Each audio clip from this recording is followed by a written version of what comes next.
Chapter 1. The Eerie Research Direction. Where am I? Minger? Fong Ju opened his eyes, astonishment evident in his gaze. Just moments ago, he had been discussing research directions with Fong Ming, and now he found himself suddenly suspended in space. He dared not move, surveying his surroundings. Beneath him, there was nothing to stand on, yet the earth loomed below a breathtaking azure sphere that evoked endless awe. However, the most captivating sight was not the earth beneath his feet, but the enormous creation before him. It appeared as a vast circular arc, as if the planet were adorned with a ring of paper. If one were to describe it, it would be akin to taking a segment from Saturn's rings, scaling it down, and encircling the waste of the earth. Before Fong Ju could scrutinize the artificial star ring more closely, his perspective shifted dramatically, as though he were transported through time and space into an unknown body of water.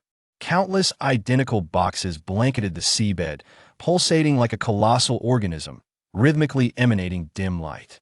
Another abrupt shift in perspective revealed a colossal structure reminiscent of a library, adorned in blue and white hues, with a stone book prominently displayed before it, seemingly inscribed with text.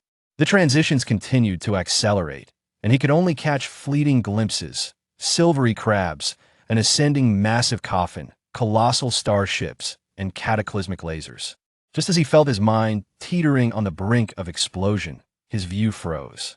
Before him stood a streamlined humanoid figure, gleaming silver, motionless. Yet he sensed a presence within despite the figure's head being as smooth as a mirror. He could feel the oppressive gaze of the individual within. Ah, indeed, beneath the silver metallic shell lay a person. He could not fathom the reason for his sigh. Then, the entire world seemed to shatter, and Fong Ju felt as if he were being flushed down a toilet, moving farther away from this place.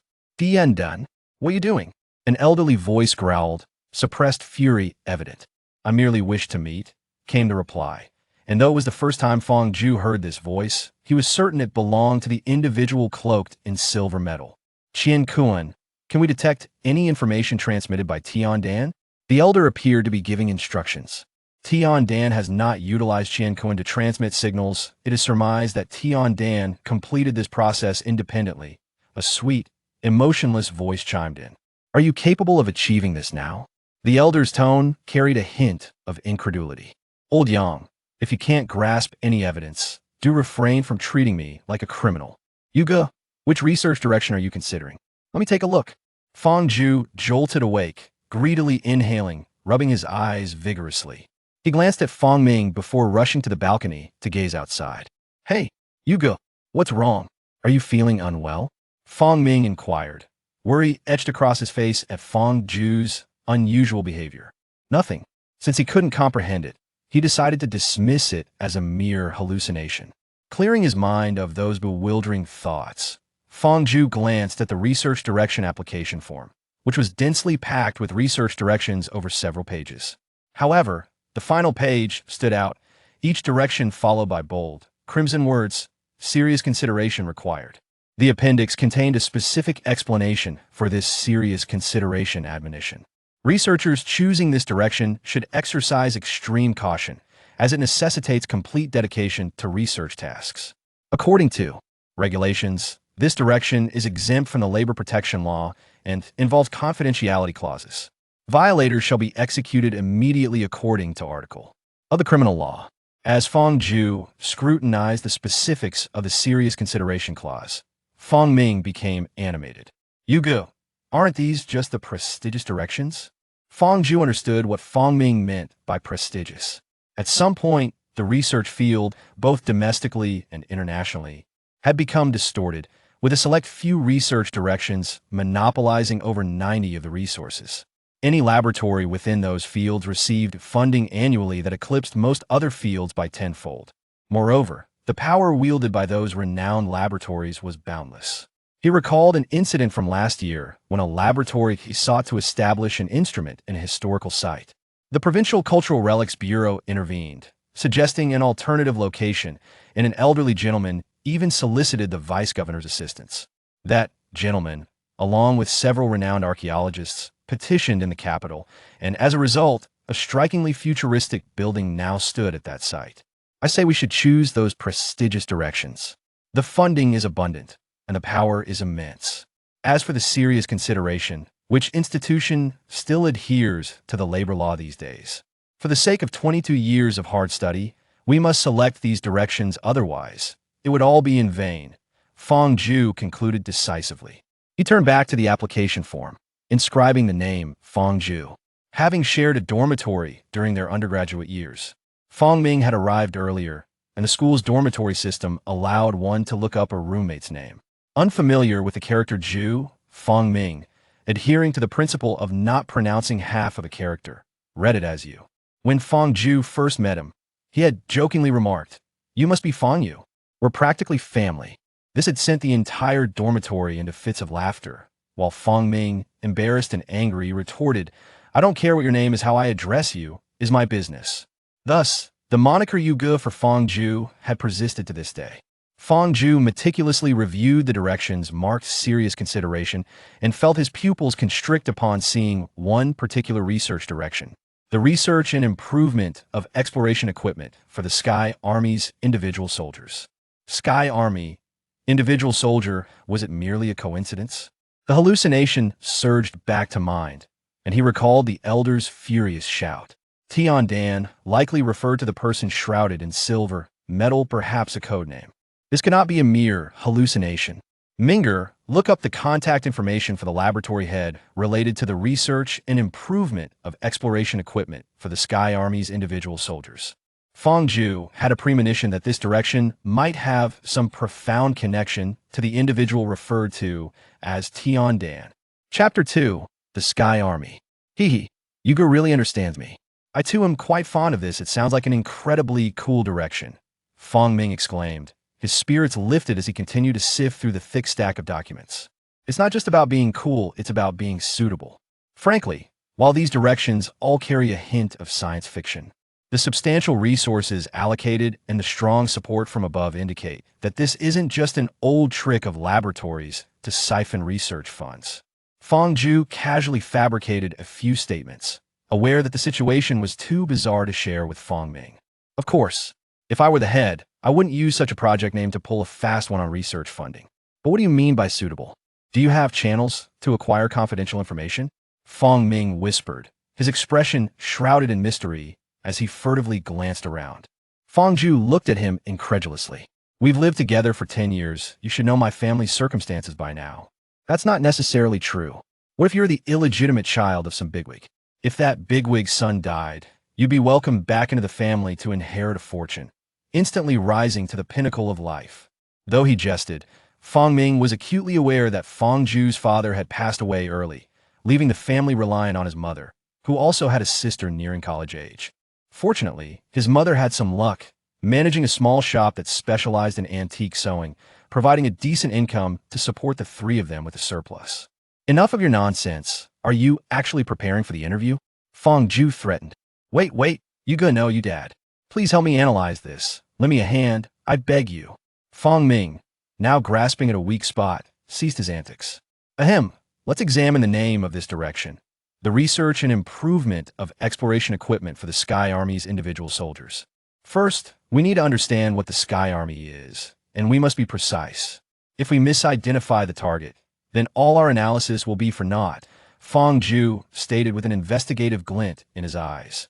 Although he lacked detailed knowledge, he found it easy to interpret the phrase and concoct a plausible explanation. The Sky Army? Doesn't it literally mean an army of soldiers in the sky?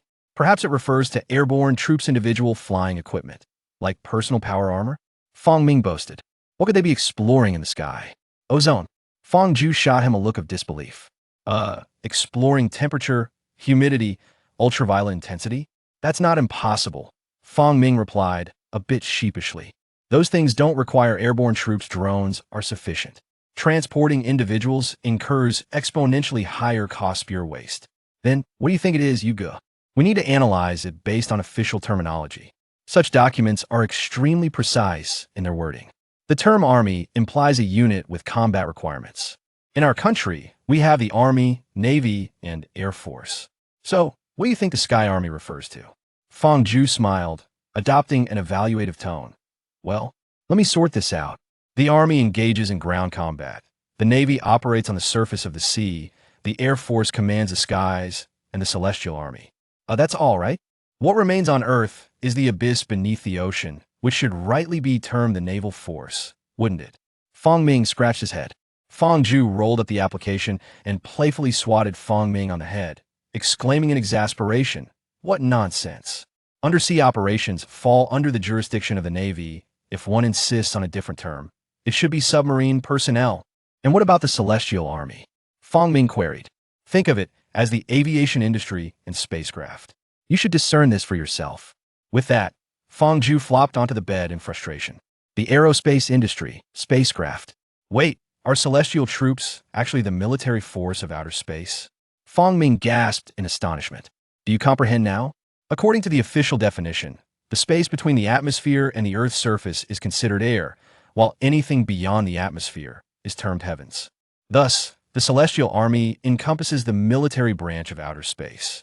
Fong Ju's mood began to stir as he spoke. "Does that mean we are tasked with researching how to equip space soldiers? That's exceedingly cool." Fong Ming's eyes sparkled with excitement. "If my analysis is correct, that indeed seems to be the case. Hence, this forms the first examination point. Understanding the topic yet struggling to comprehend what direction to take. This initial question has already disqualified you," Fong Ju declared confidently. "Thank you, brother you, for saving my life. The remainder is merely the usual discourse. Knowing the topic, the other questions revolve around what capabilities you believe this project necessitates, and what abilities you possess that can be applied to it. This is a researcher interview, not a master's re-examination. No one will inquire about your specific expertise. It's laughable to think those who have graduated with a PhD would need such inquiries. Then, brother you, why not delve deeper and provide a more profound analysis? I could simply present the answers at the interview," Fong Ming suggested shamelessly. Fong Ju regarded him with an impassive expression, maintaining his gaze until Fong Ming felt uneasy enough to fidget. Finally, he said, "Forget it. It doesn't matter if you don't grasp every detail. I cannot guarantee my analysis is flawless. It can only rely on imagination. Regardless of the subject, analyzing its requirements is always prudent. Since it pertains to the military, the needs are fundamentally limited. Firstly, there are weapons. Secondly, communication. Thirdly, protection. And fourthly, logistics. Given that it concerns a military branch in outer space, these issues must be adapted to the specific circumstances. I won't elaborate too much, but when concrete problems arise, your professional acumen should enable you to propose theoretically viable solutions with relative ease." Fong Ming pondered thoughtfully, stroking his chin in contemplation. Fong Ju refrained from interrupting him, recognizing that he had entered a state of deep thought. These matters needed his own reflection. Only through his own conceptualization would they become truly his. Despite Fong Ming's seemingly desperate demeanor of clinging to others, he possessed a solid foundation of professional knowledge, ample practical experience, and robust research capabilities, not to mention the invaluable quality of insight in the realm of research. Fong Ju had never worried about his ability to pass the interview. "Brother you, I found it," Fong Ming exclaimed, finally extracting a small stack of materials from the thick dossier, focusing on the direction of research and improvement of individual exploration equipment for the Celestial Army. Fong Ju hastily snatched the materials from his grasp, his eyes fixed intently on the information. Upon encountering the name of the laboratory, he felt as though his mind was about to explode. Tiandan-01. It was no mere coincidence. It was not an illusion. The Tiandan must possess an intrinsic connection to this research direction. Fong Ju's hands trembled slightly. Why had the individual known as Tiandan shown him those images? What significance did they hold? What information was he attempting to convey? Why had he chosen to approach him? His mind felt a bit muddled, and he shook his head, dismissing the thoughts. Speculating further was futile. He resolved that since this direction bore an undisclosed connection to that Tiandan, choosing it would offer a greater opportunity to unveil the mystery and uncover the truth behind it all. With a relaxed demeanor, he began to scrutinize the introductions of the laboratories.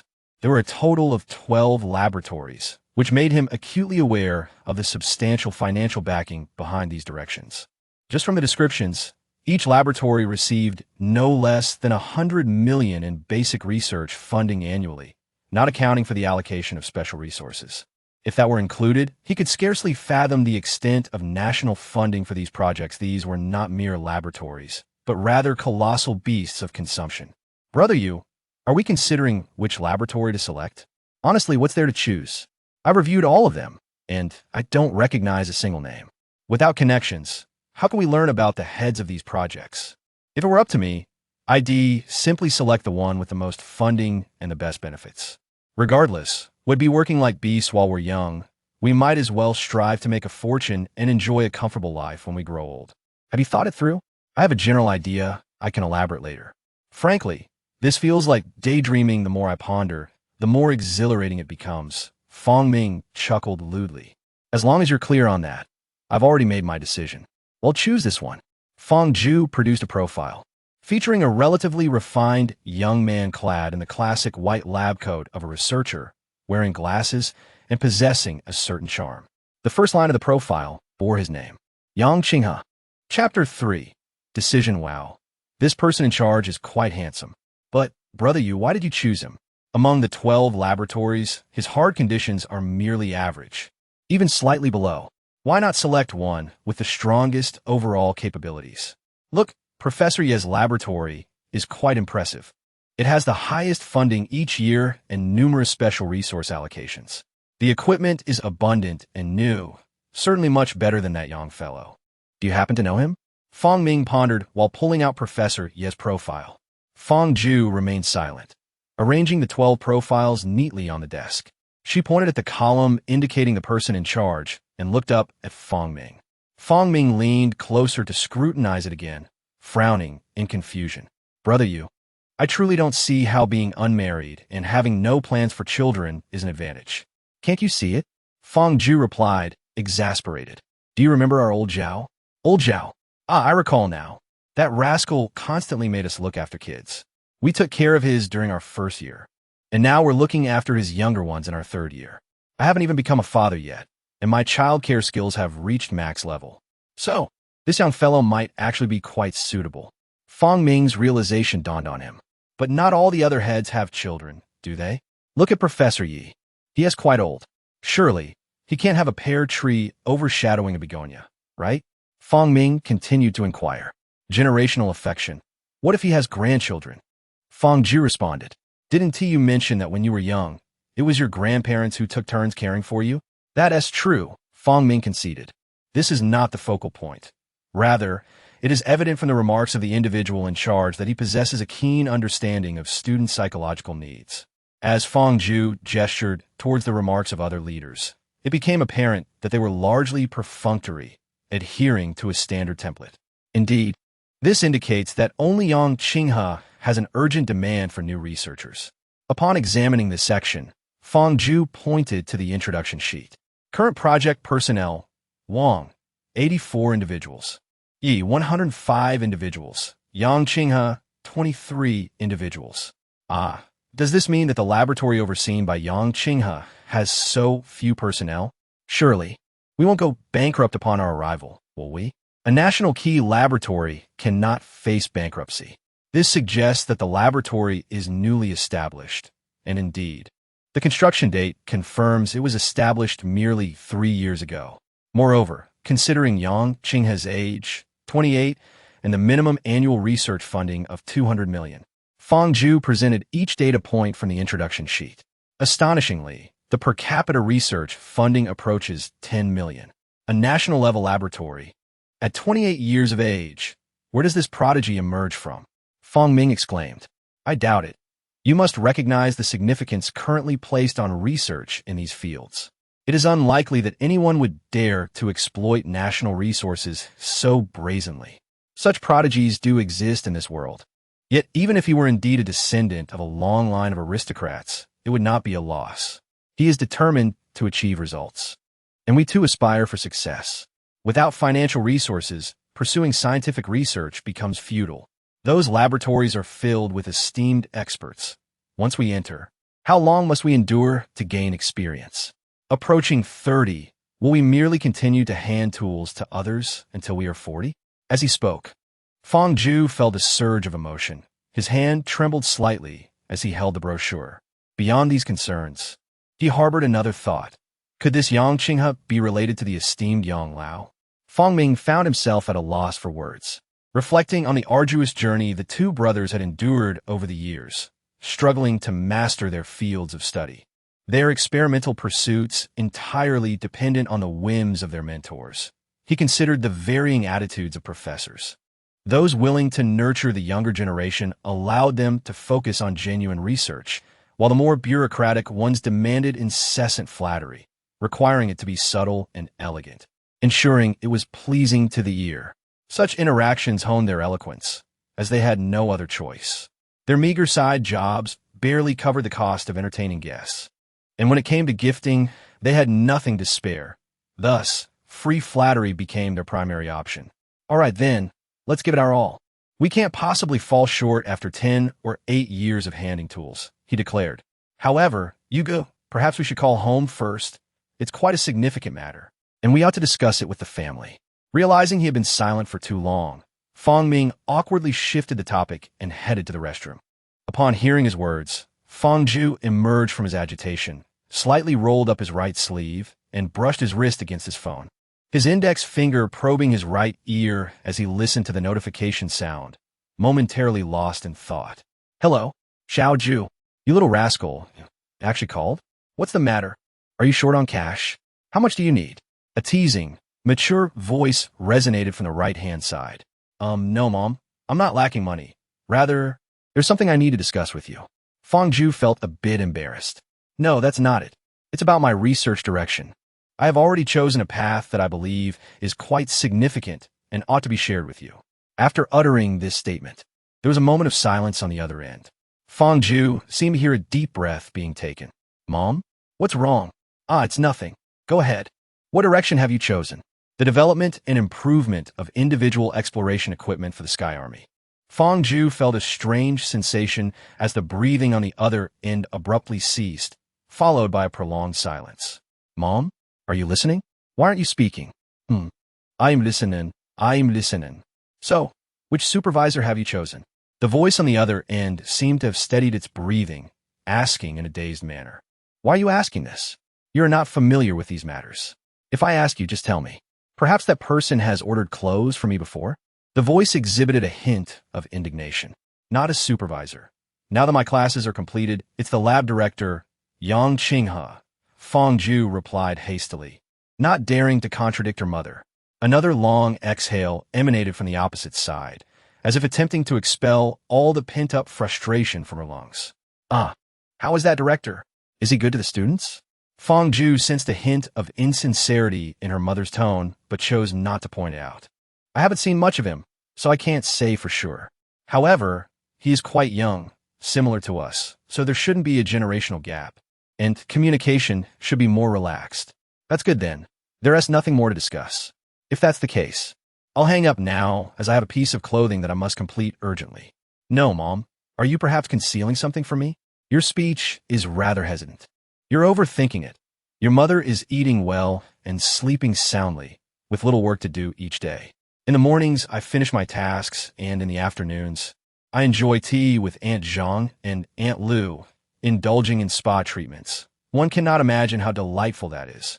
Your sister just finished her exams and is traveling with friends. What issues could possibly arise at home?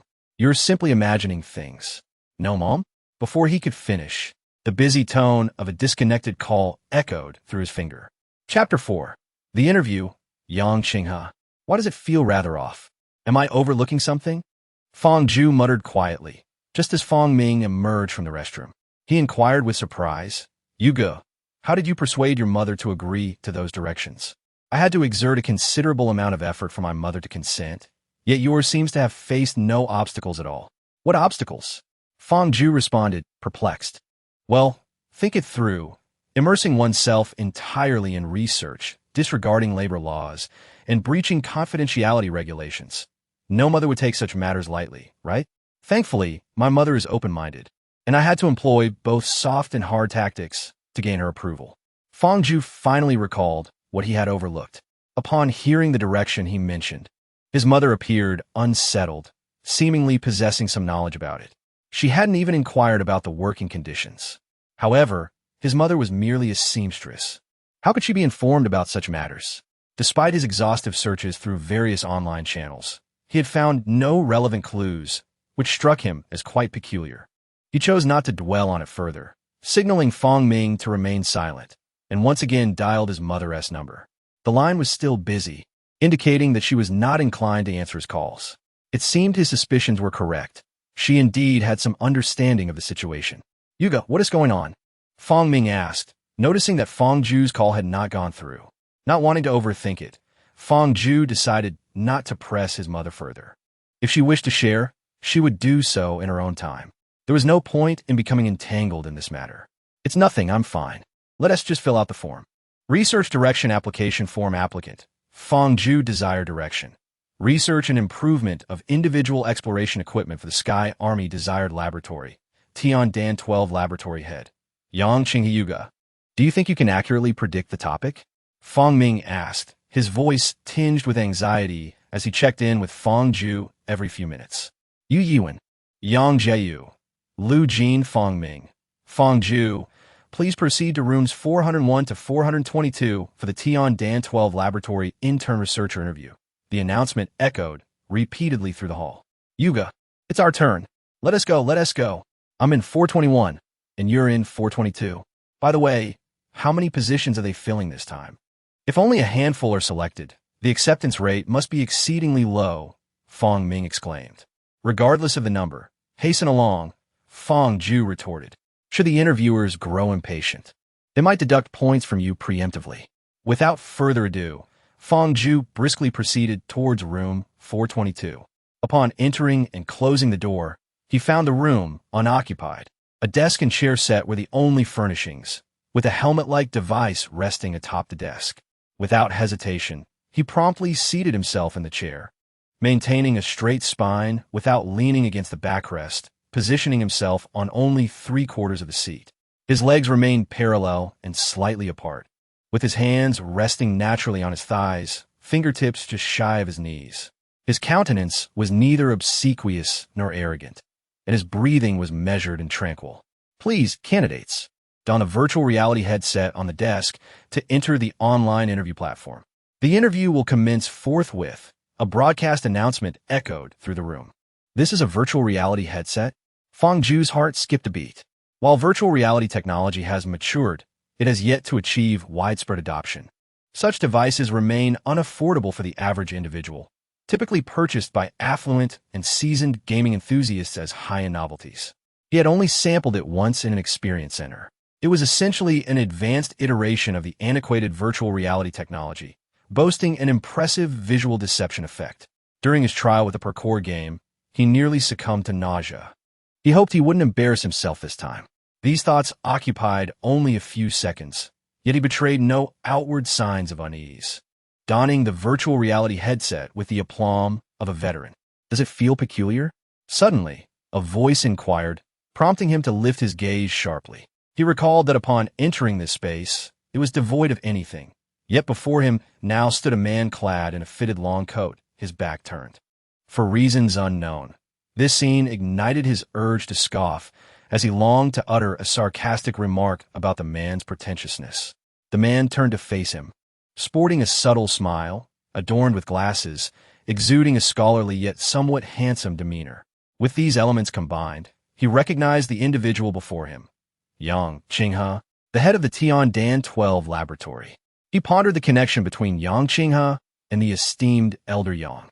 Faced with this realization, Fong Ju found himself at a loss for words, yet the advancements in virtual technology undeniably challenged his worldview. "What do you envision the Sky Army to be like?" Yang Qinghe casually inquired. The pivotal moment had arrived. Fong Ju mused inwardly. He envisioned protective gear, far surpassing astronaut standards, propelled by high-energy particle jets, with multiple nozzles to adjust direction, wireless superluminal communication for interaction, bidirectional kinetic weaponry or laser systems, and a self-sustaining system to provide energy, water, and air. Fong Ju maintained a stoic gaze fixed upon Yang Qinghe, unblinking. "Oh, please don't look at me so woefully. I'm merely jesting." Congratulations, you've passed. You've been hired. Yang Qinghe, feeling increasingly uncomfortable under Fong Ju's unwavering stare, quickly exclaimed, "Wait, I've been hired." Fong Ju was about to exhale a sigh of relief, believing his gamble had paid off, yet Yang Qinghe's declaration left him utterly bewildered. "Indeed, you have been hired." In truth, this interview could be summed up by just this one question. It assesses your thinking and creativity, and you performed admirably. "Very well, you may leave now. I shall see you next week." Before Fong Ju could utter a word, he felt a sudden shift in his surroundings, and the familiar weight of the virtual helmet returned. Removing the helmet with a heavy sigh, he exited the room. "Brother Yu? Surely you have passed, right?" "Ha! Mingge have definitely made it." While Fong Ju stood in contemplation at the doorway, he noticed Fong Ming emerging from the adjacent room, casually responding, "I passed." "Brother Yu, you have no idea. That Yang Qinghe put me through quite the ordeal. Luckily, I was clever enough. Otherwise, I would have surely been eliminated," Fong Ming boastfully declared. Fong Ju abruptly turned his head. "Who did you say?" "Yang Qinghe," came the reply. The 5th chapter concluded, leaving only Yang Qinghe. "Tell me about your interview process. Don't gloss over it. I want details." Fong Ju's expression shifted between shadows and light. There were supposed to be 22 individuals interviewed simultaneously. Yang Qinghe had conducted his interview and had also interviewed Fong Ming. What was this? Artificial intelligence, or something even more unfathomable? The interview for the intern researcher position at the Tian 12 laboratory has concluded. All candidates who passed should proceed to conference room 104. Located on the west side of the first-floor lobby, the announcement broke through Fong Ju's thoughts. "What are you pondering, Brother Yu? We both got accepted. Let's go to the conference room. I wonder what they want us to do," Fong Ming said, throwing an arm around Fong Ju's shoulder. As they walked, the sounds of commotion ahead caught their attention. A glance revealed a sizable crowd gathered, and looking up, they saw the entrance to conference room 104. Without waiting for Fong Ju to speak, Fong Ming patted a tall young man on the shoulder. "Hey, brother, are you also from Tian 12? What is all this commotion about?" The man turned around, seemingly unfazed by Fong Ming's somewhat rude gesture, and with a curious expression replied, "Huh, not me. I'm from Tian 24. We're gathering here for an interview that someone failed. Can you believe it? They're looking for an explanation." After listening to this, the two of them leaned against the wall. Although the view was obstructed, they could at least grasp the general situation.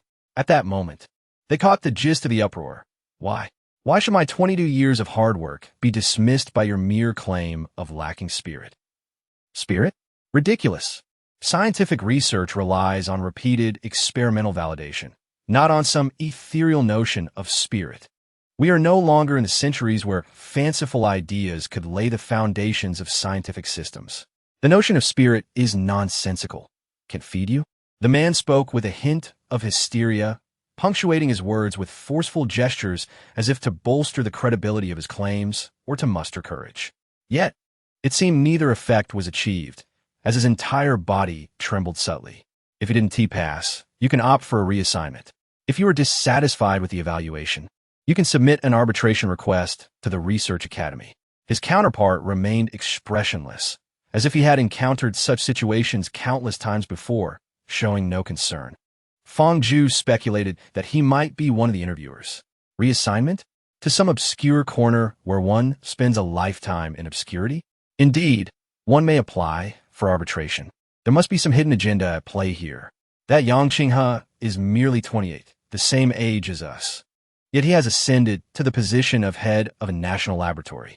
I suspect he is merely a privileged offspring of some affluent family. Just wait. I shall escalate this matter. You have ruined my life.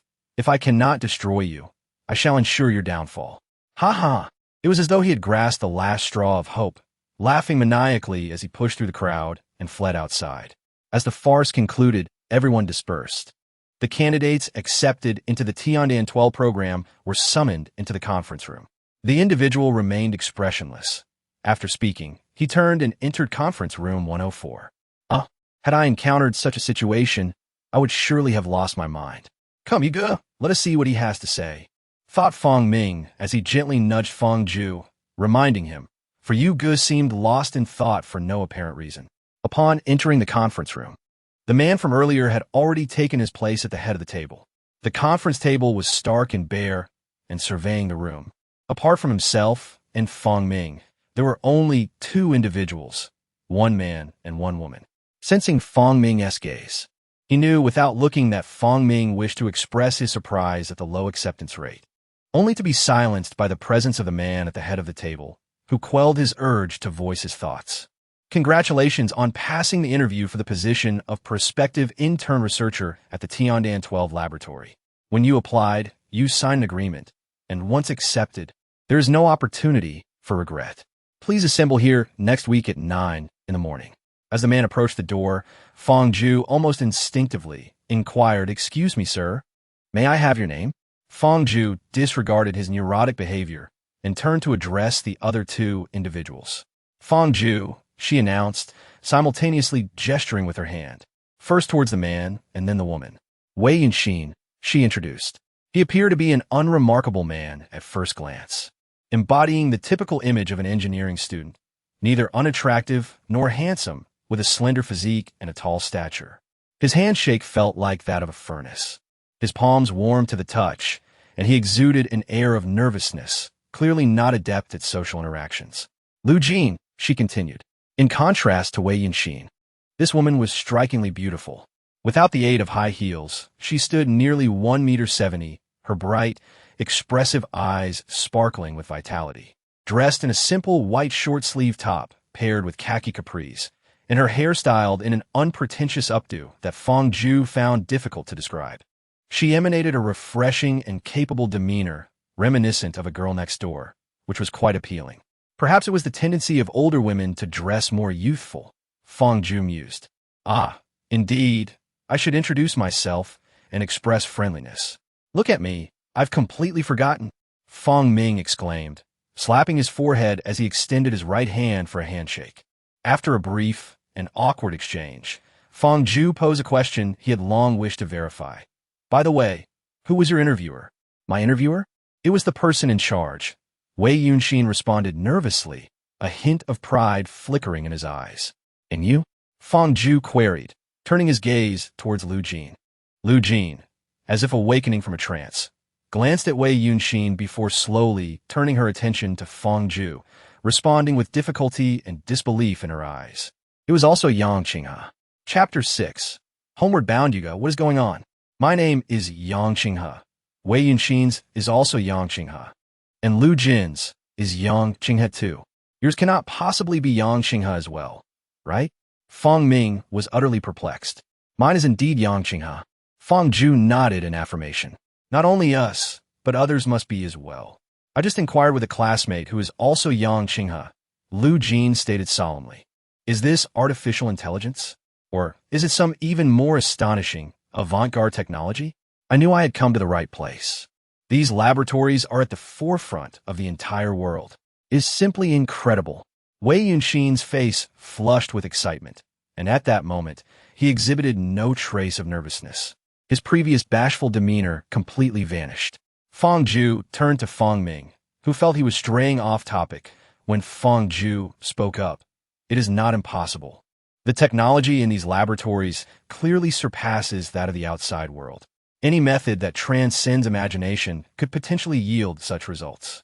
Lu Jin exhaled deeply, as if she had just processed this bewildering information, shaking her head as if to dispel the perplexing thoughts. While Fong Ju remained puzzled by the meaning behind Lu Jin's gaze, Fong Ming began to act boastfully. Wrapping an arm around Fong Ju's waist and puffing out his chest like a victorious rooster, proclaiming with pride, "Indeed, woman, Yuga belongs to me. We have long been together. He is a man you shall never possess." Fong Ju finally came to his senses, furious as he broke free from Fong Ming's grasp and delivered a kick aimed at Fong Ming's backside. However, Fong Ming, who had long anticipated such an action, nimbly evaded it. The impudent fellow continued to exclaim, "Yugo, I was wrong. I should not have made our secret public. Please do not strike me. Somebody help." Domestic violence. Wei Yunjin, observing the spectacle, found himself at a loss, standing there in bewilderment. In contrast, Lu Jin's eyes sparkled with amusement as she watched the playful scuffle between the two. Fortunately, Several of their colleagues were not the scheming type, leading her to believe that the latter half of their scientific endeavors would not be so arduous. What do you mean, woman? Why are you looking over here? Why are you laughing? Are you harboring feelings not for Yuga, but for me? Do not indulge in fantasies. My heart belongs solely to Yuga. Even if you were to desire me, there would be no opportunity for you. Just abandon that thought. Passengers aboard train S2259. Please proceed to gates T3 and T4 for boarding, as the train is about to depart. Brother, why are you calling me? Have you found a sister-in-law for me? A vibrant voice emanated from the other end. No, where are you traveling now? As someone approaching their 30s, he felt the pressing weight of familial expectations regarding marriage, and to his surprise, even his younger sister was joining in the chorus. Tianshan Saiho, brother, the sky is so high here. The water is so vast. The flowers and grass are taller than I am, and the ground is dotted with cattle and sheep, making me so hungry. The girl on the other end shouted exuberantly. Ah, how early it still is. No, we just traveled yesterday. Today marks the final day at this place before we head to the Iceberg Plateau to explore the ancient city. We have rented a multi-passenger vehicle to ride there ourselves, though the journey will take quite some time. Noticing a shift in my brother's tone, Fong Pei hastily corrected herself. Dear passengers, we are approaching Onqing Station. Please check your luggage and personal belongings before disembarking. We wish you a pleasant journey. Currently, the train can reach speeds of up to 2,000 kilometers per hour. The distance from my school to my home in Onqing spans several hundred kilometers, which feels quite far for a person. Yet, for the train, it is merely a matter of a brief call.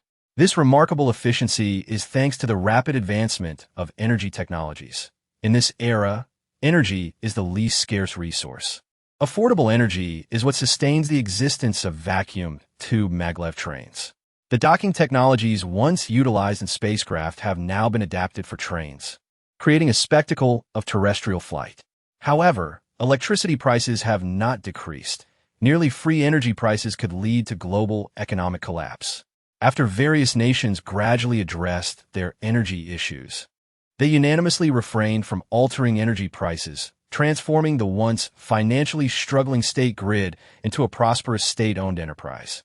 Costs have declined, yet energy prices remain unchanged, turning what was once a burdensome livelihood project into a lucrative treasure for the national treasury.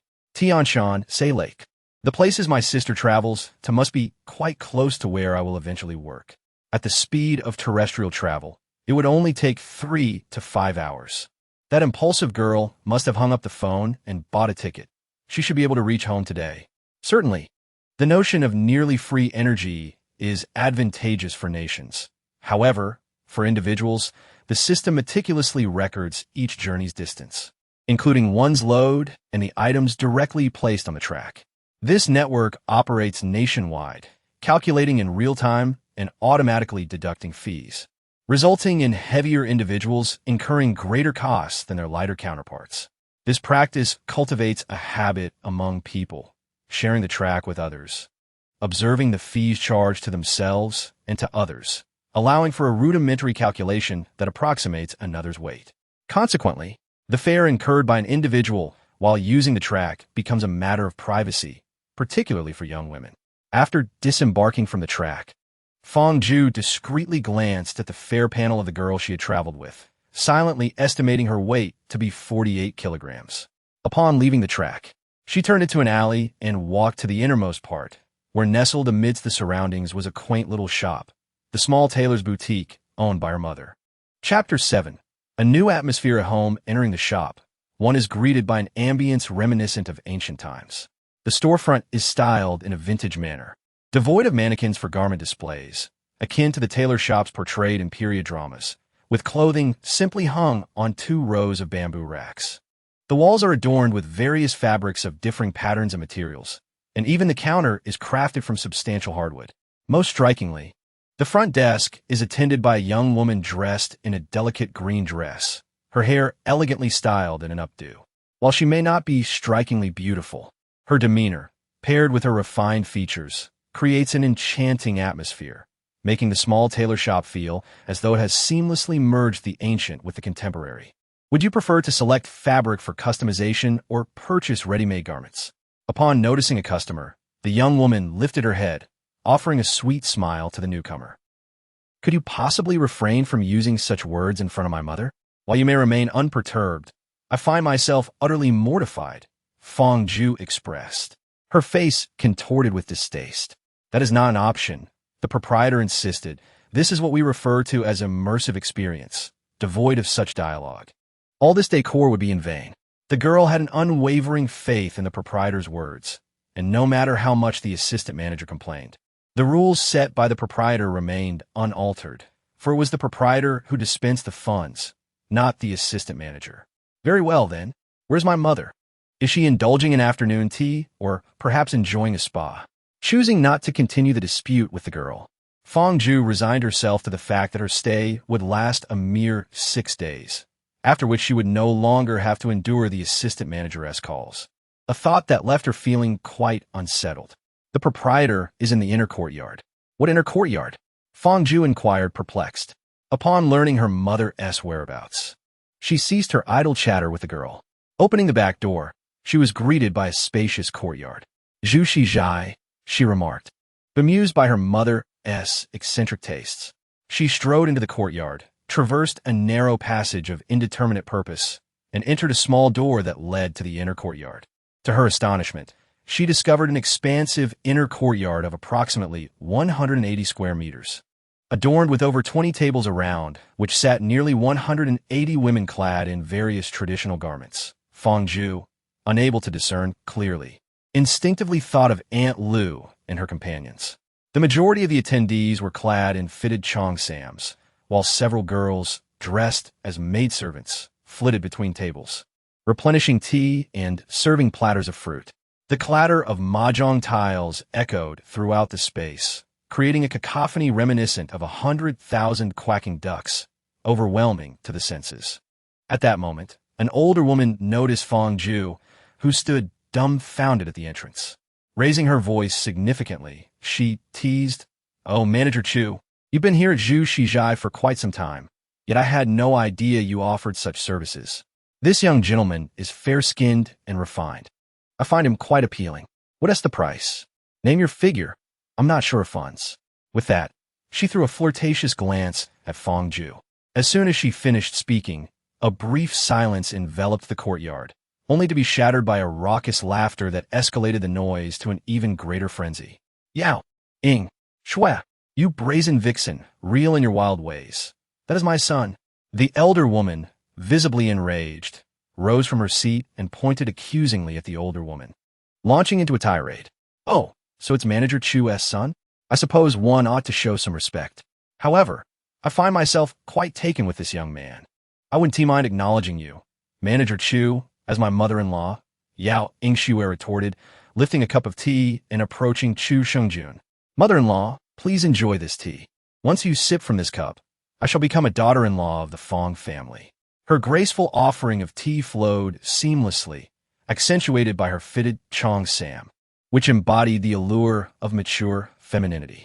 Fong Ju observed this scene, silently critiquing it, only to be jolted back to reality, hastily reminding himself, "This is an elder lady. This is an elder lady.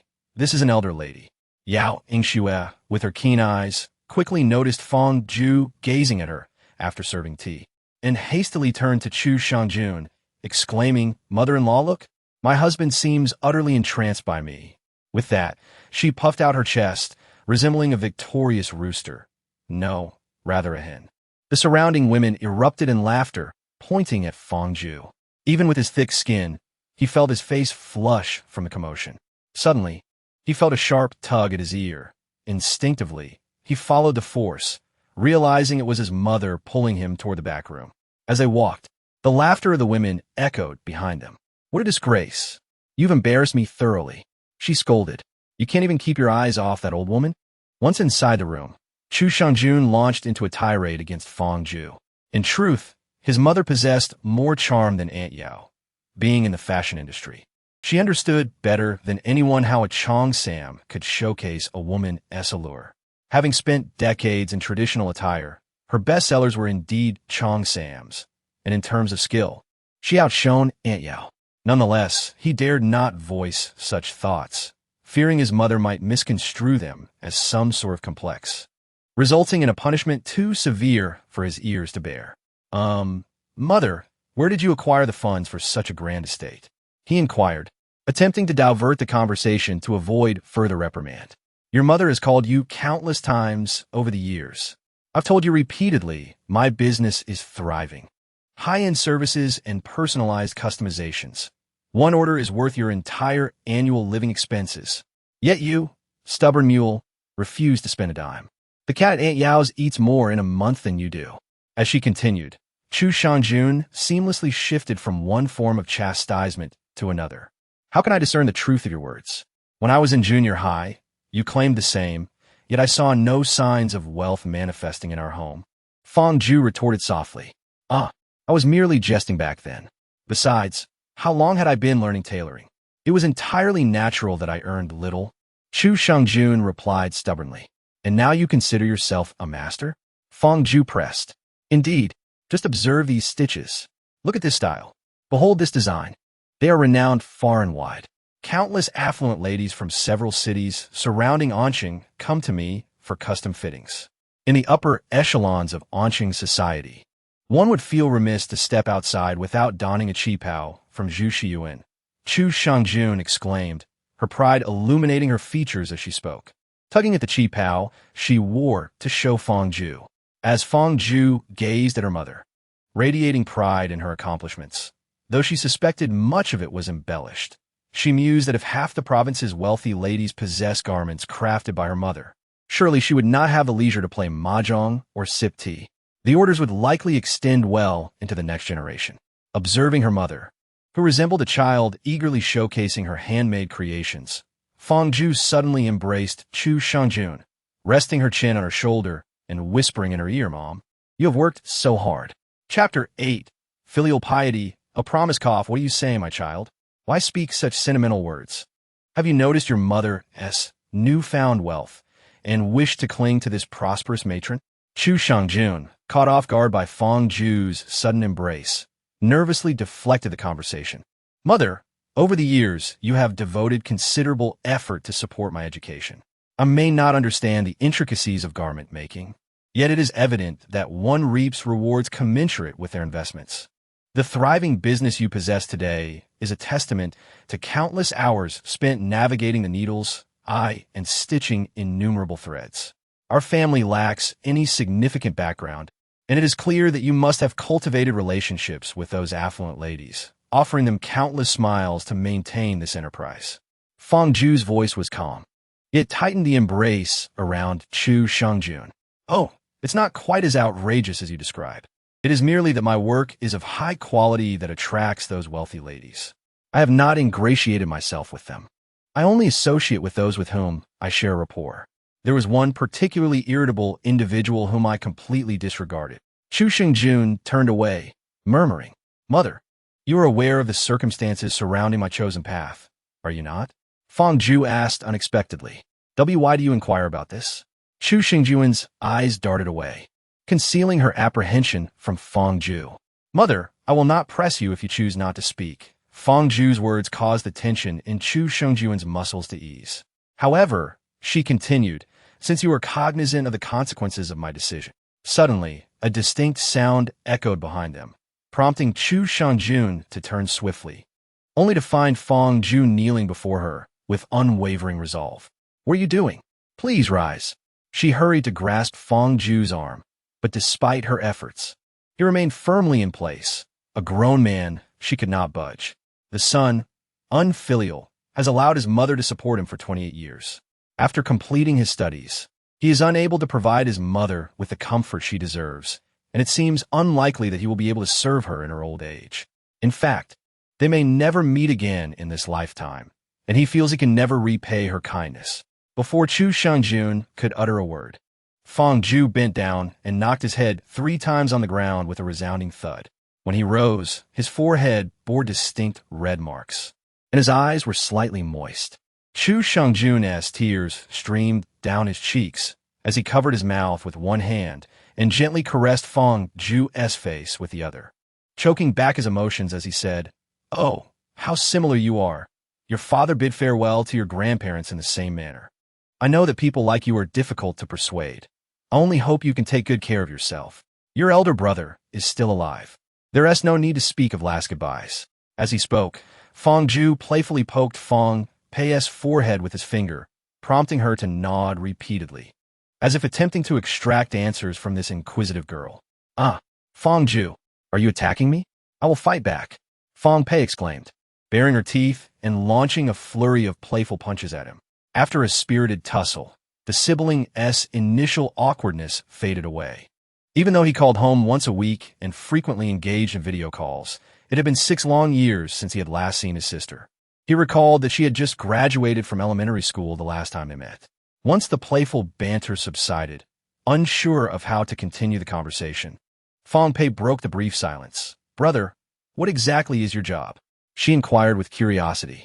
Recalling his mother's words, Fong Ju reluctantly stated, "I am unable to disclose that, as there are confidentiality regulations in place." "And where do you work then?" "That too is probably off limits." "Well, why did you mention that this meeting might be our last for quite some time?" "Regrettably, I cannot divulge that either." "What? This is off limits. That is off limits. Are you toying with me, brother?" Fong Pei scrutinized Fong Ju with a dubious gaze. "I'm telling you, our phones are definitely bugged. If I say anything now, someone will come to arrest me and have me executed within the hour." Fong Ju promptly flicked Fong Pei on the forehead. "Ouch! Fong Ju, why did you hit me again?" Fong Pei exclaimed, utterly aggrieved. Rubbing her forehead, Fong Pei tossed the phone to Fong Ju, whining. "Then what exactly can you talk about? You're being so cryptic. I'm not sure what I'm allowed to say. In fact, I don't know much myself. How am I supposed to explain it to you?" Fong Ju looked at his sister, perplexed. "How about this?" Fong Ju added. "How about what? Just imagine that I'm involved in a clandestine operation. And then what?" Bro, that's a bedtime story from millennia ago. Even a 3-year-old wouldn't fall for that now." Fong Pei scoffed. "Huh, bro, you're almost 30 and still so caught up in adolescent fantasies." "Haha, I'm dying of laughter." Fong Pei clutched her stomach, rolling around on the bed. After a prolonged silence without any rebuttal from Fong Ju, and feeling no sign of him striking back, Fong Pei paused, rising to glance at Fong Ju. "Brother, what is the matter? Are you dumbfounded?" "No. Pei, how about you promise me something?"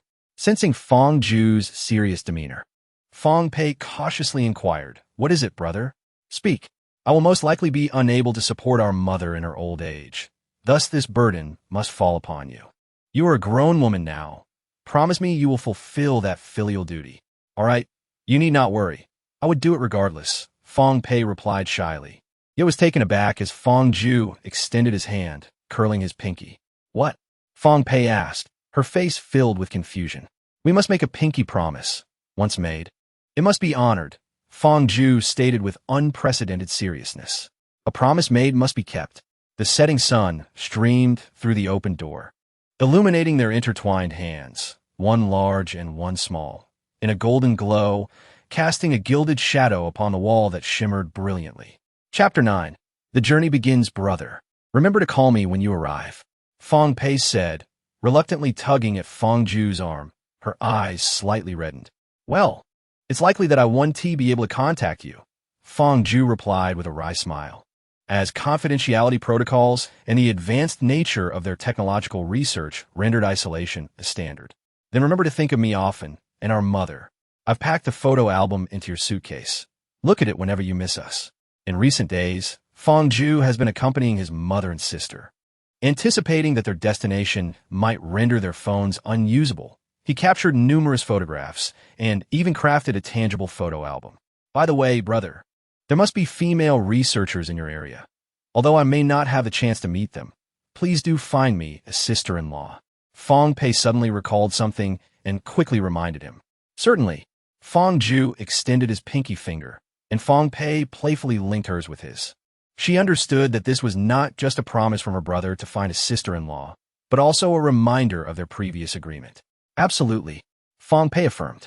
Turning her gaze to the side, she noticed Chu Shangjun standing nearby, elegantly adorned in a fitted qipao, each line of the garment accentuating her graceful form, reminiscent of women who dedicated themselves to ideals in that era.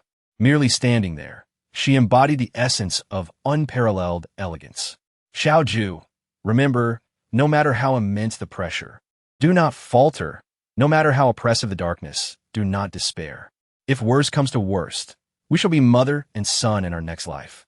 Though he was perplexed by his mother's seemingly taboo words, he solemnly nodded, taking her words to heart. Mother, alas, take care, take care. Upon arriving at the hall, an unfamiliar man was delivering a speech, exuding an air of discipline that unmistakably marked him as a military figure. Now, we shall distribute the travel plans for each laboratory. Those who receive their itineraries should set forth immediately, the military officer declared. Skyship 24. Skyship 3. Skyship 12. They've called us. Let us go. With a gentle pat to awaken the dazed Fong Ming, Fong Ju tugged him towards the service desk. Fong Ju. Fong Ming. It was Lu Jin calling out to them. She and Wei Yunxin had already arrived at the service desk. Wei Yunxin stood beside them, his hand slightly raised in a futile attempt to greet them, only managing a stiff smile. Skyship 12, thank you. After exchanging pleasantries, Lu Jin inquired about the route at the service desk. You really didn't need to wait for us. You could have gone ahead and joined us later. Fong Ju said, a hint of confusion in her voice. That simply won't do. I was once deceived by a classmate. During a doctoral interview, where 40 were selected from 3, she misled me to the wrong address just to marginally improve her chances. I nearly missed my opportunity, Lu Jin recalled. Is there truly someone so malicious? Fong Ming finally perked up. Indeed, you were foolish. When going to the same interview, one should simply follow along. Why would she risk being late herself just to delay you? We should adopt the same strategy this time. Fong Ming rolled his eyes. That's not the case. I was walking with her, but she claimed she needed a long time to change her sanitary pad and urged me to go ahead, which is why I left. Lu Jin fervently defended herself. Is that even possible? Fong Ming and Fong Ju asked in unison, with Wei Yunxin sporting a bemused expression. That's the situation. It states here that this is the destination, and a dedicated vehicle will come to pick us up. From here on, we need not trouble ourselves with further navigation. As Lu Jin compared the map with the signposts, he remarked that they were already outside the urban area, with no tracks lay beneath them. Just then, a cloud of dust began to rise at the distant end of the road, rapidly approaching their location. Accompanying this spectacle was a thunderous roar, which abruptly ceased as the dust neared them, as if it were merely a fleeting byproduct of its swift advance. Suddenly, a resounding bang echoed as a door slammed shut, revealing a powerful camouflaged military vehicle that hovered silently before them, as though a curtain had been lifted. An armed soldier muttered, nothing beats the roar of a vintage engine. This hovering vehicle hardly makes a sound, and I must provide the sound effects myself. He then lifted his gaze to the fore, addressing them as the harbingers of hope. Get in. We have arrived, and our mission is complete. It is time for you to embark on your next journey. Before they could settle into their seats, the ever-reticent Wei Yun inquired excitedly, how does this vehicle manage the transition from absolute stillness to extreme motion and then back again? And what about you? Is it due to your combat suits? His eyes sparkled with insatiable curiosity. The soldier, feeling somewhat flustered, replied, how should I know? I'm only responsible for operating it. As for the destination you seek, there are plenty of people who can enlighten you. So hurry along. You shall embark on the Kunpeng series transport aircraft. Indeed, this colossal marvel, equipped with optical and radar stealth capabilities, boasting a payload capacity of 3,000 tons. Of course, it is not your dedicated aircraft. You are merely hitching a ride. Few would anticipate that not far from the city, there exists such an expansive underground military base. The speaker is their guide for this journey, who will be responsible until they arrive at the Tiannan 12 laboratory. Upon boarding the aircraft, Fong Ming emerged from his astonishment, exclaiming softly, did you see that? This is utterly beyond the realm of science fiction. It's astonishing. Wei Yunxin, equally exhilarated, crouched on the floor, his fists clenched tightly. Indeed, they had no seats. The guide assured them that the aircraft's stability would guarantee their comfort, even if they needed to relieve themselves, as it would not disrupt the flight unless they were finished or chose to control themselves. Before long, the guide approached them, presenting 4 mobile phones. each one handed to them in accordance with confidentiality regulations. Henceforth, they would only be permitted to use the issued phones, devoid of any connection to external networks, and their original devices would be destroyed on the spot. The four had no objections. They had prepared for this contingency long before their arrival. After a brief interval, the guide announced their arrival, yet they felt no discernible change. The landing, takeoff, and flight were as smooth as walking on solid ground, devoid of any sensation. Descending from the aircraft, they followed the guide into an elevator, traversing a corridor before passing through a door reminiscent of those found in interstellar science fiction films. The guide then stated, "I have brought you here. The rest is now in your hands." Upon finishing his words, he turned and departed. In a laboratory-styled room, a man lifted his head, exclaiming, "Oh, you have all arrived. Welcome, everyone." A smile lingered at the corners of his mouth. Yang Qinghe. Chapter 10. The Truth I Am. After all, you're superior for the latter half of your lives. The respect I am due must not be lacking. It is quite impolite to address me by my name directly, he remarked, yet his expression betrayed no displeasure, his smile seemingly frozen in place. "So, shall I be called teacher or mentor?" Fang Ming pondered, uncertain of how to address him. It would be inappropriate to refer to him merely as the person in charge.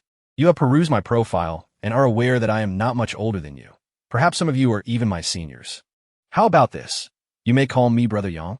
Furthermore, you have plenty of teachers and mentors already. There is no need for another. While you work under me, you may address me as Boss Yang." Despite the length of his statement, his expression remained precise and harmonious. After exchanging glances, the group in unison declared, "Boss Yang." Years of experience as subordinates had imparted a valuable lesson. When those above attempt to cultivate a relationship, one should remain skeptical.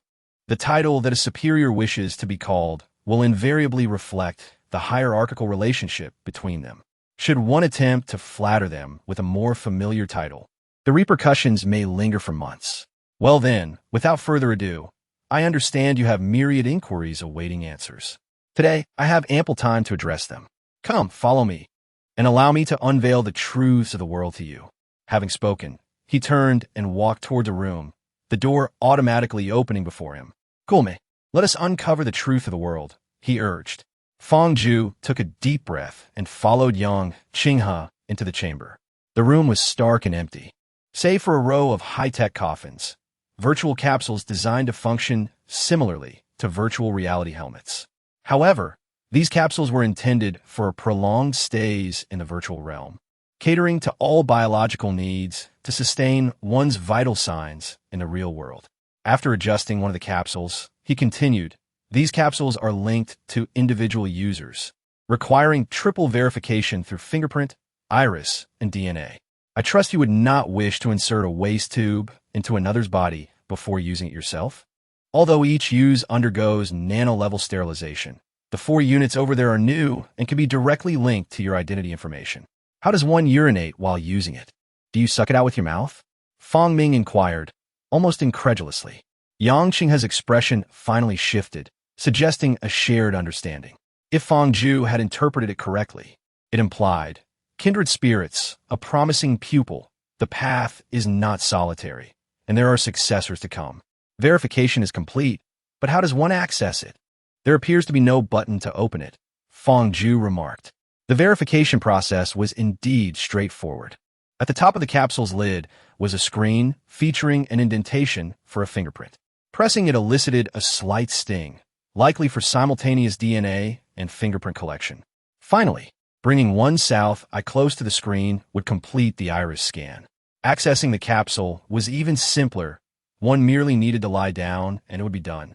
As he spoke, Yang Qinghe turned his back to the virtual pod, arms outstretched like a delicate figure from Titanic, his face adorned with bliss, and his entire being fell back like a crucifix. The once somber virtual pod transformed in an instant from a lifeless coffin into a blossoming lotus, revealing a hollow chamber. Each petal, though distinctly metallic, possessed a silken softness, gently cradling Yang Qinghe's body as it entered the chamber, adjusting his posture into a supine position. Ultimately, it reverted to its previous form, sealing tightly as if nothing had transpired, leaving the impression that it had merely been an illusion. Goodness. This. Could it possibly be alive? Fong Ming exclaimed in astonishment at the wondrous scene. Whether it's alive or not, we should hurry inside, Lu Jin responded, equally amazed but unfazed by the thought. Hey, Wei Yunxin, do you have to be so peculiar? Fong Ming called out again, and, at his words, Fong Ju and Lu Jin turned their gazes toward Wei Yunxin, who was squatting beside the virtual pod, his face brimming with excitement as he caressed the smooth exterior of the pod with a reverence one might reserve for a breathtaking beauty. What do you understand? This is the beauty of machinery, the beauty of technology, Wei Yunxin retorted, turning back to continue his tender exploration of the virtual pod. No matter how beautiful it is, what is the point of just touching it? Lying inside to truly experience it is far more exhilarating. Fong Ming quipped, raising his eyebrows mischievously. Enough chatter. Hurry up and get in. Boss Yang has been waiting inside for quite a while, Fong Ju admonished, giving Fong Ming a light slap on the back of the head before following Yang Qinghe's example and lying down in the virtual pod. Entering the virtual chamber feels akin to a mother's tender embrace. Despite the instinctive protective mechanisms that arise when reclining backwards, the virtual environment instills an extraordinary sense of relaxation, fostering an unwavering belief in one's safety from harm. However, Fong Ju harbors a peculiar suspicion. This perspective bears a striking resemblance to that experienced when observing the artificial star ring, leading him to conjecture that the illusions he previously encountered were, in fact, an immersion into the virtual realm. Wow, this is far more exhilarating than the experience in the store. Fong Ming and the others gradually arrived, recognizing that this viewpoint is indeed a quintessential scene in numerous virtual technology experience establishments. The first project of the single visit Fong Ju made was precisely this. Who do you think the enemy is? Yang Qinghe asked suddenly, appearing and disappearing like a specter. In truth, the group had long harbored suspicions. It must be extraterrestrial civilization. They replied in unison. Indeed, extraterrestrial civilization. Yang Qinghe exclaimed, raising his right hand and snapping his fingers. In an instant, the five of them seemed to transcend the speed of light, their perspective shifting rapidly until they found themselves hovering above the lunar surface, gradually descending onto the moon's terrain. Do not jump. Aside from your own five senses, no physical engine has been loaded. You are essentially observing a holographic video in an infinitely vast blank space. Yang Qinghe cautioned, glancing at Fong Ming, who was energetically bouncing around. What? Is that so? Fong Ming replied, his earlier excitement now tinged with disappointment. In the mid-20th century, the bald Eagle Nation achieved the first manned lunar landing, proudly planting the Earth's flag upon foreign soil for the very first time.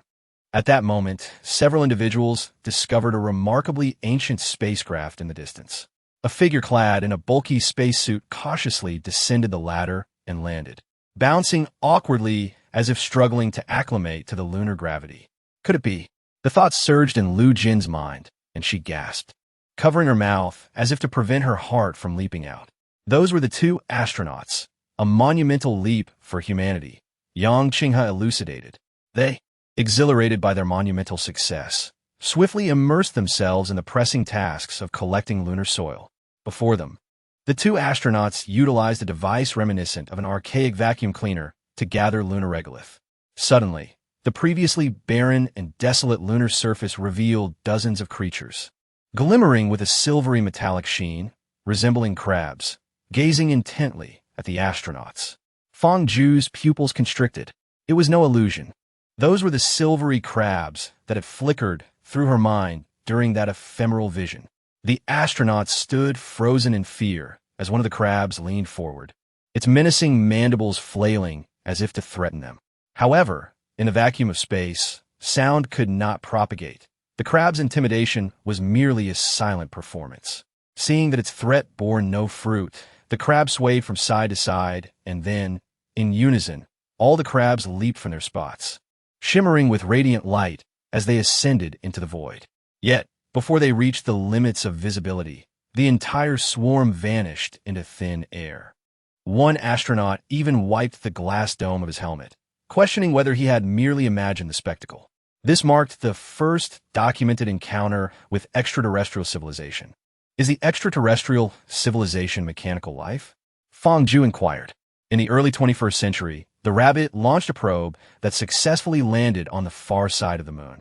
As Yang Qinghe narrated, the 5 individuals felt as if they were flying just above the surface, their perspectives shifting rapidly until they arrived at the moon's hidden side. Surrounded by a ring of elevated terrain, they found themselves in the central depression, which was evidently a crater. This was the lunar south pole. As the rabbit's probe descended, they observed a small box gently lowering from the sky. At that moment, a colossal object rose from the center of the crater, its surface cloaked in a layer of lunar soil and rock.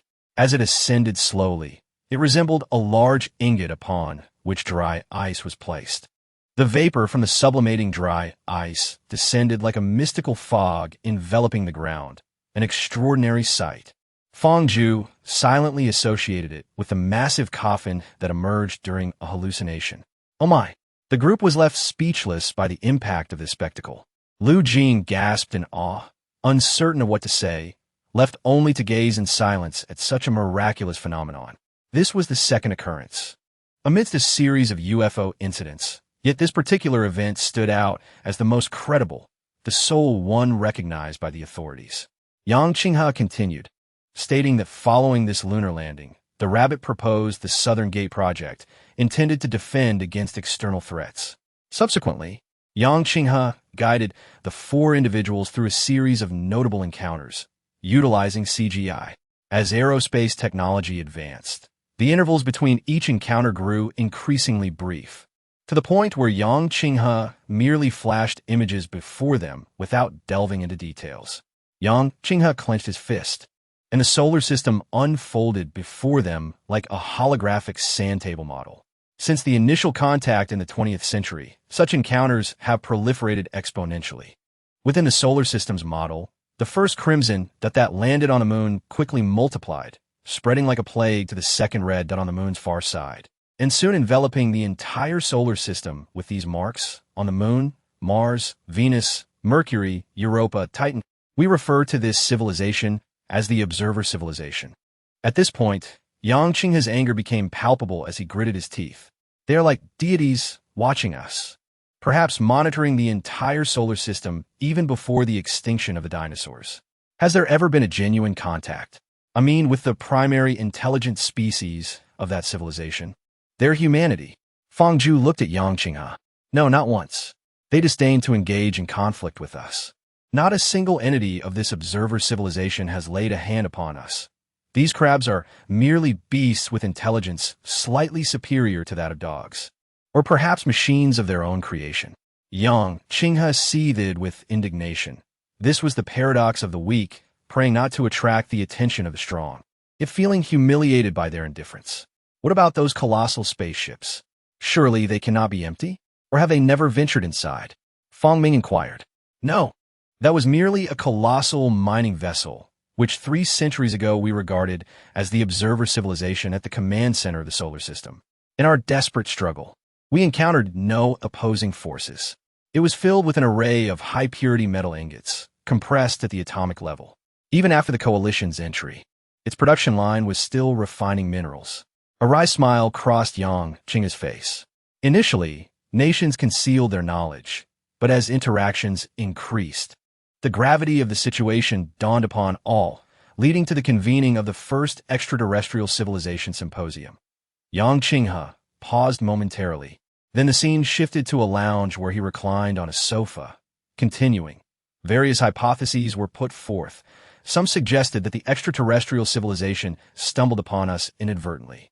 Others speculated that we were mere test subjects in their cosmic laboratory, while yet others proposed that we were akin to livestock, raised for eventual slaughter. Countless theories abounded. Yet one fact remained indisputable. Yankinges gazi sharpenet. We cannot remain passive. Chapter 12.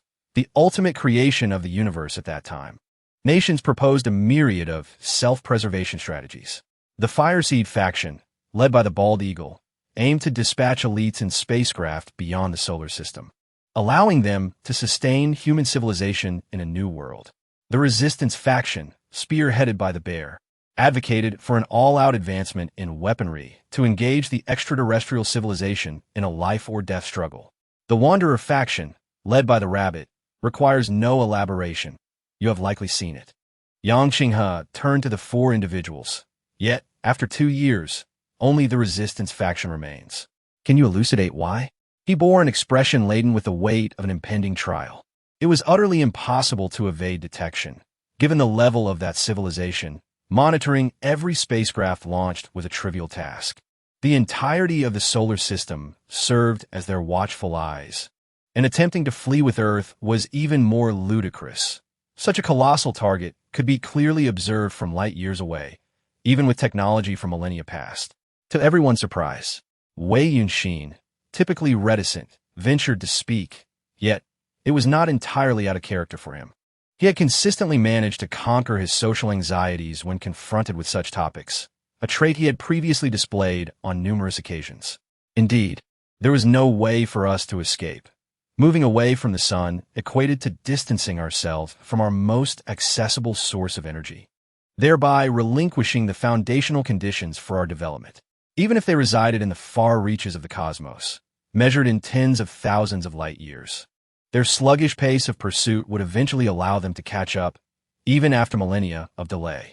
Yang Qinghe affirmed Wei Yunshin's conjecture and continued, "Thus, we must align ourselves with the Resistance faction.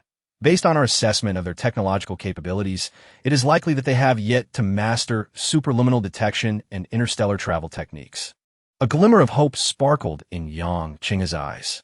If they are located X light years away, as long as we can advance our speed to far surpass their estimations within 2x years, we can turn the tide in our favor and outpace their fleet before their initial large-scale offensive. Wei Yunshin enthusiastically analyzed. Indeed, this is the shortest possible time. Moreover, they have certainly not yet achieved faster-than-light travel. Our initial encounter with their creations occurred over a millennium ago, and we have yet to endure the first wave of a large-scale assault. Either they perceive us as not yet reaching a level of threat, or their fleet is still en route, or perhaps they have not even received the information from 1,000 years ago. Feng Zhu swiftly analyzed the situation. "Brother Yu, your three ethers are completely nonsensical," Feng Ming remarked, still perplexed by Feng Zhu's point. "It is not nonsense. If we have not reached their threat level, it implies that they have received our information. This civilization cannot be more than 1,000 light years away from us. If they are now making decisions, we still have at least a millennium of development time ahead of us. If their fleet is still on its way, there are two possibilities. One, they have just embarked, and the other, they're nearing us. The former does not differ much from the past, while the latter suggests that their observations of Earth have occurred no later than the 25th century. We have since advanced at least 500 years. Even if they account for a margin of expected development, as long as our rate of progress significantly surpasses their projections, we may not be without the capability to engage in battle." Yang Qinghe highlighted the crux of the matter. What if they prefer using cannons to swat flies? Feng Ming discovered another flaw in the reasoning. Currently, energy appears to be boundless, but that is only true within the confines of the solar system. When we expand the spatial scale to the cosmos, considering the distances measured in light years for expeditions, any civilization lacking faster-than-light travel capabilities must be meticulous in resource management. Feng Zhu asserted with conviction. Indeed, this is not merely a contest between us and the observer civilization. It is a struggle against their anticipated version of ourselves. Only by overcoming their constructed image of us can we hope to triumph over them. Yang Qinghe concluded.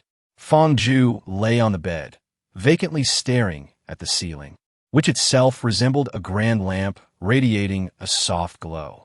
This lamp was equipped with intelligent sensors that detected Feng Zhu's unwavering gaze and automatically dimmed its brightness. As he continued to gaze, the light did not dazzle him. Casually shifting his focus, the light returned to its original brightness.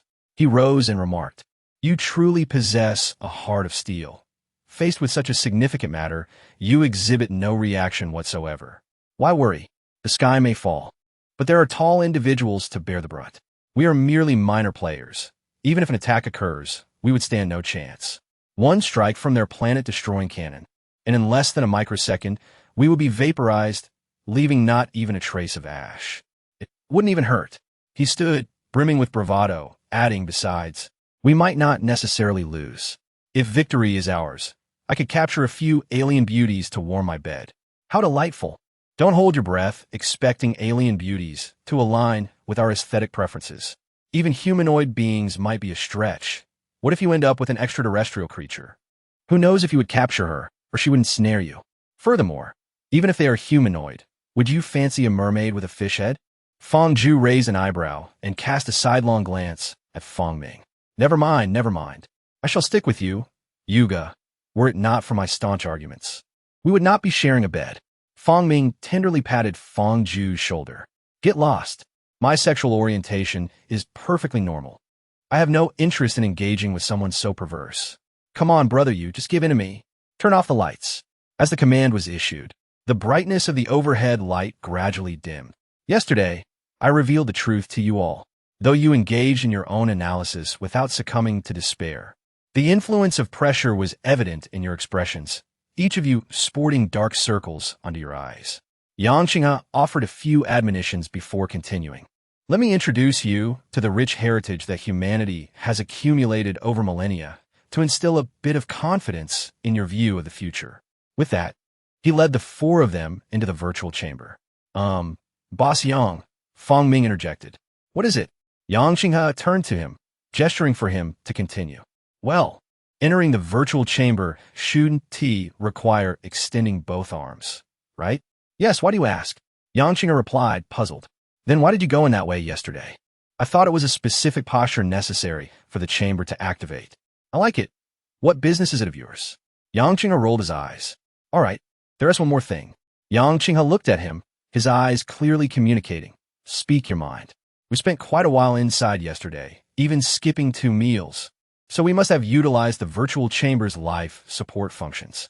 How does it manage my bodily functions without requiring me to remove my trousers? Fong Ming's curiosity remained peculiar. Isn't it obvious? Do you think they have clothes identical to mine here? Indeed, when one feels the need to relieve oneself, the virtual repository scans everything except for the individual. Complex items, such as mobile phones, are carefully extracted and stored, while clothing undergoes a molecular-level pulverization before being neatly stored away. Upon exiting, these garments are seamlessly 3D printed onto the wearer. There is virtually no delay upon entry. Yet a countdown is observed upon departure, signifying the printing of garments and the donning of mobile devices. Yang Qinghe's explanation is remarkably detailed. Is this not astonishing? The true marvel lies ahead as one enters the virtual repository. Upon entry, one finds oneself in an expansive, pristine white space, devoid of any significant distinction from before. Yang Qinghe stands at the forefront, arms outstretched, fervently proclaiming, "Welcome to the essence of humanity, one of the ultimate creations of a millennium." Qian Kun. Chapter 13, The Battle, the Hall of Heroic Spirits. Is there truly any distinction between this and the previous virtual realm? Fong Ming mused, observing Yang Qinghe's fervent countenance and the monotonous white surroundings. At this, Fong Zhu felt a profound stirring within. Qian Kun, can it discern the information transmitted by Tian Dan? This was a phrase uttered by the elder referred to as Yang Lao, and hearing it once more in this context brought Fong Zhu closer to the truth he sought. Yang Qinghe offered no explanation, instead extending his right hand, palm facing downward, and gently pressing it a few centimeters towards Fong Ming. A resounding thud echoed in response.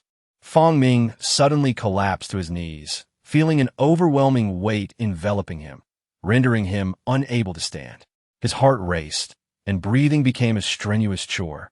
The veins in his arms bulged as he pressed them against the ground, his head bowed low, face nearly touching the earth, feeling as if his blood might seep through his skin. Abruptly, that state dissipated, and he lay exhausted on the ground, unaware of how long this sensation had persisted, perhaps seconds, or perhaps an eternity. In that brief interval, he was drenched in sweat, gasping for breath as if time itself had stretched infinitely. Is everything all right? Hey, can you hear me? Minger, just give a sign if you're alive. Fong Ming perceived the voice as distant, like clouds calling out from the horizon. foolishly far away for him to comprehend. Thankfully, his hearing remained intact. Boss Young, do you not think you have been rather excessive? Fang Zhu's anger was unmasked, while Lu Jin beside him grasped his arm, urging him to restrain his impulses. This is just the beginning. You will face unknown civilizations ahead. The conflicts between civilizations are unyielding, and here we are in the realm of Qianquan. Even if one were to perish here, outside it would merely evoke a fleeting sense of dread. What is there to fear? Yang Qinghe remarked nonchalantly, but the pain he endures is all too real. Yang Qinghe's words momentarily quelled Fang Zhu's fury, though his indignation lingered. Noticing the defiance in his gaze, Yang Qinghe raised an eyebrow and inquired, "What? Are you dissatisfied? Do you wish to seek retribution? Let us proceed thus. I shall forego any privileges or the use of nanobots. It will be a one-on-one encounter. All I require is for you to draw blood from me, and I shall sincerely apologize to him. Following that, you may present any request, provided it does not contravene regulations, and I shall fulfill it without fail." What do you say? Observing Yang Qinghe as not particularly robust physique, and considering he is merely a researcher, even if he is stronger than I, he should not be able to evade me completely. After all, dying here would not inflict any genuine harm upon myself. If I can only close the distance and cling to him desperately, striking my head against his nose should assuredly result in bleeding. Having analyzed this, Fang Zhu promptly agreed. All right. Yang Qinghe waved his hand casually, transforming the scene into a grassy expanse, and remarked to Fang Zhu, "I hope you don't mind the change of venue. At least you won't fall as hard this time." Fang Zhu remained silent, tacitly accepting Yang Qinghe's actions, yet suddenly sensed something crawling upon his body. Yang Qinghe further added, "I've outfitted you in a combat suit. The attire you had on was tolerable for walking, but any vigorous movement would certainly lead to unfortunate exposure. Are you prepared? You may attack at any moment." Yang Qinghe drawled languidly, as if it were merely a casual meal unworthy of excessive concern. Fang Zhu summoned all his strength and charged forward. As he neared, he intended to feint a kick to distract him, and when Yang Qinghe recoiled, he would seize the opportunity to embrace him and strike his nose with his head. With a shift in perspective, Fang Zhu felt as though he were soaring through the air, confronted by the vast blue sky and white clouds.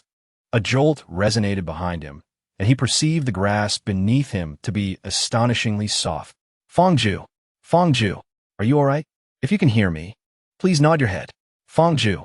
The sound felt distant to Fang Zhu, akin to a cloud in the sky calling out to him. How foolish the cloud was, he thought. How could it expect him to hear it from such a distance? Thankfully, his hearing was still intact. Time passed, and suddenly, a prolonged buzzing filled his ears. It was Lu Jin's voice calling out Fang Zhu. "Can you hear me? Nod if you can." Fang Zhu numbly nodded, only then realizing the pain in his jaw.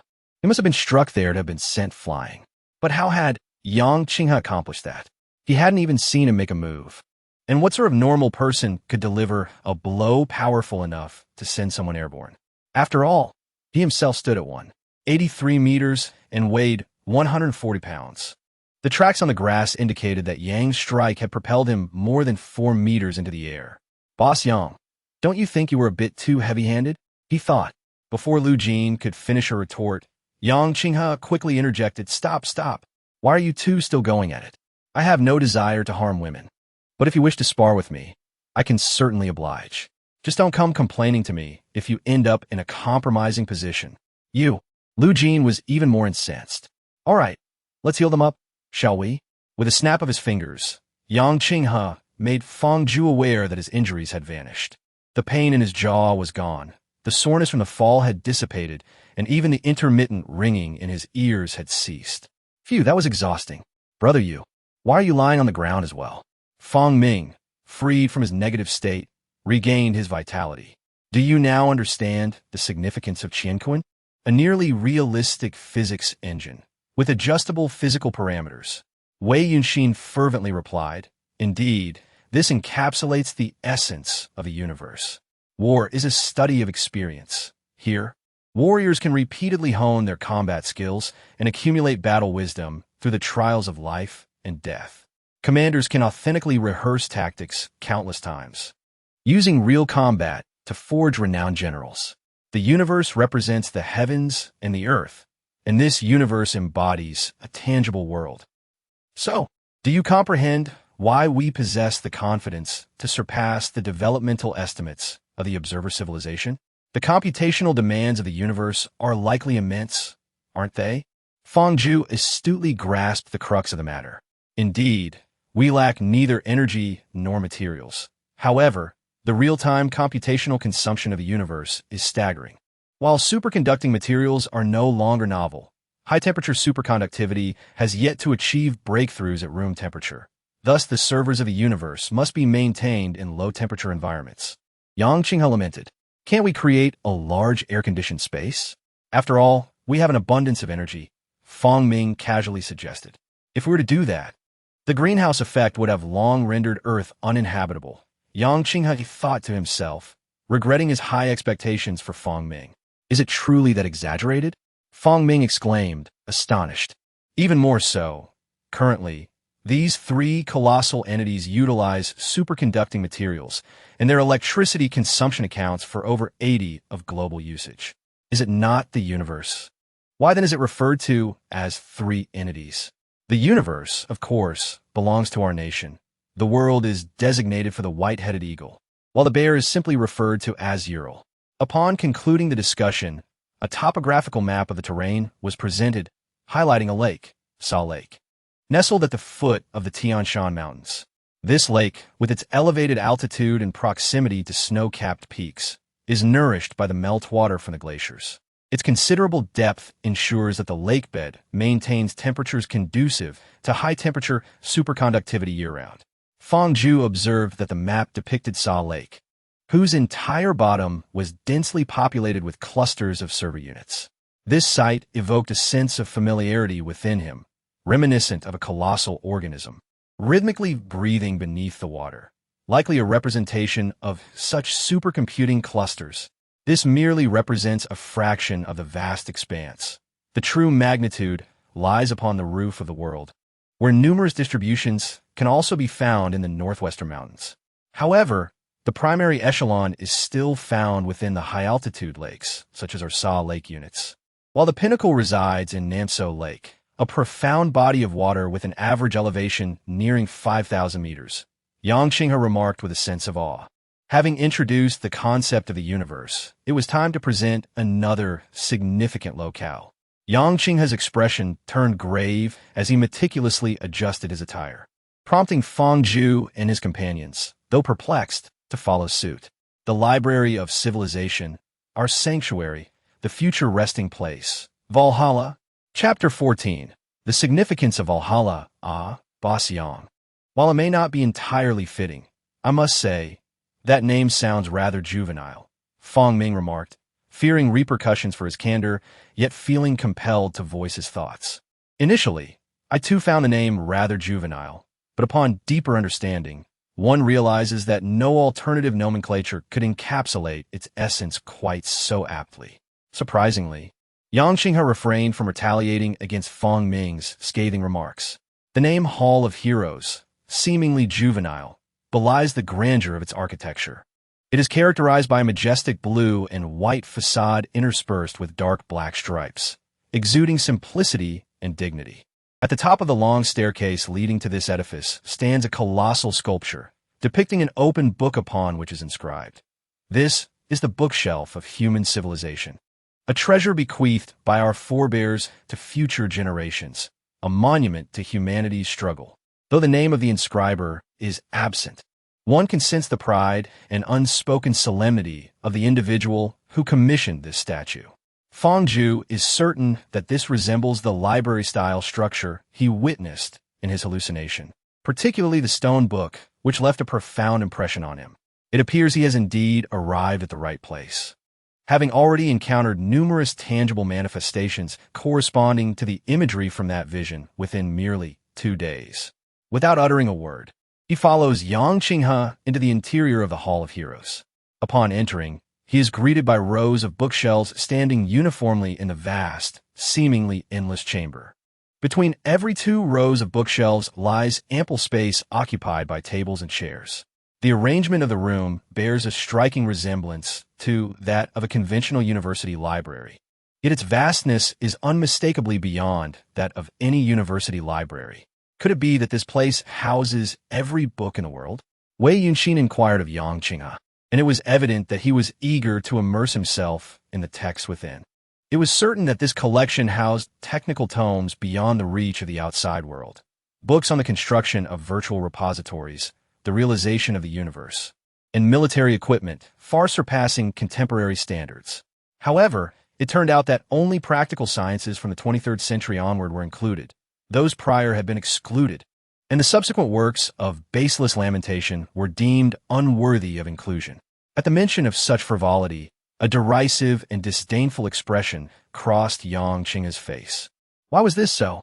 Fang Zhu pondered, recognizing that while it was reasonable for the insipid works to be excluded, practical sciences before the 23rd century were not devoid of merit. Indeed, they formed the very foundation of modern science. Why then had they been overlooked? Recording a few complete texts should pose no challenge for Qiankuan. It could be inferred that Qiankuan was established in the 23rd century, representing the accumulated wisdom of humanity over 7 centuries, a testament to the profound heritage that Yang Qinghe alluded to as being on par with Qiankuan. Is this solely for rabbits, or does it encompass the entire world? Lu Jin queried. It was an astute question. Although the three nations were unified in their pursuit of a brighter future for Earth, they retained their inherent independence and grappled with various historical issues, often proceeding with their own agendas. Qiankuan, world, and Ula were prime examples of this.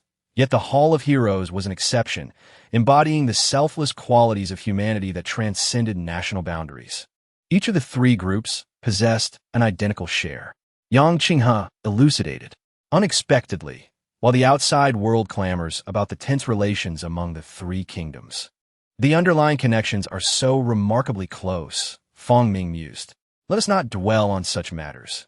Rather, I encourage you to immerse yourselves in the experience. What you perceive is merely the surface, the true significance of the Hall of Heroes. As he spoke, he ventured deeper into the recesses of the bookshelf. You must unearth it for yourselves, he concluded, as he had already distanced himself considerably. Shall we each select a book to peruse? Fang Ming inquired uncertainly. But just as he voiced his thoughts, Wei Yunxin had already begun to dash towards the depths of the bookshelf.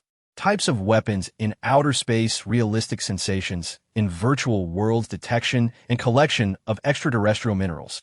A succinct overview of various practical fields of science. The shelves should be filled with research books pertaining to these domains, encompassing theoretical speculations and experimental logs. Fang Zhu suddenly halted, noticing a title inscribed on the side of a bookshelf, The Development and Application of Nanorobots. Recalling the previous encounter with Yang Qinghe, no, rather than a contest. It felt more like a one-sided thrashing, as he had fallen without even comprehending Yang's movements. He remembered Yang had mentioned that authorization and nanorobots were unnecessary. Hence, this nanorobot technology must enhance an individual soldier's combat capabilities. Contemplating this, Fang Zhu ceased his advance, approached the row of bookshelves, and withdrew a volume, a theoretical exploration of the feasibility of nanorobots in individual combat, authored by Luo Yaoqing. Opening the cover, he was met not by the typical introductory pages filled with publisher's information and other superfluous content, but directly with the preface. My father is a science fiction novelist. Though not widely recognized, he has amassed a significant collection of science fiction classics on his shelves. Each magnificent and captivating universe shaped my childhood. He often took me to view animated and cinematic sci-fi works, from the early animations and films to contemporary creations. This has been a major impetus for my journey into research. Now, having engaged in this Salvation project, I find myself at a loss regarding the direction of my studies. My teacher once said to me, "Child, we are engaged in research, and more importantly, in the act of salvation. Experiments must be stable and grounded. Yet our thoughts should soar freely. Without daring to create something extraordinary, how can we surpass the expectations of the observer civilization?" In that moment, I comprehended and unearthed from the depths of my memory the sci-fi creation I had longed to realize in my youth. Thus, I grasped the essence of my childhood aspiration, the Nano Vanguard. Feng Zhu was engrossed in reading the preface of a book when he heard the voice of an elderly man beside him. He turned in disbelief toward the elder. With a benevolent smile, extended his right hand and said, "Hello, young one. It is a pleasure to meet you. My name is Luo Yaoqing. What is yours?" Rising to gather his chair, Feng Zhu bowed deeply before the elderly figure. "Thank you, Teacher Luo, for imparting this knowledge to me. For today, this is all I can learn, but I shall return to seek your wisdom again. Now, you should comprehend the true significance of the Hall of Heroic Spirits," Yang Qinghe stated, his tone unwavering despite the interrogative phrasing. The four of them wore expressions of lingering curiosity. What manner of beings are they? Are they the harbingers of eternal life? Feng Ming posed the question. Will we also become such beings in the future? Wei Yunxin exclaimed with fervor, akin to a devotee witnessing the majestic form of the deity they revere. It ultimately depends on whether you are deemed worthy of being enshrined in the Hall of Heroes. The greater your scholarly contributions and the more significant your impact on resisting the observer civilization, the more likely you are to be included, with a plethora of works meeting the requisite standards. Some researchers have produced enough writings to fill an entire shelf, which is then named in their honor. Yang Qinghe turned and remarked, "Thus, it is indeed the repository of human civilization, a treasure bequeathed by our predecessors to future generations, a monumental testament in the annals of human struggle, and similarly, it represents each of your future accolades." The title Hall of Heroes could not be more apparent. Chapter 15, Methods of Cerebral Development. What a magnificent epic. Feng Zhu lay on his bed, shielding his eyes from the harsh glare of the overhead light, exclaiming in awe. Indeed, generations of researchers have forged ahead through adversity, dedicating their lives to advancing civilization, only to transform into heroes after death, continuing to nurture scientific progress. Now, that is the true romance of man, Feng Ming exclaimed, springing up from the bed, his face alight with fervor. "I have resolved it. I shall undoubtedly claim my place there in the future," Feng Ming dreamily declared. "Moreover, I intend to occupy an entire shelf, and I shall—" Silence. Turn off the lights. Sleep. The overhead light obediently dimmed. "Boss Yang, we have spent these past few days merely touring. When shall we commence our research? What specific projects are we undertaking?" Feng Ming, perplexed, inquired before entering. The discussions were alarming. We devoted ourselves wholeheartedly to research, neglecting labor laws. Yet now it appears we merely watch holographic films, as if we were playing.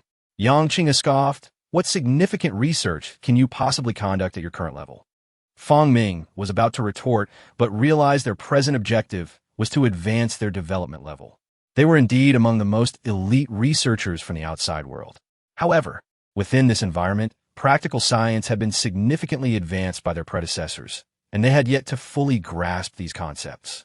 How could they aspire to be pioneers of technological innovation? Have you come to understand? Yang Qinghe continued, "You still have a long way to go. Then let us continue our studies at the Hall of Heroes."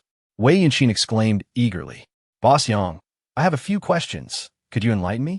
Feng Zhu interjected at that moment. "Oh, go ahead." Yang Qinghe raised an eyebrow. "Based on my estimation, we may never fully comprehend a specific area of technology to achieve a significant breakthrough, right?" Feng Zhu posited. "Given the advancements in medical science and daily scientific practices, human life expectancy surpassed half a century ago, with many reaching up to 120 years. Indeed, at your current intellectual capacity, that is accurate." Yang Qinghe did not deny. "Ah, quite so."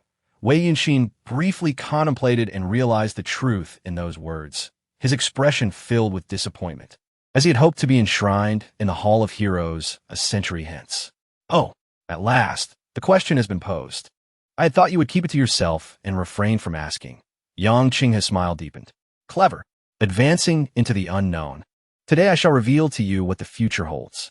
Throughout this period, I will gradually address your inquiries."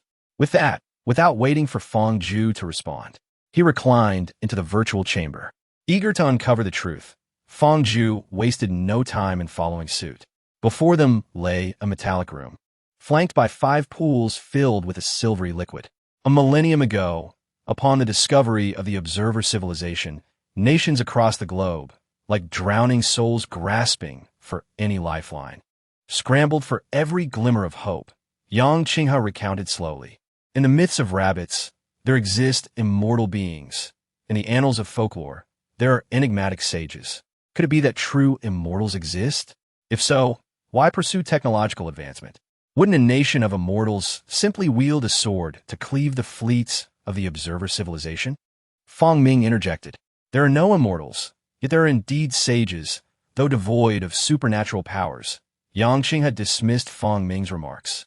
What then is the purpose of cultivating such detachment and tranquility? Feng Ming played the role of the skeptic adeptly. Precisely.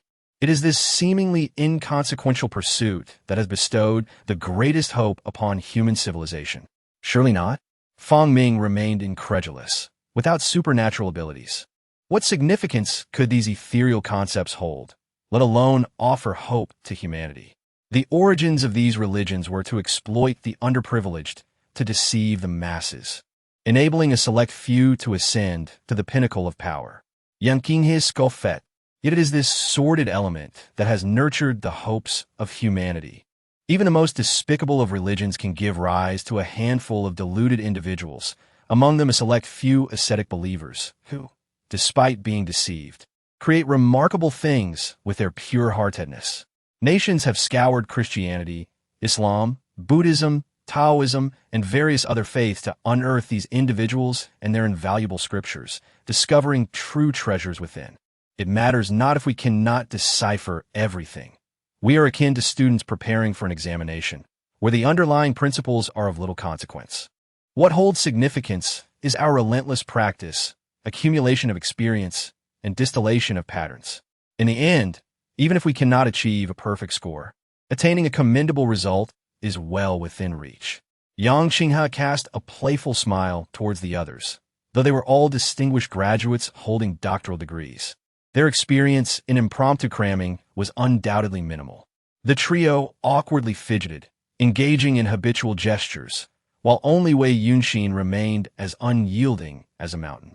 Thus, we shall employ the simplest methods to gradually test the religious scriptures and the fervent practices of the ascetics, meticulously sifting through personal habits to uncover factors that can effectively enhance this power, akin to searching for a needle in a haystack. With the aid of supercomputing, we have devised a method over several decades that genuinely and effectively enhances this capability.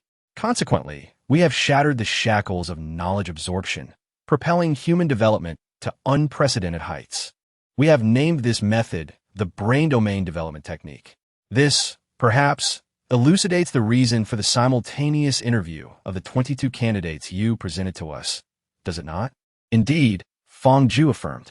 That technique is one of the more profound methods within the brain domain development technique, which has its origins in the Taoist art of soul division. Are you capable of astral projection? Feng Ming's thoughts remained as erratic as ever. Yang Qinghe regarded Feng Ming with a look of incredulity. Haha, just consider me jesting. Feng Ming replied, feeling somewhat embarrassed under Yang Qinghe's gaze. It's not as mystical as it sounds. It merely involves multitasking. To achieve such an effect, one still requires a medium, and once I step outside, I cannot manipulate objects with my mind, nor can I unleash a mental shockwave to give you a concussion. Yang Qinghe retorted with irritation. In truth, with the current technology, extending human lifespan to immortality is not insurmountable, yet the brain remains the most enigmatic realm. We have experimented with cloning technology to replicate human brains, achieving a perfect renewal through the method of cellular replacement. However, countless trials have demonstrated that in our current replacements, we inadvertently lose the soul. Yang Qinghe transitioned to another topic. Does the soul truly exist? Lu Jin pondered, astonished by the potential reality of such an abstract concept. It is merely a term. More accurately, it refers to human thoughts, Yang Qinghe clarified. Given the infinite replacement of cloned organs, what is the ultimate limit of our lifespan? Feng Zhu inquired. 200 years. Yang Qinghe replied casually.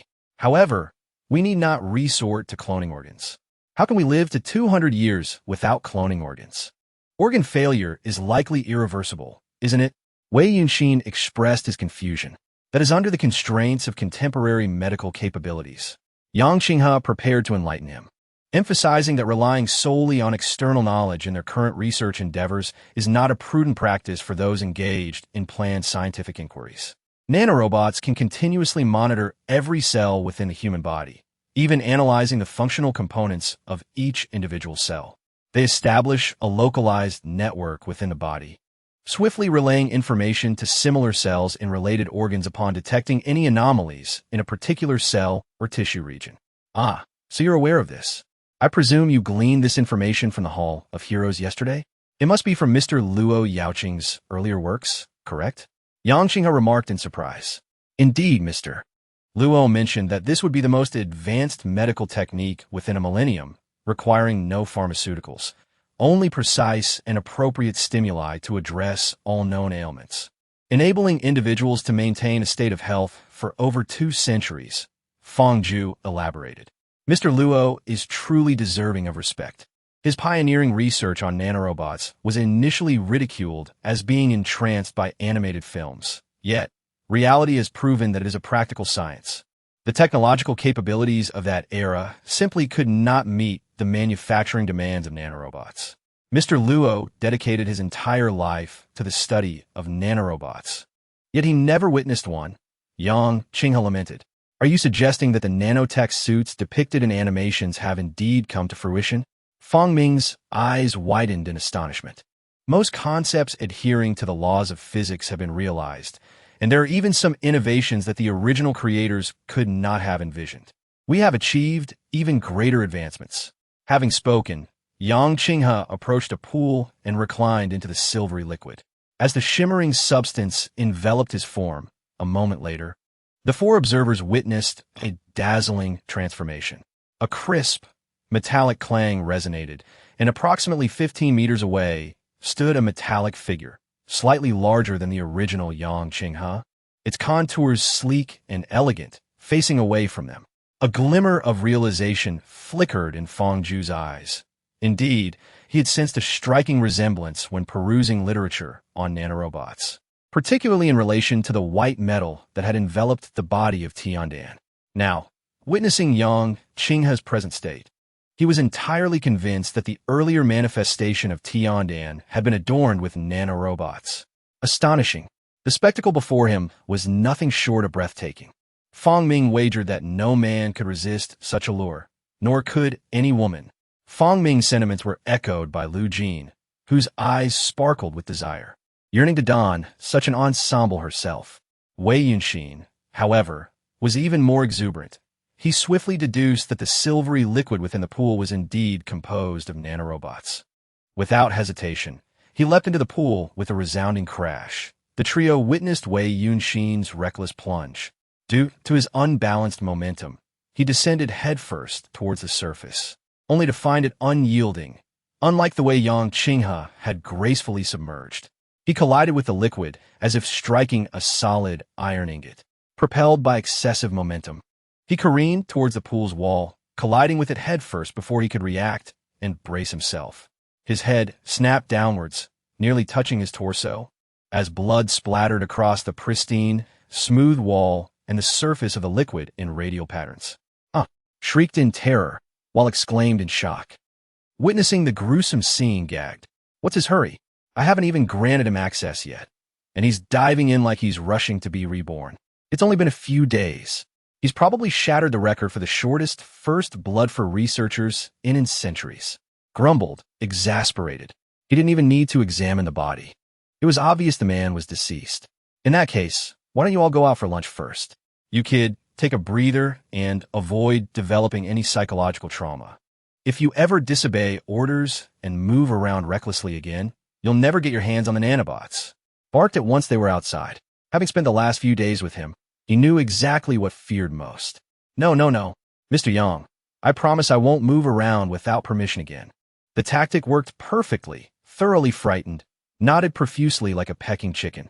You were so scary just now, said, still shaken, Yang's swift demise, though seemingly without lasting psychological impact on him, had thoroughly frightened those who witnessed it. Indeed, your death was particularly gruesome, your head bent all the way to your chest, making you look like a zombie with blood splattered everywhere. Added, patting his chest theatrically as if to alleviate his own fear. Seeing you die inside while remaining alive outside brings me solace. I had thought that what Boss Yang said about the inside being unaffected was merely a fabrication. Feng Zhu did not linger in his previous discomfort. Wei Yunshin's face flushed crimson, at a loss for words. The notion of dying from such a foolish accident rendered any utterance feeble. He could only bury himself in his meal. In the afternoon, the four of them followed Yang Qinghe into the Qiankuan. They cautiously stepped into the scanning pool, initially expecting a sensation akin to either iron ingots or a water basin. To their surprise, the liquid level rose partially, supporting their buttocks, thighs, soles, and arms, with nanobots forming a backrest, providing unparalleled comfort. The silvery liquid slowly enveloped their exposed skin, initially cool but soon becoming quite pleasant. You are experiencing nanobots for the first time. A nanoscale scan is necessary. Qiankuan will present the optimal plan, detailing the distribution of nanobots in each area, the ideal quantity within your body, as well as the maximum allowable. This process varies from person to person and typically does not exceed 10 minutes. Yang Qinghe elucidated. What does all this mean? Feng Ming inquired, turning to Yang Qinghe as the liquid adjusted its shape in accordance with its form. Every individual is distinct. For instance, if you possess 10 centimeters, I may have 18. Consequently, I will allocate more nanobots to that area. Conversely, your arms are evidently thicker and longer than mine. So the allocation of nanobots there will naturally exceed mine, Yang Qinghe exemplified. The optimal capacity refers to the ideal state achieved by the nanorobots, which bestow upon the human body an exquisite synthesis of speed, strength, protection, and repair. This state encompasses the number of nanorobots that can be integrated into the human form.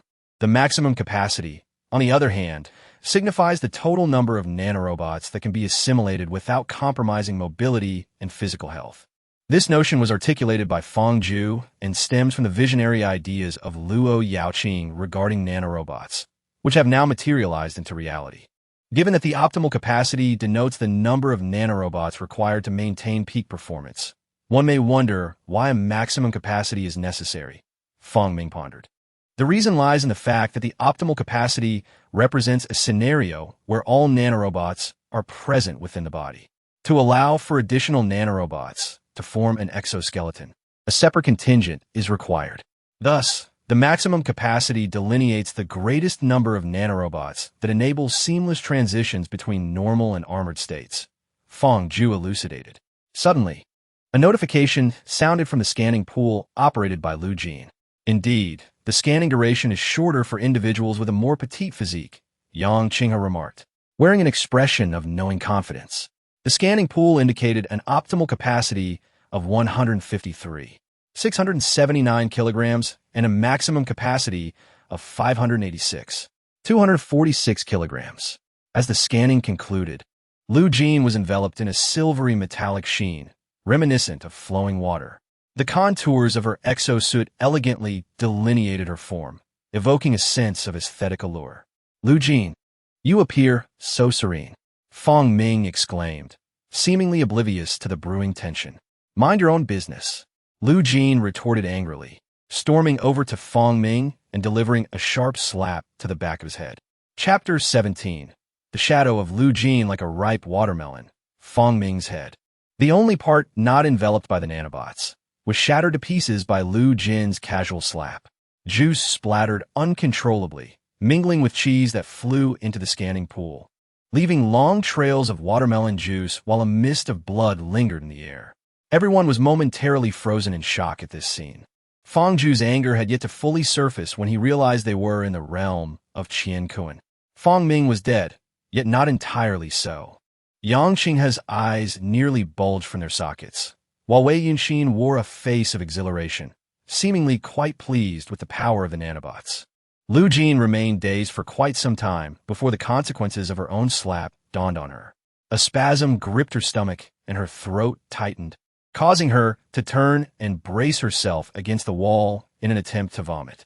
Contrary to her expectations, she did not end up smearing her own vomit on her face. The nanotech armor on her head promptly expanded, yet she continued retching even when nothing but bile remained. You all truly are the most remarkable group of researchers I've ever encountered, exploding 2 heads in a single day. Do you really think repairing bodies here comes at no cost? You are mindlessly depleting my laboratory's quota. Damn it. They had never seen Yang Qinghe lose his composure like this, resembling a gambler who had lost everything, hysterically screaming in despair. Apologies, it was not my intention. I merely wished to. I did not expect such force to strike your head. Lu Jin had already been reduced to tears, helplessly apologizing to Fong Ming. It was evident that she had been sick again after her exit, while a small robot busily cleaned up her mess. Oh, it's quite all right. See, I'm fine, she reassured, inadvertently leaving Fong Ming at a loss. Just moments ago, Lu Jin had acted decisively, and he had felt nothing until he found himself awakening in the virtual chamber, thinking he had merely experienced a lag or disconnection.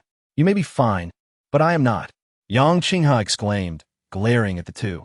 Although the computational power consumed by their deaths was but a drop in the ocean for Qianquan, they were oblivious to the fact that unwarranted consumption of resources was a grave offense. You two are just examples of that, he said, striding toward them. To combat the wastefulness of computational resources, stringent regulations and penalties have been enacted. Any unit that squandered computational power would face a permanent reduction in their annual allocation equivalent to the squandered amount. Your 2 heads will surely count towards that today. Qianquan constantly monitors power usage. No one can evade this, Yang Qinghe lamented. You too, Lu Jin, Wei Yinxin, a 20,000-character report, handwritten. Submit it within 3 days. He huffed in frustration before storming off. Brother you? How did I die back then? Fong Ming inquired with curiosity, pondering the experience that would allow him to learn about the circumstances of his demise. Such an experience greatly satisfied his inquisitive nature. You? It was a gruesome death back then. Wei Yusin fared better. At least his head remained relatively intact. Yours, however, shattered into numerous pieces, likely irreparable. Fong Ju cooperated, indulging Fong Ming's curiosity. Wow, am I truly that impressive? Fong Ming exclaimed as he leapt from the bed. Impressive, what of it? Dying impressively? Well, never mind. It's just quite remarkable. Remarkable, my foot, just go to sleep. Suddenly, there was a loud knocking at the door. Who is it? Yelling in here won't yield any sound outside. This room is soundproofed to such an extent that one could wage war outside without us hearing a thing. Hurry and open the door. Brother you, why should I open the door? You're closer, so who else would do it? I'm merely 2 steps away from you. Despite his protests, Fong Ming slipped on his slippers and headed to the door. Could it be that Lu Jin, that girl, is frightened and seeking solace from her brother? Fong Ming mused. Fong Ming, I'm really sorry. I keep replaying that scene in my mind since this afternoon, and it terrifies me, making it difficult to sleep. Is it possible for me to stay here for the night? Fong Ming felt he might have miscalculated how to open the door. How could his earlier thoughts manifest into reality? It appeared that his traumatic experience had indeed left an impact, leading to hallucinations. Bang! It's nothing. I'm just hallucinating. I was just envisioning Lu Jin coming for comfort, and upon opening the door, she truly is here seeking solace. Brother you, it seems that a shattered head does have consequences in this world. With that, Fong Ming turned and collapsed onto his bed. Have you lost your mind? Can I still hallucinate? Hurry and open the door. Upon opening the door, there was no sign of Lu Jin. Peering out to check both sides, she discovered Lu Jin ambling at a snail's pace to the right. Hey, Lu Jin! Inexplicably, upon hearing her name, Lu Jin vanished in an instant, darting away faster than a dog. Never mind that. Sleep it off. Yang Qinghe took a couple of steps and decided to postpone today's tasks until tomorrow. You 3 promptly assist her in adjusting her state. Once everything is fine, proceed to the Hall of Heroes to find your instructor. The focus will be on nanorobotics and space warfare. Dismissed. With that, he reclined into the virtual pod. The 4 of them entered Fong Ju's room. With a mere press of a button, the bed and desk receded into the wall, and a set of sofas along with a coffee table emerged from the ground, accompanied by a refrigerator and coffee machine. I thought it was your vengeful spirit coming to find me, Lu Jin said shyly. Uffed. Fong Ming nearly spat out the fruit he had yet to swallow. How could you think that? That's utterly absurd. Fong Ming struggled to comprehend the whimsical thoughts swirling in Lu Jin's mind. You opened the door and then immediately closed it. I thought you were upset about this afternoon and were deliberately keeping me out, trapping me in my own fear. The more I thought about it, the more aggrieved I felt, and the more frightened I became. Why was my head blown to bits? You shatter my mind, and now I have to comfort you so you won't suffer from psychological trauma? Who do I turn to for solace? Fong Ming lamented, his expression one of distress. No, that is not necessary. It is my fault. I apologize. I sincerely apologize. Lu Jin felt an overwhelming sense of guilt, having made a mistake. She found herself in the absurd position of needing comfort from the very person she had wronged. No matter how she viewed it, it seemed utterly unreasonable. At 28, she believed she should not be as sensitive as a young girl. Yet, her current state was even more melodramatic than the term itself. What do you know? Fong Ju endeavored to feign insatiable curiosity. I understand where the problem lies. Where? Fong Ju continued to play the role of the supportive friend. In truth, it is not Lu Jin who is at fault. The fault lies with me. The three of them were left in utter confusion. I should have said Lu Jin is too placid. Chapter 18. The Mechanism of Heaven and Earth. Lu Jin glared at Fong Ming. Yet, Fong Ming turned around, pointing at the back of his head, and declared, "Come on. You're unarmed without your nano-battle armor. If you can smash my head with a single slap, I will take your surname." You. Lu Jin burst into laughter, her anger melting away into a smile tinged with subtle gratitude. A mere verbal thank you lacks sincerity. Why not offer yourself instead? Fong Ming was not entirely satisfied. What a delightful fantasy you have. Lu Jin playfully shoved him away in disdain. I'm not trying to placate you. I truly erred in making that joke. It was deeply disrespectful. With a serious demeanor, Fong Ming spoke earnestly. It's all right. I've grown accustomed to this since childhood. If it weren't for the nano-battle armor, it would simply be ordinary playful banter. Lu Jin seemed to emerge from the shadows, finding solace in her acceptance. Engaging in playful banter, yet burdening you with such immense responsibility is rather awkward, Fong Ming sincerely remarked. Then how about you compose a 20,000-word self-reflection? Lu Jin raised an eyebrow. Well, perhaps that would be best avoided. What if Boss Yang discovers it? Fong Ming replied sheepishly. In that case, your apology lacks sincerity. Lu Jin teased. Who said it lacks sincerity? I could offer myself in exchange. Would you accept? At this, Fong Ming perked up, provocatively challenging Lu Jin. What a fanciful notion. Lu Jin, are you certain you won't take a nap? What if you were to collapse? Fong Ming expressed his concern. That won't happen. After all these years as a student who hasn't stayed up late to finish a report, Lu Jin casually responded. That is true. Does anyone know how to enter the Hall of Heroes? Wei Yinxin posed an awkward question. It seems Boss Yang never mentioned it to us. I am aware, Lu Jin declared with a hint of pride. The three turned their attention toward her. The book I previously read in the Hall of Heroes was about virtual technology. The old gentleman stated that operating within virtual spaces relies entirely on thought. Lu Jin elaborated. Thought? Fong Ming revealed the essence of humanity's repetitive nature. The silent mantra within one's heart serves as a directive. However, he mentioned that due to a lack of professional training, the minds of ordinary individuals often lack the clarity and focus required to issue sufficiently accurate and effective commands. The virtual realm, being constructed upon the foundation of computer systems, necessitates precise input. Without it, recognition becomes impossible, and even if recognized, the resulting output is ensnared within the chaotic realm of unknown commands. Consequently, the computer's output remains shrouded in uncertainty. Should we truly attempt this? Fong Ming expressed his apprehension. What if we inadvertently cause more trouble? Yang Qinghe is already in a foul mood. That would compound our difficulties. You and I cannot proceed, Lu Jin interjected. My mental state is far from stable, and my condition upon entering is equally disconcerting. I find myself in a state of disorientation, with thoughts drifting too easily. She then turned her gaze toward Fong Ming. As for you, do you believe yourself capable of maintaining focus? Your thoughts tend to wander, which could lead to complications. Her attention shifted to Feng Zhu and Wei Yunxin.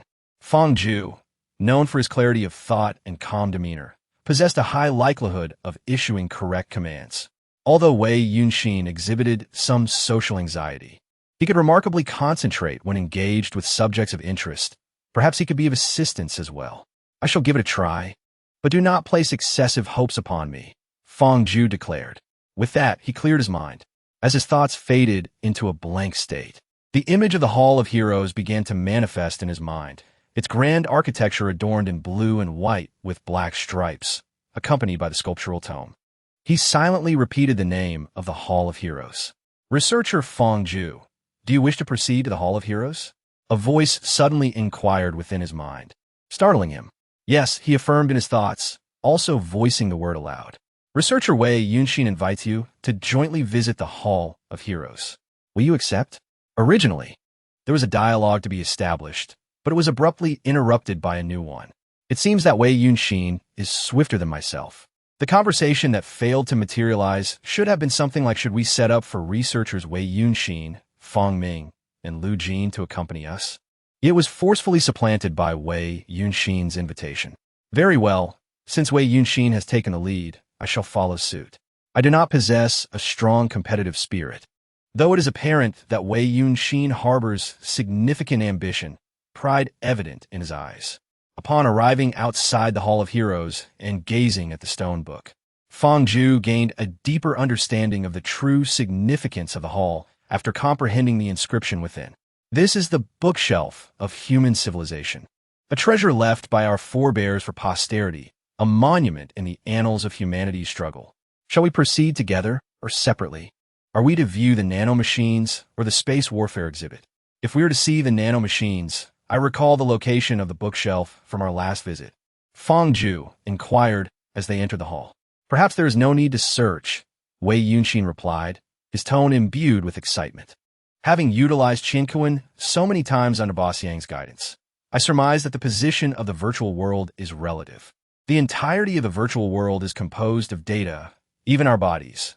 Thus, there is no absolute relativity between objects. And what does that mean?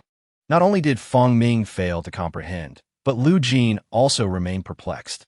Feng Zhu had yet to fully grasp the key elements, merely following Wei Yunxin's train of thought to validate this perspective.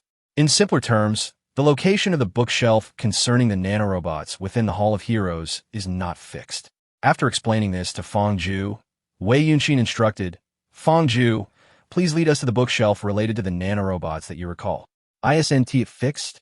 Feng Ming interjected with a look that suggested, surely you must be mistaken, for indeed, the bookshelf pertaining to nanorobots lay before them. Wei Yunxin smiled enigmatically, covering the sign on the shelf with his hand. And now, when he removed his hand, the sign read, Speculations and Verifications of Space Warfare. Is this some sort of magic? Feng Ming and Lu Jin were utterly astonished. After a moment of contemplation, Feng Zhu opened his eyes, stating, I believe I understand your meaning now. He approached the bookshelf without obscuring the sign. Before their very eyes, the sign transformed vividly into research and application of nanorobots. Upon witnessing this, Feng Zhu smiled. The mechanism of the cosmos resembles that of an online game. If only one individual occupies this public space, it records all modifications made by that person. However, with multiple individuals present, the modifications will overlap, yet if different individuals perform identical actions in closely situated areas, the results diverge. Wei Yunxin approached the opposite bookshelf, and after a moment, the sign on that shelf transformed to read, The Research and Application of Nanorobots. They would yield identical results. A game cannot ensure that fundamental elements are universally available to all. Within the realm, the Hall of Heroes represents these essential components. Isn't the wasted computational power considerable? Lu Jin inquired. Not all, Feng Zhu interjected. This is a classic algorithm within the game, based on the principle that I only present visuals in the locations where you are present, and I enhance the quality of the visuals where your attention lies.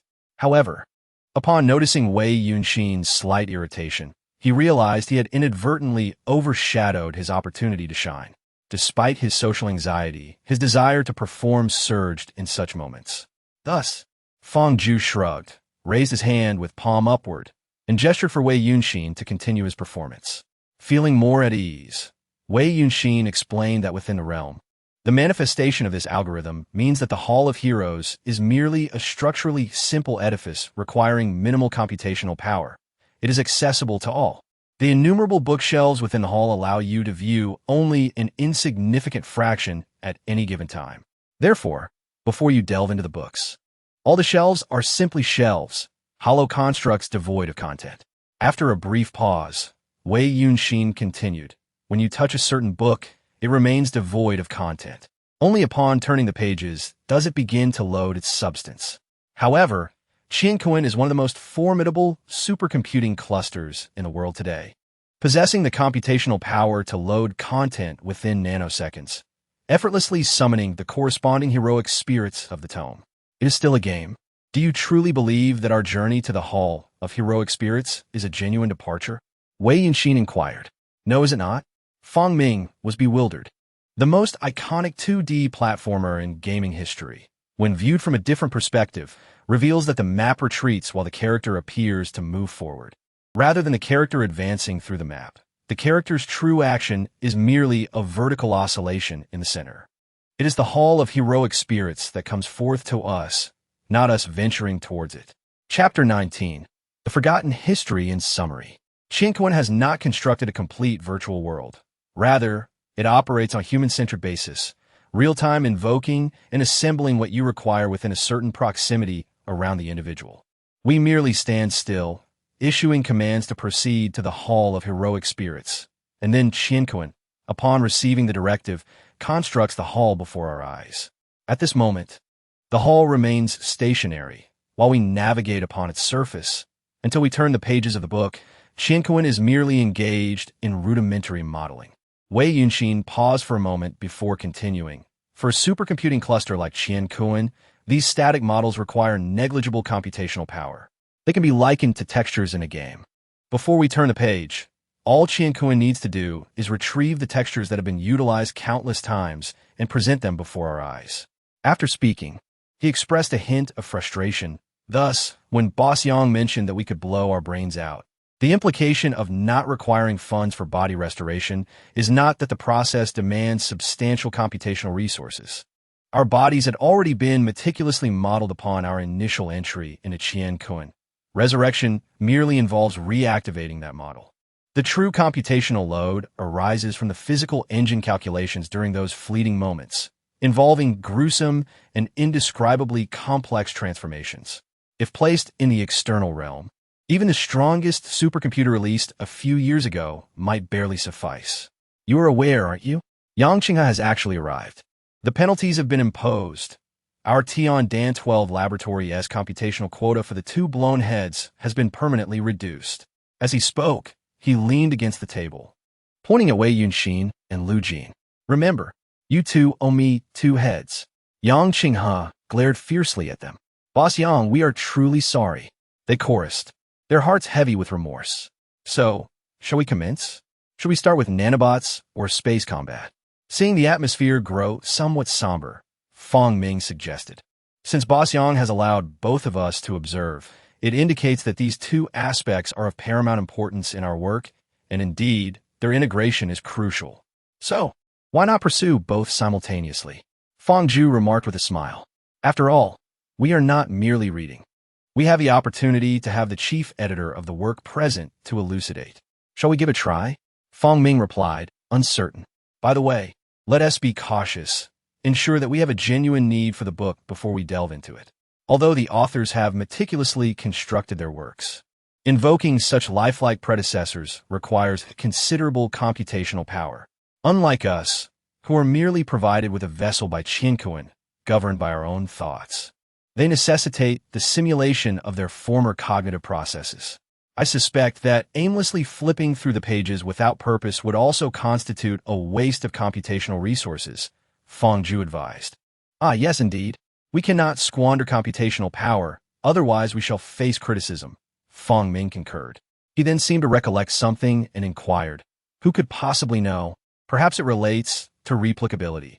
A single individual can only teach a limited number of people, but if one could duplicate numerous instances, would it not allow for simultaneous instruction to countless learners?" Lu Jin believed she had stumbled upon the truth. However, Feng Zhu contended that recording a researcher's thoughts and preserving their knowledge does not necessitate the researcher's own cognition as material. I understand. Wei Yinxin, who had been silent after his recent performance, interjected, drawing the attention of the other two. "I have encountered records pertaining to this matter before," anger flickering in his eyes. "The origins of Qinkuan lie in ordinary virtual technology, whose initial intent was not to assist in research or military training. Its purpose was the pursuit of immortality. A mainstream solution proposed to transcend the limitations of lifespan and accelerate development. Indeed, history has proven this to be true. The first generation of virtual worlds was successfully constructed, allowing all researchers to upload their consciousness to the network upon their demise. At that time, the virtual simulations were not as intricate, and the cost of uploading to the network post-mortem was relatively low. Consequently, not only researchers but also the elite from military, political, and commercial sectors embraced this virtual realm, achieving a form of immortality. While society believed it had discovered a fast track to progress, the seeds of disaster lay buried in the soil, quietly germinating. With an entire generation of elites achieving immortality, their successors in the real world regarded them as mentors in their respective fields, learning from their past experiences and avoiding many pitfalls. However, as this cycle continued through successive generations, the successors gradually lost their capacity for independent thought. By the fifth generation, these successors had devolved into mere puppets. The situation was particularly dire in the business sector, where the exploitative nature of wealthy merchants was starkly evident.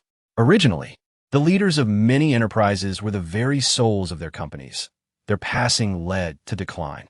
While significant market fluctuations were rare, the overall state was one of dynamic balance. Yet, the immortal leaders sustained countless enduring commercial empires.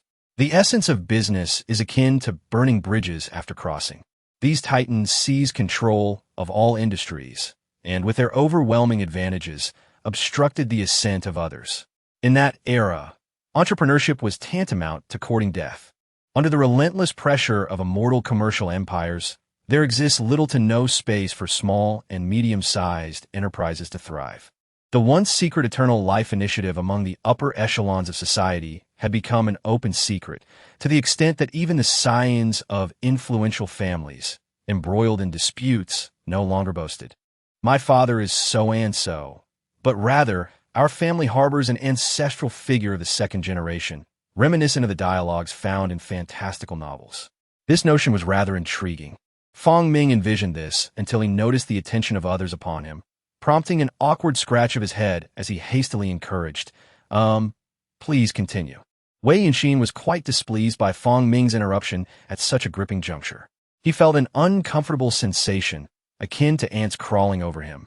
Leaving no time for grievances as he resumed, "The entire society is a stagnant pool. The lower strata find no avenues for ascension, while the upper echelons bask in the accolades of their living ancestors. The ancestors of eternal life provide everlasting protection, weaving a tightly knit web over generations. Everyone is ensnared with no escape. Consequently, what should have been a rapidly advancing human civilization has come to a standstill, hindered by the greed inherent in human nature. The immortals are loath to relinquish control for their descendants to steward their own era, given the seemingly infinite lifespan of their civilization. Why would they transfer power to the younger generation? The inevitable outcome of this trajectory is that the observer civilization, commandeering their fleets, will confront the short-sighted with our unknown yet formidable weaponry, awakening them from their delusions. However, by that time, awakening may be futile. They will face erasure, enslavement, or worse, none of which will be choices left to us. At last, the immortal family, deceived for over a decade in a virtual realm, was finally enlightened to the truth. They lamented hysterically against the researchers, convinced that these scholars merely sought to usurp power for their own enjoyment of supreme authority. Yet, the researchers remained resolute, leading all immortals to their demise, ensuring that none could continue their eternal existence. Chapter 20. The initial experience of nano-battle armor. Subsequently, researchers from outside obliterated all supercomputing servers worldwide that exceeded a certain computational threshold. The leader of the initial group of researchers asserted that it was naive to believe that among the ranks of researchers, there were no traitors to the cause. The preservation of one's consciousness in a digital eternity necessitated substantial computational support. Devoid of such resources, it would merely devolve into ordinary data. Thus, no immortal could escape that purging. Wei Yinxin exhaled deeply. So, in the current realm of Qiankuan, is it true that only soulless spirits reside in the Hall of Heroes? Lu Jin remarked with a hint of melancholy, pondering how those great individuals left behind nothing of substance. Is it that the Hall of Heroes exclusively preserves spirits from the 23rd century onward? I once believed that the virtual technology capable of safeguarding the likeness and thought patterns of predecessors only emerged in that era, Fang Zhu mused. Indeed, the remaining researchers, having learned from the annals of history, dared not advocate for the preservation of consciousness after death. Yet, the inherent flaws of humanity dictate that one remembers the feast but forgets the beating. Spirits can only exist as spirits. Only knowledge can endure eternally. Brother Yu, Fang Ming mused, you mentioned that our civilization could have continued to develop at an exponential rate, a splendid prospect that we must relinquish due to greed. Isn't that a tremendous loss? He reclined on his bed, gazing up at Fang Zhu. The current system and existing framework may not represent the theoretical optimum, yet they are likely among the closest practical solutions within the context of our era, Fang Zhu replied, seemingly diverging from the question while addressing Fang Ming's concerns. Although his words resembled a tongue twister, they contained undeniable truths. Theory remains merely theoretical, and when applied to reality, it often leads to numerous errors. The real world harbors countless uncontrollable variables, and one cannot expect known inputs to yield anticipated results after traversing a series of complex yet unpredictable influences.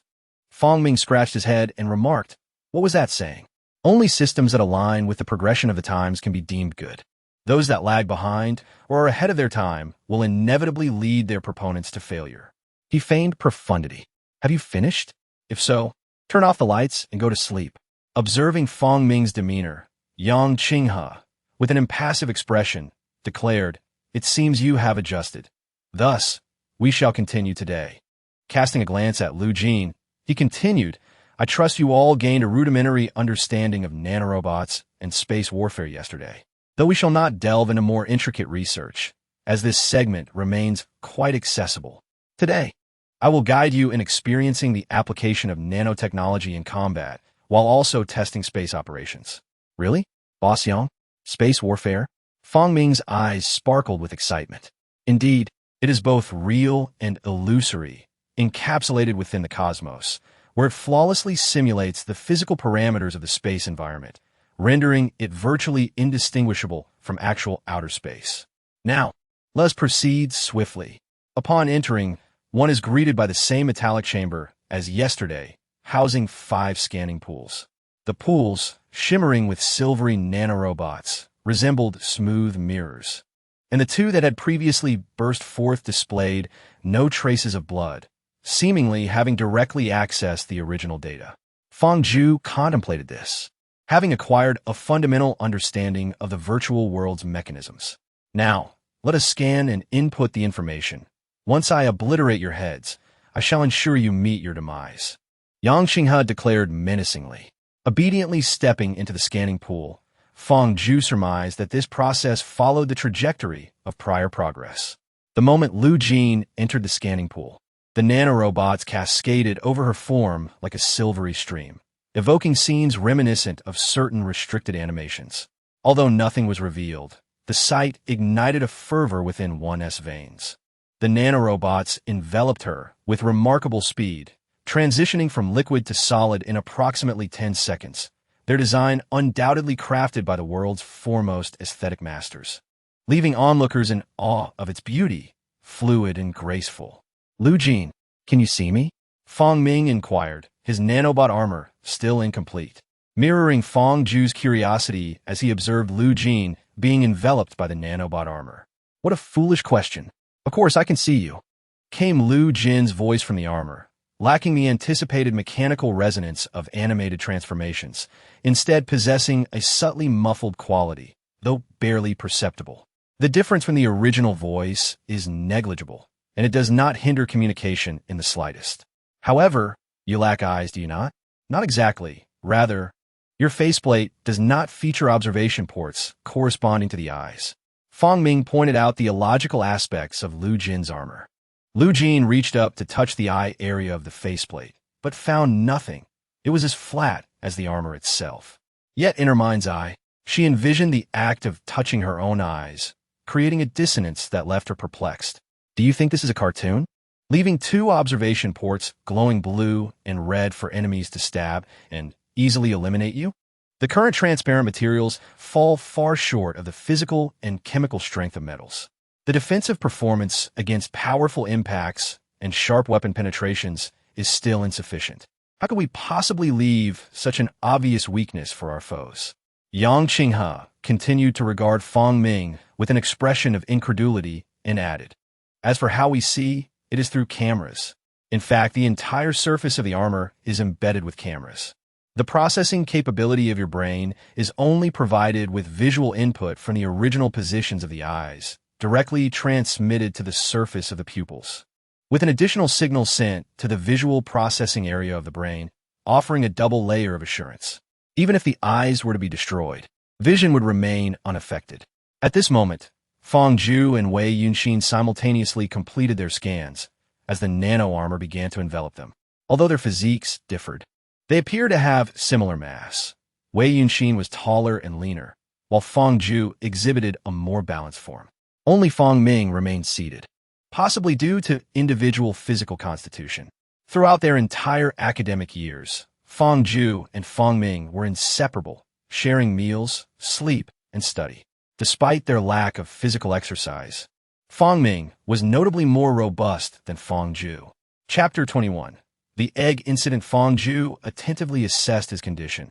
His breathing was devoid of discomfort, unobstructed and free from tightness in the chest.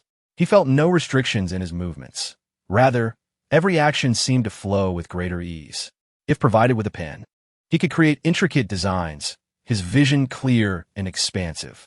He raised a hand before his eyes, gradually exerting force to clench his fist. The steady and explosive power coursing through him was intoxicating. Wow, this nano-armor is truly formidable. Fong Ming had finally completed his scanning. Dressed in the armor, he struck various peculiar poses, seemingly experiencing its capabilities. After a brief moment, he abruptly halted and looked at Yang Qinghe with an ingratiating expression. Boss Yang, I read in a book yesterday that the true strength of nano-armor lies in the wearer's ability to control it with their mind. Could you possibly grant us a trial by lifting the restrictions? Yang Qinghe replied with a tone laced with sarcasm. Oh, just you? You haven't even undergone the systematic enhancement training of the brain domain development method. You can't even move freely within the Qingquan realm, and you're already dreaming of flying before learning to crawl? Who says it's impossible? You Gu and Wei Yunxin can do it. As for me, I should be getting there soon. Why don't you treat me as a ride-along? Fong Ming said unabashedly, his eagerness to experience the powerful control described in the book palpable. Very well, let's see what you're capable of. Don't blame me if you find it challenging. With that, Yang Qinghe revoked his access, leaning against the scanning pool wall with an amused smile. Suddenly, Fong Ming's armor became agitated, undulating erratically. Protrusions emerged in various places, transforming Fong Ming into what appeared to be an eldritch abomination. However, this state lasted only a few minutes. The extraneous appendages gradually retracted, and although the armor continued to fluctuate, the movements became less pronounced, as if Fong Ming was acclimating to the controls. He regained his footing. Impressive. They mentioned your aptitude, and it seems they were correct. Achieving this level of control in such a short time, without prior development or training, Yang Qinghe remarked, displaying a modicum of surprise. but stopping short of astonishment. See? I told you I could do it. Fong Ming's words were strained, as the manipulation of the nano-armor consumed much of his focus. The sentence seemed to escape from between clenched teeth. You still have a long way to go. Maintaining stability is a struggle, and speaking is an ordeal. Actual combat will require considerable practice, Yang Qinghe cautioned, seeking to temper any burgeoning pride. After several more minutes, the armor on Fong Ming's body had largely stabilized, twitching only every few seconds. He exclaimed with excitement, "Look, isn't this better now?" His words were less labored than before, indicating a genuine talent. Despite the lack of formal training and relying solely on related literature, even with instruction, achieving this level of mastery was still a remarkable feat. If you all behave in this manner, I might just consider urging you to expedite your progress. Yang Qinghe did not refute him. For gifted researchers, a few words of admonition are sufficient to temper their arrogance and impatience. Unrelenting suppression only serves to transform brilliance into mediocrity. In this unique period, the act of stifling the younger generation to satisfy one's own sense of superiority is vehemently condemned. There is no need for reporting. Chen Kuan will independently assess and gather evidence. Following the joint approval from above, appropriate sanctions will be enforced, and those who deserve dismissal will be dismissed. Those who indulge in bureaucratic practices shall forever remain mere foot soldiers. As Yang Qinghe pondered, a heart-wrenching scream akin to that of a slaughtered pig erupted from Fong Ming. He swiftly turned to see Fong Ming collapsed on the ground, contorted like a shrimp, his body writhing in agony. Upon arriving at the cafeteria, the four of them sat at a table, with Fong Ming wearing a countenance of utter despair, while the other three struggled to suppress their laughter. Even Wei Yusin was not exempt. The food lay untouched on the table. If you wish to laugh, then laugh. Otherwise, none of us can eat. Fong Ming exclaimed in a voice filled with indignation, his expression reminiscent of a valiant warrior facing his demise. A hearty roar of laughter erupted, filling the cafeteria with a joyful ambience. How did you ever think to move it there? I recall that the nanobots within won't act erratically unless controlled. Came Fong Ju's laughter. You are the exploding egg. Echoed the mirthful chorus. Here is a revised and refined version of the text. This was laughter. At this juncture, she disregarded feminine decorum and jested at. Ha ha ha ha ha. This emanated from. He remained taciturn, yet his laughter seemed to articulate everything. Dared not reveal the truth. At that moment, he had nearly mastered the stable manipulation of the battle armor surface, driven by the desire to attempt more challenging maneuvers. He recalled reading that the nanobots within could construct unique geometric configurations to exponentially augment muscular strength, rigidity, endurance, and even extend muscle fiber length. He succumbed to the temptation, overestimating his control, and subsequently emasculated himself. Ha ha! Hearing the ceaseless laughter, realized that until his death or the demise of those involved, he would forever be subjected to such ridicule. This realization made him feel as though the world held little to cherish. Young, should the incident this morning also be accounted for as wasted computational power? I apologize, said, steeling himself to expose his wound. It seemed that, following and owing Mr. Yang 2 heads each, he now owed Mr. Yang 2 testicles. This does not count. Mastering the manipulation of nanorobots is inherently a process of continuous trial and error. A normal utilization of computational power. The consumption of processing capacity in this area will only increase in the future. However, you truly possess a remarkable character. Yang Qinghe felt an unprecedented sense of joy, as if the repercussions of the previous incident had dissipated. With a cheerful demeanor, he patted Fong Ming on the shoulder. Lu Jin and Wei Yunxin silently expressed their gratitude to Fong Ming. Had it not been for his actions, Boss Yang might have continued to wear a sour expression for an indefinite period. Since they owed him a favor, it was only fitting to reciprocate. The ebb and flow of mutual support is the essence of enduring interpersonal relationships. Fewer ha's when mocking him as the bomb man in the future, Lu Jin mused. All right, this morning I have provided you with a general experience of the nanotech armor. Although there were a few minor mishaps, they were inconsequential. Now, let's delve into space combat. You have already studied this subject. So this afternoon, we shall combine theory with practice for a deeper understanding. Yang Qing has said with a light-hearted tone. It seemed that the incident involving Fang Ming had the potential to sustain his good spirits for quite some time. Chapter 22.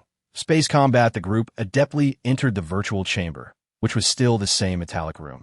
At Yang Qing's request, they swiftly donned their armor and stood in a line awaiting further instructions. I will not grant you access to cognitive control at this moment. It would be unwise to risk further explosions. While standard training can indeed consume processing power, there are specific thresholds to meet, sufficient for ordinary training, but frequent detonations suggest inadequacy. This month, the indicators have been exhausted, and one cannot enter the realm of Qiankun. One must wait until next month. Furthermore, it will be determined by Qiankun whether you are intentionally depleting computing power. Upon approval, it will be treated as waste and permanently deducted from the laboratory's quota. Yang Qinghe elucidated this matter with remarkable detail, fearing that they might recklessly squander their computing power. After the initial application of the armor, subsequent applications required no more than a mere 10 seconds. Several individuals completed it in approximately 10 seconds. Did you see that? Yang Qinghe asked, seemingly perplexed. See what? Fang Ming and Lu Jin exchanged bewildered glances, unable to comprehend Yang Qing's reference. It is the speed of application. We took around 10 seconds to don the armor. While Boss Yang did it in, well, I estimate it should be within 1 second, Wei Yunxin replied. Fang Ju, who could not be seen, also nodded slightly, indicating that he understood Yang Qing's focus on the speed of application. Indeed, despite being called nanorobots, they do not reach the diminutive size of a nanometer. Each nanorobot is merely slightly larger than an ordinary virus. Consequently, their small heads cannot accommodate much information. Thus, they are equipped solely with organs that can be controlled by thought, along with a few simple inherent commands. For instance, the nanorobots within muscle cells merely link together, assisting in stretching or contracting, and then, under external force, form a mesh structure to protect the cells. Thus, your form after donning the armor represents all the nanobots, manifesting as a cohesive entity when each group operates according to its inherent directives. In this state, you become a formidable combatant, endowed with great strength, swift agility, and a commendable resilience in close quarters. Commendable resilience? Mr. Yang, can enhanced control also yield greater durability? Fang Ming found himself perplexed. Having perused relevant literature, he understood that a heightened level of control could enable the manipulation of nanobots to execute more refined techniques of force application. A masterful operator and a novice, both clad in armor, could exhibit drastically different levels of strength and speed. However, does not the armored state imply an equal resilience? After all, beneath the substantial protection of a nanotech exosuit, a human's inherent ability to withstand blows is nearly negligible. Indeed, Yang Qinghe elaborated, a proficient controller can employ more sophisticated techniques to dissipate force. For instance, I can command the nanobots on the surface of the armor to channel the incoming force in layers. As long as the force is not completely vertical, this method can effectively redirect a portion of the impact. There was a predecessor who specialized in various force dissipation techniques, while his opponents may remain uncertain of his prowess. It is a well-known fact that few could best him. Yang Qinghe expounded, recognizing Fang Ming's innate talent and finding him agreeable. Thus, sharing further insights posed no burden. All right, those are advanced techniques you will eventually master. For now, immerse yourself in practical exploration of effective combat in the vastness of space. As he spoke, he opened the door to the room, revealing a small, desolate space. Upon entering, he quickly realized that he was in a weightless environment. Before he could firmly plant his feet, his body was propelled forward by the force, and in a flurry of confusion, he collided with the opposite door of the small chamber. With a soft click, the door he had entered through closed, prompting Yang Qinghe to attempt to open another door. Suddenly, the group was unexpectedly drawn out of the small room. A glance around revealed their current location, outer space, with the nearest celestial body being Mars, its vibrant orange surface appearing strikingly vivid. I shall now begin to assess the results of your study from yesterday. Yang Qinghe's voice resonated in the air. In this cosmic environment, the parameters of physics were flawlessly simulated, preventing any rudimentary errors, such as sound transmission in a vacuum. It seemed akin to a team communication system. Yet he felt no headsets or similar devices, leaving Feng Zhu somewhat perplexed. As for me, combustion is impossible in a vacuum. Thus, conventional explosive weapons can be dismissed entirely. However, one could utilize oxidizers to assist in the combustion of thermal energy weapons, affordable and effective, yet lacking in maneuverability. Moreover, the demand for increased weapon mass due to the oxidizer is significant. In space, every additional ounce incurs substantial costs, rendering practical use rather expensive. When it comes to nano-battle armor, the feasibility diminishes further. Although there are no limitations on weight in space, agility and maneuverability are sacrificed, making it suitable only for large starships, where it can serve as a conventional weapon. Electromagnetic kinetic weapons do not require additional oxidizers.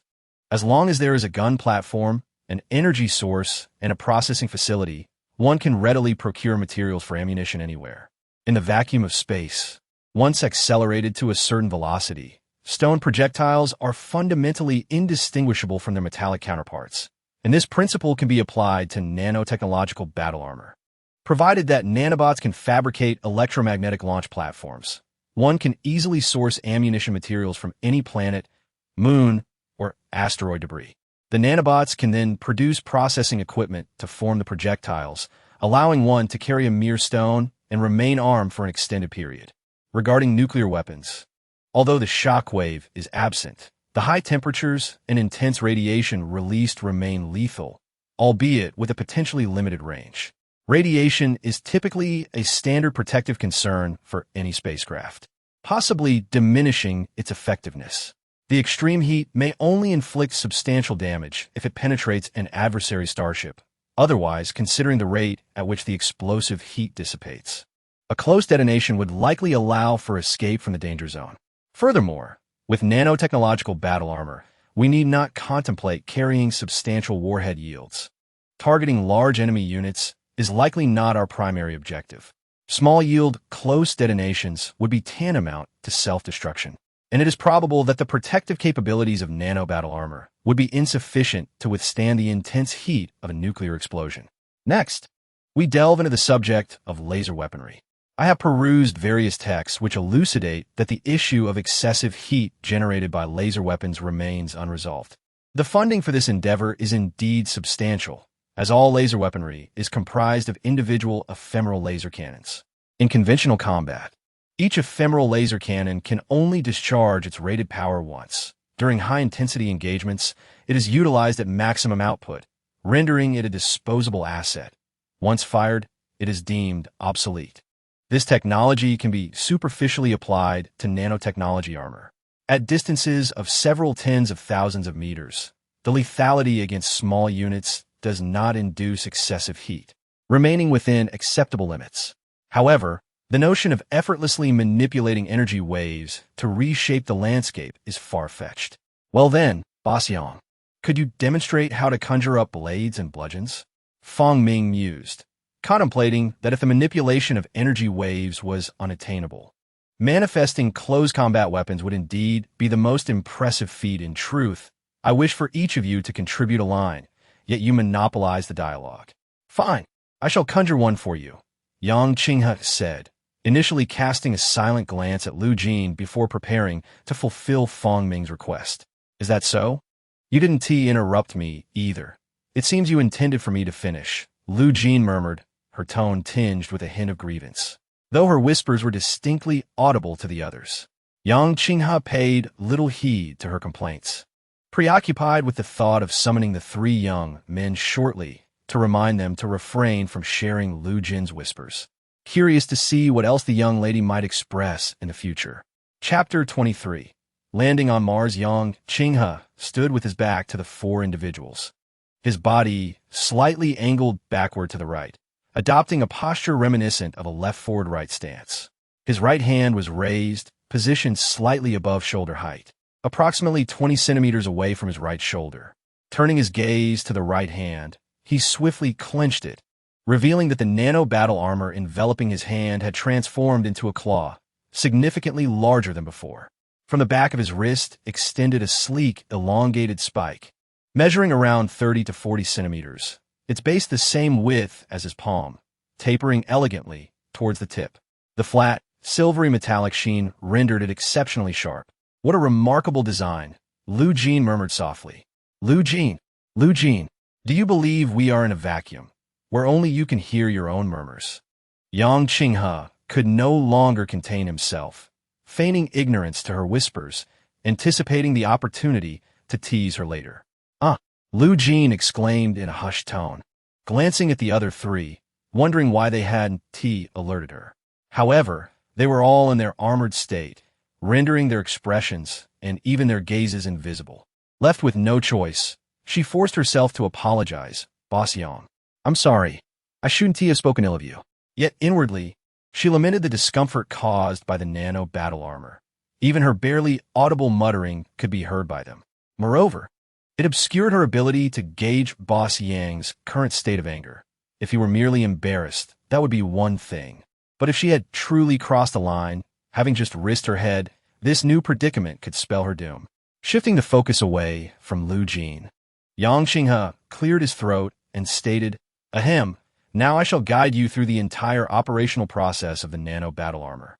This will greatly aid your understanding of it. Now, we must prepare to land on the Martian surface. But how do we land? Are we just going to drop straight down? Fang Ming voiced his concerns. Descending directly, the performance of the nano battle armor in response to planetary landings, particularly on Mars, a planet not universally enveloped in extreme and harsh conditions, is indeed a trivial matter. Your current operational capabilities are nearly non-existent. Therefore, I shall synchronize your battle armor with mine, requiring you to do nothing but await our landing. As he spoke, the battle armors of the group surged forward, trailing behind Yang Qinghe's as they plunged toward Mars. Moments later, they felt the surface of their armors gradually heating from friction.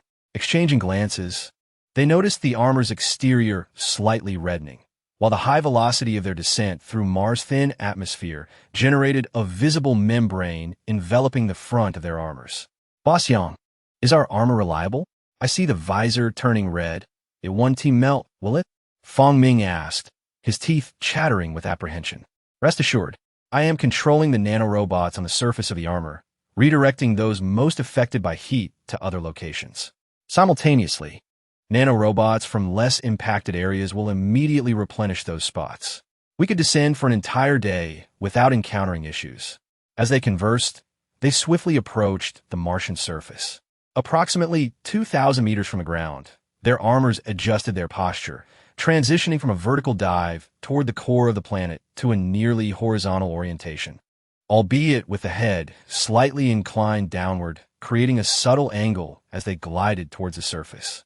The gliding lasted for 2 to 3 minutes, maintaining a height of over 10 meters above the ground. Once again, a shift in posture occurred, transitioning from a parallel glide to a forward position with limbs extended and the body reclined. A palpable thrust emanated uniformly from the hands, feet, and the frontal part of the armor. The forward velocity during the glide was likely subsonic. Within 10 seconds, the speed was nearly countered to zero. And then the group began to feel the effects of Martian gravity. Yang Qinghe resembled a diver, executing a series of intricate, high-difficulty maneuvers that revolved around his waist and the axis of his body. Ultimately, he landed with a classic superhero pose, kneeling on one knee with one hand resting on the ground. Unfortunately, the dust kicked up was considerable. Otherwise, if judged by the Olympic Committee, he would undoubtedly score higher than any previous diving champion. In contrast, Fang Zhu and the others were not as graceful. Once Yang Qinghe completed the deceleration, he disengaged their follow state, reverting to the initial form of the battle armor. Without Yang Qinghe's guidance, each person adopted their own unique landing posture. Just as Fang Ming experienced the momentary calm after the speed counteraction, gravity abruptly pulled him downward. In his panic, he curled into a ball and plummeted straight to the ground, akin to a heavy iron ball, crashing onto the surface with a resounding impact that sent shockwaves radiating outward. Fang Zhu and Wei Yunxin fared better. Quick to react, they adjusted their stances, landing on their feet, albeit not with the same elegance as Yang Qinghe. Lu Jin, however, was caught off guard, failing to execute any maneuver, landing face first and rolling several meters away. Esteemed proprietress Yang, has she perhaps incurred another cranial debt to you? Fang Ming inquired, his astonishment palpable. Perish the thought, Yang Qinghe responded. Even without the full armor, the Nanamakine's automated defense protocols within her should mitigate any severe harm from such a fall. Despite his words, the undignified manner of Lu Jin's landing elicited a grimace. Good heavens, that was terrifying.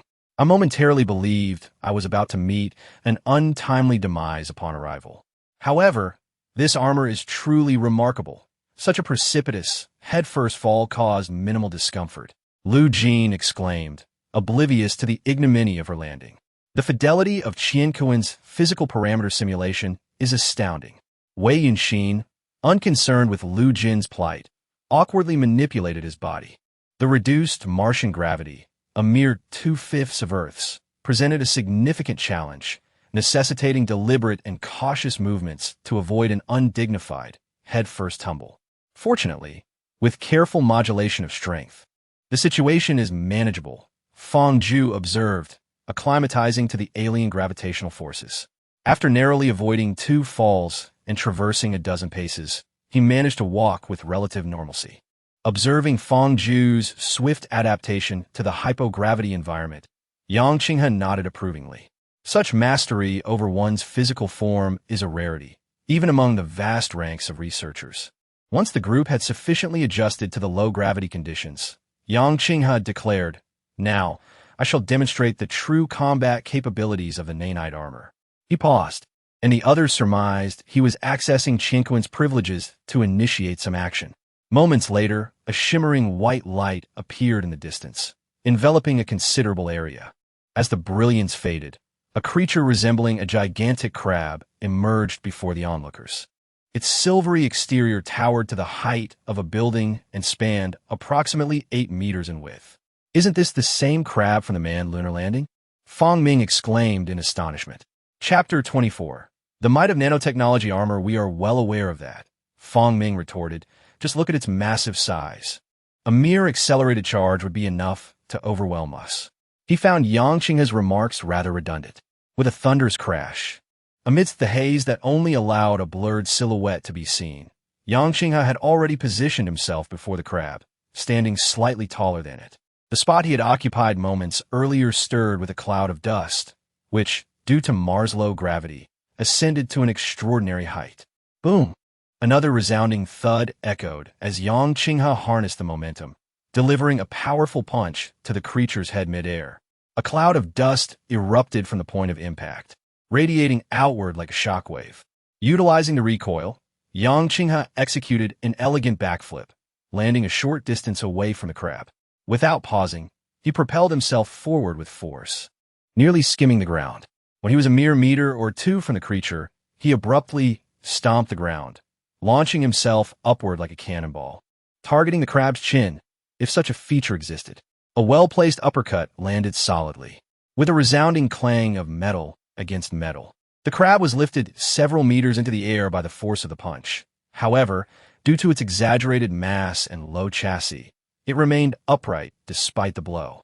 The creature was momentarily dazed by the 2 strikes, shaking its large head, or rather, its entire body, in a manner that appeared somewhat endearing. "Boss Yang, this looks a bit like gua sha," Fang Ming remarked, reveling in the spectacle. Ignoring Fang Ming's teasing, Yang Qinghe extended 2 objects resembling gun barrels from his arms, leveling them towards the crab, unleashing a relentless barrage of ammunition amidst Fang Ming's curious gaze. The projectiles were evidently not propelled by gunpowder, yet their potency far surpassed that of traditional firearms. The crab, struck by the formidable blows earlier, bore only 2 faint indentations. Yet it retreated repeatedly in the face of this torrential onslaught, revealing countless minuscule pits accumulating upon its surface. Once Yang Qinghe observed that the crab's exterior was devoid of any smooth patches, the gun barrels smoothly transitioned into his hands, transforming into two long blades that surged towards the still-dazed crab. As before, upon nearing its target, he abruptly stomped the ground, propelling his body upward. However, this time, instead of an uppercut, he spun at an astonishing speed, defying the laws of physics, causing the long blades to whirl like a meat grinder, striking the crab with a series of rapid, melodious metallic clangs. After a rapid series of strikes, Yang Qinghe landed gracefully, seamlessly merging two long blades into one. With unwavering determination, he thrust it forward, piercing through the crab's body. Upon closer inspection, the blade emitted a dazzling blue light, and signs of melting were evident at the wound. With a swift upward flick, a blue arc cleaved the sky, splitting the crab in two. The creature lay motionless, truly severed, with its cut glimmering with orange molten traces, while arcs of electricity flickered within. It fell heavily to the ground, stirring up a cloud of dust. Wow, Boss Yang, your combination of moves is incredibly impressive, Fong Ming exclaimed, his eyes shimmering with admiration, wishing he had been the one to cleave the crab. Are you sure you're not just showing off with all those techniques?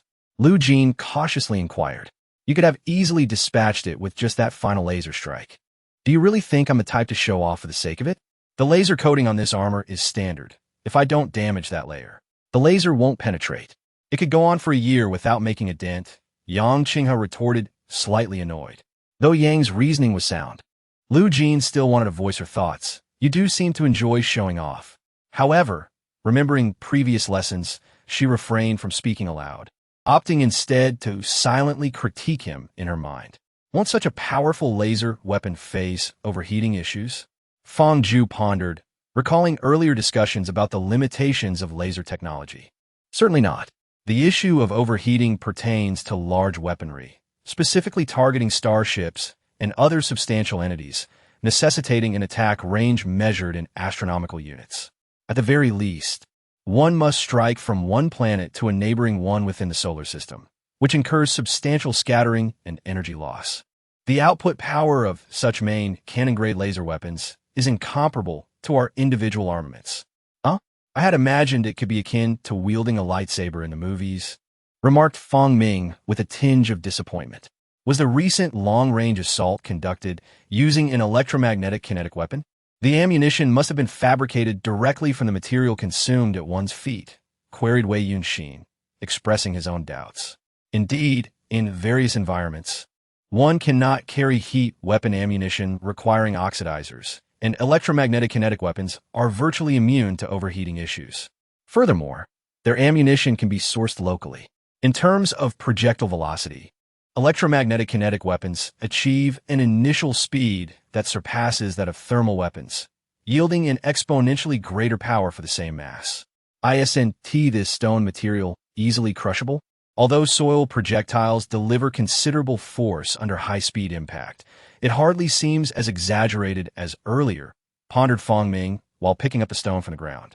Upon receiving the pellet, Fong Ming exerted a firm squeeze, yet the pellet remained unyielding. Undeterred, he pressed harder, but still there was no change. Skeptical of fate, he wedged the pellet between the palms of his hands, crossing his fingers tightly, and summoned all his strength to crush this minuscule object. In truth, his own power was negligible, merely a fraction of the might bestowed by his battle armor.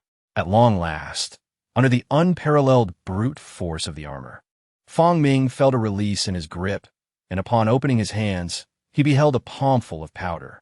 How could it be so incredibly dense? This exceeds even the hardness of a metallic pellet. If it were composed of copper, I should have been able to crush it with one hand, he pondered uncertainly. This is a foundational level technology known as atomic compression. Chapter 25. Foundational level technology. One trusts that during your academic years, you have grasped the structure of atoms. Yes? Yang Qinghe initiated with a straightforward inquiry, casting a glance at the group. You must have also encountered the most classic analogy. An atom resembles a vast football field, with the atomic nucleus akin to an ant situated at the center of the field, highlighting the vast disparity in size between the nucleus and the atom, Yang Qinghe affirmed. Indeed, educators nationwide employ this example, Fong Ming interjected, playing the role of the supportive audience. Atomic compression technology emerged from this fundamental truth, initially a mere concept within the realm of science fiction. However, 8 centuries ago, research within the field of materials encountered an insurmountable bottleneck. Under conditions where the essence of materials remained unchanged, various structural arrangements and intricate alloy formulas had reached a point of stagnant advancement. It was an era marked by profound darkness in the realm of material science, where countless researchers dedicated decades of their lives in pursuit of discovering or formulating materials with superior properties than existing formulas. Despite relentless efforts to enhance production processes, the emergence of novel materials with attributes surpassing those of leading materials remained elusive. In the modern age, the 3 pillars of advancement, energy, materials, and information, stood precariously, with the materials pillar teetering on the brink of collapse. While the realm of energy held a plethora of concepts ripe for exploration and the domain of information was merely in its infancy, the field of materials appeared to have reached an insurmountable impasse. Researchers in materials science succumbed to despair, one after another, as the path forward grew increasingly obstructed. In a bid to rescue these beleaguered scholars, authorities extracted a myriad of whimsical ideas from the vast ocean of science fiction literature, packaging them with an air of seriousness and issuing a series of research projects in the hope that these deranged researchers might redirect their energies toward these fanciful endeavors. To their astonishment, within the 16 laboratories assigned to the Atomic Compression Project, one laboratory succeeded in actualizing an idea from science fiction, unveiling a groundbreaking discovery poised to change the world. Drawing inspiration from the phenomenon of white dwarfs, which, through a series of natural evolutionary processes, transform into celestial bodies of immense density, capable of possessing 1 to 10 tons of mass per cubic centimeter, far exceeding the density achieved by arranging atoms in their most compact structure. They identified a stable equilibrium state between normal atoms and the fragmented atoms found within white dwarfs. Originally, researchers in the field of materials, who found themselves with little to occupy their time, discovered an inexhaustible workload. The process of compressing existing materials is tantamount to doubling the previous efforts within the domain of material science. Furthermore, the compression of alloys yields an array of distinct properties. For humanity, this addition to the balance against observer civilizations represents a considerable advantage. It may well be one of the heaviest weights thus far. The compressed materials retain the characteristics of their original forms while exhibiting an exponential enhancement in performance. For instance, the commonly used steel, when subjected to a 1-fold compression, experiences an 8-fold increase in hardness and toughness, while a 2-fold compression results in a 64-fold enhancement. Regrettably, current technology permits only up to 2-fold compression. Otherwise, with such formidable attributes, any civilization attempting to confront us directly, unless armed with weapons of a cosmic caliber, would find themselves utterly outmatched. As Yang Qinghe lamented this reality, Wei Yunshin interjected, "Boss Yang, our nanorobots must have utilized atomic compression technology, correct?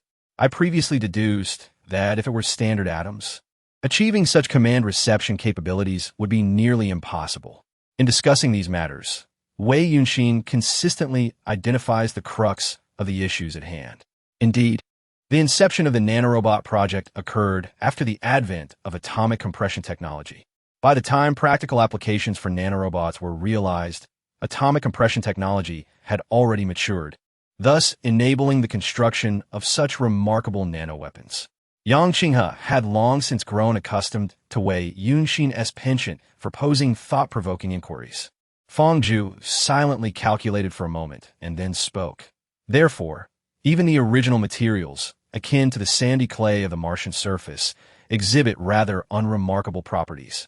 However, following the atomic compression process, they can attain a hardness that far exceeds that of conventional copper projectiles, thereby establishing the essential criteria for becoming superior projectiles.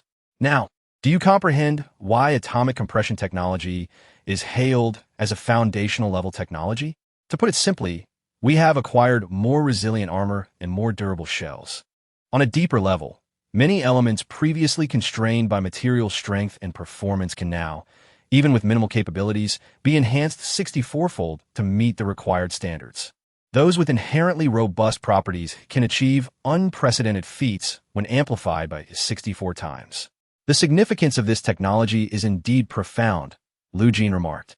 All right, let's commence the endeavor. Yang Qinghe called out. However, Boss Yang, isn't it still early? If I'm not mistaken, we haven't even reached 2 hours yet. Lu Jin questioned in confusion. Is it possible that we are finishing early today? Some matters can only be addressed externally. Here, each of you receives one. In the future, dedicate at least an hour each day to it. Upon exiting, Yang Qinghe led the 4 individuals to another room. As soon as they entered, a strong aroma of traditional Chinese medicine greeted them, and their eyes fell upon a row of compartments resembling restrooms. Before the 4 could voice their inquiries, Yang Qinghe handed a moderately sized white-covered book to Feng Zhu. The method of brain domain development. Feng Zhu had not anticipated that he would so swiftly encounter this revered technique, hailed as humanity's hope. He had believed that he would need to make a significant contribution before being granted the opportunity to study this legendary method, imbued with an air of the fantastical, which could effectively enhance brain development and improve learning efficiency. It appeared that the pressure exerted by the observer civilization on the higher echelons was indeed considerable. Distributing the other 3 volumes among his companions, Feng Zhu eagerly opened this extraordinary scripture. The Tao that can be told is not the eternal Tao. The name that can be named is not the eternal name. The nameless is the beginning of heaven and earth. The named is the mother of myriad things. Therefore, always be without desire, in order to observe its marvels. Always have desire, in order to observe its outcomes. These 2 emerge together, but differ in name. Both are called the mysterious. The mystery of mysteries is the gateway to all wonders. Feng Zhu's mind was filled with questions. Was this not the original text of the Tao Te Ching? He sensed that matters were far from simple and quickly flipped to the next section. Thus have I heard. At one time, the Buddha was in the country of Shrivasthi, in the Jita Grove, the garden of Anathapindika, with a great assembly of bhikshus, numbering 1,250. Turning the pages further, he read, In the beginning, God created the heavens and the earth. The earth was formless and empty. Darkness was over the surface of the deep, and the Spirit of God was hovering over the waters. And God said, Let there be light, and there was light. In somewhat mystical terms, the process of brain development is a matter of the mind. Grasping the spirit within the words is the essence. Whether it be the reverence for the divine in religion, philosophical contemplation of the world, or the subsequent passages, all serve as means to elevate the spirit to an alternative state of activity. Just as several individuals were left in a state of blankness from the impact of this divine scripture, Yang Qinghe's words jolted them back to reality. The brain domain development method is not merely a book. It constitutes a scientifically effective regimen of exercises. Merely reading it is futile. One must immerse oneself in the experience, each individual in their own private space, while indulging in a medicinal bath, contemplating and absorbing its essence. In Chapter 26, titled Cultivation and Enlightenment, upon entering the compartment, one is greeted by a spacious bathtub, though its material appears to deviate from the classic white porcelain, suggesting a distinction from ordinary bathtubs. Beside it stands a storage cabinet, yet a thorough search reveals no towels, bathrobes, or bathing essentials. Stripped of clothing, one reclines within, the waterproof booklet in hand. Yang Qinghe calls from outside the compartment, urging compliance in removing one's garments and placing them neatly in the storage cabinet. With the brain domain development method in hand, one settles into the tub, pondering how the medicinal bath operates. Boss Yang, how does one fill the tub? There are no buttons? Is it voice-activated? Feng Ming adeptly articulates the queries that linger in everyone's minds as they struggle to organize their thoughts. It fills automatically. Just lie back and wait a moment. Yang Qinghe Chaswali replies. Feng Zhu seems to stifle a laugh in response to Boss Yang's words. Indeed, as Yang had indicated, a brownish medicinal liquid begins to seep into the bathtub. The unmistakable aroma of traditional Chinese medicine, which had been subtle moments ago, now envelopes the atmosphere, quickly saturating the reclining body within mere seconds. Only the upper part of my neck was exposed, the temperature slightly warmer than what one would find comfortable. Yet it felt rather pleasant after a brief acclimatization. The brain domain development method in my hands, as Mr. Yang had mentioned, was not only waterproof, but also devoid of any trace of the liquid's color. While I pondered these random usings, I suddenly felt something unexpectedly cool make contact with my body, prompting an instinctive exclamation. What on earth is this? Grabbing the object that had touched me, I realized it resembled a human hand. I pulled it from the water and discovered it to be a bionic hand meant for massage. Based on my sensations, it seemed as though at least 10 of these bionic hands were simultaneously attending to my comfort. Despite having the means, I would never indulge in such luxuries, as it felt somewhat excessive. However, I was convinced that even a high-end spa, one could not receive this level of treatment. More than 10 hands, with at least 5 or 6 masterful practitioners working in concert. The sensation was utterly delightful. Ah, yes, that's it. A bit harder, a bit faster. So pleasurable. From the adjacent cubicle came the melodious moans of Fong Ming. Purely from the text, one might mistake it for an adult film. To my right was Fong Ming, and to my left was Lu Jin, who had fallen silent after her initial startled cry. However, under the cover of Fong Ming's sultry sounds, it seemed she could no longer contain herself, emitting faint moans that were barely audible unless one listened carefully. Yet, I thought to myself, unfortunately, I am listening quite intently.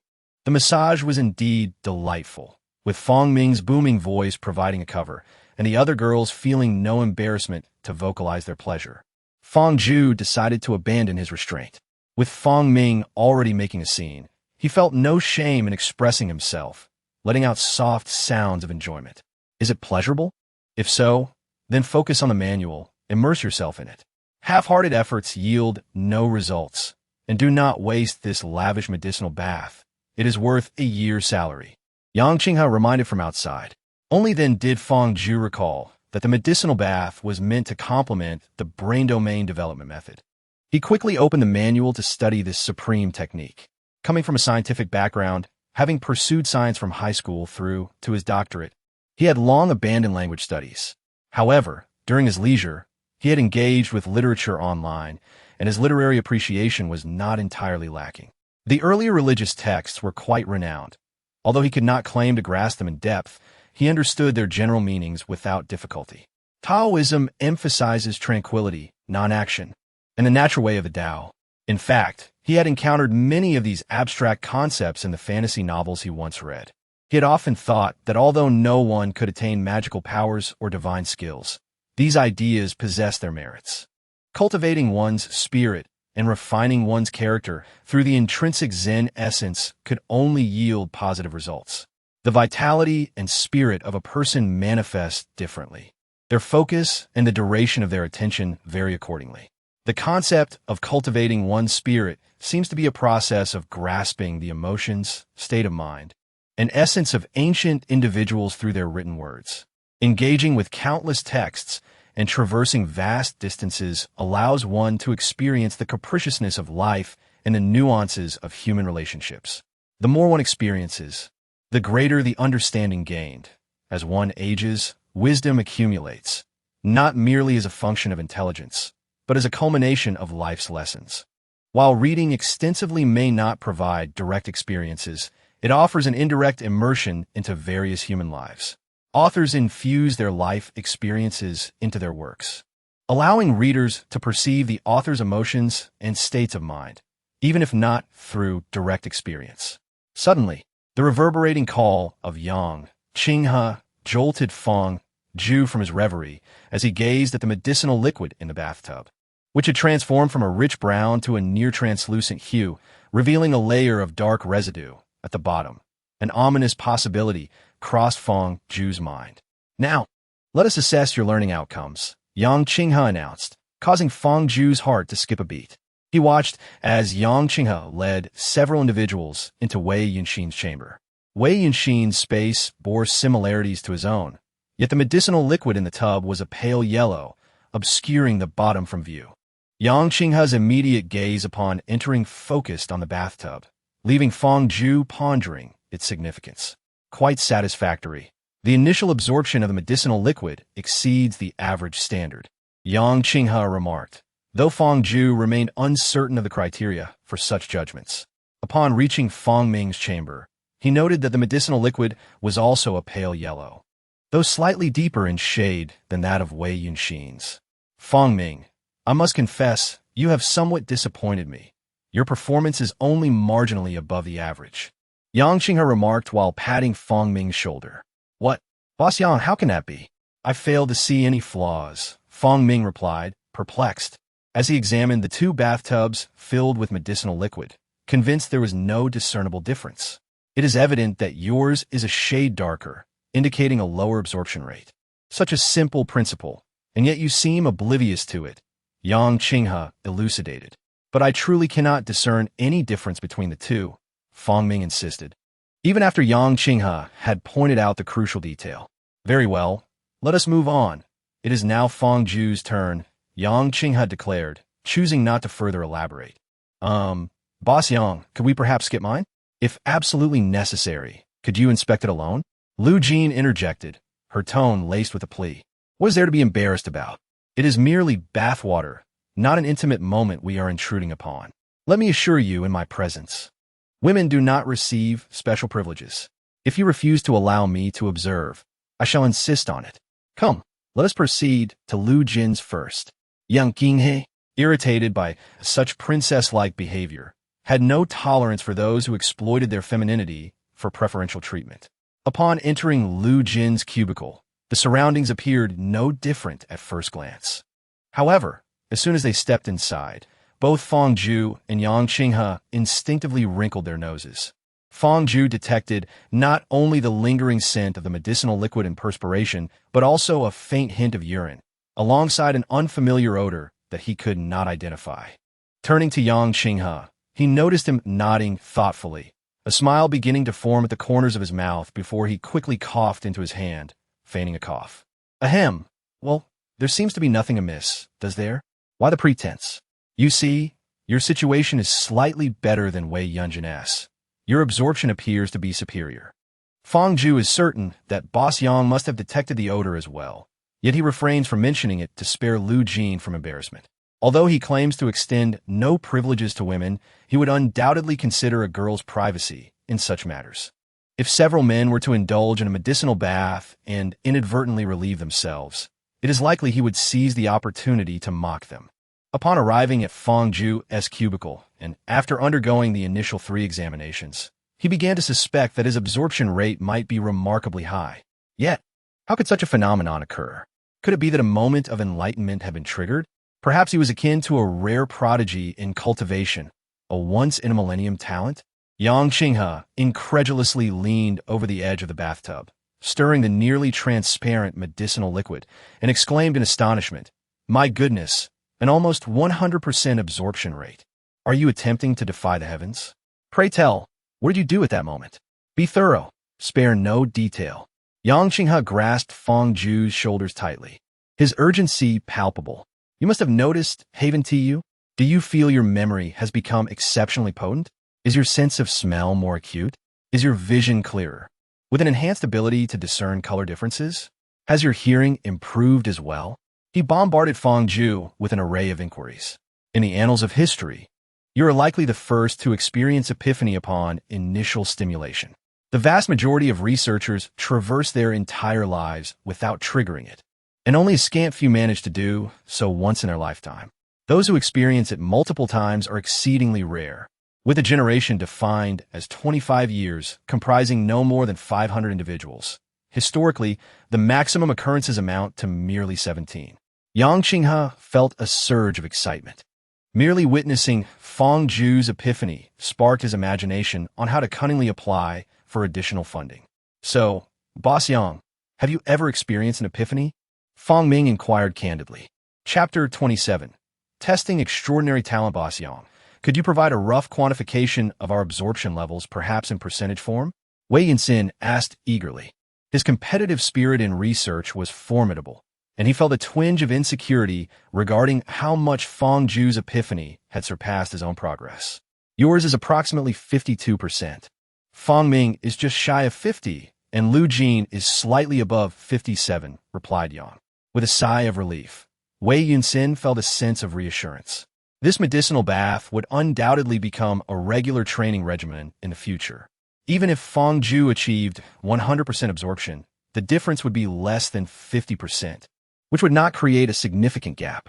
Based on the information provided by Boss Yang, it was inferred that an epiphany did not necessarily correlate with future absorption levels. As long as Fang Zhu's regular absorption rate did not exceed his own, there remained a chance for him to surpass Fang Zhu. Moreover, he believed that he too might one day experience an epiphany. What's the matter? Feeling relieved? Do you think that experiencing an epiphany once doesn't constitute a substantial disparity? Wei Yunxin's expression was utterly unguarded, and Yang Qinghe discerned his thoughts at a glance, prompting a teasing remark. A sudden chill coursed through Wei Yunxin, evoking an ominous premonition. The most crucial element in the development of the cerebral domain is the fabled power of the mind, a concept rooted in idealism. Everything, be it medicinal baths, manuals, or traditional massage techniques, serves to facilitate the awakening of this mental power to stimulate cerebral growth. Thus, medicinal baths are merely auxiliary. The extent of absorption indicates only the minimum threshold of this training, not the maximum potential one could achieve. Yang Qinghe gleefully unveiled this harsh reality to Wei Yunxin. Therefore, Wei Yunxin's voice trembled, hesitant to continue. Thus, the theoretical upper limit of enlightenment is non-existent. It can be infinitely vast, yet invariably, it surpasses the minimum threshold achieved through a single medicinal bath by a considerable margin. Yang Qinghe continued to hammer this point home.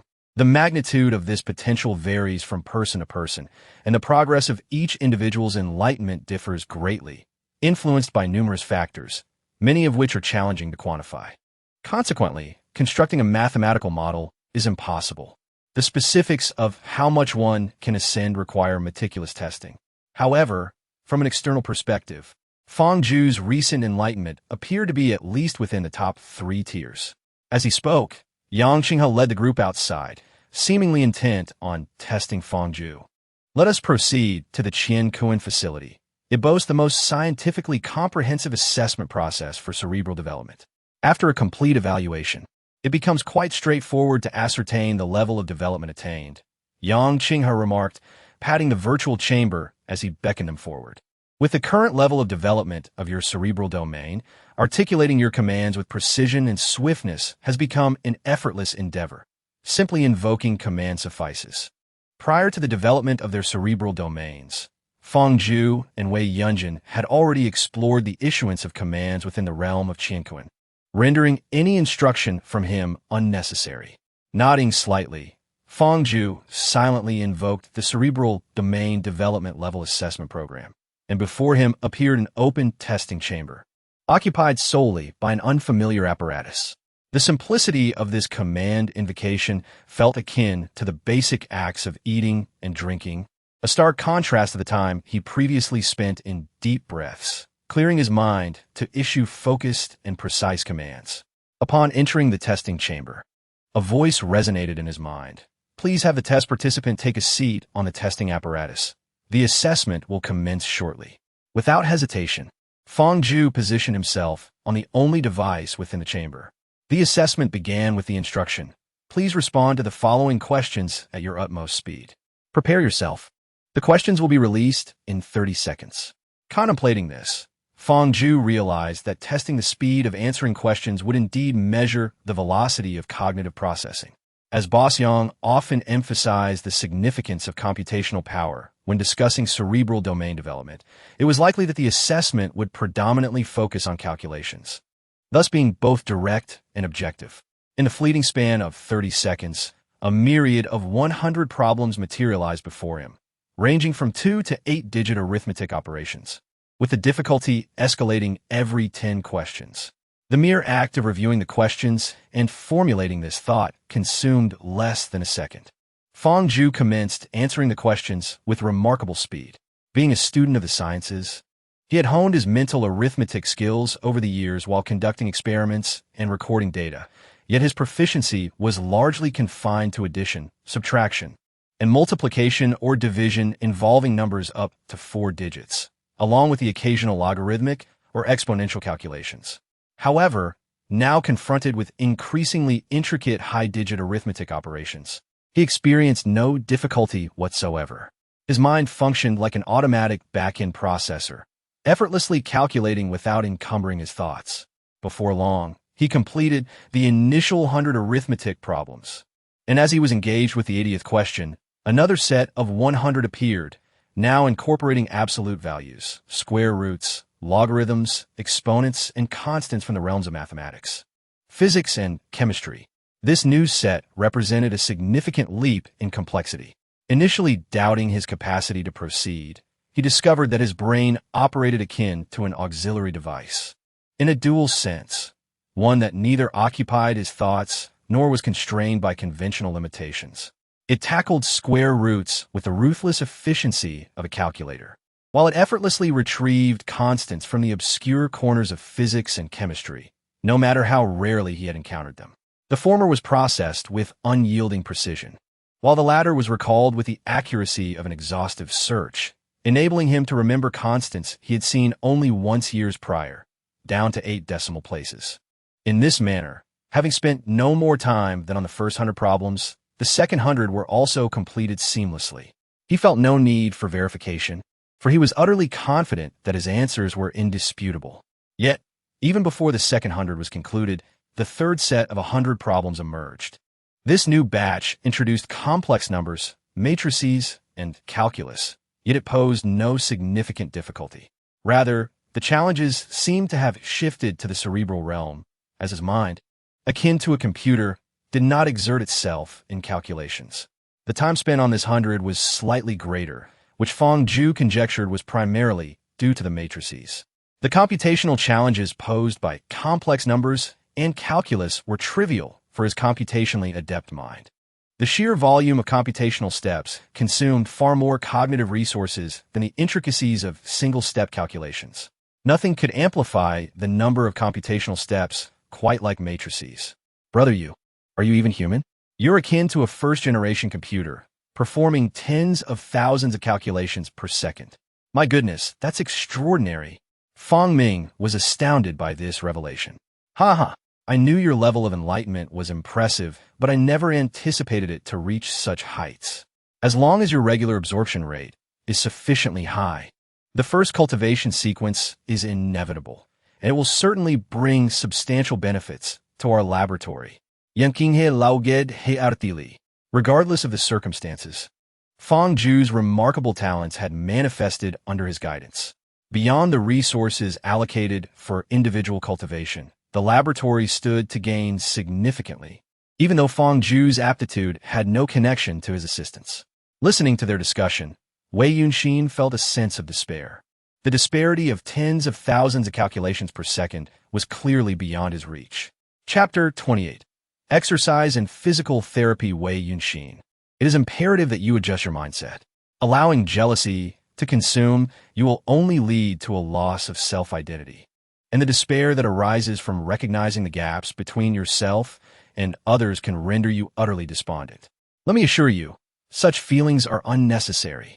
While a competitive spirit can be commendable if it inhibits your ability to make steady progress, then such ambition becomes futile. Yang Qinghe's expertise in brain domain development far exceeds what novices like you can comprehend. Even Fong Ju's initial epiphany pales in comparison. Observing the expressions of others has become second nature for me. I don't. Wei Yunxin attempted to protest, yet he found himself at a loss for words. Yang's assertion rang true. He had indeed allowed his competitive nature to skew his perspective. This moment served as a lesson for Wei Yunxin, who chose not to argue further. Though controlling such emotions proved to be quite a challenge. The more he tried to suppress his thoughts, the more profound they became. Now, the carefree days you enjoyed are behind you. From this point forward, each day will be a nightmare. Prepare yourselves. First, we will have a meal, and after that, follow me. Seeing Wei Yunxin take this seriously, Yang Qinghe called out, Manager Yang, our laboratory has such facilities? The gym equipment here surpasses that of any upscale fitness center. Fong Ming exclaimed with enthusiasm. Though he had not engaged in much exercise himself, he could hardly deny the quality. Drawing upon his years of experience in virtual training, he assessed that this spacious gym was indeed filled with premium equipment.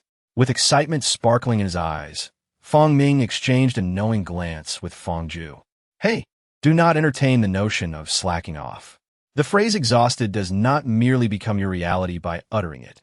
There exists a system within the room that assesses your physical condition. Should any individual fail to meet the established criteria, the door shall remain firmly shut, and you will find yourselves spending the night in the gym. Huh. Wishing you a delightful workout, Yang Qinghe declared before exiting.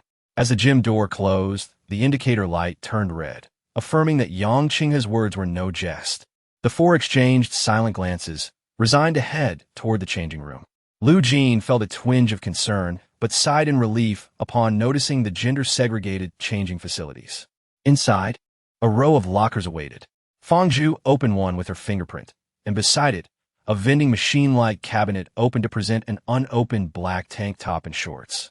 Fong Ming and Wei Yunxin followed suit, retrieving their own sets. Upon changing, they discovered the garments fit perfectly, seemingly drawn from pre-recorded virtual warehouse data. Once donned, the attire felt as if it were second skin, entirely unrestrictive. A minute later, Lu Jin emerged from the changing room, captivating her companions. She was clad in a matching ensemble of a cropped athletic top and shorts, her physique naturally graceful, with long limbs that accentuated her form.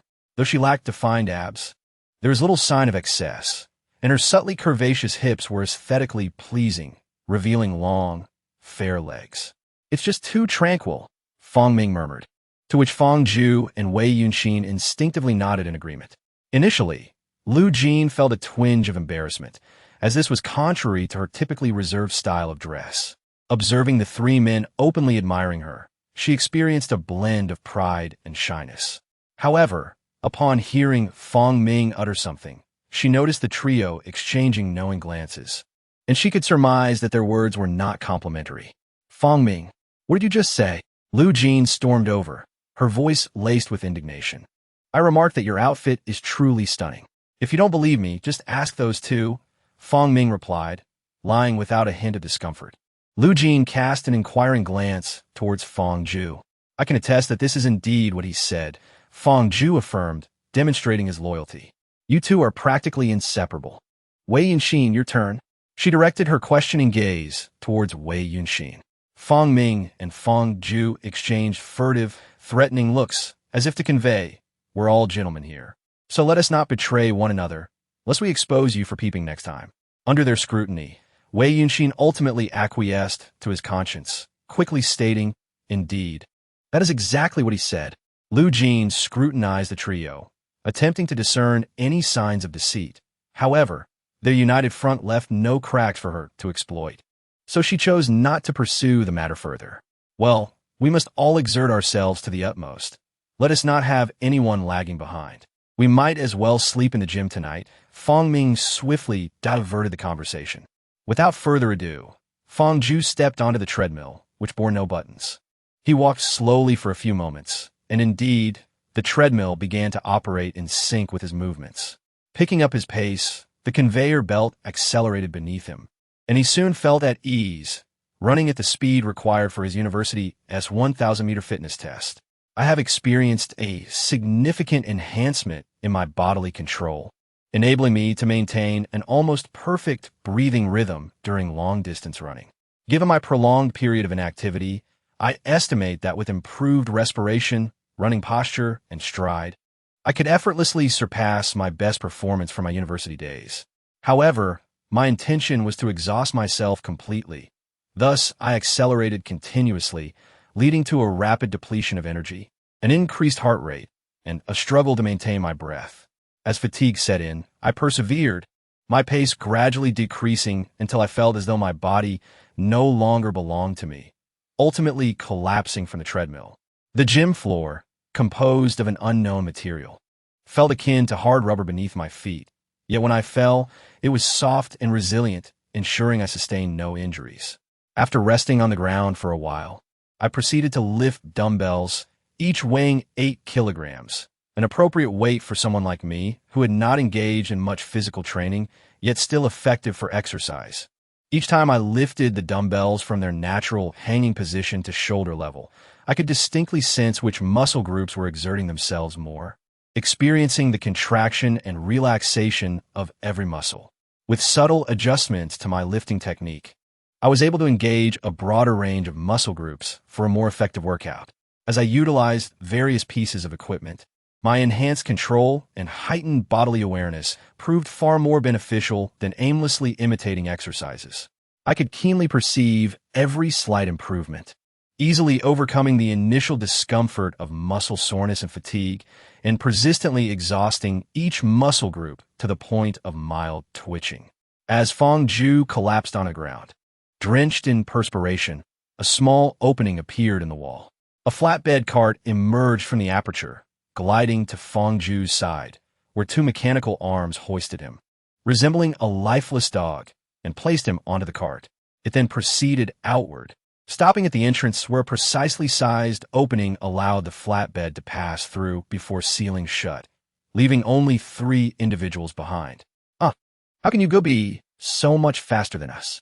Is his intellect sharper, or does he have additional training benefits? This is unacceptable, Fong Ming lamented, his voice filled with mock despair. Although Fong Ming jested, Wei Yunxin felt an increasing sense of urgency. He refused to believe that Fong Ju's rapid depletion of stamina was unrelated to the more advanced development of his cerebral faculties. Thus, he exerted himself even more vigorously in his training. Exhausted, Fong Ju was transported back to the previous bathing chamber, unceremoniously tossed into the same cubicle. Struggling, he removed his garments and sank into the tub, which oozed a dark, crimson medicinal liquid, slightly viscous to the touch. A multitude of massage hands emerged, diligently kneading his sore muscles, eliciting cries of both pain and pleasure. Following the initial discomfort, a wave of relief washed over him. The liquid enveloped him, warming his skin and igniting a gentle itch beneath his muscles. As comfort enveloped him and fatigue consumed him, he succumbed to slumber within the embrace of the tub. Chapter 29. Learning and Solo Experimentation. Groggily opening his eyes, Fong Ju realized he was still in the bathing chamber. The water maintained a pleasantly warm temperature, yet remarkably, after an entire night submerged, his fingers exhibited none of the typical wrinkling associated with prolonged exposure. After stretching my body, I was surprisingly free of any soreness. The effects of the herbal bath were astonishingly effective. Given the intensity of my workout yesterday, one would expect my muscles to be inundated with lactic acid, making even the slightest movement of my limbs a reminder of that delightful ache. After drying off, I initially thought my sweat-soaked clothes were unwearable and would need washing. However, upon opening my locker, I discovered several fresh outfits nearby, alleviating my concerns. I quickly changed into a new set before heading to the virtual room. Boss Yang, where is everyone? Surely they haven't yet emerged? Upon arriving at the virtual room, I found myself alone, while Yang Qinghe leisurely picked at his teeth. It was evident that their mental capacity had not yet developed sufficiently. Their bodily awareness was vague and their control rather crude. It was entirely normal for them not to be utterly exhausted at this point. Yang Qinghe smiled, "So, what shall we do today?" Typically, he would guide a few individuals together, yet now the 3 of us were at an impasse, uncertain whether to proceed independently or await their arrival. Your progress far surpasses theirs. You should directly enter the Qiankuan. By the way, I reported your condition during yesterday's training last night. Your personal resources have been significantly allocated, and your Qiankuan computational quota has been elevated to the 3rd cultivation sequence. If your average absorption efficiency from the subsequent 10 herbal baths exceeds 60%, you will be promoted to the 2nd cultivation sequence. If it surpasses 65%, you will ascend to the 1st cultivation sequence, which corresponds to a 10-fold increase from your previous level. As he spoke, a radiant smile illuminated Yang Qinghe's face. Upon entering, it was entirely up to him whether to study in the Hall of Heroes or to practice utilizing the nano battle armor. Regardless, with his ample computational power allocation, he would never exhaust his resources. He added this before departing. presumably to check on Fong Ming and the others' progress. Once again, in the Hall of Heroes, Fong Zhu summoned the shelves filled with books related to nanorobots and began to peruse them one by one. With his cerebral domain developed to the level of a first-generation computer, possessing photographic memory had become a fundamental capability. Moreover, his exceedingly high computational power inadvertently accelerated his cognitive pace. While his understanding had not necessarily improved, he could now contemplate a particular issue multiple times within the same time frame, examining it from various angles, conducting proofs by contradiction. On the surface, it appeared that he had become considerably more intelligent. In that moment, he profoundly grasped why the cerebral domain development method was heralded as a human treasure, comparable to the foundational creation of extraordinary magnitude, like the Qianquan. With such a rapid learning trajectory, he could master and integrate knowledge across several fields within his lifetime. The knowledge available here represented the pinnacle of human advancement over millennia. With the cerebral domain development method and Qianquan, he had likely surpassed the progress that would normally require 10,000 years. Thus, despite his cognitive speed being akin to that of a first-generation computer, a morning's effort amounted to merely a drop in the ocean. It is noteworthy that users are limited to a maximum of 6 hours within the virtual chamber, if no manual settings are adjusted. The virtual chamber will not provide nutritional support for the body. Upon emerging for lunch, Fong Zhu felt as if he had not eaten in 3 days, consuming a meal equivalent to 2 days' worth of sustenance. After a moment of contemplation, he realized that the substantial enhancement in cognitive speed was not a mere coincidence. Mental labor inherently demands greater energy expenditure, and with an increase in the capacity of his cerebral domains, his thoughts raced, leading to a swift depletion of energy. Consequently, the duration of his contemplation corresponded with an elevation in energy consumption. In the morning, he engaged in study, while the afternoon was dedicated to testing the manipulation of the nanotech armor. Upon entering the realm of Qianquan, Fong Zhu summoned the scanning pool of the nanobots and donned the armor swiftly. However, he refrained from immersing himself directly into the vacuum of space, wary of inadvertently exposing his body to the harsh environment, which could lead to catastrophic results. Instead, he invoked an Earth-like setting, recreating the appearance of his university campus from his undergraduate days. Standing on the playground, Fong Zhu switched to manual control. Instantly, the nanobots on the armor threatened to cascade downward. He quickly harnessed his consciousness to stabilize them in their initial configuration, ensuring the armor retained its shape. Due to his advanced cerebral development, he adeptly executed this straightforward maneuver, keeping the armor in pristine condition, unlike the incident with Fong Ming, which was marred by unsightly protrusions. Taking a few steps, he sensed no issues with his movement. Post-cerebral enhancement, he felt as though his mind was edging closer to that of a computer. Even for normal physical activity, the nanotech armor required conscious maintenance. Varying movements and positions demanded distinct directives at different intervals for the nanobots to synchronize effectively. The timeliness, accuracy, and scientific rationale of the commands directly enhance the auxiliary role of the nanorobots in motion. However, any issues in command issuance may lead to adverse effects. The nanoweave armor possesses qualities and strength that far exceed its intrinsic capabilities.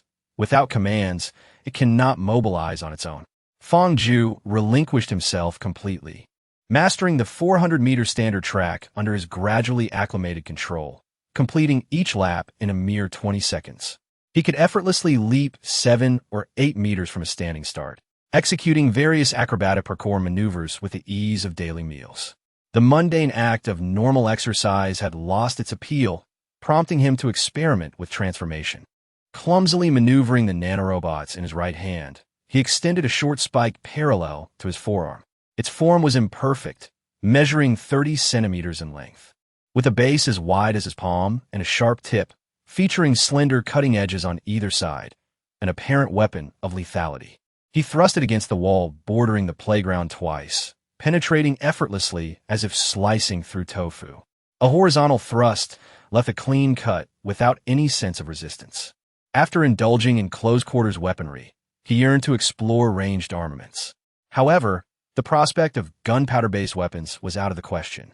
drawing inspiration from an antiquated type of non-powered projectile weapon he had observed earlier. He constructed its framework on his arm. Lacking an understanding of atomic compression technology, he could only devise a small assembly line beneath his feet, compacting soil into smooth, polished pellets to serve as ammunition. This remote weapon operates on a spring mechanism, storing energy by pulling a rod to the bottom of the barrel, whereupon a projectile is placed within. Upon releasing the spring, the rod propels the projectile forward.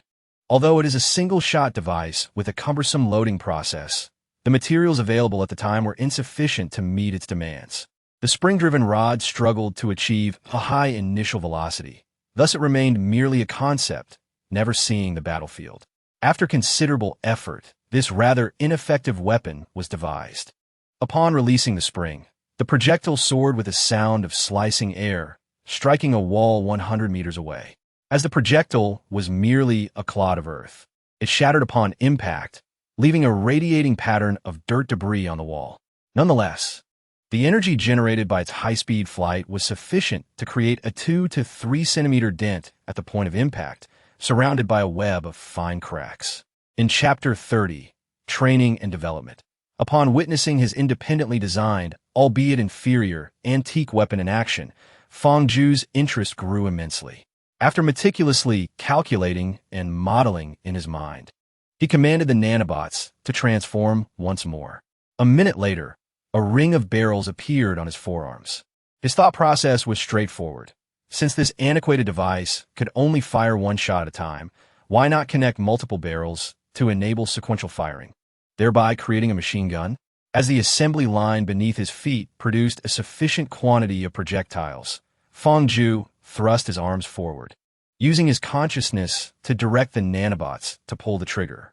A series of gunfire erupted, the sound resonating with an intensity that seemed to stem from a flaw in the design of the firearms mechanism. The cacophony was piercing, causing a sharp pain in Fangju's ears. Yet, the power armor remained unaffected. The relentless recoil, potent enough to shatter the internal organs of an ordinary person, was but a mere drizzle against the formidable resilience of the nano-armor. His arms remained steady, unwavering as a seasoned sentinel, betraying not a hint of tremor. The projectiles, fashioned from earth, yielded a rather inconsequential force at the point of impact, yet the spectacle was anything but trivial. A vast cloud of dust enveloped the area, obscuring visibility. After a considerable pause, as the dust settled, Fangju approached to assess the aftermath. The wall was ravaged, with fragments of brick and mortar strewn about, suggesting a destructive capacity comparable to that of individual firearms from the Second World War. Regrettably, his knowledge of weaponry was rather superficial. Had he been able to engineer electromagnetic kinetic weapons and master the intricate processes of atomic compression technology, akin to what the esteemed Yang utilized with his electromagnetic guns firing atomically compressed projectiles, the resulting power would have been formidable. A thought from a classic film crossed his mind, inspiring him to devise a mechanism. He fashioned a launching device at his wrist, allowing a portion of the nanorobots to transform into a slender filament, its tip adorned with a retractable claw. Upon contact, it would expand explosively, clinging to the nearest object.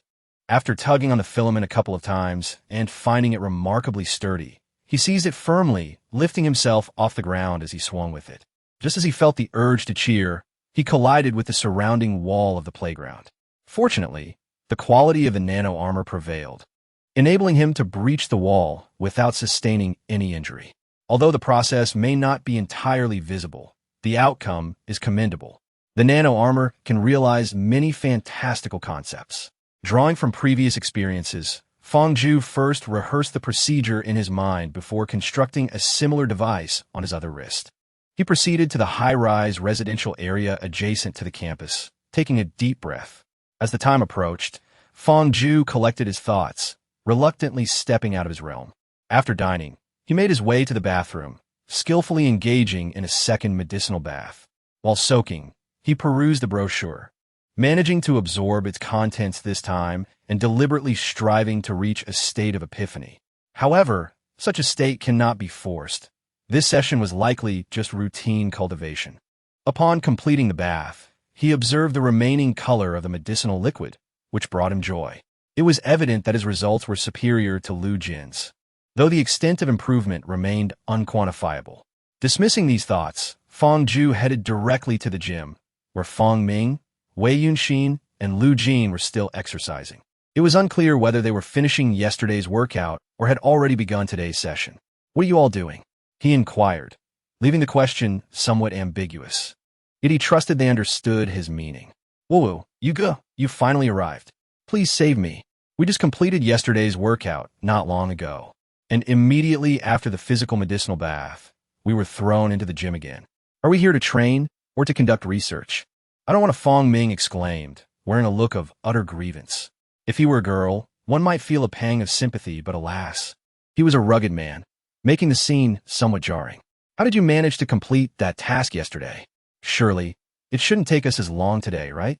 Fang Zhu failed to consider the disparity in cognitive development between himself and them.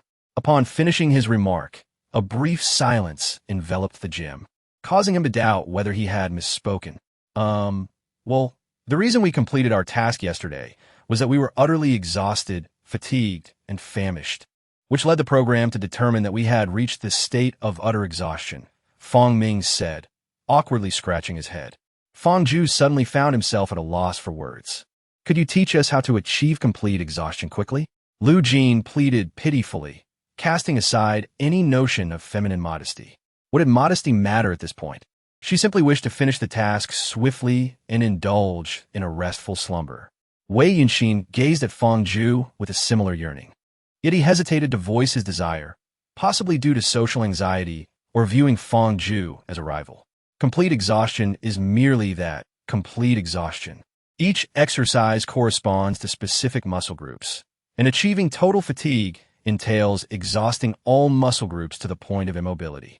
The key lies in persisting to the end, not fearing the discomfort of lactic acid accumulation, nor the weakness that accompanies fatigue, while simultaneously honing the ability to perceive and appreciate the sensations within the muscles during training. Very well, these experiences must be savored through practice. After all, there is an abundance of equipment here. Now all of you shall follow my lead. Whatever I do, you shall mimic. Do not expect me to provide guidance during the workout, as I am determined to maintain my focus. With that said, he made his way to the treadmill, and Fang Ming and the others hurriedly followed suit. Before long, they collectively completed several exercises, their garments thoroughly soaked with perspiration, droplets cascading onto the equipment. Although Fang Zhu had elucidated the techniques, he was nevertheless the first to collapse onto the floor, subsequently transported to the shower by a flatbed cart. However, it was not long before the sound of others succumbing to exhaustion echoed through the space, as the flatbed cart ferried them one by one to the bathroom, plunging the gym back into silence. Chapter 31. Provocation. It appears you all managed to perform quite well yesterday. You must have had a sufficient rest last night, Yang Qinghe remarked teasingly. Conveniently, among you is Fang Zhu, who surpasses your novice capabilities and can serve as a guiding figure. From here on, you shall operate autonomously. I shall attend to my own responsibilities. Should you have any inquiries, feel free to voice them now, for I will not be returning to oversee you for a considerable period, Yang Qinghe stated abruptly. Boss Yang, you will not be training us anymore? Fang Ming responded in surprise. Ultimately, determining where to focus your efforts in learning is a judgment you must make on your own. Such matters require my guidance. What has happened to your initiative? Yang Qinghe's expression reflected a hint of disapproval. Lu Jin, feeling intimidated, recoiled slightly, suspecting that Boss Yang was still holding a grudge over the incident involving the explosive headache. Boss Yang, I wish to understand what the overarching training plan for us entails. Or rather, what kind of individuals they aspire for us to become? Wei Yunxin inquired candidly. Perhaps it involves striving to enhance our cerebral development, mastering the knowledge of a specific domain at the earliest opportunity, and acquiring the skills to propel the forefront of that field forward. Fang Ming speculated with uncertainty. This indeed, such aspirations should be part of a long-term vision, one that extends far into your twilight years. Yang Qinghe remarked without commenting on the correctness of his understanding. It must be about ensuring we first grasp immediate combat readiness, right? Boss Yang, has the situation become that dire? Fong Ju said with a hint of gravity. You are correct. However, do not dwell excessively on it. We cannot predict when the first fleet of the observer civilization will arrive. So we must treat every moment as if it precedes their impending arrival. Otherwise, if we expend all our efforts and produce a plethora of results, only to be met with the ridicule of others, claiming I have yet to convert those results into combat strength, it would indeed become a cosmic jest, Yang Qinghe quipped. Yet the oppressive reality rendered laughter impossible. Upon entering Qiankuan, Wei Yunxin was still lost in thought when a notification prompted him to follow researcher Fong Ju, which left him deeply disheartened. Previously, when summoning the Hall of Heroes, he had outpaced Fong Ju, leading several individuals to the hall. However, after Fong Ju experienced an epiphany, he swiftly left Wei Yunxin far behind. Upon choosing to follow, his gaze shifted and the Hall of Heroes materialized before him. Once inside, Fong Ju immediately took a seat at a table nestled between two rows of bookshelves near the entrance. Oh, brother Yu, shouldn't we summon the required bookshelves? Fong Ming suspected that Fong Ju was providing Wei Yunxin with an opportunity to showcase his abilities. The crestfallen expression on Wei Yunxin's face was so palpable that it evoked pity in onlookers. Despite his social anxieties, Wei Yunxin possessed considerable intelligence and discerned that Fong Ju was being considerate of his feelings. Although he experienced a sense of awkwardness at being patronized, he understood that Fong Ju's intentions were benevolent and harbored no resentment towards him. He hastened to the nearest bookshelf, concentrating his mental energies to issue the command to replace it with a bookshelf containing literature pertaining to nanorobotics. However, a fleeting glance caused him to freeze in his tracks. Research and application of nanorobots. Ascertaining that his command had not yet been executed, he re-examined the bookshelf's label, which unequivocally read research and application of nanorobots. He swiftly shifted his gaze to the adjacent bookshelf. Types of space-based weapons, he promptly pivoted to face the two bookshelves opposite the current one. Atomic compression technology, electromagnetic kinetic energy weapons, he meticulously scrutinized the labels on the sides of the surrounding bookshelves. Evolution and development of propulsion systems, laser weapons, nuclear energy, these bookshelves encompassed all the domains that Wei Yunxin had conjectured, along with others he had not foreseen. Upon contemplating the titles, he realized their relevance, which only intensified his sense of inadequacy. Do not wear that morose expression, Mr. Yang remarked correctly. Your attitude presents a significant issue. If you maintain such a mindset, I suggest you sign the confidentiality agreement and then withdraw, seeking employment at a private enterprise where many companies would willingly offer you a lucrative salary. Living a life of comfort and affluence could indeed be a satisfactory outcome. With your lack of talent and such a defeated mentality, you will only drive yourself to despair here. Fong Ju derided coldly. You, Wei Yunxin seethed, his eyes ablaze with indignation as he glared at Fong Ju. What are you staring at? Am I mistaken in what I've said? Mister, Yang has long since warned you about your attitude. Yet look at you. There has been no improvement. Was there truly no one more gifted than you in your previous learning environment? Are you incapable of accepting the presence of those with greater talent? Allow me to share a fact. My training yesterday, conducted under normal conditions without any epiphany, surpassed Lu Jin's by a considerable margin, with a minimum absorption rate of 60, likely exceeding 65. If my average remains at this level over 10 consecutive trials, according to Mr. Yang's assessment, I would at least be in the second cultivation sequence, with a high probability of being in the first. And you? Ha! Fong Ju continued his merciless mockery. You go. Let's leave it be, Fong Ming interjected. He was not naive and recognized that Fong Ju was employing provocation in hopes of inspiring Wei Yunxin to adjust his mindset. However, given Wei Yunxin's previous demeanor, the effectiveness of this strategy remained uncertain. He feared that it might push him toward desperate measures or provoke a confrontation with Fong Ju. Indeed, why am I even saying all this? I am the prodigy of the first cultivation sequence, a rare talent who attained enlightenment upon the very first attempt at refinement. My future shall align with that of the esteemed Mr. Luo, the pioneer of the nanorobotic system.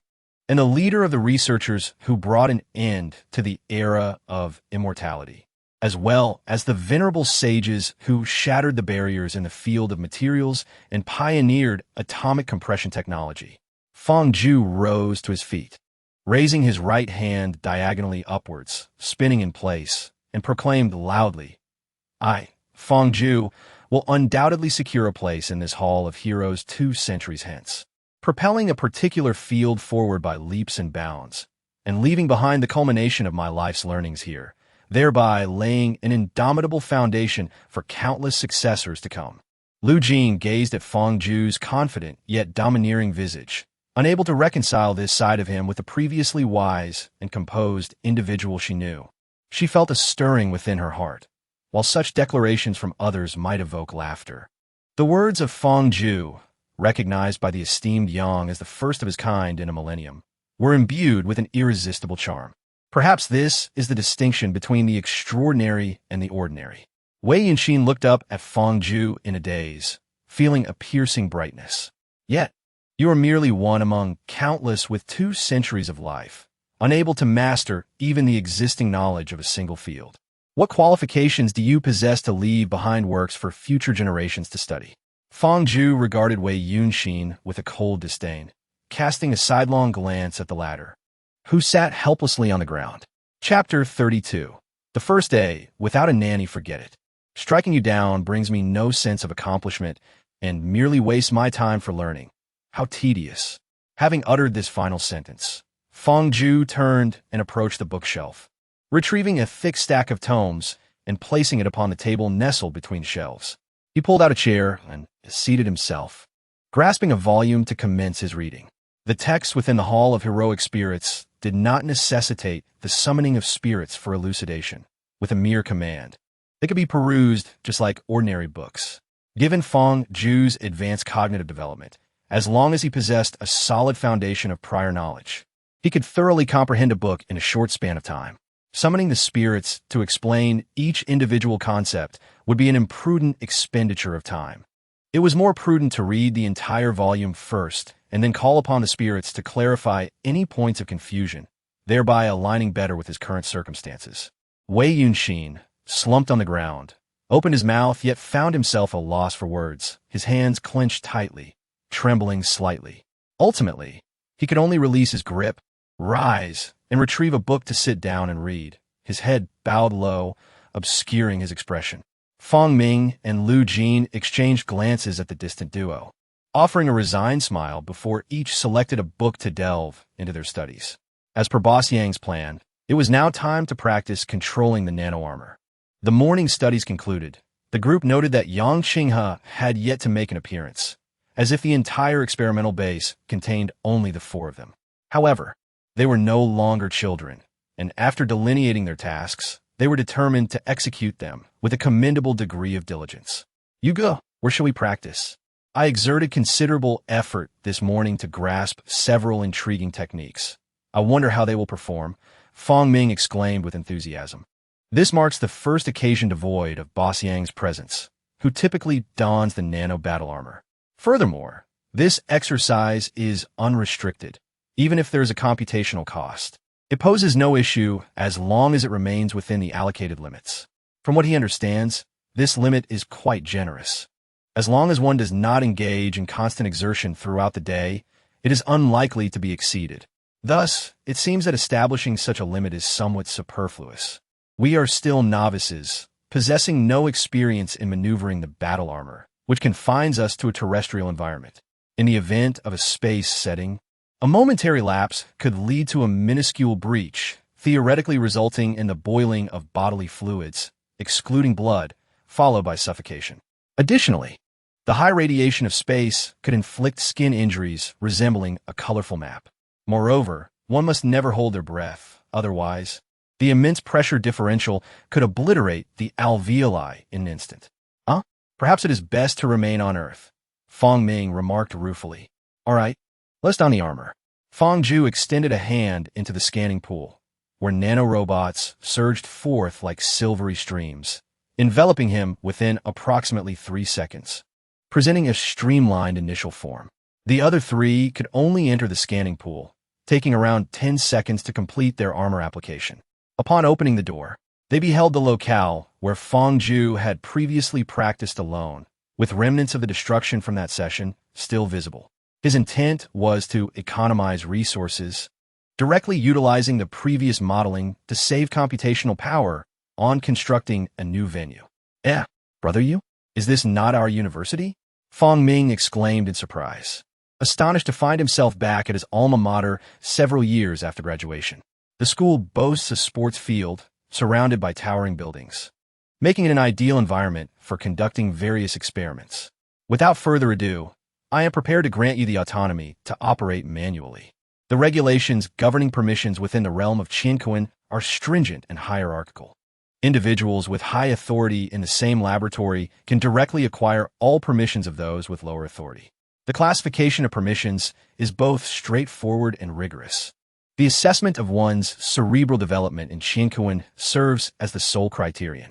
At lower levels, a disparity in computational capability by an order of magnitude is regarded as the basis for distinguishing high from low authority, while at higher levels, a multiplicative difference suffices for the same distinction. However, the notion that high authority individuals can entirely assume the permissions of those with lower authority is not absolute. For instance, in the case of low authority individuals of the opposite sex, one may temporarily revoke their control, effectively immobilizing them. But one cannot directly alter their clothing or affect sensitive areas of their body. For example, one might induce a sensation akin to being punched in the abdomen. Yet any act of violence will be documented and submitted to the review committee for consideration. Unprovoked aggression will incur penalties, while justified actions may be permitted. Numerous restrictions apply to low-authority individuals of the opposite sex, which is why Fong Ju realized that Yang Qinghe did not inform Lu Jin and the others of the specific regulations prior to their mishap. Once a command is successfully issued, any inquiries can be directly posed within Qianquan, rendering the supervisor's explanations of various rules unnecessary. Moreover, successfully issuing commands does not require a high level of cerebral development. With practice upon entry, it is achievable. It can only be said that Lu Jin and the others acted with undue haste. Furthermore, do not inquire why Fong Ju singularly focuses on the restrictions placed upon low-privileged individuals of the opposite gender amidst numerous regulations. It is merely a matter of computational prowess, allowing him to peruse all rules within mere seconds, rather than being driven by the notion of high-privileged individuals acquiring the entirety of low-privileged individuals' rights, igniting an uncontrollable desire to explore what he might do to Lu Jin. Indeed, that is certainly not the case. Yet, why is the entire lower half of the body categorized as a sensitive area? Could it be that when the universe was first established, some peculiar inclination led to the expansion of sensitive area definitions to their current extent? After all, one would hardly consider the knee, calf, and foot to fall within the traditional definition of sensitive zones. Drawing upon her instinct as a woman and years of experience, she discerned a deeply concealed, lecherous glint behind his serious facade, prompting her to interrupt his musings. What a shame. The vibrant image he left behind that morning has been utterly tarnished. However, this portrayal is far more human than saintly. Yet, she had not observed him fixating on her legs before. Could it be that the sleek, silver-glowing nanotech armor has struck a deeper chord with his peculiar inclinations? Ahem. Are we ready? Once manual operation permissions are released, maintaining the initial state will necessitate conscious control, and Fong Ming should possess some experience in this regard. Fong Ju awkwardly feigned a cough, touching his nose. With his rapid cognitive processing, he had attained an almost transcendent level of perception, fully aware of the implications behind Lu Jin's expression. There could be nothing more mortifying than being caught in the midst of one's own fantasies. Indeed, merely maintaining the initial state proves to be quite arduous. However, your innate abilities surpass mine, thus it should be considerably easier for you. Fong Ming, with a carefree demeanor, spoke, yet Fong Ju discerned a hint of despondency beneath the surface. Absorption efficiency does not solely reflect talent. As documented in various instances, discrepancies in computational power can exist. Furthermore, only through repeated assessments of average absorption efficiency can one partially gauge inherent aptitude. Many researchers initially exhibit subpar results, yet their early average absorption efficiency remains commendable. Once they summarize and master techniques suited to their training, their absorption efficiency tends to improve significantly. Fong Ju patted Fong Ming on the shoulder and remarked, Fong Ming has always been cheerful and vibrant, but one cannot be certain that the weight of a talent that could determine one's destiny won't crush him. Moreover, what I stated is factual. The talent displayed initially merely indicates a propensity for easier cultivation. Historically, those who achieve greatness later in life number among 1 in 10 or 12, a ratio not negligible. Hey, Yi, do you really think I am so prone to self-despair? You underestimate me. Besides, I am merely slightly inferior compared to you all. Boss Yang himself mentioned that my abilities are significantly above average. If I were to succumb to despair, what would become of those researchers with even lesser talents? Fong Ming exclaimed jovially. This time, Fong Ju detected no underlying meaning and chose not to elaborate further. Wei Yunxin observed this scene, clenched his fists, and then relaxed them, as if he had come to a realization and let something go, only to tighten his grip once more, the fire in his eyes reigniting, though clad in armor. No one noticed. Chapter 33, Flight. Stop. As Fong Ju released his authority, the three individuals' nano-armors began to flow downward as if melting. Fong Ming, drawing from prior experience, managed to control his armor from the outset. Wei Yunxin, having envisioned the manipulation of the armor in his mind repeatedly, soon succeeded in preventing it from cascading down. However, he too experienced the same initial struggle as Fong Ming, with the surface of his armor erupting with a myriad of protrusions. Lu Jin found herself in a rather awkward situation as the nano-robots on her body flowed downwards. Clumsily, she attempted to scoop them up with her hands, leaving her upper body sparsely adorned with the nano-robots, making her resemble a drenched chicken. Commanding them with her mind, she envisioned herself as a queen ant with the nano-robots forming her colony. She imagined having a pair of hands pressing against the surface of her armor, adhering the nano-robots onto her body. Fong Ju imparted the techniques for manipulation. The nano-robots operated on two compatible systems, one directive, akin to the relationship between a queen ant and her colony, and the other imaginative, whereby the robots would act as conceived.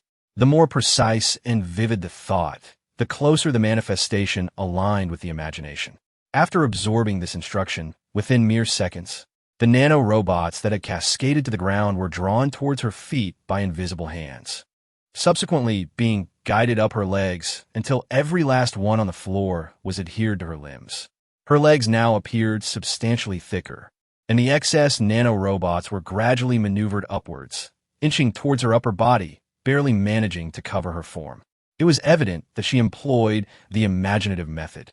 However, it is quite reasonable. Command-based techniques represent an advanced application, particularly suited for micromanipulation.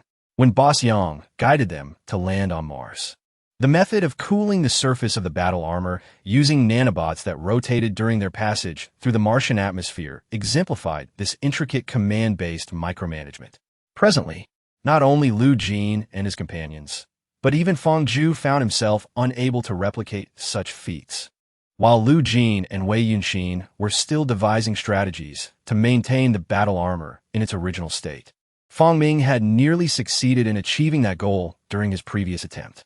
In no time, he was able to uphold the armor's initial condition quite flawlessly and began to tinker with it. As they adapted, Fong Ju commenced constructing an air injector. His primary focus that morning was to understand these mechanisms. More sophisticated injectors demanded extensive foundational knowledge. Even with his rapid cognitive processing, mastery would not come within a mere half-day, so he decided to experiment with a simpler version, a row of air intake ports, allowing compressed air to be expelled at high velocity from the nozzle. After all, with sufficient force, even bricks could soar, and with ample energy, there was no fear of failure. Buzz! While Fong Ju was still engaged in his construction, a tremendous noise erupted from Fong Ming's side, reminiscent of 100 vintage tractors starting simultaneously. Fong Ju suspected that without the armor's insulation, he would be rendered deafened by the cacophony due to potential errors. Newly constructed components might risk disassembling, and he feared for his safety if he did not shield his head. Fong Ming, for heaven's sake, turn that thing off, he bellowed over the team channel. Even with the armor's coverage, that deafening noise was an unbearable torment, causing his eardrums to throb painfully. As the deafening sound subsided, it seemed that Fong Ming had not yet lost his hearing. Fong Ju approached him, exasperated, and remarked, "What on earth have you created? A sonic weapon designed solely for producing noise?" "Huh, no, I simply intended to craft a chainsaw. Have you not seen those sci-fi works? A chainsaw embodies the beauty of heavy machinery and the romance of man. I never anticipated it would generate such an uproar." Fong Ming's embarrassment and grievance were palpable. Fong Ju turned her gaze to the chainsaw he had mentioned, and indeed, it bore that resemblance. However, its design left much to be desired. The visible protrusions and bristles suggested it was a defective product of heavy machinery. Furrowing her brow deeply, she questioned, "Did you not conduct a quality inspection on your product before starting it? Did you not check the chain by turning it a couple of times to see if it jams?" As she spoke, she grasped the chain and tugged it in the direction of its motion. After rotating the chain once, she identified a total of 14 distinct jamming points and 127 instances of stuttering. This high-powered, cutting-edge chainsaw, intended for individual use, had 3 points that were entirely impassable. How could it have previously spun with such vigor, its robust power completely disregarding those protrusions, thereby producing a sound comparable to 100 antique tractors? Before officially launching any creation, one must utilize every conceivable method to test and improve the work without starting it. Your cerebral development is merely beginning. If you cannot even achieve the precision of the most rudimentary machine tools, how dare you initiate operation? Fong Ju admonished Fong Ming sternly, hoping this lesson would leave a lasting impression. "Indeed, I shall surely remember this lesson and will not make such an error again," Fong Ming said with a hint of displeasure. Paying him no further mind, Fong Ju continued his work on the air jet propulsion device. His cerebral development had reached a level where he could manage static directive control with relative ease. His vision now rivaled that of standard measuring instruments, capable of discerning length and angles with precision down to 0.1 millimeters, even when measuring the curves of Lu Jin's figure. He could achieve an error margin of no more than 3 millimeters.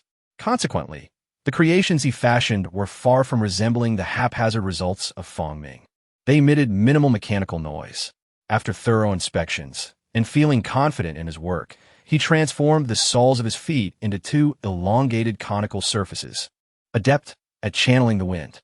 With great care, he increased the thrust output, gradually sensing the lift generated beneath him.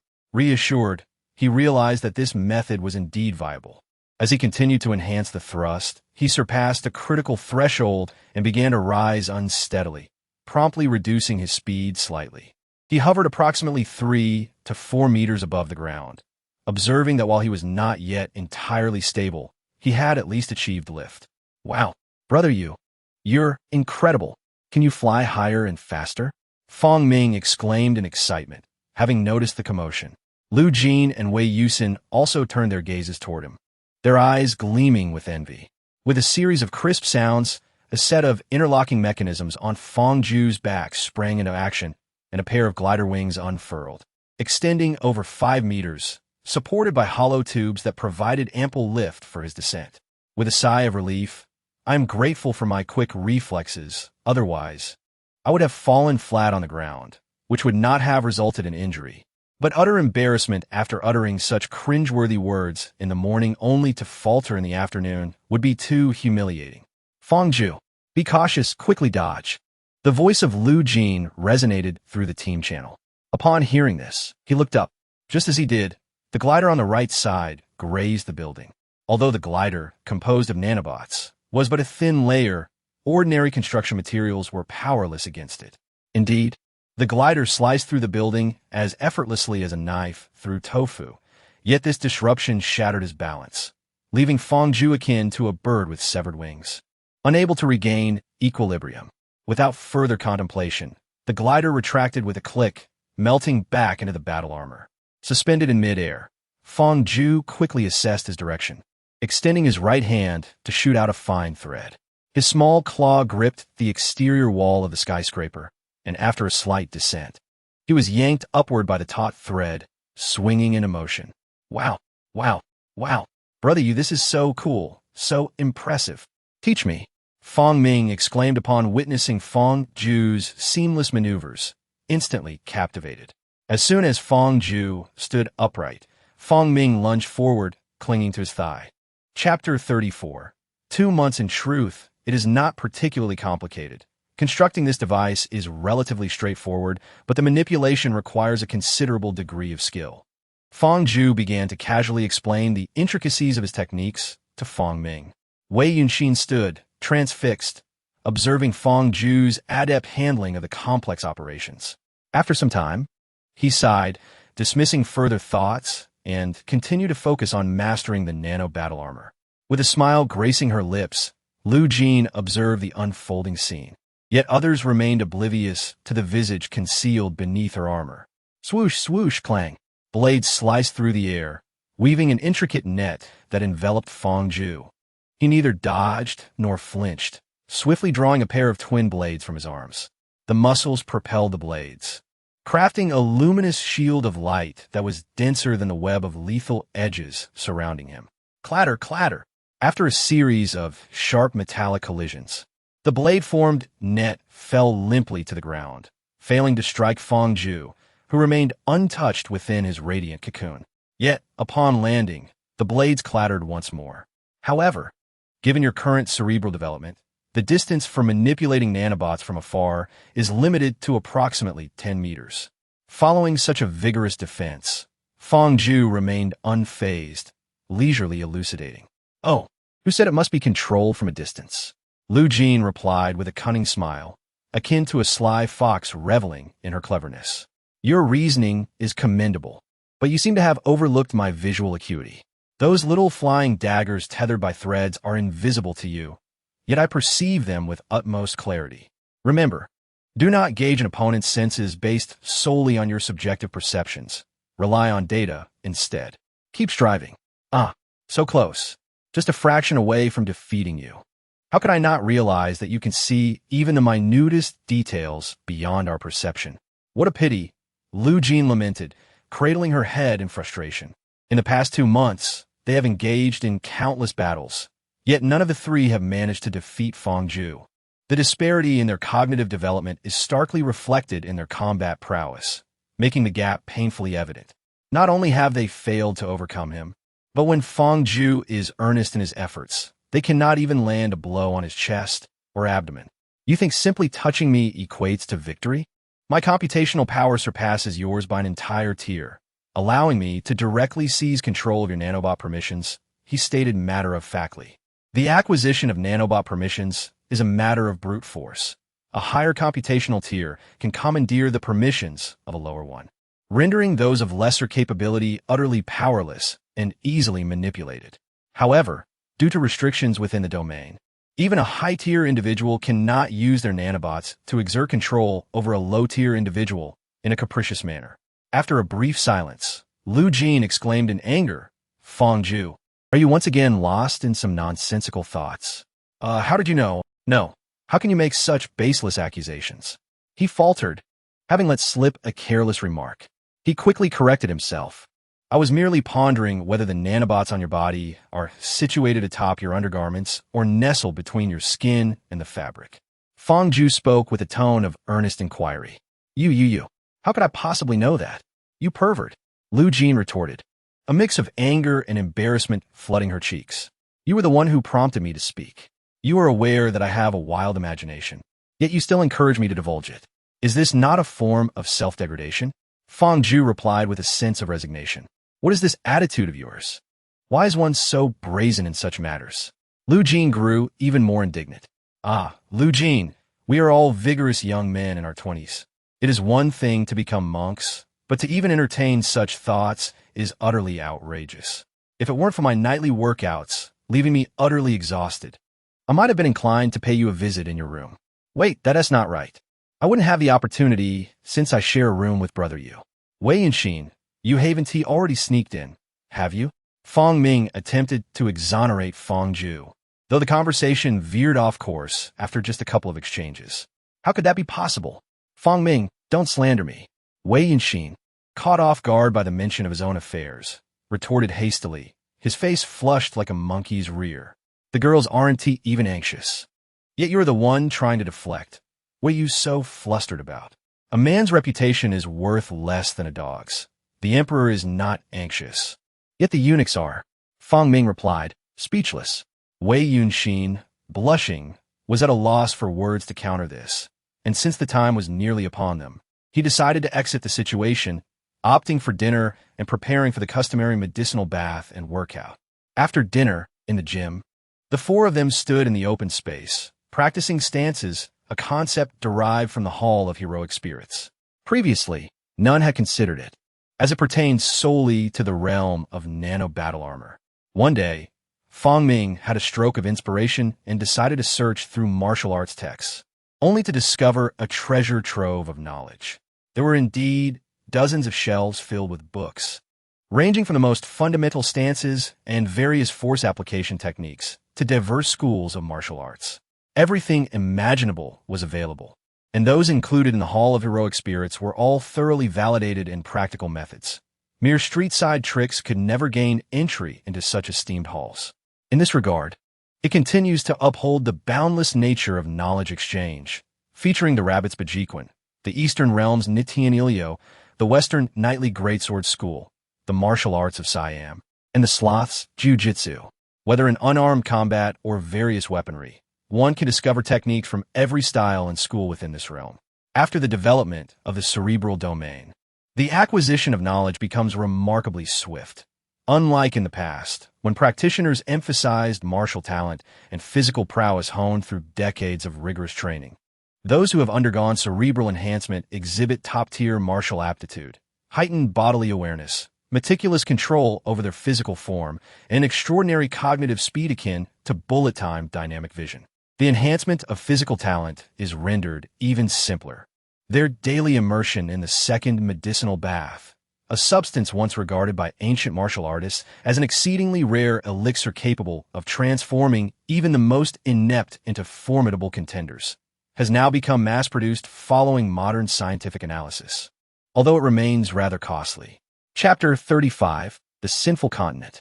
After their routine of personal hygiene and meals, a few individuals, adhering to the regimen established over the past 2 months, proceeded to the virtual chamber, preparing to engage in their customary studies at the Hall of Heroes. Initially, this devilish training schedule seemed utterly overwhelming. A morning filled with intense learning, followed by afternoon sessions on nano-armor control and evening medicinal baths for physical conditioning. The initial days were indeed exhausting, but as time progressed, it became merely fulfilling without being excessive. It is noteworthy that even with the relentless demands of the day, their appetites have reached superhuman levels, prompting the automated cafeteria within the base to continuously elevate food standards. As the development of their cerebral domains advances, the volume of daily learning also increases, leading to heightened cognitive strain and, consequently, greater food consumption. Although the daily volume of food remains relatively consistent, its density appears to be on a steady rise. Among the offerings, there exists a type of beef jerky, characterized by its high density and energy content, where a mere morsel suffices to replenish the energy expended during a morning of intense study. The best part is its convenience in satiating hunger while also being quite palatable. Agreement? Fully immersed in research work, disregarding labor laws. A confidentiality agreement, perhaps? Fong Ming casually replied. After the development of his cerebral faculties, his memory became akin to a computer archive, effortlessly retrieving information once encountered. Based on the terms of the agreement, do you not feel that once you enter, there is no exit? Yang Qinghe leaned forward, resting his right elbow on the lid of a virtual chamber, his palm cradling his chin as he gazed slightly upward at the 4 individuals. You guessed correctly, though only partially. Yang Qinghe observed Fong Ju and discerned his thoughts. Indeed, according to the regulations, aside from missions, you have no opportunity to leave. Yang Qinghe rose and leaned against the virtual chamber. However, regulations can be circumvented. Due to Fong Ju's epiphany during his initial training, his average absorption efficiency has exceeded 68, thereby elevating him to the premier cultivation sequence. Consequently, he has access to additional resources, which extend their influence throughout the laboratory. The closer one is to him, the more one benefits from this advantage. Therefore, the three of you, as fellow members of the same laboratory cohort, can essentially indulge yourselves, aside from the computational resources. Given the progress over the past 2 months, it has been determined that Fong Ju will soon reach the foundational combat unit level. What does seeing blood mean? Lu Jin inquired, puzzled. Literally, it refers to the fact that you have not neglected your practice of controlling the nanoarmors, have you? After confirming that injuries and fatalities bear no substantial side effects. Isn't it true that training under such dire circumstances is not without its merits? Engaging in bloody battles within the realm of Qian Kun is indeed not unprecedented. Yang Qinghe inquired repeatedly. Indeed, at first, it was quite repulsive. The sight of blood and entrails was terrifying, and I vomited several times. However, after witnessing it repeatedly, even Lu Jin can now maintain her composure. Fong Ming concurred. You have come to realize that those experiences were fabricated, no matter how realistic. Your subconscious has lost its reverence for life. In fact, more than half of those who have encountered bloodshed in Qian Kun must overcome discomfort once more upon returning to reality. Thus, this training is designed to forge warriors who can remain unflinching amidst the carnage of reality. Yang Qinghe stated solemnly. How can we encounter blood in real life? Chickens, ducks, cattle, and sheep? That is entirely different from humans, isn't it? Are we to carry out executions on death row inmates? Fong Ming pondered, bewildered by the suggestion. That could be one way to put it. Are you familiar with Oceania? Yang Qinghe deftly shifted the topic. I am aware, it's covered in geography class, Fong Ming responded, puzzled as to why Yang would pose such a simplistic question. Before entering, did you hear about any significant events related to that place? This? Well, no, not really, Fong Ming replied, searching his memory and glancing at Fong Ju, who shook his head. With superior cognitive abilities, Fong Ju had already concluded that there were indeed no notable events associated with Oceania. Exactly for 900 years now, that country, which is still referred to as Kangaroo, has ceased to exist. Before the widespread discovery of the observer civilization, the international situation was quite similar to the current framework. However, the rabbit is somewhat weaker than the bald eagle, while the kangaroo, at that time, was a subordinate to the bald eagle. Emboldened by its backing and keeping its distance from the rabbit, bared its teeth at the latter. Gradually, the rabbit began to catch up with the bald eagle. As the observer civilization emerged as an external threat, compelling all to yield. Consequently, the kangaroo could not accept such demands and condemned the bald eagle's predatory behavior on the international stage. In a fit of anger, though primarily due to the factors of resource consolidation, the bald eagle imposed military sanctions on the kangaroo, which fell within 3 days.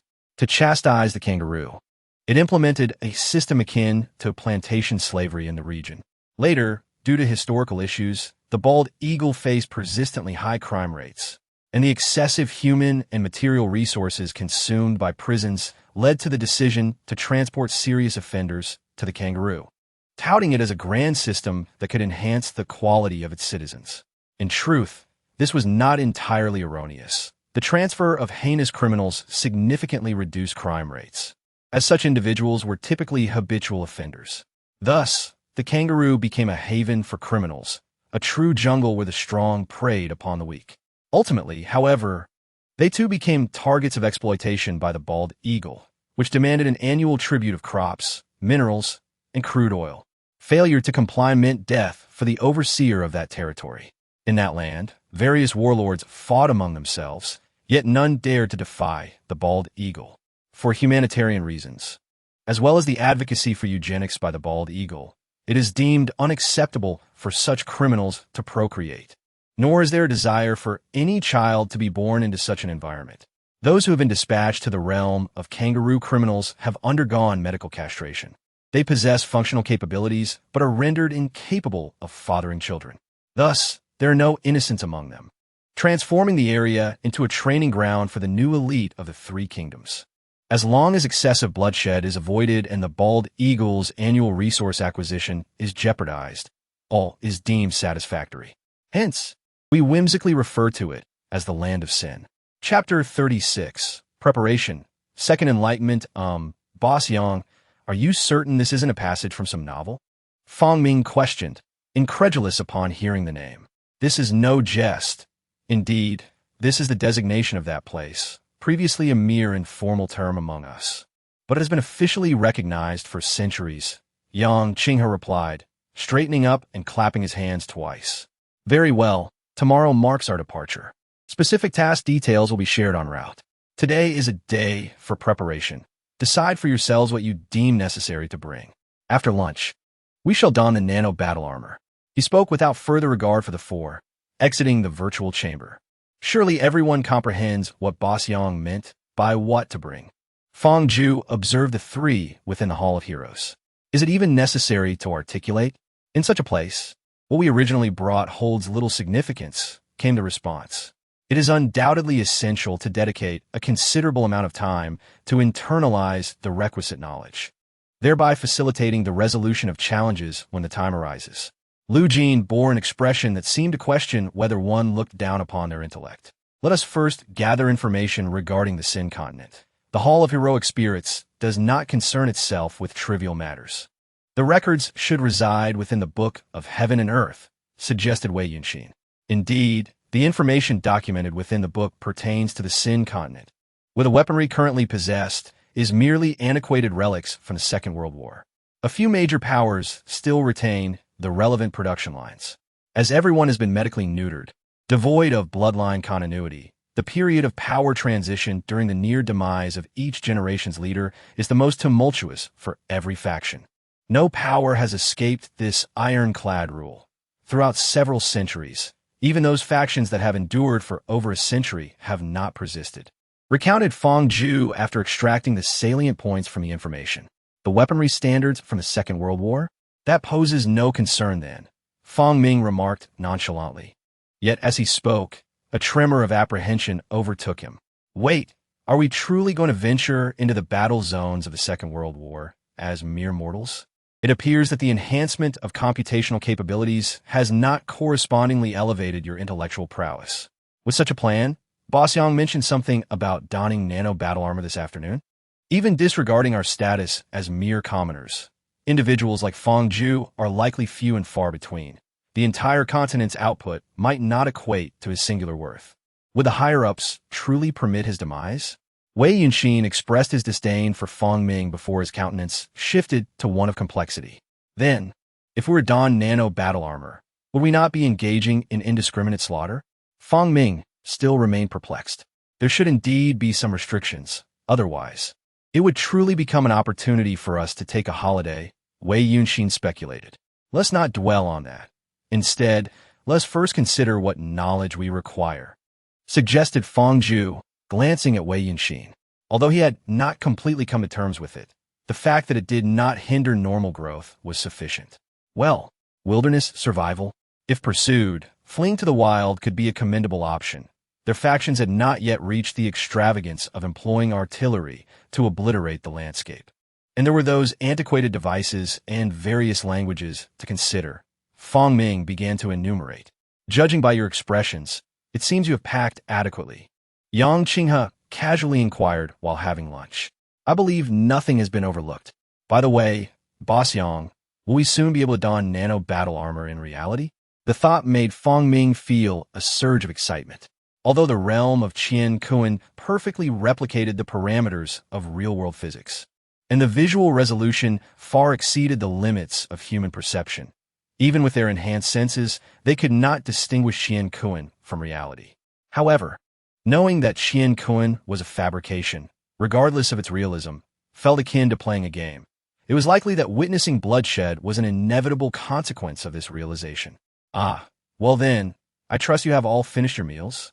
Let us set forth, Yang Qinghe remarked as he wiped his mouth with a tissue and rose to his feet. Upon entering a room that had previously been inaccessible to them, Fong Ju immediately felt a sense of familiarity. Upon closer inspection, the spacious chamber contained several scanning pods, filled with a silvery liquid. Was this not reminiscent of the first scene of donning armor within Qiankuan? Very well, let us don our armor according to the designated numbers, Yang Qinghe urged. Reaching for the scanning pool, his hand was seized by the liquid-like nanobots, which arranged him into a seated posture. Huh? Boss Yang, haven't we already scanned within the Qiankuan? Lu Jin inquired, slightly startled, directing her query towards Yang Qinghe. The familiar sensation returned, the accustomed procedure resumed. Every feeling was so genuine. Although rationally aware that his senses were utterly incapable of distinguishing virtuality from reality, the knowledge that the former was simulated and the present veridical evoked a distinct sentiment. Sentiment, indeed, is such a subjective phenomenon. Fong. Yang Qinghe abruptly turned his head towards Fong Zhu, halting his utterance midward. Boss Yanhua, Fong Ming began, only to be silenced by Yang Qinghe's gestures, promptly ceasing his speech. Just pondering something, and then Fong Zhu succinctly yet meticulously recounted his recent perceptions. Impossible, right? Considering a certain possibility, Wei Yunxin stared at Fong Zhu in disbelief, lost in contemplation. Estimate roughly, by what magnitude has the computational power increased? Having ascertained the situation, Yang Qinghe requested. Computational power?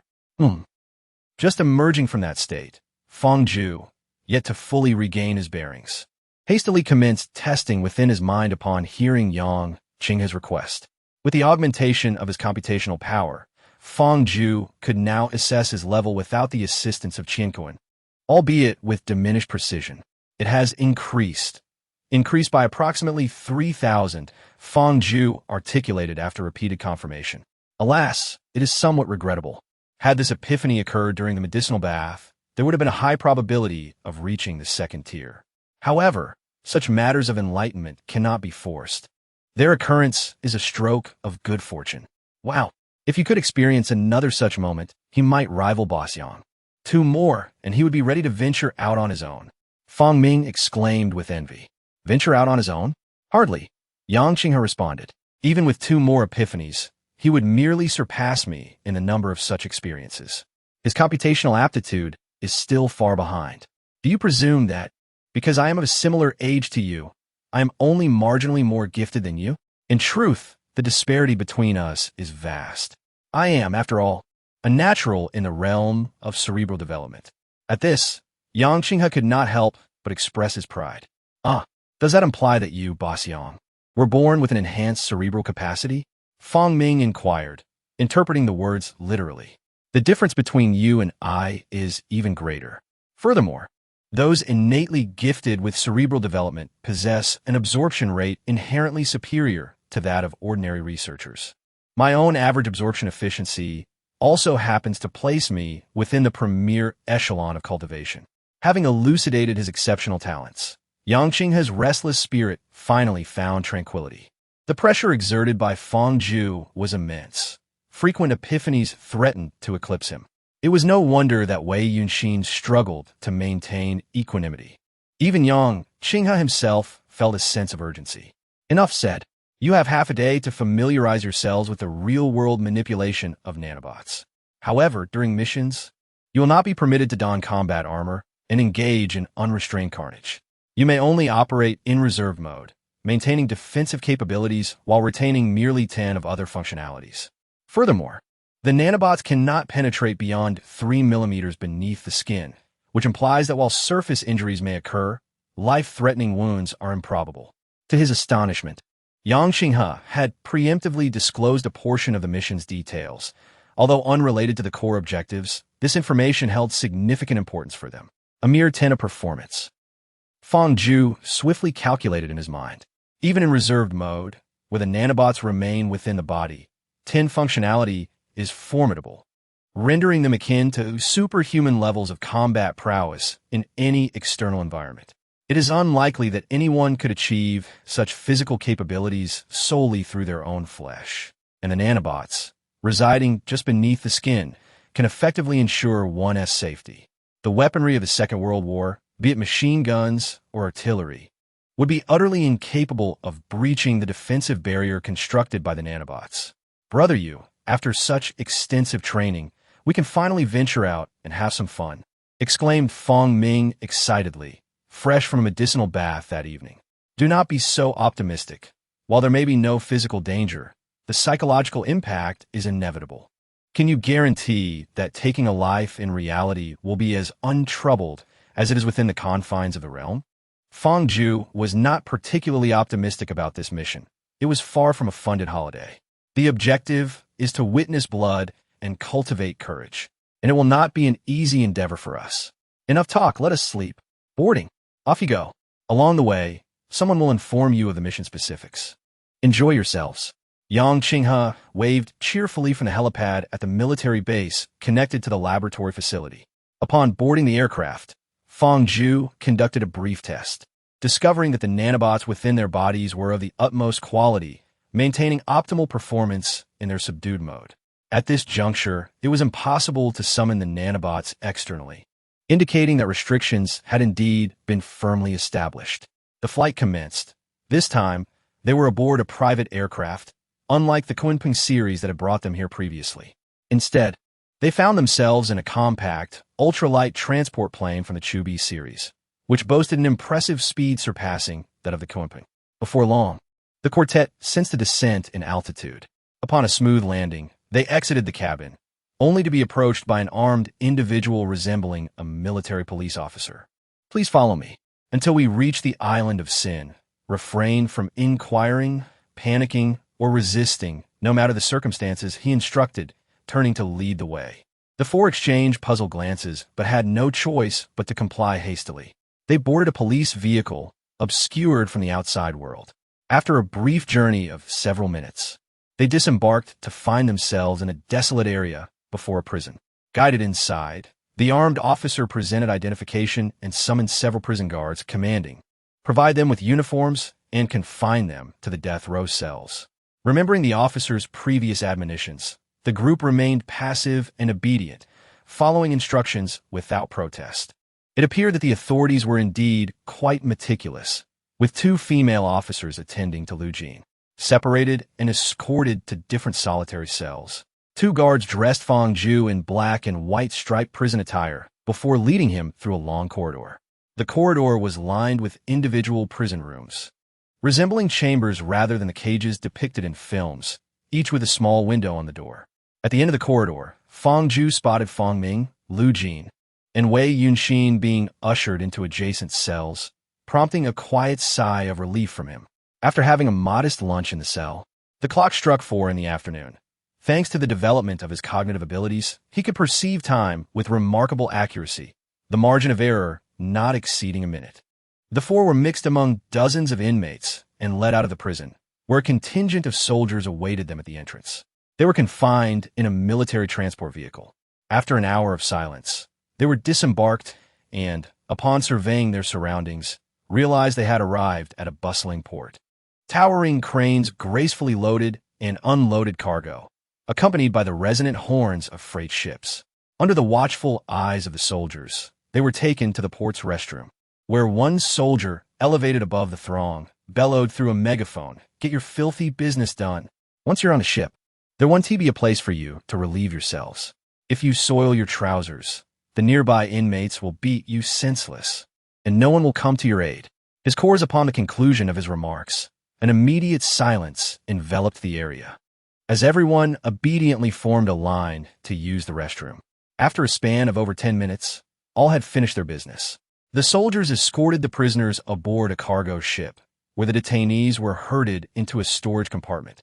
The earlier soldier, once again wielding a megaphone, bellowed, "Listen up. Remain in your places. We will arrive by dawn. Should any goods be disturbed, resulting in damage, the manner in which the receiving faction treats you will be of no concern to me." With that, he exited the storage area, leaving 2 soldiers stationed at the entrance. Fong Ju, observing the scene, noted that the 4 of them remained together and eventually found a corner to sit and rest. It appeared that dinner would not be forthcoming, a realization shared by many in the vicinity. Yet, they could only swallow their disappointment, for rummaging through the cargo would be tantamount to courting death. The soldiers had made their intentions clear. Anyone who dared to disturb the goods would become an enemy to all, and any ensuing fate would be in vain. Initially, it seemed the night would pass in silence, But within half an hour, a small group approached them, surrounded by a larger crowd. A tall, burly man with several parallel scars on his face extended his hand and spoke in a coarse voice, "Greetings, brothers. I am Zhu Xingquan. Join our temporary alliance. If we remain disunited at our destination, we shall surely be trampled upon. Standing together, we may wield some influence and fare better." Despite Zhu's earnest tone and gentle expression, his formidable demeanor rendered him neither sincere nor gentle. Fang Zhu opened his eyes and glanced at him before turning to survey his three companions. Only upon receiving a nod, indicating that he was the one in charge, did he leisurely respond, "Thank you, but no need." The burly Zhu Xingquan's expression shifted slightly, and his tone became curt. "What do you mean by that?" "There's no need for excessive clarity. Such explanations would be detrimental to your endeavors. We are not in need of your assistance." Fang Zhu maintained his unhurried demeanor. "I ask you again, what do you mean?" Zhu Xingquan emphasized, his voice tinged with growing anger. "Do you truly require me to clarify? Very well, allow me to elucidate. Your attempts at consolidating power are utterly futile. Only the major forces from above can facilitate the exchange of goods. They possess firearms, and in considerable numbers. If they were unarmed, your coalition might indeed forge a relatively less arduous beginning. However, they are armed, rendering your so-called alliance of mutual support nothing more than a fragile fade, easily pierced. When a gun is drawn, everyone obeys. Who would dare to seek authority from you in their presence?" Fang Zhu articulated his analysis with clarity, completely disregarding Zhu Xingquan's increasingly displeased countenance. "Enough, kid. I hope to see you again after we disembark, and that you remain this composed," Zhu Xingquan threatened through clenched teeth. It was evident that he lacked the courage to act out of line before the soldiers' watch. Nevertheless, he cast a final glare at Lu Jin, his eyes sharp as daggers, before departing with a sinister grin. Chapter 38. The Fangs of the Hunt. An ambush. The night passed without incident. The four kept watch in shifts. With their cerebral faculties enhanced, the transition between wakefulness and slumber was as seamless as a pre-programmed sequence. Their circadian rhythms had seemingly materialized into a precise caliper on the timeline, allowing for effortless self-regulation. Despite the soldiers stationed outside, ostensibly deterring any ill-conceived actions by the convicts, there is always the lingering concern of encountering an individual driven by irrational impulses. One could not solely rely on others for their personal safety. "Everyone up. We'll be arriving at our destination in half an hour. Put on a respectable appearance, or those seasoned veterans will look down on you. And no one will care if you starve." The booming voice from the previous day announced as a squad of soldiers entered through the open doorway. The three awoke in unison as the door swung open. It had been Lu Jin's turn to stand guard. The undisguised gazes of desire from the surrounding convicts during the changing of shifts had left her feeling uneasy. Only now could she breathe a sigh of relief. Without uttering a word, the group quietly sat in meditation upon awakening. Although they had not experienced any significant mental exertion or physical expenditure the previous day, the sudden deprivation of sustenance after their expanded appetites had been sated proved challenging. While it did not impede their movements, the gastric contractions were undeniably uncomfortable. They emptied their minds to minimize energy consumption. Sensing the ship come to a halt, they soon witnessed the soldiers escorting the convicts off the vessel. Sunlight bathed the deck, revealing a stretch of flat land on one side of the massive freighter. The ship was docked at a sizable port. In stark contrast to the bustling port from which it came, this harbor appeared dilapidated and lifeless. The modern architectural framework was juxtaposed with the sight of men bearing burdens on their backs, while massive exposed steel structures, corroded and entwined with unknown vines, loomed above. What should have been a vast concrete expanse for cargo unloading was instead merely a compacted earthen area devoid of any concrete debris. Individuals, who seemed to suffer from malnutrition, donned tattered garments as they listlessly transported goods. The only possessions of any worth upon their person were the uniform rubber-soled shoes they wore. "Goodness, your wretched place lacks even a functional hoist. I shall simply stack the cargo aside, and you can tally it yourself." A soldier's voice rang out as he patted the shoulder of a man with a sallow complexion, marked by a prominent birthmark at the corner of his eye. Sir, you know well the conditions here. Those large machines have long been rendered useless. However, we are not short of laborers to move the goods. Were it not for those sluggish layabouts whose pace is too slow, risking the precious time of a superior like yourself, I would have them board the vessel to assist, thus saving you some electricity expenses. In the end, you could even consume those already exhausted costs without a soul daring to utter a word. The man, referred to as Earth Dog, sycophantically remarked, bending his knee and nodding in a display of submission, despite being of similar height to the soldier, which made him appear notably smaller in stature. Do you truly believe this dismal place holds any value for that meager electricity? In the relevant authorities, it is calculated at cost, hardly enough to exchange for a trifle. The soldier brandished his rifle, which was slung across his chest. Oh, yes, how foolish of me.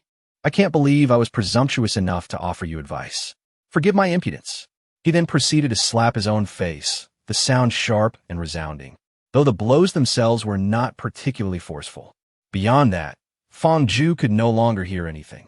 He was escorted off the ship, and the vessel's onboard cranes deposited the cargo onto the vacant ground near the shore.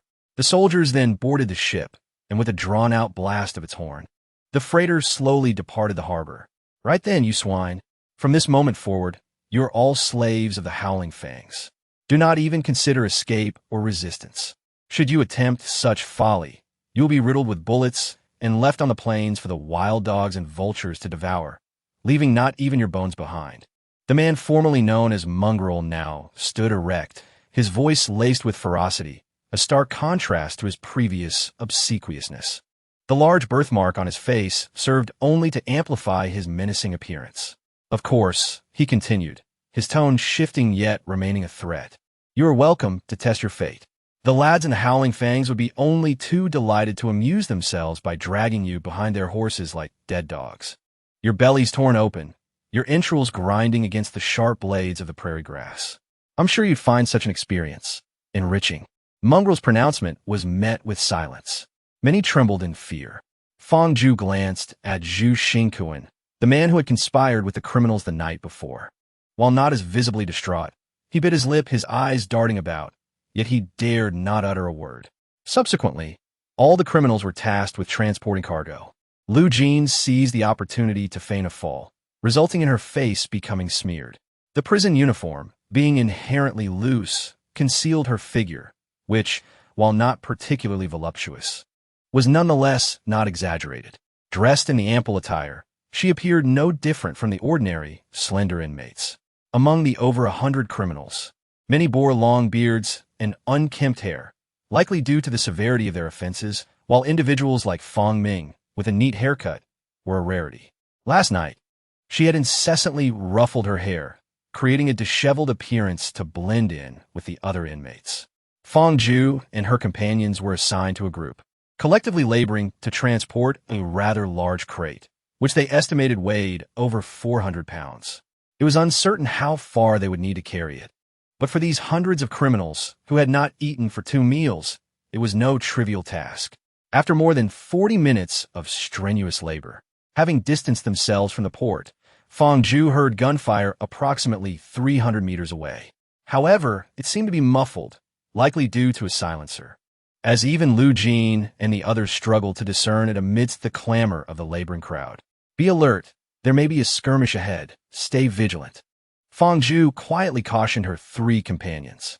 About 8 minutes later, a torrential barrage of gunfire erupted, mercilessly shredding the guards escorting the cargo. The machine guns deliberately avoided targeting the laborers, as the guards were positioned solely on the flanks of the transport line, thus sparing nearly all the workers from the hail of bullets.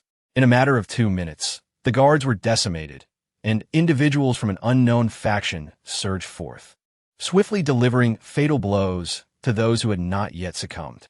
Heavens, I had presumed that Kerr to be the initial minor antagonist. Unexpectedly, he was vanquished before we even reached his domain. Observing the perforated state of the surrounding lycanthropic hunters, Fong Ming felt a wave of nausea wash over him.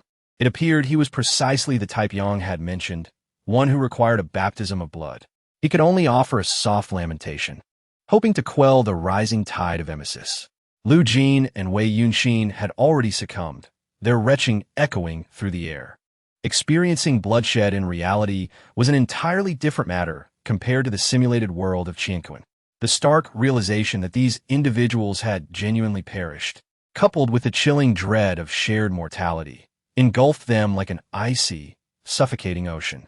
Subsequently, the acrid, metallic stench of human blood permeated the air, forcibly expelling the frigid suffocation and replacing it with an unsettling warmth, truly repulsive. Fong Ju, too, was not immune to this sensation, yet he initially suppressed it. However, upon further reflection, he decided against further restraint. Given that the majority of the convicts were already vomiting, abstaining would only draw undue attention. Collect the spoils of war, and be quick about it. Escort the prisoners away. A guttural, androgynous roar sliced through the air, its clarity undiminished by the absence of amplification, ensuring that every soul present heard it distinctly. Chapter 39. Ingress into the encampment. Selection following the advance of this unfamiliar faction, Fong Ju and the others, fresh from the ambush, harbored no illusions of improved circumstances. They had merely transitioned from servitude under one power to another. For now, they remained beasts of burden, hauling cumbersome loads as they trailed behind their captors, members of this enigmatic force, on their march. The journey was tranquil, devoid of any incidents reminiscent of a convoluted power play, where one faction was thwarted by another. For 2 hours, we traversed the vast road, cutting through grassy fields, weaving through a dense forest, and navigating a narrow path strewn with jagged stones. Upon entering the village gate, we were greeted by a sprawling plaza, or rather, an expansive open space. The ground compacted beneath our feet revealed a village flanked by towering stone walls. On one side, a magnificent waterfall over 5 meters wide cascaded down, the splashes of water refracting light into a spectrum of colors. Below, the waterfall fed into a sizable deep pool, yet due to the continuous flow, a low outlet on the side away from the village gate diverted excess water, creating a gentle stream that meandered alongside the stone wall. Following the stream, a row of wooden cabins haphazardly lined up. The village itself nestled between the 2 stone walls, elongated yet seemingly endless. The entire settlement resembled a hidden paradise straight out of a cinematic tale, rustic and unrefined, though one could not overlook the scattered firearms and the rugged men, each more intimidating than the last, engaged in vigorous training. After securing all the spoils, unexpectedly, this unknown faction provided everyone with a hearty meal.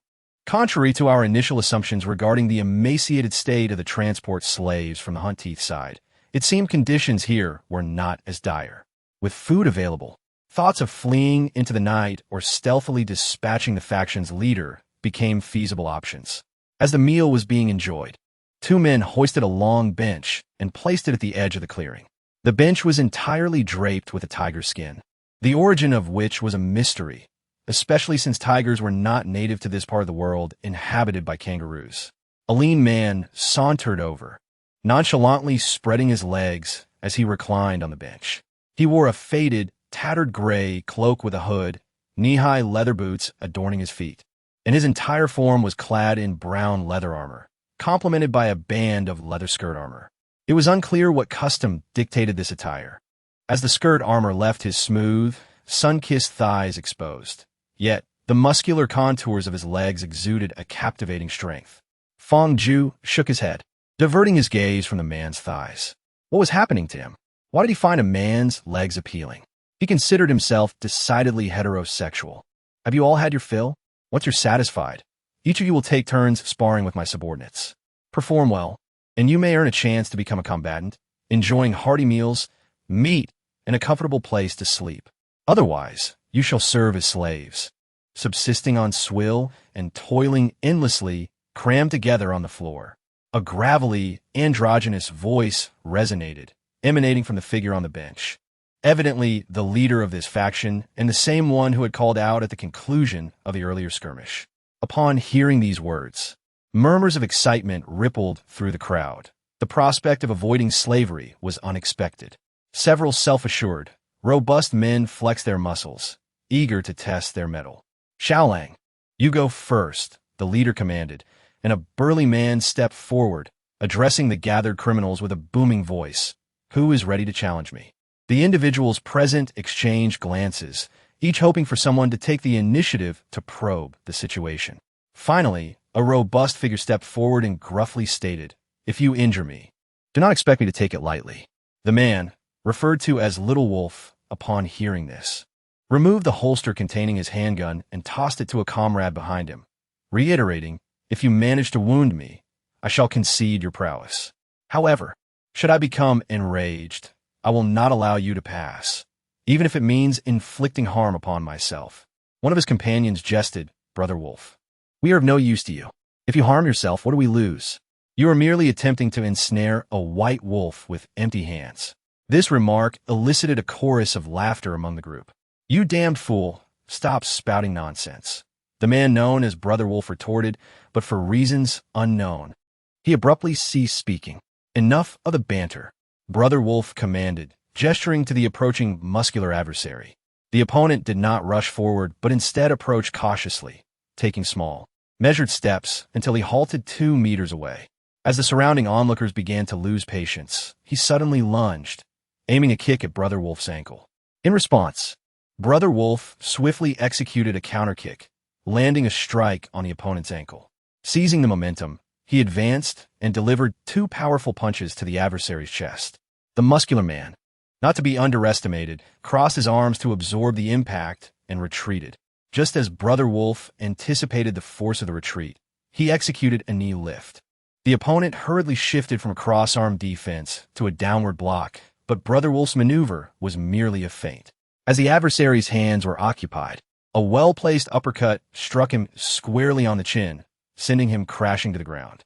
After a considerable pause, the burly man gradually regained consciousness, sitting up with a pallid complexion. "Not bad. You managed to block the first 2 punches from the Little Wolf," remarked a voice, slightly hoarse and neutral in tone. Brother Wolf extended a hand towards the burly man, stating, "You have passed. Follow me for training from now on." The muscular man stared at Brother Wolf in a daze before realizing what had transpired. Overcome with joy, he grasped Brother Wolf's outstretched hand, leveraging it to rise, repeatedly expressing his gratitude.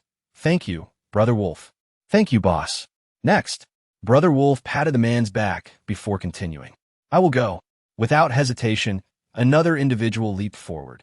A burly man with several scars adorning his face stepped out. It was Zhu Xingquan, the one who had orchestrated the criminals. He was taller and more robust than the previous man. It seemed that the latter's success had emboldened him, prompting him to rush forward eagerly. Without further ado, Brother Wolf assumed his initial stance and beckoned. Although Brother Wolf had been momentarily caught off guard, he reacted swiftly, flipping his right hand to catch the punch. Since the punch originated from the previous one, its force was not substantial, allowing Brother Wolf to handle it with ease. However, unexpectedly, Zhu Xingquan sidestepped and launched a fierce shoulder charge towards Brother Wolf, who, caught off guard, stumbled back a few steps. "All right, that's enough," announced the boss seated in a chair. "Good lad. You have some skill," Brother Wolf remarked with a hint of delight as he patted Zhu Xingquan on the shoulder. "No, it's just that Brother Wolf went easy on me. I could sense you weren't exerting your full strength. Winning a round with half-hearted efforts is hardly worthy of praise. If this continues, my facade will be exposed." Zhu Xingquan humbly gestured dismissively. "All right, next," Brother Wolf continued. "Wait, Brother Wolf, I have something to report," Zhu Xingquan shouted, interrupting Wolf Brother's words. Wolf Brother glanced at the boss seated in the chair, whose expression was obscured beneath the brim of his hat. With a casual wave of his hand, he commanded, "Speak." Zhu Xingquan subtly turned his head and cast a sinister glance at Feng Zhu before addressing the boss. "Boss, we have a beautiful woman among us." Chapter 40. Bloody conflict? The boss responded with a tone of curiosity, noticing the boss's interest in the topic. Zhu Xingquan realized he had placed a winning bet. "Boss, we have concealed a stunning woman here. She has disheveled her hair and smeared her face in an attempt to disguise herself. However, such an exquisite woman must surely be offered to you for your enjoyment." Zhu Xingquan had speculated yesterday that Feng Zhu and her companions were not weak and would likely manage to navigate the situation.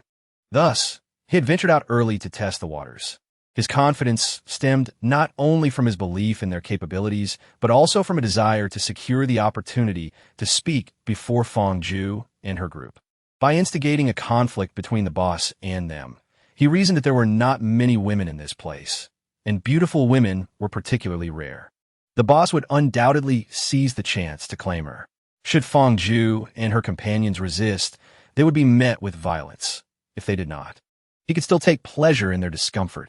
By offering the boss a beautiful woman, he aimed to leave a favorable impression, potentially enhancing his status in the future. In any case, it was a win-win situation. Fong Zhu and her companions tensed their muscles, ready for battle. "Oh, what does this woman look like?" The boss in the chair seemed intrigued, inquiring further. The woman possessed a porcelain complexion and an oval face, resembling a star in her appearance. She was tall, with long legs, a slender waist, and a generous posterior that her oversized prison uniform could hardly conceal. It was evident that she was the type who exuded a certain allure. Zhu Xingquan endeavored to describe Lu Jin, and although the prison attire obscured much, he continued his embellishments, reasoning that the lack of visibility at night would serve as a convenient excuse. It appeared that the boss was increasingly intrigued, prompting him to request more specific details from Zhu Xingquan. "Indeed, I shan't shy away from admitting, boss, that my incarceration was due to this very indulgence. My family is affluent, and upon my release, I resumed my reckless pursuits. I am not lacking in money for women. Rather, I am drawn to the thrill of it all. In a moment of passion, I committed murder which led to my life sentence here." Zhu Xingquan spoke of his misdeeds with a sense of pride, as if his crimes were of significant consequence. "Scoundrel!" Lu Jin muttered in a low voice, her anger palpable. With the truth laid bare, the group prepared to retaliate, resigned to the possibility of sustaining superficial injuries, hoping to avoid blows to the face. While Zhu Xingquan continued to revel in recounting his offenses, an unexpected turn of events transpired. The boss, who had been seated, swiftly covered the distance of over 20 meters. Advancing with a formid without pause, the leader lunged forward, unleashing a torrent of rapid punches that rained down upon Zhu Xingquan. Each blow erupted into a spray of crimson, his fists striking with the force of cannonballs, shattering upon contact with Zhu's skin, pulverizing the top muscles beneath, and splattering blood as he retracted his fists. He then leaped into the air, twisting his waist to propel his body in a fluid motion, delivering a decisive whip kick that sent Zhu's head crashing into the ground. Subsequently, he positioned his legs across Zhu's chest. Fong Zhu was certain that Zhu had met his demise, his heartbeat extinguished, yet the leader remained unsatisfied. His fists hammered down like a pile driver on his Zhu, targeting his head, chest, abdomen, and arms. Witnessing this horrifying spectacle, no one dared to utter a sound. They could only watch as he gradually transformed Zhu into a puddle of flesh, barely resembling a human form. Having completed this gruesome act, the leader exhaled deeply and returned to his chair. Wolf Brother had already arranged for a bucket of water to be brought to him, and he leisurely washed his hands, removing the bloodstains, the water turning a sinister shade of red. The woman he referred to, the beautiful woman, emerged. After washing his hands, he spoke in his unique, slightly husky and androgynous voice, maintaining a steady breath even after such an intense display of violence. He seemed almost inhuman. "What do you intend to do?" Fong Ming shouted. As the leader's combat prowess had already surpassed that of a restrained form capable of merely 10 power, perhaps even exceeding it. Was there truly no formidable cultivator among them? How is it that one can encounter such an absurd character so casually, judging by his voice and appearance? He does not seem to be a seasoned veteran of many decades. If Lu Jin were to fall into his hands, one can only speculate about the dire consequences that might ensue. While he surely cannot breach the defense beneath 3 millimeters, certain actions do not necessitate such a breach. I said, "Let that woman come forth." He did not express anger at Fong Ming's interruption. Rather, he maintained his calm demeanor and spoke with poise. "You." Fong Ming prepared to confront him, aware that even if he were no match for him, Yu Ge and the others would join in, creating a chaotic fray.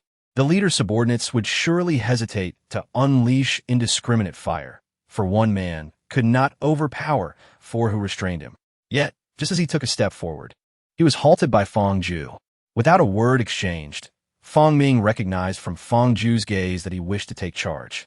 Fong Ming, who had always been inclined to let Fong Ju handle matters when he stepped forward, relented.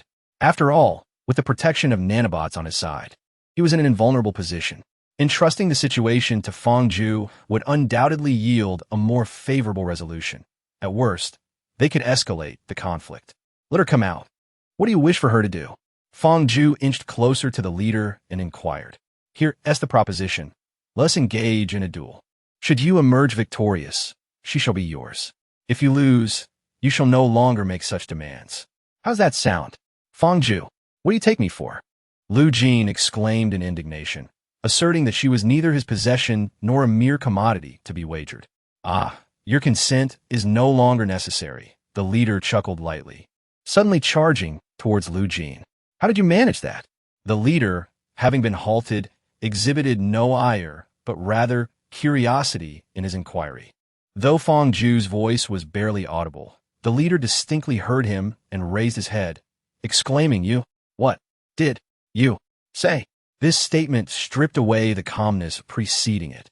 Now brimming with fury and a hint of, dare I say, embarrassment, he had already made up his mind, yet the final few words remained unvoiced, as he exaggeratedly formed the words with his lips towards the leader. Chapter 41. Suppression and Biting Thud. The leader's body was as agile as a cat's. No matter how suspended, he always managed to land gracefully.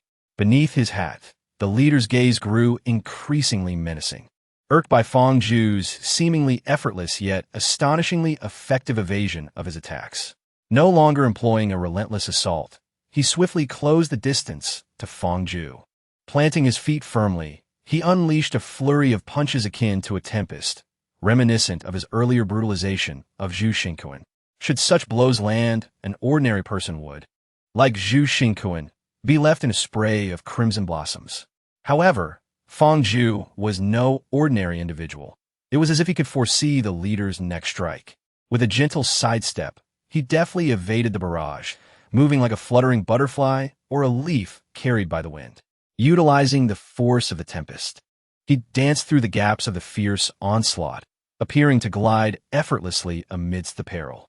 He refrained from unnecessary movement, each dodge precisely timed to evade the fists, not a centimeter more nor less.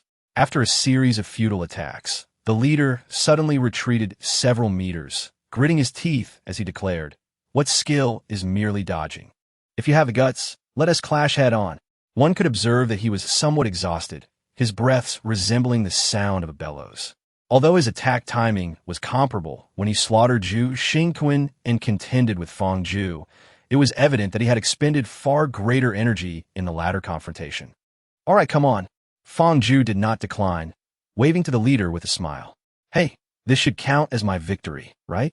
The leader panted heavily, beads of sweat glistening on his exposed arms and thighs, which trembled slightly. "Hey, landing a couple of hits means you've won?" "It can't be that simple," Fong Ju retorted, recovering from a bout of dry heaving. The nanorobots provided exceptional protection for his internal organs. A punch of that magnitude would have been enough to incapacitate an ordinary person. Yet Fong Ju had not even expelled his lunch, let alone coughed up blood. "Now it's my turn to attack." Fong Ju lunged forward with a rapid assault, much like the leader had done before. However, the leader lacked Fong Ju's nimble evasiveness and could only hastily defend himself, struggling to hold his ground. Unlike the leader, who wore himself out with excessive force, Fong Ju conserved his strength with each punch, adapting his attacks fluidly. The leader, being relatively small and agile, found that most of Fong Ju's strikes landed on his chest. The leader seemed to want to say something, but in the heat of battle, there was no opportunity for words. His energy was so depleted that he could no longer mount an effective defense.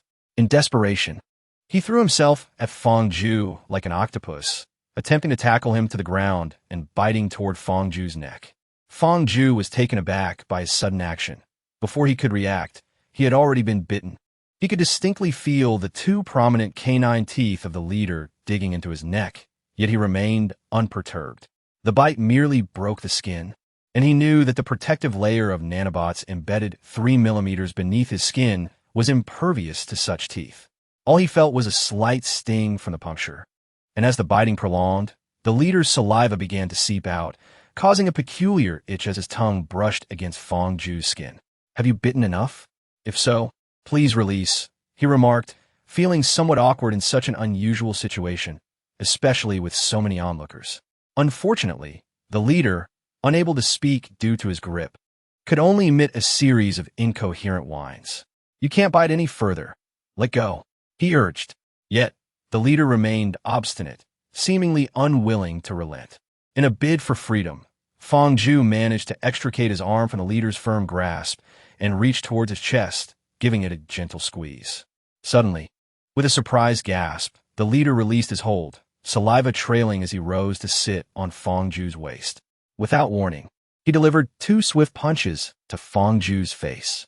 Caught off guard, Fong Ju was momentarily disoriented, but fortunately, the nanobots shielded him from sustaining a concussion. For reasons unknown, the leader ceased his assault and turned his back to Fong Ju and the others, commanding, "Those of you who are with him, come over here." A voice, slightly hoarse and neutral, emerged, and without waiting for a response from Fong Ju and the others, he ventured deeper into the village. "Brother Yu, what on earth is happening?" Fong Ming inquired, perplexed, as he assisted Fong Ju to his feet. "Do not concern yourself. He likely means no harm. Let's follow him," Fong Ju declared, promptly leading the way. Although Fong Ming and the others were still trying to grasp the situation, their trust in Fong Ju compelled them to follow without hesitation. "Cough! What are you staring at? Proceed. Who's next?" Upon witnessing the leader's departure, Wolf Brother resumed the previous assessment. He was astonished to discover that there existed someone capable of defeating the leader. The formidable man seemed to share an unspoken understanding with him and would presumably pose no threat, hence he chose not to follow. "How did you deduce my circumstances?" Upon being ushered into a spacious wooden cabin, the leader sat upon an expansive chair, his gaze piercing as it fixed upon Fong Ju. "What is there to deduce?" Zhu Xingquan recounted his illustrious deeds.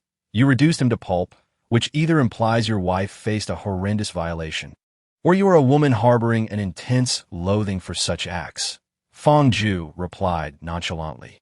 She did not refute this and continued her inquiry. "And what about the other point?" "Merely a bold conjecture. Your evidently inhuman combat prowess, coupled with your feline-like agility and beastly instinct for battle." Fong Ju expounded with confidence. "Ah, so that is it," she mused, nodding thoughtfully. "Of course, these are mere afterthoughts. The most crucial aspect is the intensity of your gaze during combat. Those needle-like pupils reminiscent of a light bulb, unmistakably hinting at a connection to felines." Chapter 42. The cat. The leader cast a fleeting glance over the individuals present and issued a command. "You, wash your face," pointing at Lu Jin. Once she had cleansed her visage, Lu Jin's exquisite beauty was unveiled.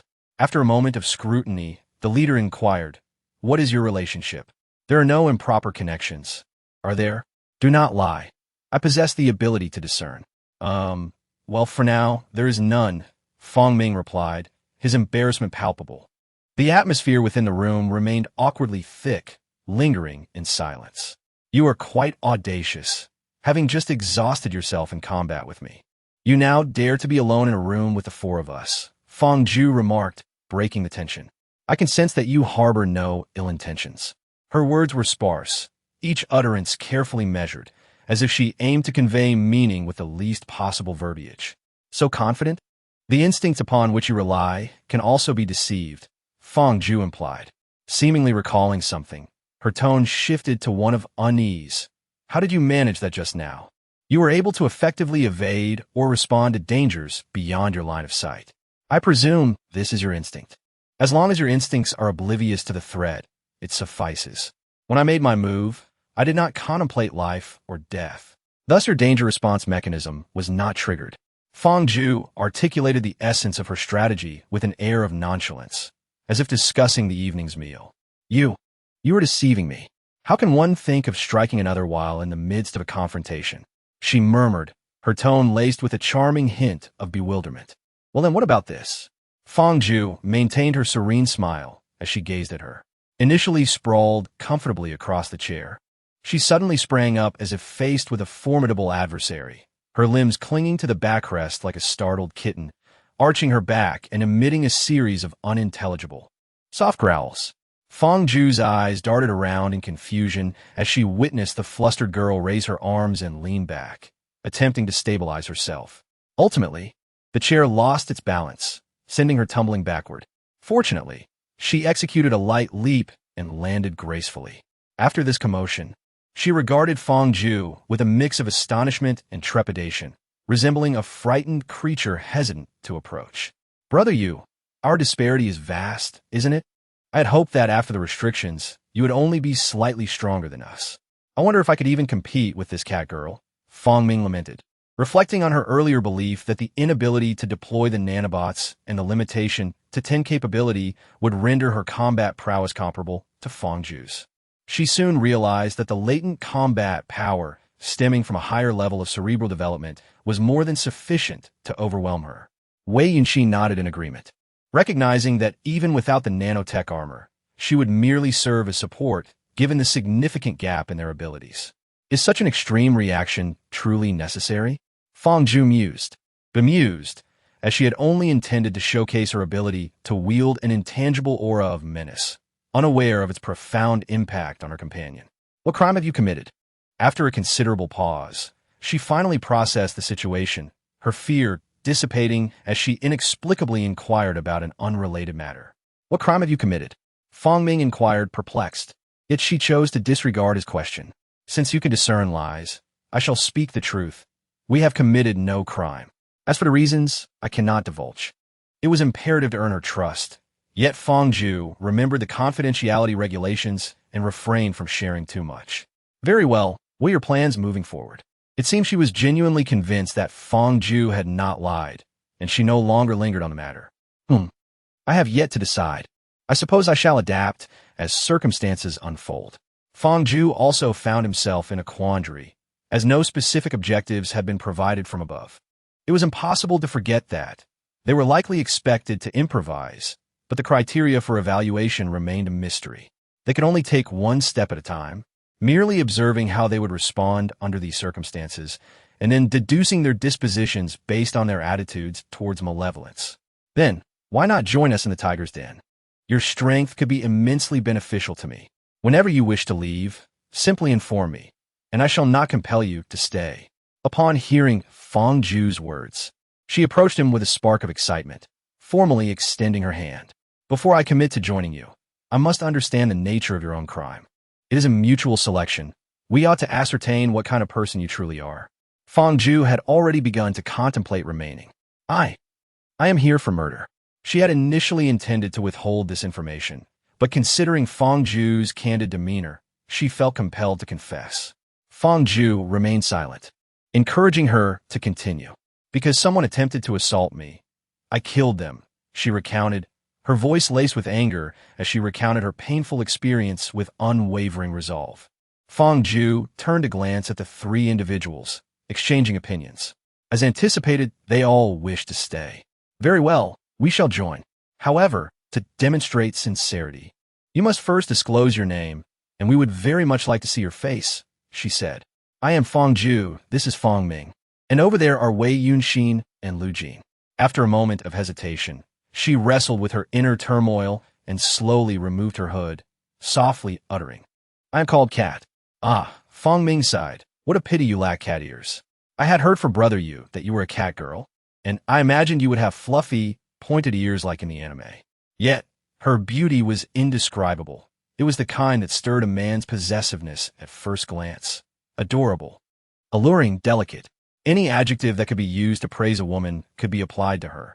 She resembled a flawless creation that seemed too perfect for this world, evoking a desire to cherish her, while simultaneously igniting a wicked urge to destroy such exquisite beauty. Hey, Egghead, are you mesmerized? Be cautious. She might interpret your gaze as unclean and come over to... Well, Lu Jin remarked, momentarily dazed herself as she nudged the smitten Fong Ming with her elbow. Egghead, if I hadn't called you by your nickname, you might still be daydreaming about her. And who knows, you could end up like a fool, Lu Jin teased persistently. Fong Ming recalled the fate that had befallen Zhu Xingquan and remembered Cat's words about having killed someone who attempted to assault her. A chill ran down his spine, and he dare not gaze at Cat any longer. Amidst their playful scuffle, Fong Zhu unexpectedly embraced the cat, which had just removed its hood. The feline, taken aback by his sudden advance, swiftly reacted with a knee aimed at Fong Zhu's groin. However, Fong Zhu, having anticipated this move, deftly thwarted it with his leg. The initial assault proved futile. The cat then raised its paw, delivering a series of punches to Fong Zhu's abdomen, which he chose to endure without defense. As he spoke, the intensity and frequency of the cat's attacks gradually diminished. Do not fear. If I wish to harm you, I could easily expel your companions right now. You would be powerless to resist. Yet, I possess a measure of self-control, which you can surely sense. I harbor no such desires, he continued, his tone soothing. Eventually, the cat's strikes became mere gestures of symbolism.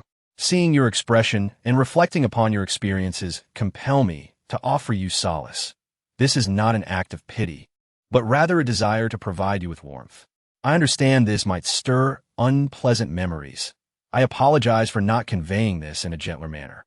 Fong Zhu whispered tenderly into the cat's ear, causing her movements to freeze. Eventually, she placed her hands on his chest, softly sobbing. Chapter 43. Analytical task. It was not apparent at first, but Fong Zhu revealed himself to be quite the flirt, possessing a remarkable charm. Lu Jin leaned closer to Fong Ming, whispering, "It has been 10 minutes since the cat girl's defenses crumbled." Fong Zhu had long settled into his chair, with the cat nestled upon his chest, softly weeping.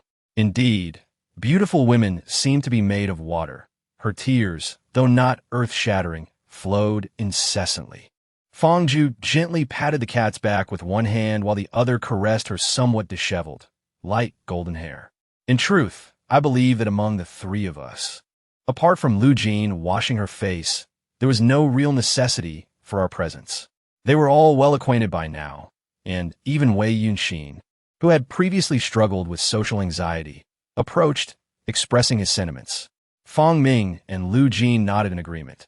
Indeed, since entering, all responsibilities had fallen upon Fong Zhu, and aside from ensuring the democratic nature of their group and casting their votes on the overarching plans, they had contributed little else. Have you begun to feel a bit better? Fong Zhu continued to comfort the cat in a gentle tone. I imagine that in order to maintain the authoritative image of a leader within your circle, you have refrained from showing them your true emotions, burying everything within your heart, and never sharing your burdens with them. Have you? A soft sound emerged from beneath the cat's lowered head, reminiscent of a distressed kitten's murmur, a mere utterance that could stir anyone's instinct to protect. Whenever you find yourself overwhelmed, you can confide in me. Speak your mind freely. Do not bear this alone. Fong Zhu continued to speak in that tender, idol-like voice. The cat's soft murmur indicated her acquiescence. Fong Zhu felt a pang of discomfort, fearing that if he lingered too long, he might inadvertently reveal his own feelings, risking misunderstanding by the cat, and perhaps even facing dire consequences. However, he reassured himself that the nanobots should protect his little brother, ensuring that he would remain unscathed, thus granting him the resilience of an indestructible creature. Fong Zhu ceased his unfounded musings, gently nudging the cat's shoulder, revealing her face, previously nestled against his chest. Her arms and thighs bore a sun-kissed hue, yet her face was strikingly pale, likely a result of her long-term habit of donning a hood. At that moment, her fair complexion was tinged with a delicate pink, particularly her nose, which was entirely flushed. He tenderly wiped away the traces of her tears and softly remarked, "Do not weep. You are a leader of considerable influence. After expressing your emotions, you must quickly regain your composure. You invited us to join you, which surely implies you have grand ambitions. As long as they align with my principles, I shall support you in whatever capacity you require, be it strategizing or fighting. Rest assured, you can place your trust in me." The cat, upon hearing this, hastily dabbed at her tears and replied, "All right." She then rose, a hint of shyness evident, addressing Fong Ming and the others. "You must not speak of this." Although she did not elaborate, the meaning was clear. Seizing the moment, Fong Zhu stood and declared, I shall also step out to familiarize myself with Brother Wolf and the others. We are to be united as brothers henceforth. You should call him Little Wolf." The cat chimed in with a touch of innocence. Fong Ming and the others exchanged knowing glances at Fong Ju and the cat, astonished by how quickly they had cemented their relationship. Had it not been less than an hour since their meeting? Fong Ju, feeling somewhat embarrassed, scratched his head, while the cat, realizing they were observing her, flushed with a mix of embarrassment and annoyance, retorting, "I call him Little Wolf. You are superior to me, so you should also call him Little Wolf." "Ah, brother, you well done. Employing the charms of a handsome man. I never realized you possessed such talent back in school," one remarked, winking at Fong Ju and giving him a thumbs up, genuinely impressed. Having ventured this far, Fong Ju could no longer maintain his composure. He crouched down, clutching his chest and gasping for breath, exclaiming, "Goodness, I have never even held hands with a girl in earnest, let alone encountered such a scenario. I could only endure thanks to my formidable physical prowess. Everything was merely a mimicry of what I've seen on television." "Hey, Fong Ju, how does it feel to touch the fragrant back of that cat girl?" Lu Jin inquired, her expression rife with curiosity as she crouched down. "You've already become so enamored with her. What about our mission?" Lu Jin remarked, her countenance reflecting a captain lost in the allure of beauty, having forgotten the matter at hand. Upon mentioning the mission, Fong Ju's demeanor turned serious. "The higher-ups have not assigned us a task, which indicates a lack of explicit objectives. This allows us the freedom to explore our capabilities and assess our suitability for development." The trio nodded in agreement, recognizing the logic in his words. They had each contemplated this before. It was improbable that the higher-ups would overlook the assignment of a task, suggesting a deliberate choice instead. "Whatever actions we take here will inevitably lead to conflict. If we are captured by the hunters, we would become slaves," Fong Ju stated, pointing at Lu Jin. "You, regardless of where you are a catalyst for conflict. Beautiful women are a scarce resource here. Any exposure will surely attract covetous eyes." "Huh, thank you for the compliment. But I cannot compare to your cat girl," Lu Jin retorted, her tone tinged with sarcasm and a hint of jealousy. Fong Ming nodded in agreement, acknowledging the truth in her words, only to receive a playful punch from Lu Jin. "Fong Ming, there is no need for you to nod. Even in the presence of a cat, conflict remains a catalyst. As long as one follows Zhu Xingquan, he will seize any opportunity to use your information against us. It just so happens that the leader here is a cat. Even if we initially demonstrate formidable combat prowess, it cannot extinguish the covetous gazes of those around you. No matter how strong one's physical capabilities may be, they cannot withstand bullets. Before entering the plan, it is likely that no one harbors any other thoughts." Fong Ju continued his analysis. "If one suppresses everything with brute force from the outset and becomes corrupted by this unrestrained and lawless environment, losing all sense of boundaries, what do you think will happen to those above?" Fong Ju inquired. "They might be eliminated outright. Ordinary researchers hold little value. If such individuals are deemed expendable, they cannot resist even the slightest indulgence. In the face of the observer civilization in the future, it will be challenging to ensure the purity of one's thoughts. However, you might be different. While I am uncertain how precious the first cultivation sequence is, those who can be corrected should not be abandoned," Wei Yunxin speculated. "The cat appears to be quite commendable. Based on her current demeanor, she is a person with principles. If she can deceive someone of my level of cerebral development, I will concede defeat." Fong Ju reasoned for her attention. "Oh, you are really vouching for your little wife?" Lu Jin teased. "Lu Jin, do you have a fondness for Yuga? The jealousy is palpable," Fong Ming chimed in. Fong Ju did not provide a direct answer this time. With his current computational power, he could contemplate any question hundreds of times per second. However, he paused for a moment before declaring with clarity and determination, "Cats are indeed too alluring. As long as she is not vehemently opposed, I fear it will be quite difficult for me to remain unaffected. If the time comes when I find it hard to let go, I shall submit an application. It would be rather disappointing if this primary training sequence lacked even this modicum of authority. In the realm of advanced cognitive development, maintaining one's humanity rather than becoming a deity is paramount. Even after demonstrating such extraordinary talent, Boss Yang's fondness for Fong Ming remained undiminished. Perhaps he believed that while one may traverse faster, Fong Ming could navigate with greater steadiness. Lu Jin spoke eloquently, while Fong Ming was taken aback by his own excellence. And Wei Yunxin pondered thoughtfully. Fong Ju stared blankly at Lu Jin, and after a prolonged silence, he finally broke the stillness, calling out, Lu Jin. Huh? What is it? You've had an epiphany. Chapter 44. The discourse, really? I've had an epiphany? Lu Jin exclaimed, jumping up nervously, frantically clutching his head as if this act could somehow enhance his understanding of his own enlightenment. Come, let me assess your computational growth, Fong Ju said, sitting cross-legged on the ground and beckoning him over. After a series of rapid calculation tests, Fong Ju estimated that Lu Jin's current computational power was around 8,000.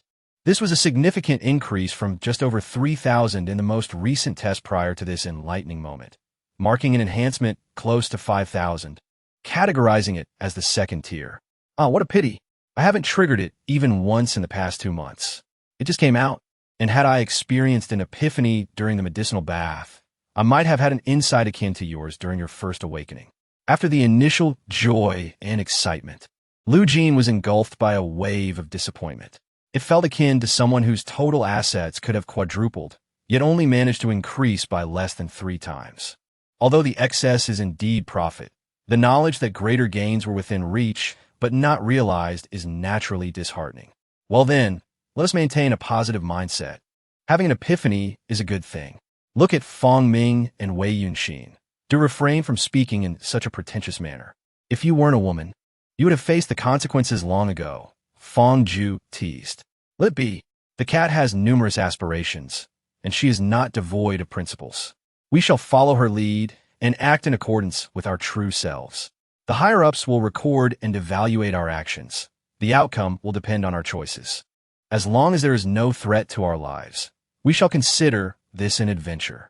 Who knows when the next opportunity will arise after this one? After the jest, Fong Ju turned serious.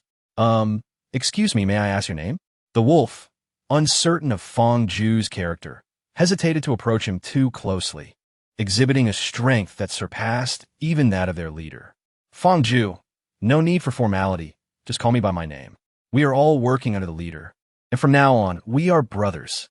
Fong Ju felt somewhat uneasy in this atmosphere. He had never encountered such situations before, having only seen them in films. All right, Brother Fong. The wolf laughed heartily and then turned to the others behind Fong Ming, saying, And what about these esteemed individuals? 2 brothers and 1, lady? They seldom formally address women, which is why Wolf Brother took a long while to devise a suitable form of address. Wei Yunxin, Lu Jin, and Fong Ming smiled as they extended their hands in a gesture of friendliness. Wolf Brother repeatedly called out, All right, Wei Ge, Lu Ye, Fang Si Ya Fang Ye. Are you going to call me to Fong Ge as well? Fong Ju replied, exasperated. Oh, no, I meant, This left Wolf Brother a loss. Just call me by my name, please. Fong Ju insisted. Me too, Fong Ming echoed. And just call me by my name as well. You look like you're almost 40, yet you still call me sister. Do I really seem that old? Lu Jin remarked with annoyance. Well, could you also call me by my name? Calling me Wei Ge feels a bit strange. Wei Yunxin stammered, feeling socially anxious in the presence of strangers. Yes, I will definitely correct that. Wolf Brother quickly acknowledged his mistake. It seems you all share a good relationship, came the slightly raspy, androgynous voice of Cat, which she had deliberately altered. Though her natural tone retained a hint of raspiness, it was as enchanting as a kitten's purr. Unmistakably feminine, she still donned leather armor, a hood, and a cloak, her words imbued with a sense of relaxation and joy. Boss, there are a total of 136 individuals. 33 have prior offenses in that regard, and they have all been dealt with. Additionnellement, 12 comités d'inforgivable crime, which have also been resolved. That leaves 26 with some skills, 3 of whom are quite impressive, and we haven't included Fong Ju, and the others. Wolf Brother jogged over to Cat to report the situation. The cat turned its head to look at Fong Ju. How is it? Do my established rules align with your boundaries? The cat's voice was calm, yet carried an imperceptible hint of anticipation. Absolutely in accordance, Fong Ju asserted with unwavering conviction. It was not difficult to deduce that the cat's past offenses were undeniably linked to grievous crimes, likely involving heinous acts that could not be forgiven in its eyes, such as committing murder for mere thrill. This selection process had evidently been in place long before their exposure, indicating that the cat had consistently adhered to such protocols. The integrity of the group was assured. These robust men would never breach those fundamental lines. Excellent, the cat exclaimed, its tone imbued with joy. It then settled onto a tiger-striped long bench, seemingly recalling something, and shifted slightly, glancing at Fong Ju, gently patting the half of the bench it had occupied. Fong Ju could only manage a wry smile, realizing that in a moment of impulsiveness, he had acted foolishly. Now, the cat seemed to depend on him entirely, which, in a way, was reassuring, as it indicated he had managed to retain some semblance of humanity. Lu Jin's epiphany suggested that her suspicions were likely true. Such spontaneous actions were conducive to preserving one's humanity.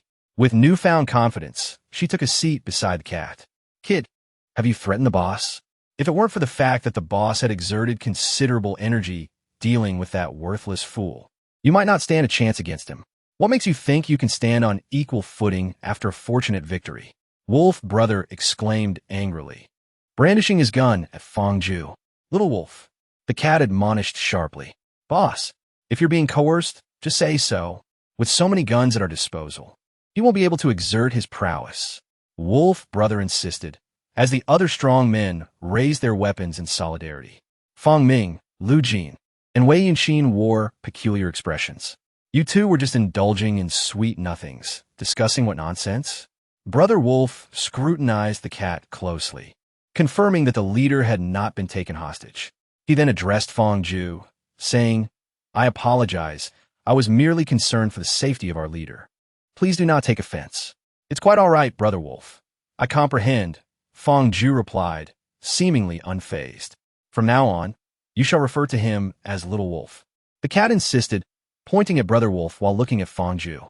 After observing Brother Wolf's calm demeanor, Fong Ju acquiesced, "Little Wolf."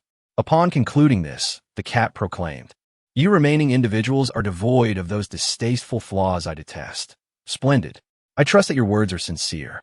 Should I discover otherwise in the future, I assure you, your demise shall not be swift. The chosen ones should practice diligently. Those not selected must also work hard. Food cannot be preserved for long. Diligent efforts yield rewards. And we shall not wait until it spoils. Moreover," the cat paused for a moment before continuing, "from this day forth, this individual beside me," she pulled Fong Ju's wrist, lifting it up, "his name is Fong Ju. From now on, he shall stand on equal footing with me. All of you shall refer to him as second." Chapter 45, Unboxing. "Hoo, ha ha ha." Initially, everyone suppressed their laughter, but Fong Ming and the others were undeterred by Fong Ju's overwhelming might. Lu Jin led the way, bursting into laughter first, and soon the surrounding strongmen joined in unison. However, among the nearly 100 individuals present, none dared to laugh. Whether at the amusing antics of the cat or at the imposing presence of Fong Ju, both of whom were beyond their scope of mockery. The vivid image of the cat reducing Zhu Xingquan to a pulpy mess lingered in their minds.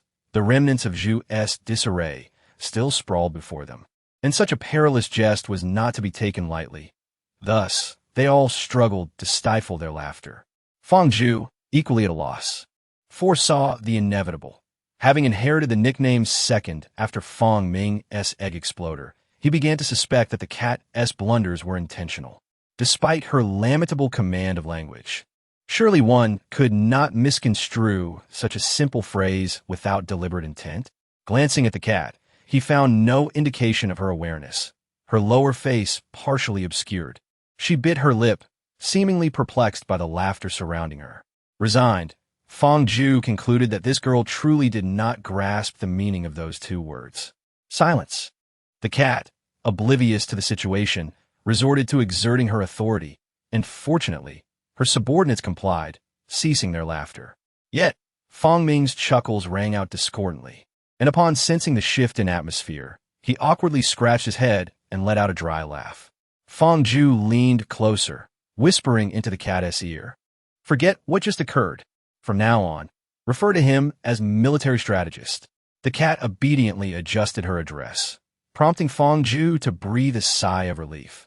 Considering the context of their era, the title suited her well. Otherwise, she would have been labeled as the second-in-command, a term that undoubtedly echoed the life of a bandit. He, after all, was a person of stature and could not afford to make a principled error. In the remaining hours of the afternoon, Fong Ju and his companions busied themselves with unboxing under the watchful gaze of the cat. They acted as a transport team, bringing in goods that were, in truth, rather unremarkable.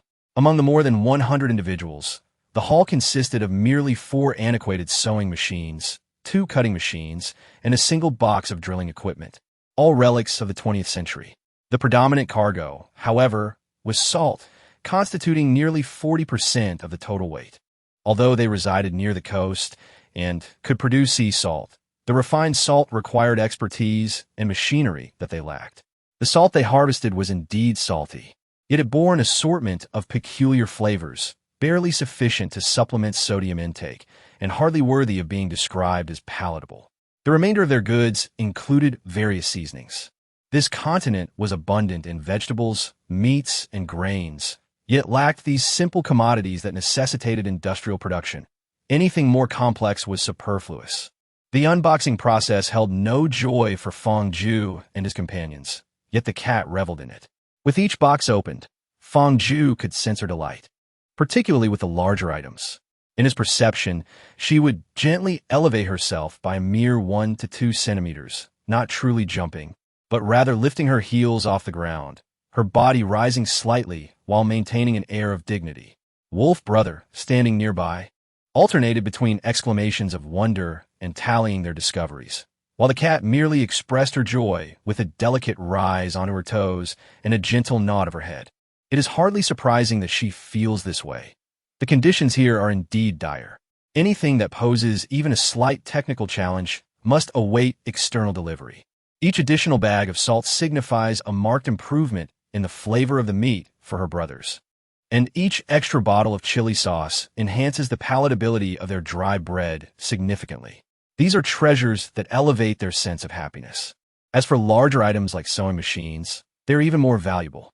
Although they are merely remnants of old craftsmanship, their durability is unmatched. In the hands of a skilled artisan, they can produce clothing tailored to each brother, allowing them to avoid the unsightly appearance of a crude animal hide apron. Regardless of aesthetics, good clothing offers comfort and freedom of movement, which could potentially save lives in battle. Moreover, the construction equipment enables the building of superior shelters, and with such assistance, progress can be accelerated significantly. Over the years, she has helped her brothers amass considerable resources, and expansion is now within reach. However, if housing becomes insufficient, it will be quite uncomfortable. Thus, the arrival of these substantial items is indeed timely. As she caressed the mechanical components, a glimmer of excitement shone in the cat's eyes. Even though she was unfamiliar with their usage and had never heard of the beauty of mechanical engineering, she found these objects undeniably beautiful. Their smooth, reflective surfaces, the menacing blades, and the intricately interlocking structures were all exquisite, as they represented a better life and embodied hope. Observing the cat's inner joy and reflecting on Lu Jin's words, Fong Ju gently reached towards the cat's outstretched hand, inquiring softly, "Are you happy?" With a light touch of her fingertip. "Happy," the cat responded. She responded softly, and when Fong Ju's fingers brushed against her, she instinctively withdrew a few millimeters. Her feline instincts allowed her to easily discern that it was Fong Ju approaching her. She pressed her fingertip against his, merely trapping his hand between her own and her thigh, without fully grasping it or intertwining their fingers. A hint of shyness colored her demeanor. Lu Jin and the others had long noticed this interaction, and when Wolf Brother followed their gaze, his expression grew peculiar. After all these years with the boss, he never anticipated that the boss would have such tastes. As he indulged in his imaginative musings, Lu Jin and the others struggled to contain their laughter. Although they were at a distance from Fong Ju, Wolf Brother's unguarded psychological drama was evident on his face, and they easily grasped the underlying sentiment. After unpacking, They prepared for dinner. Due to the bountiful harvest, the cats decided to host a celebratory feast. Several bonfires were set up in the open space, with an array of grilled meats and fruits, and surprisingly, there was also wine. It turned out that the surplus fruits from the previous season had been fermented into fruit wine. The wine was not high in alcohol content, yet it was sweet and delightful, pairing perfectly with the grilled meats.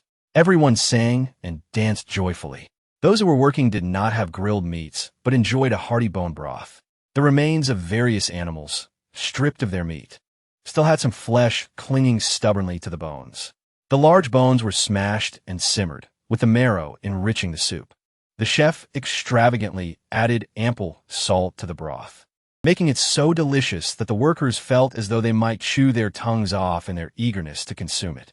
After dinner, rooms were assigned. Wolf Brother observed as Fong Ju and Fong Ming entered the same room together. He speculated that the boss had chosen not to let Fong Ju stay overnight in consideration of their influence. Yet sharing a room with Fong Ming, it appears that the relationships among these individuals are rather intricate. This afternoon, the leader not only donned the green hat in front of another's wife, but also in the presence of another's husband. Of course, it is plausible that the leader invited several individuals to engage together, which could elucidate why, after accepting Fong Ju, he still permitted Fong Ming to share a room with her. Is it not akin to adorning oneself with a green hat while seizing another's spouse? Yet, what role does Wei Yunxin, who has been utterly silent for half a day, play in this scenario? In Chapter 46, during a practice session, the formidable mental strength bestowed upon Fong Ju and her companions enabled them to awaken naturally at dawn. They stepped outside, stretching lazily and inhaling the fresh air, feeling invigorated. While it was autumn for the rabbits, this region was experiencing the early days of spring. However, the seasons here were not distinctly defined, and the climate remained pleasantly temperate throughout the year. The golden morning sun cast a delicate veil over the landscape, where a group of robust men was laboring, bare-chested and glistening with sweat. The sight was so enchanting that it could leave one breathless. "Hey, strategist, care to join in some practice?" Wolf Brother casually greeted, but immediately regretted his words. After all, Fong Ju was capable of subduing the leader. If he assumed that practice meant training separately, that would be fine, but should it be misconstrued as sparring, he would undoubtedly find himself at her mercy for the entire morning. Fong Ju regarded Wolf Brother with a disapproving expression. Last night, Fong Ming had informed her of Wolf Brother's misunderstanding regarding her and the cat, and the fellow had laughed uncontrollably, rolling around on the bed in delight, which elicited a cryptic yet radiant smile from her. "All right then, wait, strategist, I just finished practicing, and I'm feeling a bit drained. How about we wait until I've rested?" No. Practicing with someone as strong as you would be pointless. Just look, the leader is over there. You should practice with him. Although Wolf Brother was unaware of the peculiar thoughts that Fong Ming had conveyed to Fong Ju, it was evident from Fong Ju's demeanor that she intended to confront him. He hastily sought an excuse, cleverly noting the presence of the leader nearby, thus redirecting the impending trouble. The leader, being exceptionally formidable, would likely not mind engaging in a spar with Fong Ju. Would he? Following his gaze, Fong Ju observed a cat striking a block of iron. This block was nearly her height, square-shaped, with inwardly concave sides. Each punch the cat delivered resonated with a metallic clang. Fong Ju felt a tinge of perplexity. Typically, one would expect a cat to embody agility and swift, explosive attacks. Yet, the cat style leaned towards raw power, displaying a strength that seemed no less than 10 of her own latent capabilities. "God, would you care to practice a bit?" Fong Ju whispered as she approached her. Given her status as the leader, the burly men training in the open space made a conscious effort to steer clear of her vicinity, leaving those nearest to her at a distance of over 10 meters. At this volume, her words would not reach others. "There is no need for that. They all know my name, but they are unaware." She trailed off. Yet Fong Ju understood that she meant they did not recognize her as a woman, nor did they know her appearance. The cat, pulling a towel from a nearby rack, wiped the sweat from her brow. Her body was remarkably agile. She managed to maneuver the towel beneath her leather armor, ensuring no spot was neglected. Fong Ju seized one of the cat's hands, and the cat did not resist. He gently traced the prominent knuckles, perplexed, and inquired, "Why haven't you developed calluses after all this training?" "I am unaware. I have never developed calluses." The cat perceives that Fong Ju is not genuinely inquiring, but merely wishes to touch her hand. Does that not imply that every exercise session is quite painful? Fong Ju cannot fathom the underlying principle and can only attribute it to a matter of physical constitution. It is of no concern. One becomes accustomed to it, and the pain dissipates. The cat, with an air of certainty, then places the towel aside, stating, "Allow me a brief respite before we engage in another round. This time, do not evade. I wish to ascertain the extent of your strength. My defensive capabilities far surpass my offensive speed. In a direct confrontation, you would be at a disadvantage, as you experienced yesterday when you could not penetrate my defenses." Fong Ju harbors some concern. With the full defense of the nanobots, no matter how great her force, it would impose no burden on her body. However, the cat is different. A full-force collision could potentially fracture her bones. Then let us gradually increase the power. I am aware that your control over strength exceeds mine. You will undoubtedly safeguard me. During their previous bout, Fong Ju demonstrated an astounding mastery over her physical form, leaving the cat with no doubts about Fong Ju's ability to manage her own strength. In the blink of an eye, the cat had sufficiently rested, rising to a more spacious area, assuming a stance directed at Fong Ju, declaring, "I am coming." Like an AR with a powerful and invigorating punch, Fong Ju seemed to channel his very essence into that strike, completely forgetting the previously agreed-upon restraint. Fortunately, the cat reacted swiftly, crossing her arms and firmly planting her stance. Her body tensed as she was propelled back 5 or 6 meters, leaving a long skid mark on the ground. She felt her right arm, which had caught the punch, go entirely numb, but thankfully there were no fractures. Shaking off the numbness, the cat reassured herself, "See, I emerged unscathed. You should feel at ease to spar with me now." It dawned on Fong Ju that the cat's bone density was far more robust than he had anticipated. At least this level of forceful impact would not inflict harm upon her. "Very well, let us continue without restraint," he declared, initiating the attack. The cat was quick to respond. Under Fong Ju's guidance, each punch landed precisely at the most comfortable point of exertion for both, except for Fong Ming and the others. The spectators could no longer discern their fists, only hearing the resounding thuds echoing through the air. Ultimately, the match concluded as the cat exhausted her stamina, while the majority of Fong Ju's strength was derived from the nanobots, allowing him to conserve energy at a rate far superior to hers. The nanobots continuously assisted in regulating his internal circulation. Even the simplest act of breathing became remarkably efficient with their aid. Moreover, any lactic acid produced from excessive exertion was swiftly managed by the nanobots, facilitating the accelerated breakdown of bodily tissues. If the body could not keep pace, the nanobots could forcibly dismantle it. In essence, the nanobots functioned as an extraordinary enhancement. As long as he was not utterly overpowered, he could wear down his opponent through sheer endurance.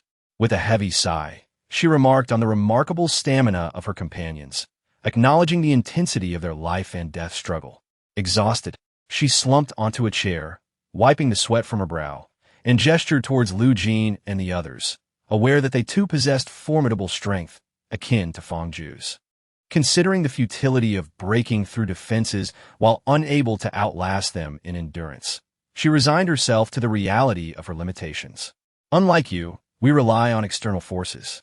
You depend solely on your own abilities," Fong Ju mused, fully aware of the need to maintain the confidentiality of their plans.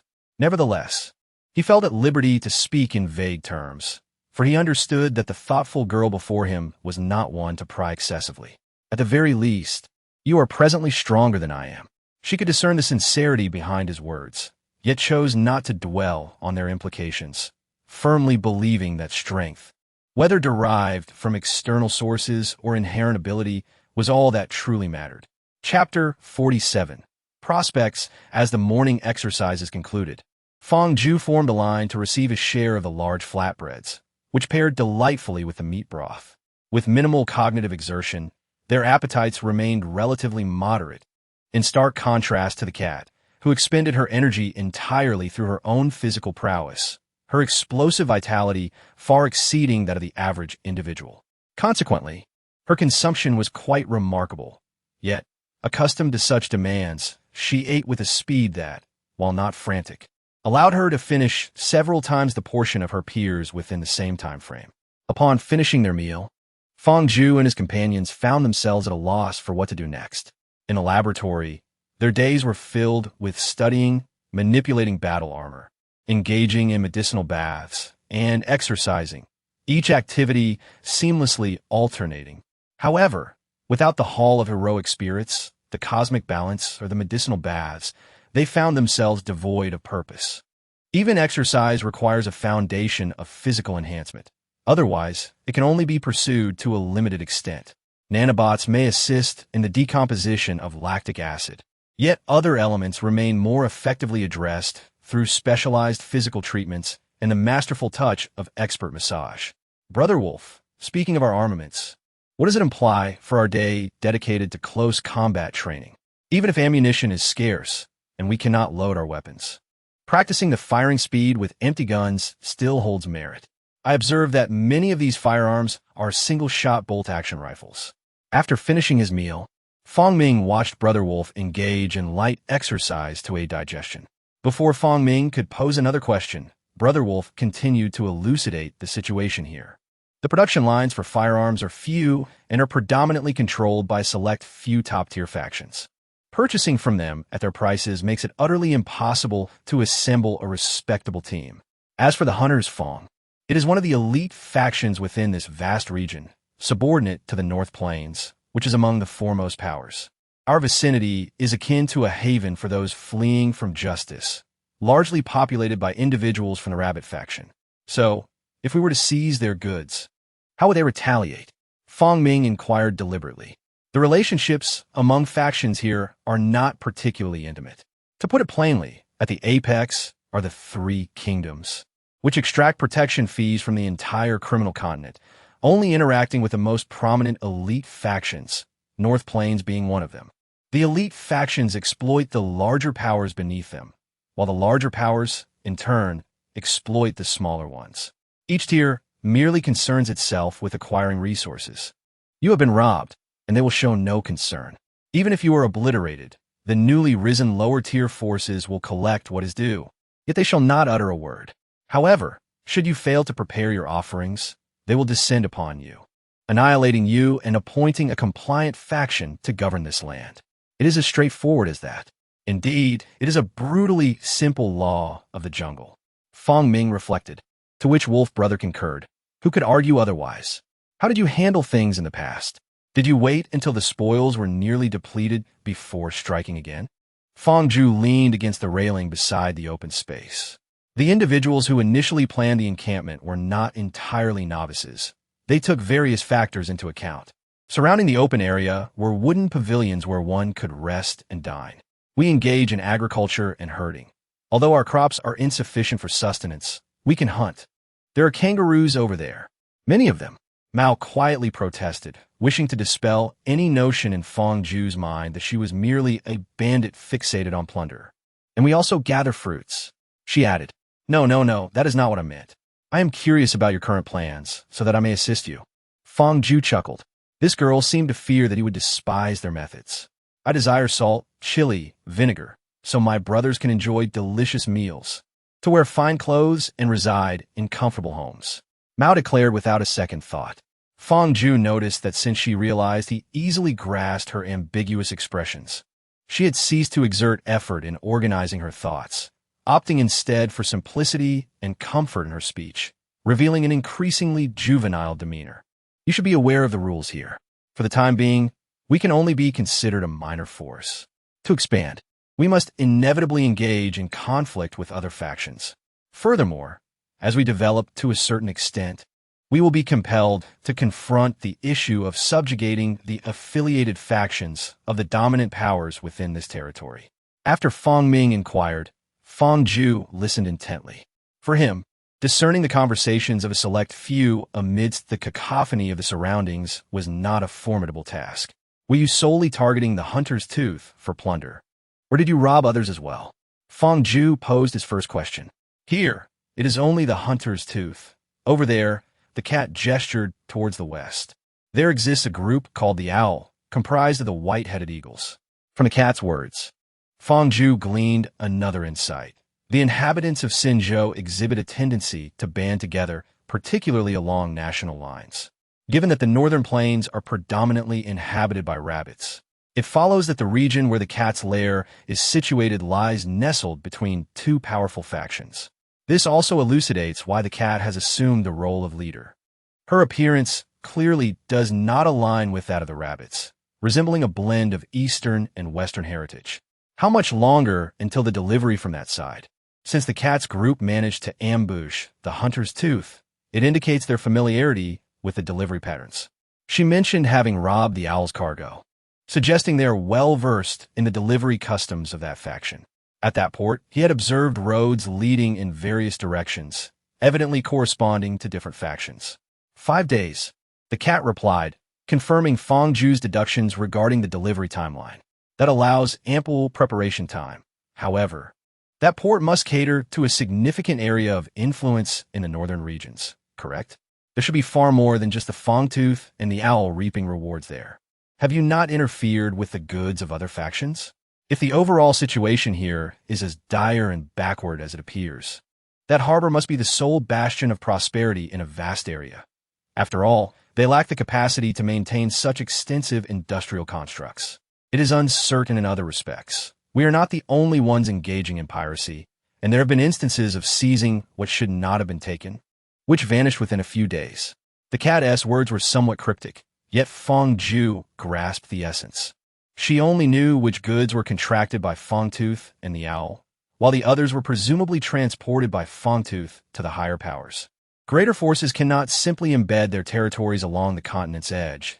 True dominion lies deeper inland, and Fangtooth serves as a conduit for these powers.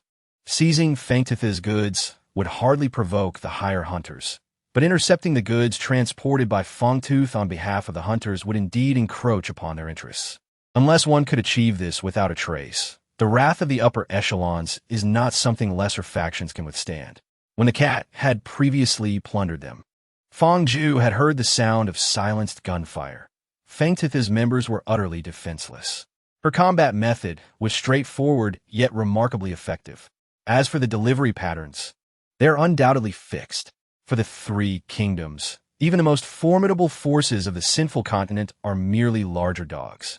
Would a dog, unable to gnaw on a bone, expect its master to change the feeding time? Chapter 48. Mapping, however, it is not entirely their fault. The field of cartography may seem accessible to the untrained eye, yet the precision required for accurate surveying demands not only expertise, but also specialized tools. Without these, one might encounter considerable discrepancies, as seen with the errors made by the cats. Fortunately, for Feng Zhu and his companions, this task is as simple as a walk in the park. The complexities of surveying knowledge pose little challenge to them. Each individual is akin to a human surveying instrument, capable of measuring distance, angles, and elevation with a mere glance, achieving millimeter precision that suffices for cartographic endeavors. Moreover, the enhancements conferred by nanorobots have rendered them almost superhuman, allowing them to illuminate a map covering a radius of over 100 kilometers in just 4 days. During this process, they also uncovered a misjudgment made by Feng Zhu. The officially sanctioned supplies were not the primary means of resource acquisition for this region's factions. The true bulk of the smuggling operations involved small boats. Almost all smuggling activities occurred under the cover of night. While Feng Zhu had considered the possibility of smuggling, he understood that given the technological capabilities held by various nations, the Earth is invariably under high-definition surveillance both day and night. Although nighttime monitoring may pose challenges to the perceived technological level of human civilization, it is relatively manageable in the context of actual technological standards. Upon discovering the existence of smuggling, Feng Zhu easily grasped the underlying intricacies. While it was referred to as smuggling vessels, this designation only held true in relation to official standards. The realm of private capital with qualifications for deep-sea navigation was scant. and the existence of the sinful continent rendered information access for the public severely restricted.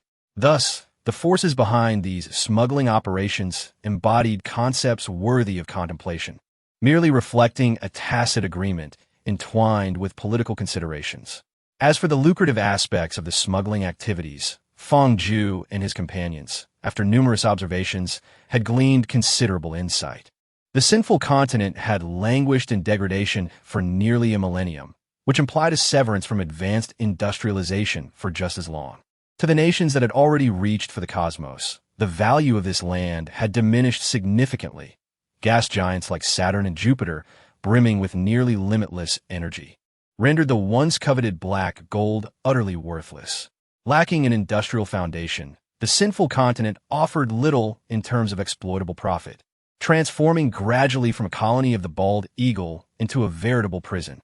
The bald eagle no longer harbored expectations of any material value from this territory. It had come to be viewed primarily as a penitentiary and a training ground for its enforcers. The decline of industry unveiled the grandeur of nature, as towering concrete edifices, devoid of professional maintenance, succumbed to the relentless push of emerging seedlings, collapsing under their own weight. Human traces gradually faded, giving way to a paradise of nature. As the opportunities for profit dwindled further, the bald eagle acquiesced to allowing some of its more radical researchers to conduct once rejected, profoundly impactful, and morally dubious experiments here. A chaotic amalgamation of species was introduced, as the inhabitants of this land were deemed sinners. The ecological destruction and invasive species were confined within the borders of this continent, leaving no one to deem it inhumane. The adaptive capacity of nature is remarkable. The amalgamation of various species, which do not naturally belong here, has not led to ecological collapse. Instead, it has rendered the environment increasingly harmonious with nature. This place is perpetually a cradle for peculiar and extraordinary life forms, thriving in abundance. Meanwhile, societal advancements in the outside world have reached a state of opulence, culminating in a peak demand for pristine ecological luxuries. One might speculate that deep within the dense forests, there exists premium hardwood, thick enough for 4 or 5 individuals to encircle with their arms, or perhaps genuine century-old ginseng. Additionally, items such as deer antlers, tiger hides, and ivory are plentiful here. The conflicts among people are secondary. The true struggle lies between humanity and nature. Moreover, there are niche curiosities, such as insect fights, where one can discover palm-sized rhinoceros beetles and remarkably robust crickets. During eavesdropping, they overheard smugglers placing orders for such rare creatures, fetching prices in the thousands for each specimen, which is merely their acquisition cost. Once in the hands of buyers, the price likely escalates into the tens of thousands. Upon learning of this, Feng Zhu reflected with a sense of awe. Indeed, all analyses must be grounded in intelligence. Otherwise, even the sharpest mind cannot deduce the actual situation in the absence of crucial information. As he observed the planks of hardwood being loaded onto ships, he was reminded of his mother's Zhu Shizhai. Many of the antique-style wooden furnishings there are crafted from mahogany. Although his mother claimed that half the affluent ladies of the province sought her services with a hint of boastfulness, the reality remained that those women were indeed either wealthy or noble. She could not afford to serve such clientele with inferior goods. It is conceivable that the items in her small courtyard are made from materials sourced from this very place. As these myriad pieces of information converged, Feng Zhu acquired a meticulous and precise understanding of the circumstances surrounding the tiger's Denver. On the newly crafted map, the formidable powers of the hunters Feng and the owl were marked in crimson, indicating their dominance in this region. Evidently, the territories controlled by these great forces surpassed their initial estimations. Despite a 100-kilometer reconnaissance, they failed to pinpoint the stronghold of the hunters' upper echelon. The tiger's den itself was designated in green, surrounded by a constellation of various factions, 3 of which were comparable in scale. Additionally, there were 17 other noteworthy forces. Many of those deemed factions were more akin to conglomerates. For instance, a force named Sea Breeze Town, which, despite being considerably stronger than the tiger's den, comprised thousands of individuals, including 3 medium-sized factions and dozens of smaller groups, some of which were so diminutive that they boasted only a handful of members, yet still dared to claim the title of a faction. By heaven, strategist! Your craftsmanship is unparalleled, even surpassing that of seasoned professionals, Wolf exclaimed, recognizing that creating such an intricate map required expertise, while merely interpreting it demanded less. As the former second-in-command of his previous faction, he was acutely aware of the invaluable utility of such an accurate map. Ah, this is the power of us cultured individuals, a prowess that surpasses what a mere brutish warrior like you can fathom. Fong Ming replied excitedly, brushing off the dust from the recently completed sand table. Previously, Fong Ju had instructed his team to practice with map-related skills during their preparations, and to his surprise, those skills were indeed put to use. While paper maps could be explained, the sand table was not something that could be utilized without a fixed force. Could it be that Yu Ge had anticipated the need to align with a certain faction? Observing the fruits of several days' labor, Fong Ju felt a slight smile tug at the corners of his mouth. Upon learning about the smuggling affair, he conceived a bold idea. Perhaps this was the key to achieving a leap in their faction scale without encroaching upon the upper echelons of power, although that would only come after they dealt with the goods stolen from the owls.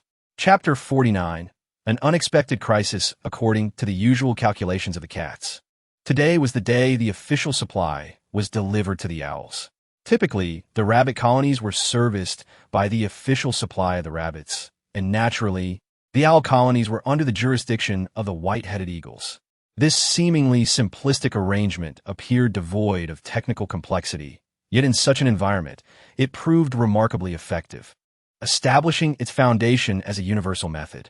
However, the presence of the tiger's den, with cats capable of stealthily approaching scouts and eliminating them before they could even sound an alarm, presented a unique tactical advantage. Additionally, there were sound suppression devices that achieved similar outcomes. The cats possessed 2 of these tools, which Fong Ju had scavenged from the corpses of a small squad of regular white-headed eagle troops during a prior skirmish.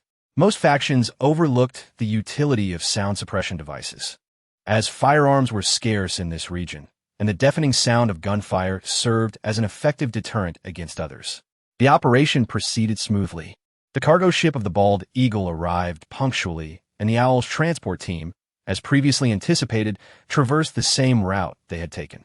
With the assistance of Fong Ju and his companions, the carefully concealed positions of the scouts deployed by the Owl were rendered utterly transparent. This enabled them to execute the mission with unparalleled precision. As they followed the path taken by the Owl, they systematically eliminated each opposing scout they encountered. Coupled with Fong Ju and his team's adept methods of erasing traces, they had ample time to conclude their operation, ensuring that the Owl could not trace back to the tiger's den. Fong Ju crouched beside the cat, gazing toward the end of the road. In a moment of heightened awareness, his pupils constricted as he exclaimed, "They are coming. Prepare for battle." His alert resonated like ripples among the members of the tiger's den, prompting everyone to inspect their weapons, ensuring they would not jam, while their focus sharpened in anticipation of the Owl's transport team entering the optimal ambush point. As the transport team approached the designated ambush site, all members lowered their bodies. Fong Ju quietly cautioned, "Be careful not to harm the transport team." With each passing second, he glanced at the cat, and she shouted, "Attack!" Ignoring the crude compliments from the group, Fong Ju observed that the opposition had yet to organize an effective defense. With precision, he and the cat surged forward down the road, executing their strikes. In reality, the opposing team was so overwhelmed by the barrage of fire that they had not even managed to discharge a single shot. Over 90% of the individuals directly lost their ability to move, including those who perished. The remaining survivors exhibited a variety of reactions. Some crouched on the ground, clutching their heads in fear, while others dashed into the crowd, seeking refuge behind cargo containers. The transport team comprised either enslaved individuals or recently arrived criminals, all clad in tattered prison garb, making it improbable that they concealed any weapons. They effortlessly seized control of the scene, and the commander, referred to as Cat, began to issue orders with a commanding voice. "Gather the spoils. Hurry up. Bring the people." Before Kat could finish her command, an inmate similarly raised his hands and crouched on the ground, launched himself towards her with a speed that defied human capability. Kat's instincts had not yet registered the threat, and her body instinctively swerved to evade. However, Fong Ju, who stood beside her, had sensed the anomaly earlier. With a swift kick, Fong Ju struck the inmate's temple, unleashing his full strength. The inmate's explosive speed far exceeded that which could be attained through mere training. Holding back would only endanger Kat. The inmate, taken by surprise, had not anticipated that there existed someone even stronger than the gang leader among their ranks. Unprepared for Fong Ju's assault, he was sent hurtling like a cannonball, crashing into cargo containers until he finally came to a halt, resembling a lifeless dog after shattering 3 of them. After delivering the kick, Fong Ju did not relent. Rather, he grew increasingly vigilant. The sensation of impact felt wrong. There was no explosion of the skull, nor any transmission of shockwaves from brain tissue displacement. The existence of cultivators was beyond this realm, leading to only one conclusion: the opponent must also possess nanobots. Unexpectedly, encountering a rival immediately upon disembarking was a twist of fate.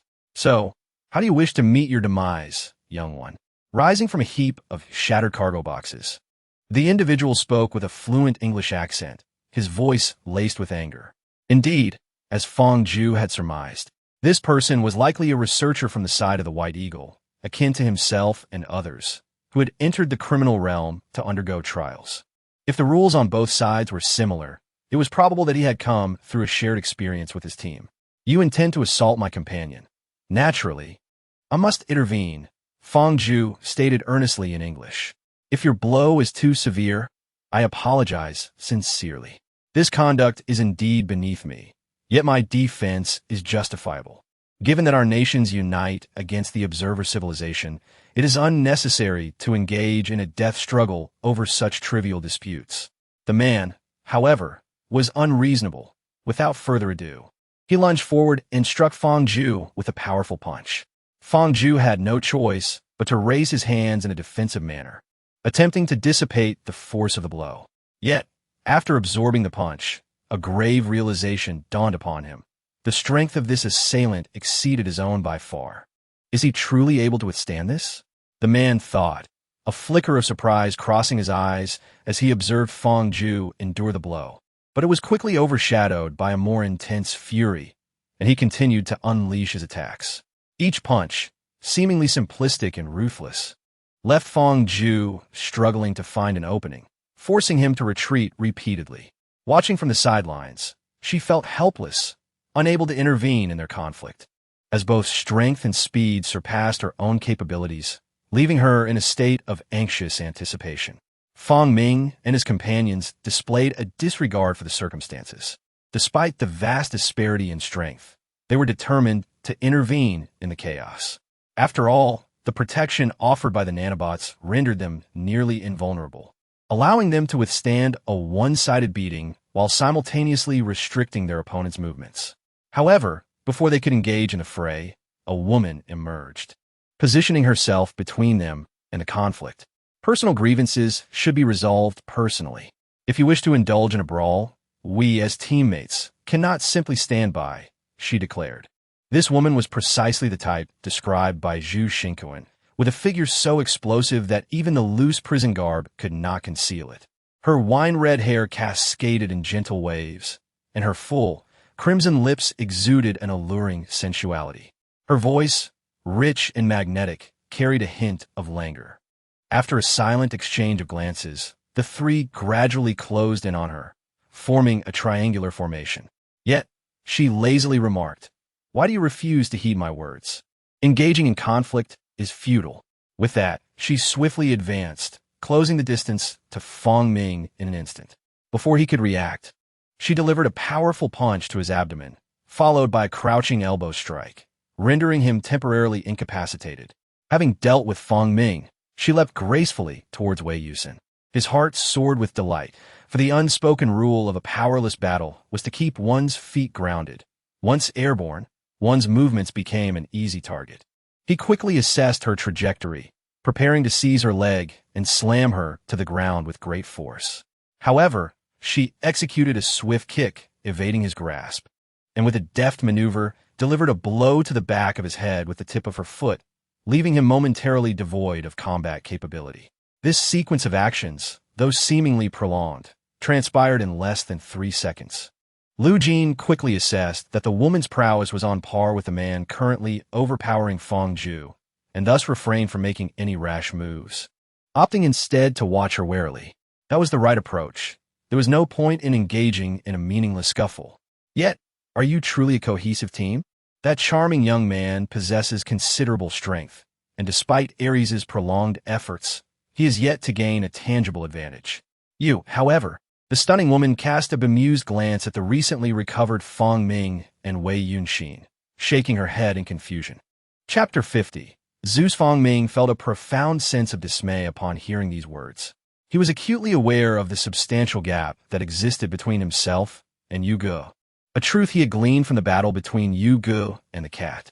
However, the current situation, where he wished to assist only to see another member of the opposing team swiftly neutralize him, starkly illuminated the enormity of that disparity.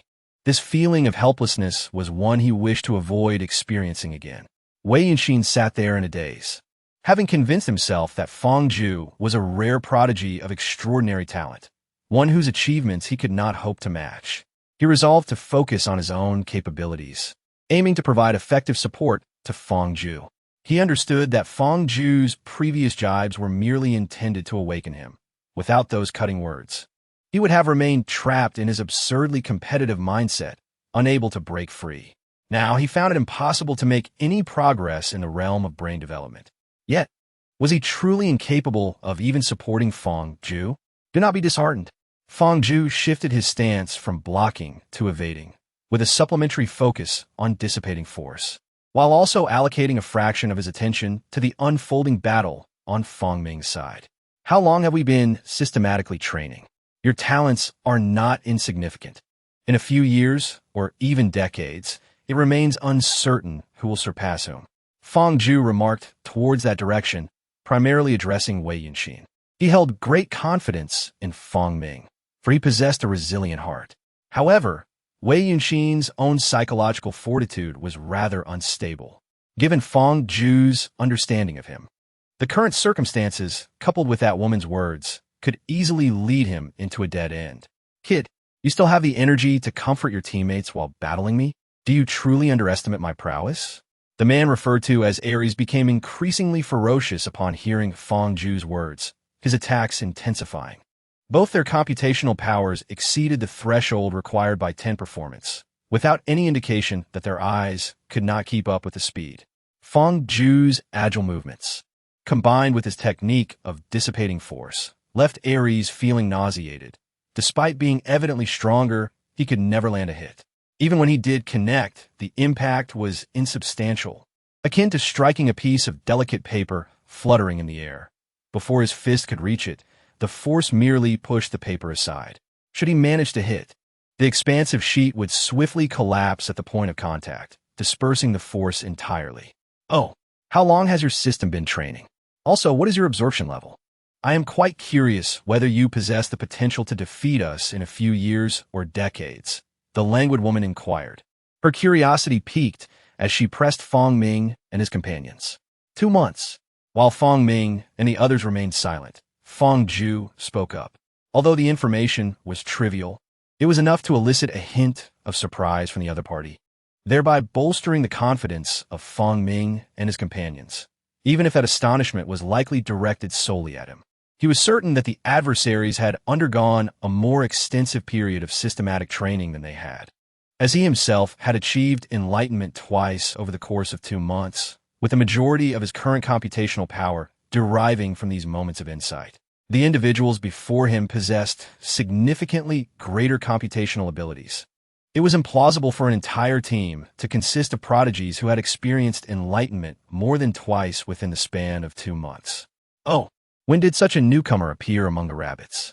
A tall man emerged from the crowd, his smooth, light golden hair cascading casually over his shoulders. His chiseled features exuded a rugged masculinity, reminiscent of the handsome figures found in ancient Western sculptures. His sculpted physique made the oversized prison garb he wore fit like a second skin, accentuating his well-defined pectorals. Ares, who was engaged in combat with Fong Ju, displayed an expression of disbelief, his countenance twisted in a grimace as he deliberately referred to a brief training period. "Who are you trying to intimidate?" he taunted, intensifying his assault. "Ares, do not be dismayed by a junior with greater talent than your own. With a populous and resource-rich community like the rabbits, the emergence of such anomalies is hardly surprising." The towering man showed no intention of joining the fray, instead opting to engage in casual conversation. "Zeus, calculate his progress and the time taken. I refuse to believe you are unaware of what this outcome signifies. Were it not so, you would not have emerged. He possesses the potential to threaten you." Ares, being superior to Fong Ju, found it easier to divide his attention and speak. "Ares, the enhancement of computational power has evidently not elevated your intellect. It is common knowledge that a consistent absorption rate exceeding 100 is a fallacy. Yet, one must not dismiss the concept of epiphany." The languid woman scoffed, asserting that no matter how many thousands of thoughts per second one can process, one cannot account for moments of sudden clarity. If this is not a sign of diminished intelligence, what is? Ah, you are merely deceiving yourself. Epiphany is the pinnacle of innate talent, and those endowed with greater gifts are more prone to such realizations. His aptitude surpasses yours by a significant margin. Hera relentlessly provoked Ares. With Hera's piercing observations revealing his insecurities, Ares' expression darkened further. At that moment, Zeus, who had been observing the spectacle, interjected. 5 minutes, Ares. If you cannot resolve this matter within 5 minutes, then so be it. If you are so petty as to dwell on trivial disputes, I must reconsider your place in my ranks." Ares' gaze wavered with uncertainty. Within this team, Zeus's word was law, and defiance was unthinkable. Moreover, Zeus's extraordinary talent granted him immense authority, making alterations to team composition a trivial matter. Ares had exerted considerable effort to secure his position among a multitude of competitors, when suddenly a flash of insight illuminated his mind. The configuration of the teams in this realm consisted of 4 members each. The individual he was set to confront, Fong Ju, alongside the 3 others effortlessly subdued by Hera. Were they not his comrades? Could it be that his initial target was not one of his own team? What circumstances would compel someone to evade an attack, yet remain unable to escape? However, Ares dismissed further contemplation. As long as it was someone he cared for and could eliminate, that was sufficient. Ares continued to exert pressure on Fong Ju, yet as he retracted his fist, he suddenly surged towards the direction of the cat. Fong Ju was still in the midst of predicting his evasion when Ares darted several meters ahead, only then realizing the situation. However, Ares was already faster in terms of explosive speed, and Fong Ju was a beat too slow to intercept him, leaving him to shout in frustration, "Cat, quickly, get out of the way." Zeus lifted his foot, nudging Ares to face him directly, delivering another kick to his abdomen. Ares shot forth like a cannonball, crashing into several cargo crates. What does it mean for a man to defeat his opponent honorably and directly? To vent frustrations on ordinary people, whom others care about. We share a common enemy, and we can only be rivals. Your underhanded actions are contrary to my principles. Following this mission, I shall request a change in team members, Ares. Zeus spoke with an unwavering countenance, his tone calm. After addressing Ares, he turned his gaze towards Fong Ju. "You have disrupted our plans, and it is only reasonable for Ares and Hera to give you a good beating. Those goods and prisoners rightfully belong to us. It is not unreasonable for me to take them, is it? Had it not been for Fong Ju and his companions' interference in the heist, this transport team was originally Zeus's foundation for establishing himself in Zuezhou. There is nothing further to discuss." "That is acceptable," Fong Ju replied. "Our presence has caused you trouble, and as an apology, I shall distance myself from your activities. Most importantly, I will ensure that Ares does not ambush you without cause." With that, Zeus approached Ares, grasping his head with one hand, lifting him up as if he were a rag doll. Fong Ju did not anticipate that the opposing side would retreat despite their absolute advantage in dominance. However, This was fortuitous for him and his companions, as they possessed nanobots that rendered them impervious to death. In stark contrast, the cat and her cohort were not so fortunate. Should Ares resort to stealthy tactics, it would be a precise and dire consequence. "Thank you. My name is Fong Ju," he stated, feeling that his name was not something that required secrecy. Moreover, Fong Ju surmised that Zeus and his team were among the most formidable factions of the bald eagle generation. "Very well, Fong Ju. I hope we may have the opportunity to meet again in the future, but that would necessitate you and your teammates to exert even greater effort," Zeus remarked cheerfully, his smile as radiant as ever, as he hoisted Ares and waved goodbye. Chapter 51. Rewards. As Fong Ju watched Zeus and his companions vanish from view after tidying up their belongings, the tension within him dissipated, leading to an overwhelming fatigue that caused him to lose consciousness. Just before succumbing to the void, he could hear the mingled shouts of Fong Ju. "Brother Yu, the strategist." Someone caught him from behind, preventing him from hitting his head on the ground. Upon regaining consciousness, he found himself in a wooden cabin, lying on a bed in a rather austere room. It was impossible to discern whether it was evening or morning outside the window. Turning his head, he noticed the cat sitting by the bedside, seemingly lost in thought. "Cat, what time is it now?" Fong Ju managed to utter, his voice hoarse and unpleasant. The cat, finally snapping out of her reverie, softly exclaimed, "Ah," before hastily rising to pour him some water. After sipping a glass of water, Fong Ju felt somewhat relieved. Having battled Ares for an extended period, although primarily relying on the power of nanobots, his body had been exerted, releasing a considerable amount of heat, leaving him drenched in sweat. Upon waking, he felt as if his throat were ablaze. "What about Fong Ming and the others?" he inquired. "It's not an injury. It's merely the result of excessive exertion. A good rest and proper replenishment will suffice," he replied. Fong Ju couldn't help but chuckle at the situation. "I am quite grateful to be here this time. Otherwise, you and your comrades might have suffered dire consequences." He spoke earnestly, reflecting that had he and his companions not joined the tiger's den, Ares might have, in a fit of rage over the disrupted plan, eliminated the cat. Consequently, the brothers of the tiger's den would likely have sought revenge on behalf of their leader, suffering great losses in the process. Even with Zeus present, it would probably have made little difference. In the brief moments spent together, Fong Ju discerned that Zeus was a man of integrity. However, his virtue seemed reserved for those deemed worthy.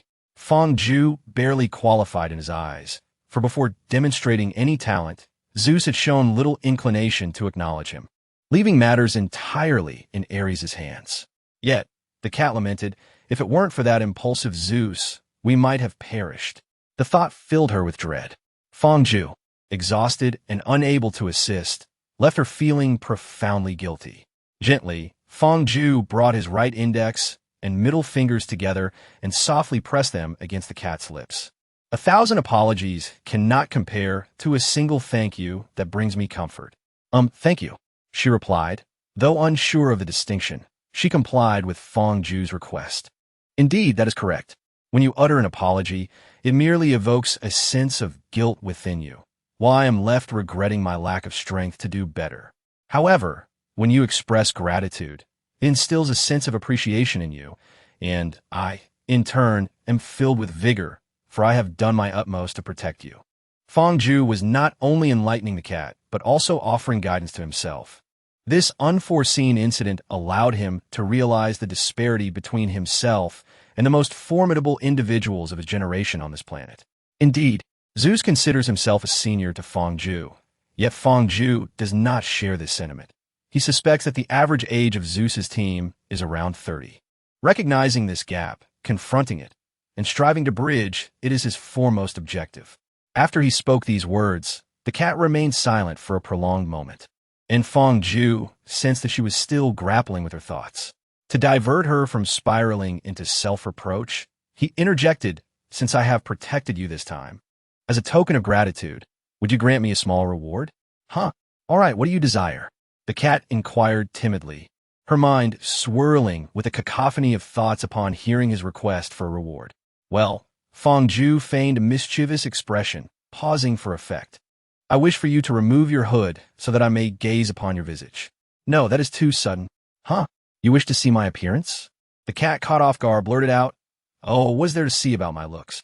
She wished for nothing more than to find a crack in the ground to hide. "It is precisely because you are beautiful that I wish to behold you," Fong Ju asserted, and he spoke with sincerity. The cat's face indeed epitomized the very definition of beauty that is pleasing to the eye. As she spoke, the cat slowly removed her hood, revealing a face that could inspire a multitude of poetic praises for feminine grace and beauty. The visage, adorned with a delicate blush, was captivating, and she bit her lip in shyness, unable to meet the gaze of others. In a voice as faint as a whisper, she asked, "Have you seen enough?" Just as Fong Ju was about to express his affection with some clumsy words, a loud knocking interrupted. "Yuga, are you awake?" "Cat, open the door." Startled, the cat quickly donned her hood again and hurried to answer the door. At that moment, Fong Ju felt an overwhelming urge to silence Fong Ming's incessant chatter, which only served to disrupt the atmosphere.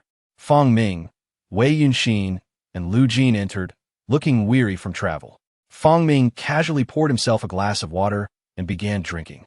The cat, sensing that they were about to discuss matters beyond her comprehension, discreetly excused herself. "This water is truly sweet," Fong Ming exclaimed. "Yuga, Zeus is leading the group towards the area where the white-headed eagles have gathered. We already traveled nearly 30 kilometers and encountered 2 waves of bandits along the way, but they were swiftly dealt with by another male member of our team. Ares has been by his side, and he seems to be a man of his word. Hey, Yuga, why are you looking at me like that?" As Fong Ming settled down, he began recounting their surveillance findings, only to be met with Fong Ju's disapproving glare. "They are aware of our surveillance, yet remain indifferent. Thus we are likely safe. If that were not the case, I would advise you to abandon the tiger's den and flee, for we are no match for them. They could easily dispatch 2 of their weakest to deal with us. The one who is yet to engage is no less formidable than Ares. Or perhaps Ares himself is the weakest among them. Then there is Zeus, who could probably single-handedly defeat the other 3 members of his team." Wei Yunxin interjected. It appears you have not been thoroughly discouraged, and you even concern yourself with my well-being." Fong Ju shot a disapproving glance at Wei Yunxin. Thank you." Wei Yunxin was at a loss for words. Fong Ju had always been attentive to his mental struggles, even amidst the fierce battle. He instinctively recognized that Hera's words could adversely affect him. Despite the intensity of the conflict, he still found the energy to guide himself through it. Such kindness deserved gratitude. For indeed, he had been shaken by Hera's remarks. Without Fong Ju's counsel, he would have plunged into a profound abyss of self-doubt. Lu Jin regarded Fong Ju with a hint of skepticism. He now resembled a more complete person. This description, however, does not quite capture it. Rather, Fong Ju's humanity was more vividly expressed. He could smile and show anger, no longer resembling a machine that merely processed thoughts. With a mischievous glint in her eye, she teased. Fong Ju, were you just up to no good with the cat?" Fong Ju's expression faltered momentarily, but he quickly regained his composure, adopting the demeanor of a righteous individual. "Lu Jin, you are slandering me. Do I appear to be that sort of person?" Chapter 52. The heist. You are indeed that kind of person. When I entered just now, I noticed that the cat seemed rather anxious. Lu Jin, with a hint of mischief, astutely observed Fong Ju's slight discomfort. Fong Ming calculated the time. They had thoroughly examined everything when Fong Ju fainted. And if his assumptions were correct, Fong Ju must have awakened only a few minutes ago. Thus, Fong Ming, with a sense of bewilderment, remarked, "Brother Yu, you are remarkably quick." This left Fong Ju momentarily dumbfounded, and after a brief pause, he slapped the back of Fong Ming's head, retorting, "Quick, your grandmother. You're just talking nonsense." Laughter erupted, filling the room with a buoyant atmosphere. "Apologies, strategist. Our group has been of no assistance." Wolf Brother offered a glass of fruit wine to Fong Ju, feeling somewhat embarrassed. Earlier that morning, Fong Ju had been embroiled in a scuffle with Ares, and none of them had been confident in hitting Ares without also striking Fong Ju. In reality, even if they did hit, it would only result in a superficial wound.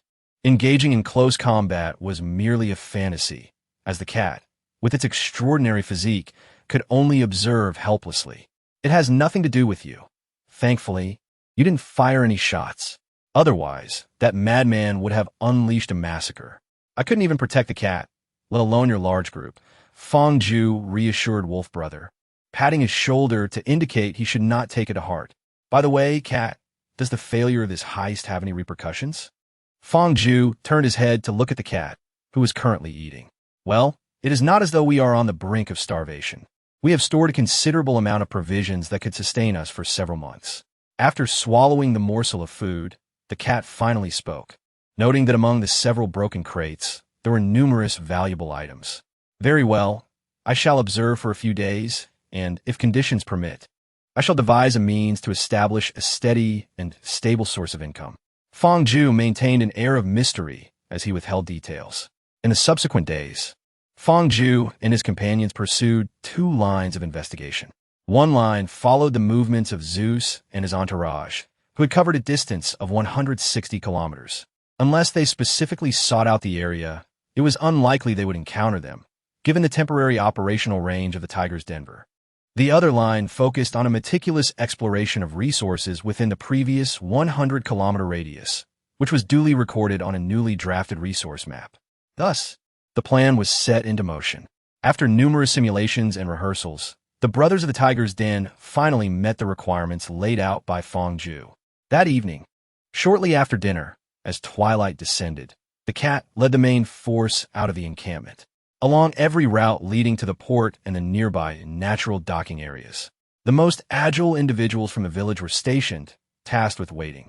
They were to remain vigilant until they spotted a smuggling convoy along their designated routes, at which point they would swiftly alert the main force stationed near the port. The pace of the smuggling convoy could not be swift. Large items, such as rosewood, severely impeded their speed. The brothers, endowed with exceptional stamina, would hasten their journey, enabling the main force to pinpoint the direction of approach.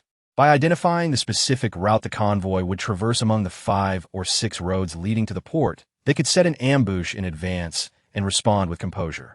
Around 1 o'clock in the midnight hour, four brothers, who had been lying in wait, gradually rejoined the main contingent, reporting on the movements of 4 smuggling teams. Fong Ju led his team toward their designated ambush points, which they had meticulously positioned at a considerable distance from one another to ensure no interference. Given that Lu Jin was a woman, and due to the overwhelming male dominance in the criminal underworld, Wolf Brother accompanied Lu Jin's team to assist her during negotiations. Naturally, the cat followed Fong Ju.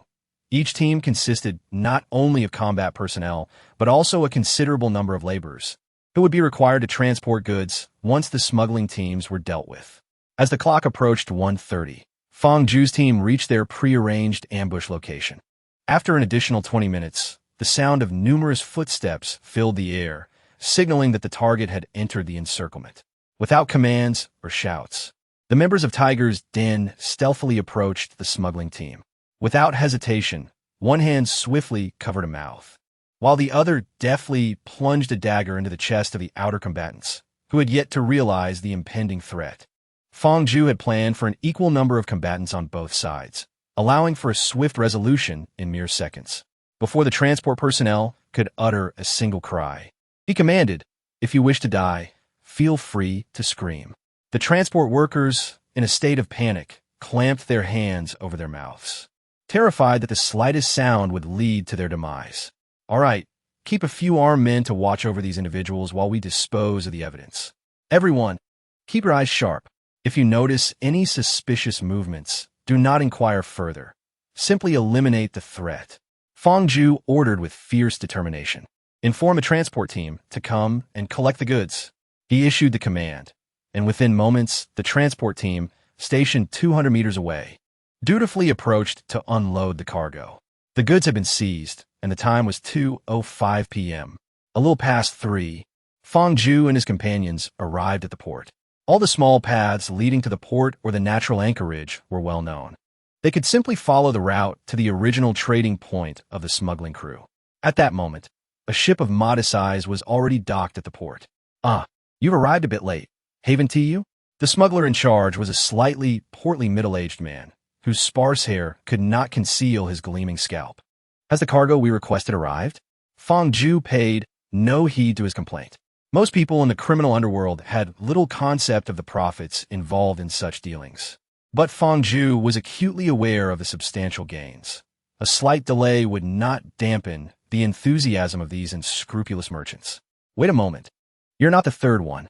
At this, a robust man, resembling a mercenary, raised his firearm, aiming it in their direction. His weapon was no antiquated relic from World War II. Unperturbed by the gun pointed at him, Fong Ju gestured for calm. Does it truly matter who the traitor is?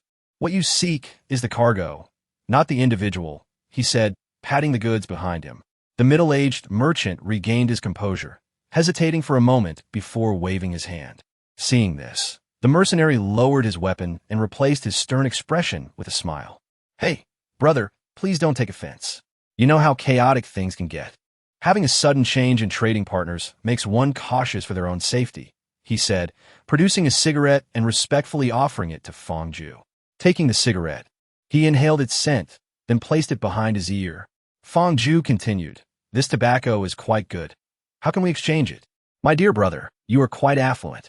Those impoverished souls only know how to barter for salt and spices.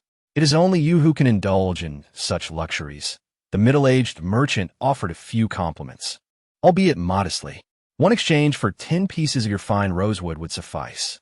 I am not well versed in this trade," Fong Ju replied with an air of ignorance, prompting a flicker of surprise on the merchant's face.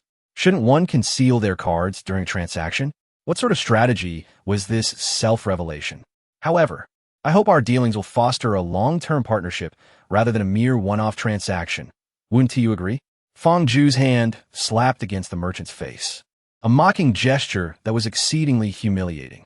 Yet, the merchant dared not retaliate or move, maintaining a safe distance of over 2 meters after passing the cigarette for security reasons.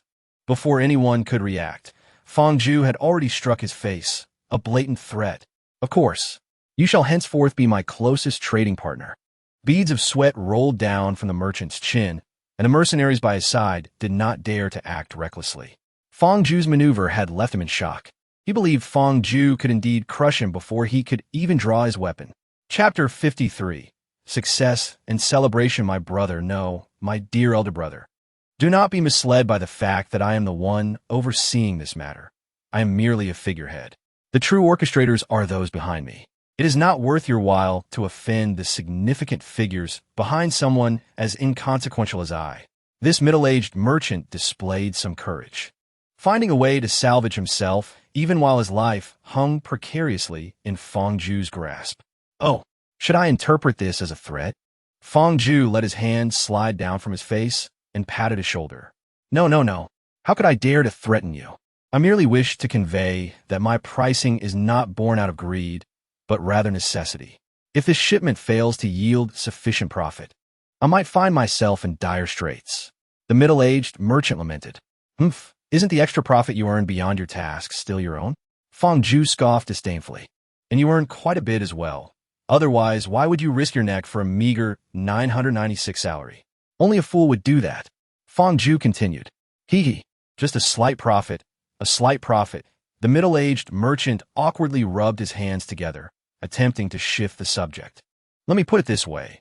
I must acquire all the goods in your possession. You are quite aware of the market prices, I presume?" He deliberately emphasized the last statement. Fong Ju feigned ignorance. "Let me be frank. I am purchasing these goods from you in exchange for the materials you require, correct? Yet, the funds allocated for these transactions are quite limited. We utilize these funds to procure materials for our trade with you." He leaned slightly toward Fong Ju. "While I cannot dictate the amount of transaction funds, I can certainly influence the quality of the goods we procure, as long as I put in the effort," he said with a sycophantic smile. "Have you also taken charge of the procurement?" Fong Ju raised an eyebrow. "Certainly, all of this pertains to our shared journey. Only upon delivery do we engage with those above us.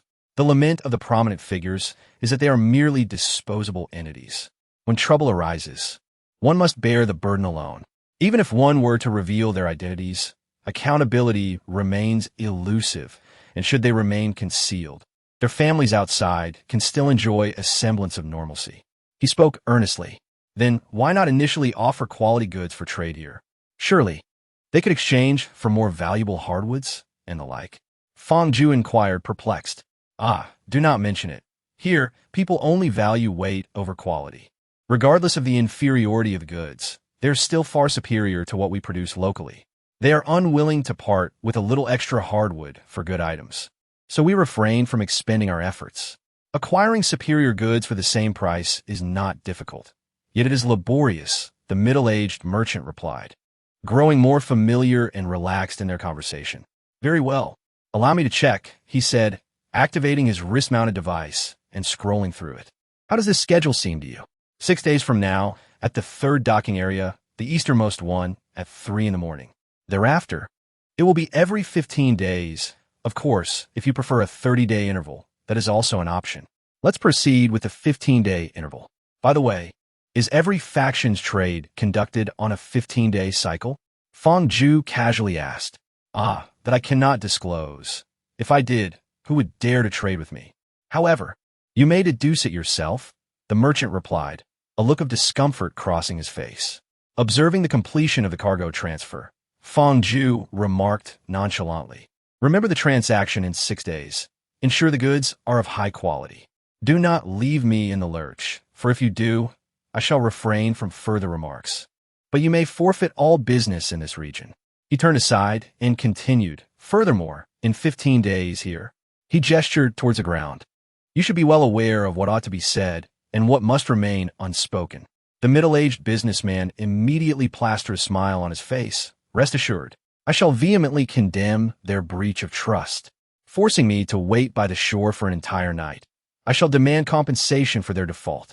That is well, Fang Ju replied, turning his back to him and waving his hand, signaling his subordinates to move the goods. Boss, do you need? The mercenary beside the middle-aged businessman raised his weapon slightly. He raised his hand in dismissal. There is no need. This is a talented individual. He may well become a formidable figure in the future, and it is prudent to foster a good relationship with him. Moreover, he is an astute man, understanding that my success will compel him to serve me diligently. With that, he boarded the ship. Neither party revealed their names. One might believe they had leverage over me, yet they could not even disclose their names, rendering their accusations feeble and hollow. This is the unspoken understanding inherent in such dealings. Not bad. How about your end? Fang Ju inquired, observing the crew moving boxes into storage. Fair enough. We have arranged a time for a private transaction. Next time, we shall conduct our dealings independently. While seizing goods is indeed effortless, one must not treat it as a regular operation.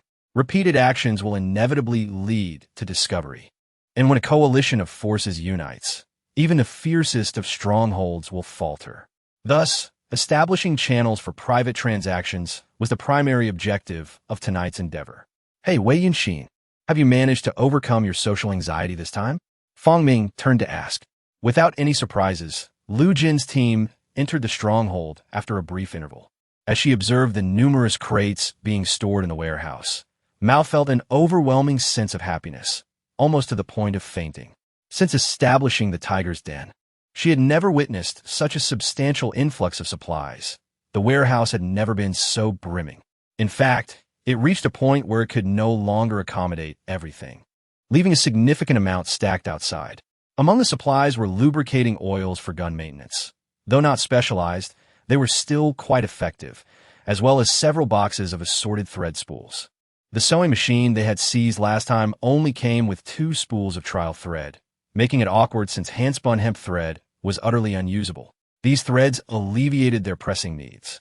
Additionally, there were various steel ingots, which would prove invaluable for forging items later. Although Zhuizhou was rich in minerals, the ores were predominantly processed into metal ingots controlled by the elite factions, with most being sent to the White Eagle. Lower-tier forces like the Tiger's Den had no access to locally produced metal ingots. After unpacking and categorizing the supplies, those involved in the operation retired for the night, exhausted from the day's loot and transactions. Cheers! Everyone slept soundly until evening, and, as per tradition, they celebrated, this time with even more abundance. Salt and spices were freely available, allowing them to indulge in their culinary delights. As she savored the roasted meat, Mao glanced at Fong Ju beside her. The orange glow of the bonfire illuminated his face, and in that moment, he was devoid of his usual stoic expression, laughing heartily like everyone else, reveling in their bounty. At that instant, she felt truly grateful to have him by her side. Mao, what's wrong? Fong Ju inquired, having noticed her gaze. It's nothing. Barbecued meat is truly delicious, exclaimed, bringing the skewer closer to Fong Ju's mouth. Fong Ju took a hearty bite of the meat that had been nibbled by a cat, marveling at the taste. Indeed, barbecued meat is absolutely delightful. Chapter 54. Foraging and Enlightenment. The following day, Fong Ju and his companions set out in groups to gather the items required by the smugglers for various resource points they had previously documented.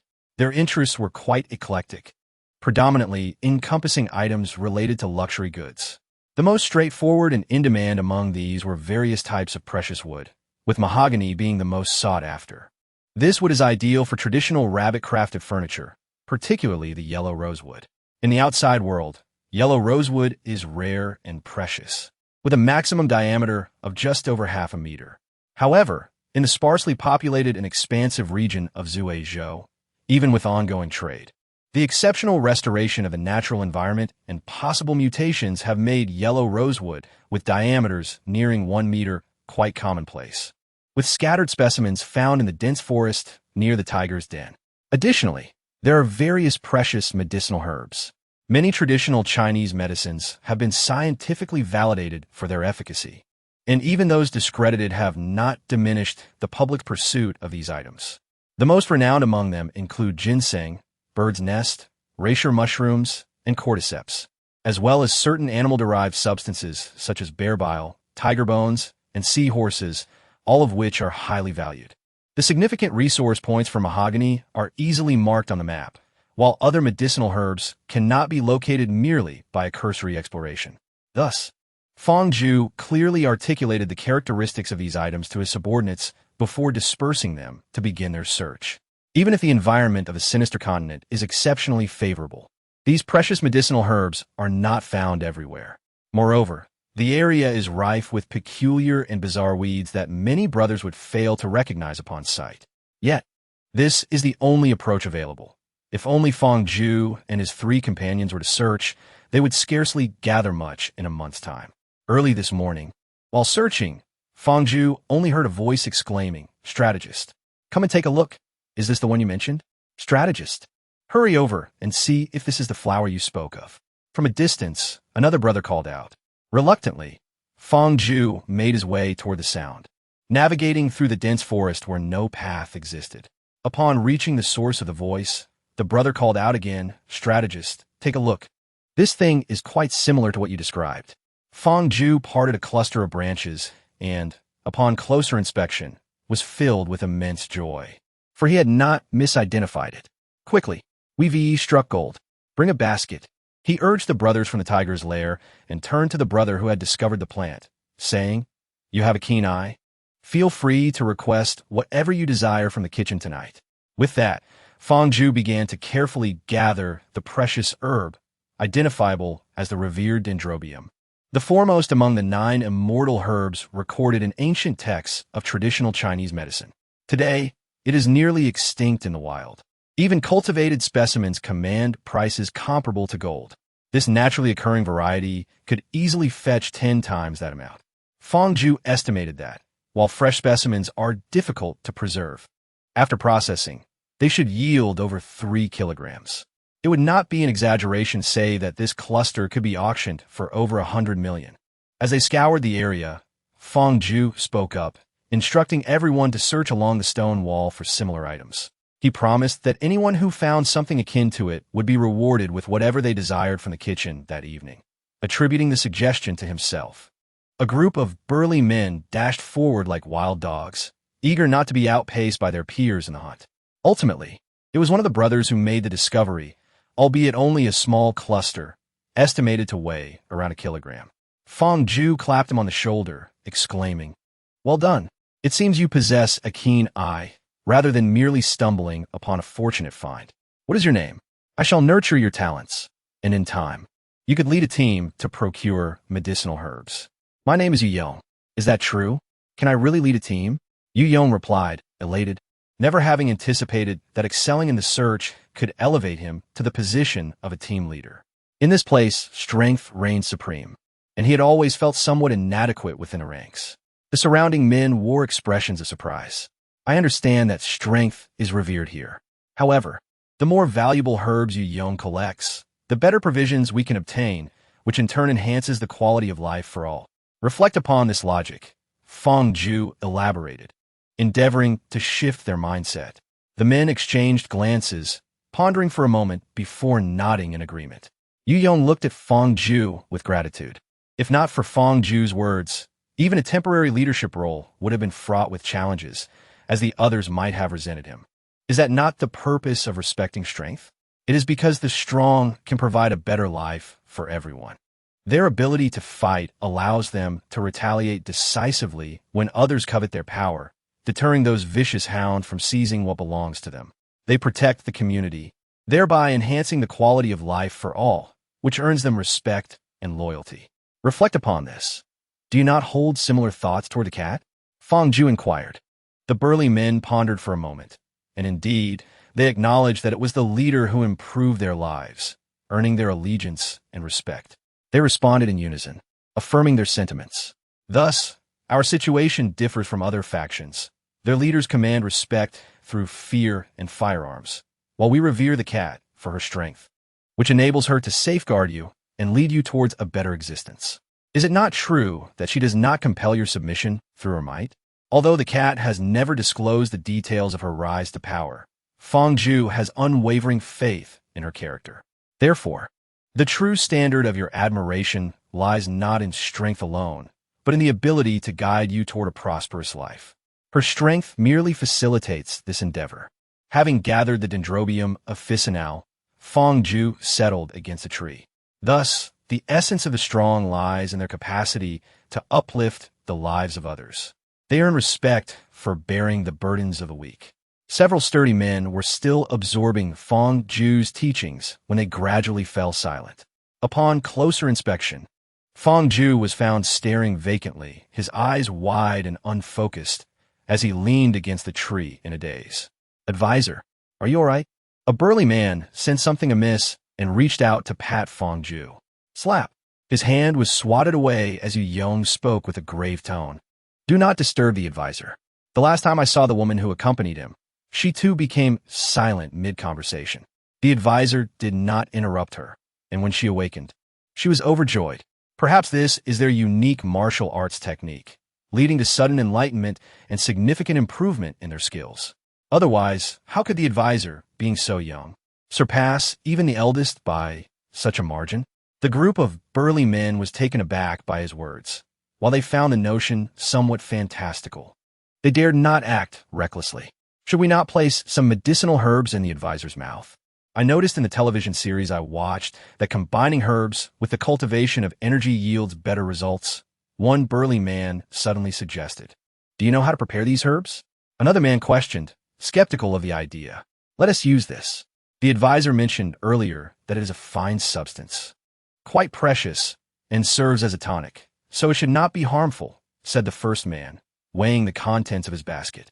A moment of silence fell over them. "And shall we give it a try?" One person cautiously inquired, glancing towards Yu Yong. With great care, they began to insert pieces of iron-skinned dendrobium into Feng Zhu's mouth. Fortunately, at that moment he was speaking, allowing his mouth to be sufficiently open for them to place the herbs inside. Chapter 55. Gainzug, who on earth is stuffing dirt into my mouth? As the moment of enlightenment concluded, Feng Zhu awoke to find something in his mouth. He chewed a bit, tasting the essence of Mother Earth, and promptly spat out several mouthfuls. The robust men awkwardly averted their gazes from Feng Zhu, hastily signaling Yu Yong, as if to say, "Now that you have ascended to the role of team leader, isn't it reasonable for you to shoulder some blame?" Yu Yong sighed in resignation, aware that the final decision rested with him. Yet, he reasoned that Feng Zhu, with his amicable disposition, would likely be lenient. Military strategist. "It was I who stuffed it in," he shouted with his eyes shut, as though facing a tribunal. "Why did you stuff dirt into my mouth?" Feng Zhu inquired with a darkened expression, suppressing his fury. It was not merely dirt. Upon witnessing your epiphany, we thought perhaps some medicinal herbs would yield better results. So we stuffed in a handful of that precious herb you had just gathered, Yu Yong explained, forcing himself to speak. Fong Ju curbed his impulse to inquire about their source of information, recognizing that the term epiphany was a concept often found in martial arts and fantasy literature, and they likely did not comprehend the true essence of enlightenment. He then asked, was it not the herb? How has it transformed into dirt? Trusting his palate, he was certain that what he tasted was not the flavor of Dendrobium officinale, but rather pure earth. The Dendrobium must have dissolved in your mouth. We neglected to wash it beforehand, and the dirt came from the surface, Yu Yong admitted, feeling embarrassed. Sensing something amiss, Fong Ju promptly conducted a self-assessment of his computational power. After 2 minutes of rough estimation, he opened his eyes in disbelief. This epiphany had astonishingly increased his computational power by nearly 20,000. The robust men, watching his flurry of activity with puzzled expressions, dared not interrupt. Ultimately, they could only observe as Fong Ju sighed and rose, declaring, "Never mind, let us continue our search for medicinal herbs." The remarkably large diameter of this Wangwali would allow for the seamless crafting of numerous substantial pieces of furniture, making it one of the most valuable types. Many distinguished carvers seldom have the opportunity to work with such exquisite materials, which are often available in the lumber market at a price that exceeds demand. However, for the people of Zhuizhou, it merely translates to an equivalent weight in salt. Fong Ju's most significant gain here is a basket brimming with ironclad Dendrobium, followed by 3 wild ginseng specimens of considerable age. By his estimation, one is around a century old, while the other 2 are approximately 70 to 80 years old, each displaying a size considerably larger than the norm. In other regions, documented wild ginseng that reaches 200 years typically weighs just over 300 grams. However, these 3 specimens, once dried, will likely exceed a pound. Wei Yunxin and Lu Jin did not uncover anything that could rival the ironclad Dendrobium, but they did encounter a fair share of other precious medicinal herbs. While the quality may not match the quantity, they will certainly have more to exchange than just a handful of items. Ha ha ha, brother Yu, come quickly and see what marvelous treasure I have discovered, Fong Ming called out enthusiastically, taking off his basket to show Fong Ju and the others. Inside the basket, nearly half was filled with pearls, each at least the size of a marble, with several resembling the size of ping-pong balls. Most astonishing was a black pearl, or rather a deep blue-violet hue, shimmering with a metallic luster. At certain angles, it revealed a kaleidoscope of colors akin to a rainbow, evoking a mesmerizing sensation of iridescent black. And it was astonishingly the size of a fist. Wow, how beautiful!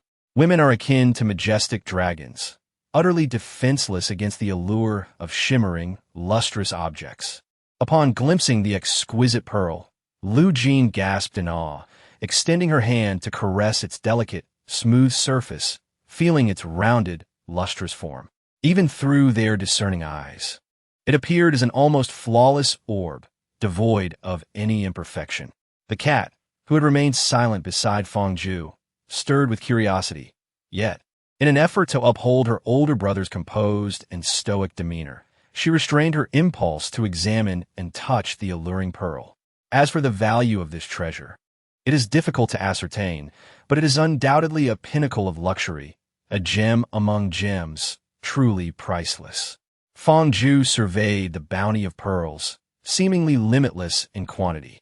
Excluding the largest one, the rest were all of exceptional quality, though they paled in comparison to the singular gem of unparalleled beauty. If it weren't for me, this largest pearl would remain elusive.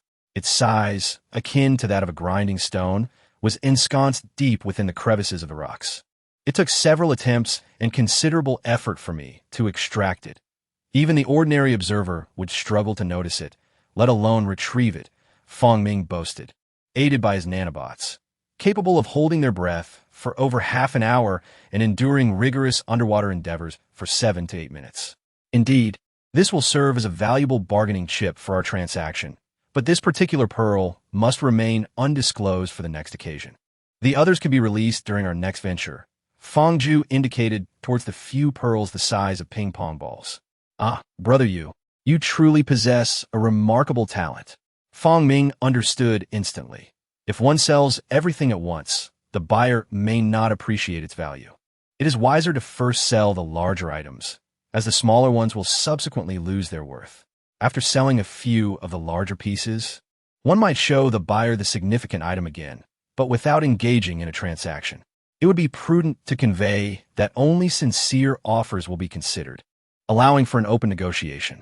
Fang Ju added to this insight. After dinner, Fang Ju and the others remained occupied. Acquiring these items was merely the beginning of their responsibilities. Most of them required careful processing to ensure that their efficacy was preserved. The freshly harvested Dendrobium officinale, for instance, is particularly potent but difficult to store. Thus, it must be transformed into dried strips. After the tedious process of stir-frying and drying, a large basket of fresh stems dwindled to just over 4 kilograms. Similarly, other items demanded attention. The entire village buzzed with activity, as even the precious rosewood required meticulous processing. This would have been carefully packaged by Fang Ju from the realm of Qianquan, as there are no effective methods for treating rosewood in the outside world. Once cut, it is prone to cracking. Perfectly preserved rosewood can be crafted into substantial pieces, whereas cracked wood can only be joined together, and those with excessive fissures may only serve as decorative items. Thus, the same material can vary greatly in price depending on its condition. While others busied themselves with the rosewood, Fang Ju and his companions remained diligent, meticulously marking the coordinates of every renewable resource point on their maps from memory.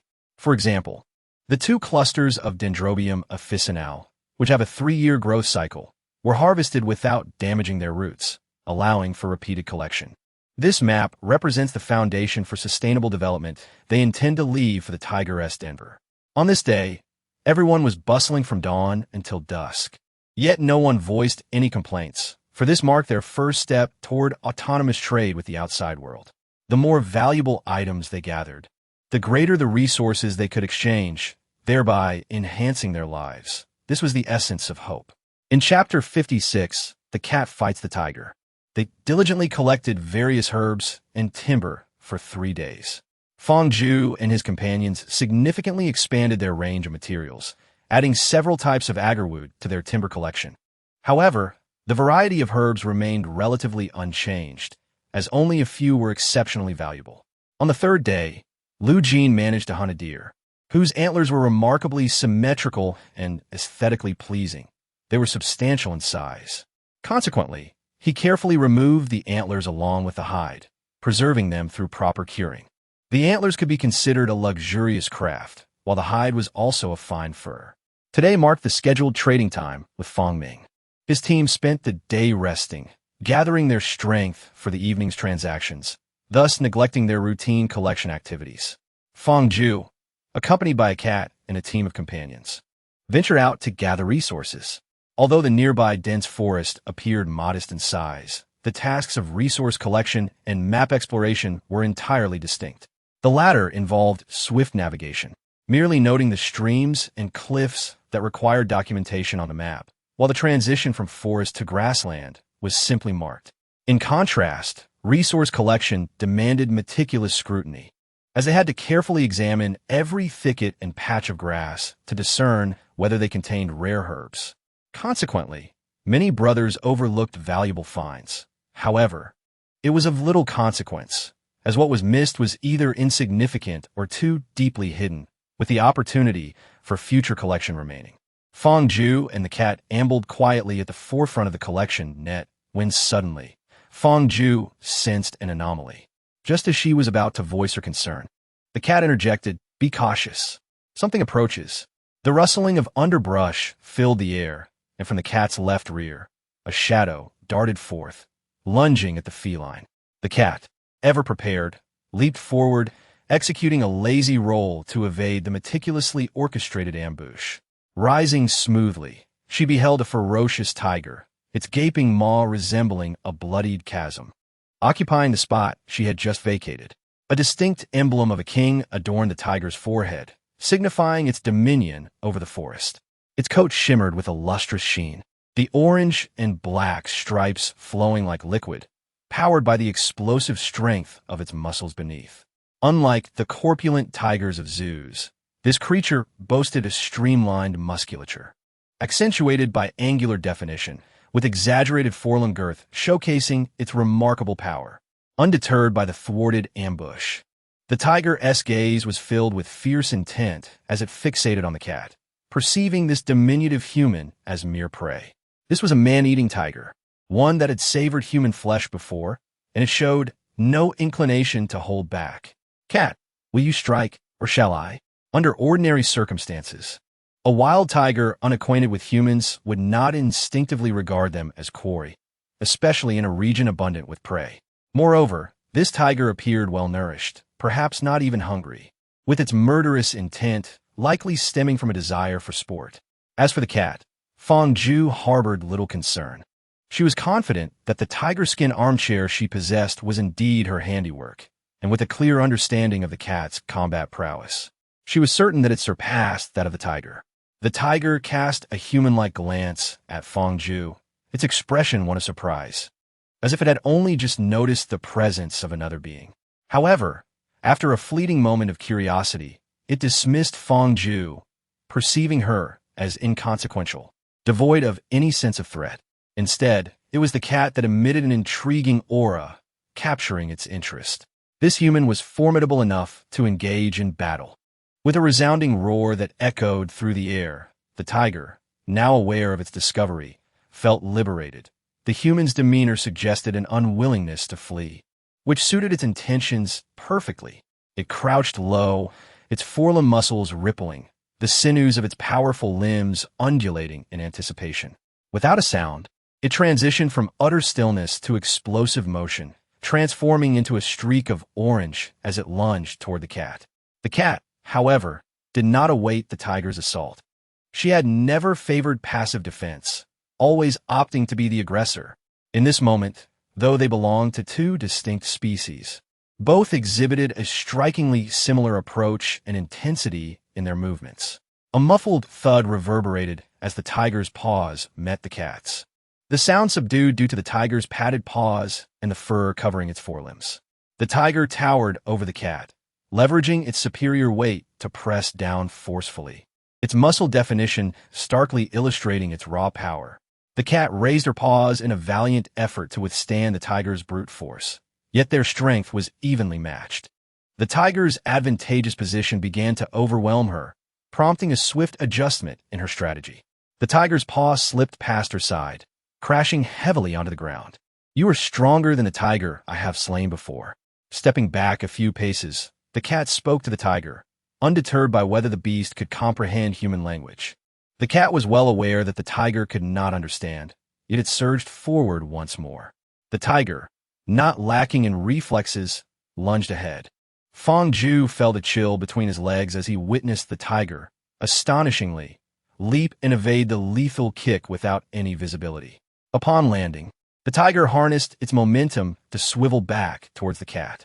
Its roar, if the previous tiger's call had been one of excitement, now resonated with fury. It seemed to grasp the dire consequences of having narrowly escaped that kick, glaring at the cat with murderous intent. Had its gaze been lethal, the cat would have perished. Unable to contain its wrath, the tiger lunged at the cat with the ferocity of a drawn sword. This time, the cat did not charge forward, but instead, as the tiger leapt towards her, she soared above its height. In midair, she grasped the tiger's head, twisting her body to flawlessly mount its back. The tiger, sensing the weight upon it, swiftly turned its head to bite at the cat, but it could not reach her. Failing to grasp the cat, the tiger thrashed violently, yet the cat remained securely seated, impervious to the turbulence. Realizing it could not dislodge her this way, the tiger resorted to rolling on the ground in an attempt to crush her. The irony was that its entire body was covered in soft, sleek fur, composed of muscle, devoid of any rigid bones to harm the cat. To a cat capable of withstanding a tiger's paw, the beast's several hundred pounds were but a trivial burden, evenly distributed and posing no threat whatsoever. In a fierce confrontation, the tiger expended a considerable amount of energy. Eventually, it recalled something and lunged against the trunk of a large tree. This sudden move caught the cat off guard, yet she deemed it unnecessary to respond. Before the tiger could collide with the tree, the cat expertly clamped her legs around its back and swung her fists down upon its head with relentless determination. The tiger howled in pain, its focus diverted from the tree. At this juncture, the battle had essentially reached its conclusion. Animals, after all, are still creatures of instinct. When the disparity in strength is vast, they can overpower humans. However, when the difference is marginal, they rely solely on their primal instincts, easily outmaneuvered by the cunning intellect of humanity. As anticipated, the tiger's skull proved resilient, impervious to the cat's attempts to shatter it. Yet, shattering was unnecessary. With each strike, after exhausting her energy through a series of relentless blows, the tiger's brain was rendered into a mushy pulp. This man-eating beast met its demise, blood pouring from its orifices, lying lifeless upon the ground. Cat, I suspect there is something within you that transcends mere feline nature, perhaps a tiger at heart. Fang Zhu mused, having sensed something amiss earlier. How could a creature so inherently agile manifest such a berserker spirit? Chapter 57. The first independent transaction. I cannot comprehend why the brothers nearby, who were gathering materials, were drawn by the commotion. Some called for assistance, while others expressed concern that a brother might have fallen victim, and still others urged caution. Here, it has been resolved, Fang Zhu shouted, urging them to calm their nerves. The dense forest made movement cumbersome, and progress was slow, so it took a while for them to arrive one by one. Upon seeing the lifeless tiger, they finally felt reassured. See, I told you the leader and the strategist were in this direction. There was no need for worry, right? The leader managed to take down one all by himself before. You're just talking big after the fact. I mentioned it earlier. You simply didn't hear me. That's nonsense. Exactly. Seeing that no one was injured and that the tiger was already dead, they began to joke around, alleviating the tension that had previously gripped them. Leader, this one seems even larger than the last. One brother exclaimed. Strategist, I've heard that tiger bones enhance vitality and that tiger whips are quite valuable. Surely this can fetch a hefty price? One brother pointed out a lucrative opportunity. That should be the case. While it's not as exaggerated as some claim, there are indeed medicinal properties associated with it. Yet, affluent individuals are unfazed by such details. They believe in these attributes. Wouldn't it be fitting for the wild male tiger's whip to command a high price, given its illustrious reputation? Fang Zhu asserted confidently. After dinner, Fang Zhu devoted all his energy to processing the tiger. He meticulously sharpened the finest set of knives in the village before deftly cutting open the tiger's skin. His hands were steady, showing no signs of hesitation or deviation. Thus, an entire tiger skin was flawlessly stripped away. While the value of the tiger bones and the tiger whip remains uncertain, the tiger skin undeniably possesses substantial worth. Few pelts from large animals can rival that of the tiger. It is smooth, supple, and adorned with intricate, lustrous patterns that exude natural beauty. Such an item, though precious, often lacks a market. At first glance, it might be appraised at several million, which scarcely compares to the sale of a few pieces of rosewood. However, in the eyes of many, it is an invaluable treasure. Nowadays, numerous tiger species have long been extinct in the wild, leaving only the option of observing tigers in zoos. Perhaps a wealthy individual might acquire the skin of a tiger that has met its end in captivity or succumbed to an unfortunate accident. Yet nothing can compare to the sheen of a wild tiger. As he peeled the tiger's skin, Fang Zhu began to cut the tiger whip with the same decisive efficiency, though he nearly faltered mid-cut. After all, they share a common origin. Why the urgency to turn against one another? He silently lamented that this task would have to be entrusted to Fang Ming for trading later that night. They lacked even a refrigerator, rendering it impossible to preserve their findings for more than 3 days. He had contemplated soaking the tiger whip in liquor, but they possessed no fine spirits. The dietary regimen within the tiger's den was rather peculiar, abundant in meat, yet deficient in staple grains, not to mention the impossibility of brewing liquor without grains. Their only option was the seasonal fruit wine crafted during harvest times. The remaining tasks were the most tedious, requiring the use of knives to meticulously strip every morsel of flesh from the tiger bones, leaving behind nothing but pure tiger bone. The tiger is a creature of many treasures. Yet due to the sour and unpalatable taste of its meat, it has historically been overshadowed by the renown of its bones, whip, and skin, while the flesh itself remains largely ignored. Despite the inherent medicinal value of tiger meat, Fangzhou had no intention of engaging in trade, for there existed no market for it. No matter how much one might boast, a high price remained unattainable. Even Fangzhou found himself utterly exhausted after processing the tiger, leaving only the bones behind. He planned to sell the tiger bones and skin in a few days, as the skin had yet to be tanned and the bones still bore their odor. As he gently caressed the tiger's head, Fangzhou resolved to clean it thoroughly and prepare it as a specimen. He recalled how, in many Western films, the grand castles of noble families often showcased a tiger or lion head upon their walls, symbolizing power and status. Surely, such an item would be quite sought after as a work of art and could fetch a decent price. Yuga, I'm off. Awaiting good news. Fang Ming called out to his team as they prepared to depart, acknowledging Fangzhou, who was occupied with the tiger. Fangzhou did not expect to accomplish everything alone. Fang Ming and his companions were more than capable, and there was no need for him to act as a constant guardian. Moreover, smuggling operations were not particularly perilous. It was merely a matter of profit margins, providing an excellent opportunity for his juniors to hone their skills. Yet, upon reflection, he realized that he was only slightly more adept than them. Like them, he was merely a newcomer, and he had increasingly begun to view himself as an elder statesman or caretaker. In truth, he too needed to engage in continual practice and absorb experience as an inexperienced novice. Upon completing the tiger head specimen, Fangzhou nodded in satisfaction. It exuded majesty and ferocity, embodying the quintessential demeanor of a tiger head specimen, which, in the eyes of a discerning buyer, would surely command a handsome price. Finished. Time for rest. The following day, Fangzhou rose early. As anticipated, Fang Ming was in the open area, boasting to a group of brothers who had just stepped out about his negotiation prowess and the intricacies of deal-making, claiming he had sold the goods they had sourced over the past few days at a premium price. So how did it go? Fangzhou casually inquired. Brother, you're awake too. Let me tell you, the expression on the smuggler's face when he saw that tiger whip was absolutely priceless. And those pearls I collected earlier. Even the smaller ones are considered exquisite. The size of a ping-pong ball can fetch a fortune.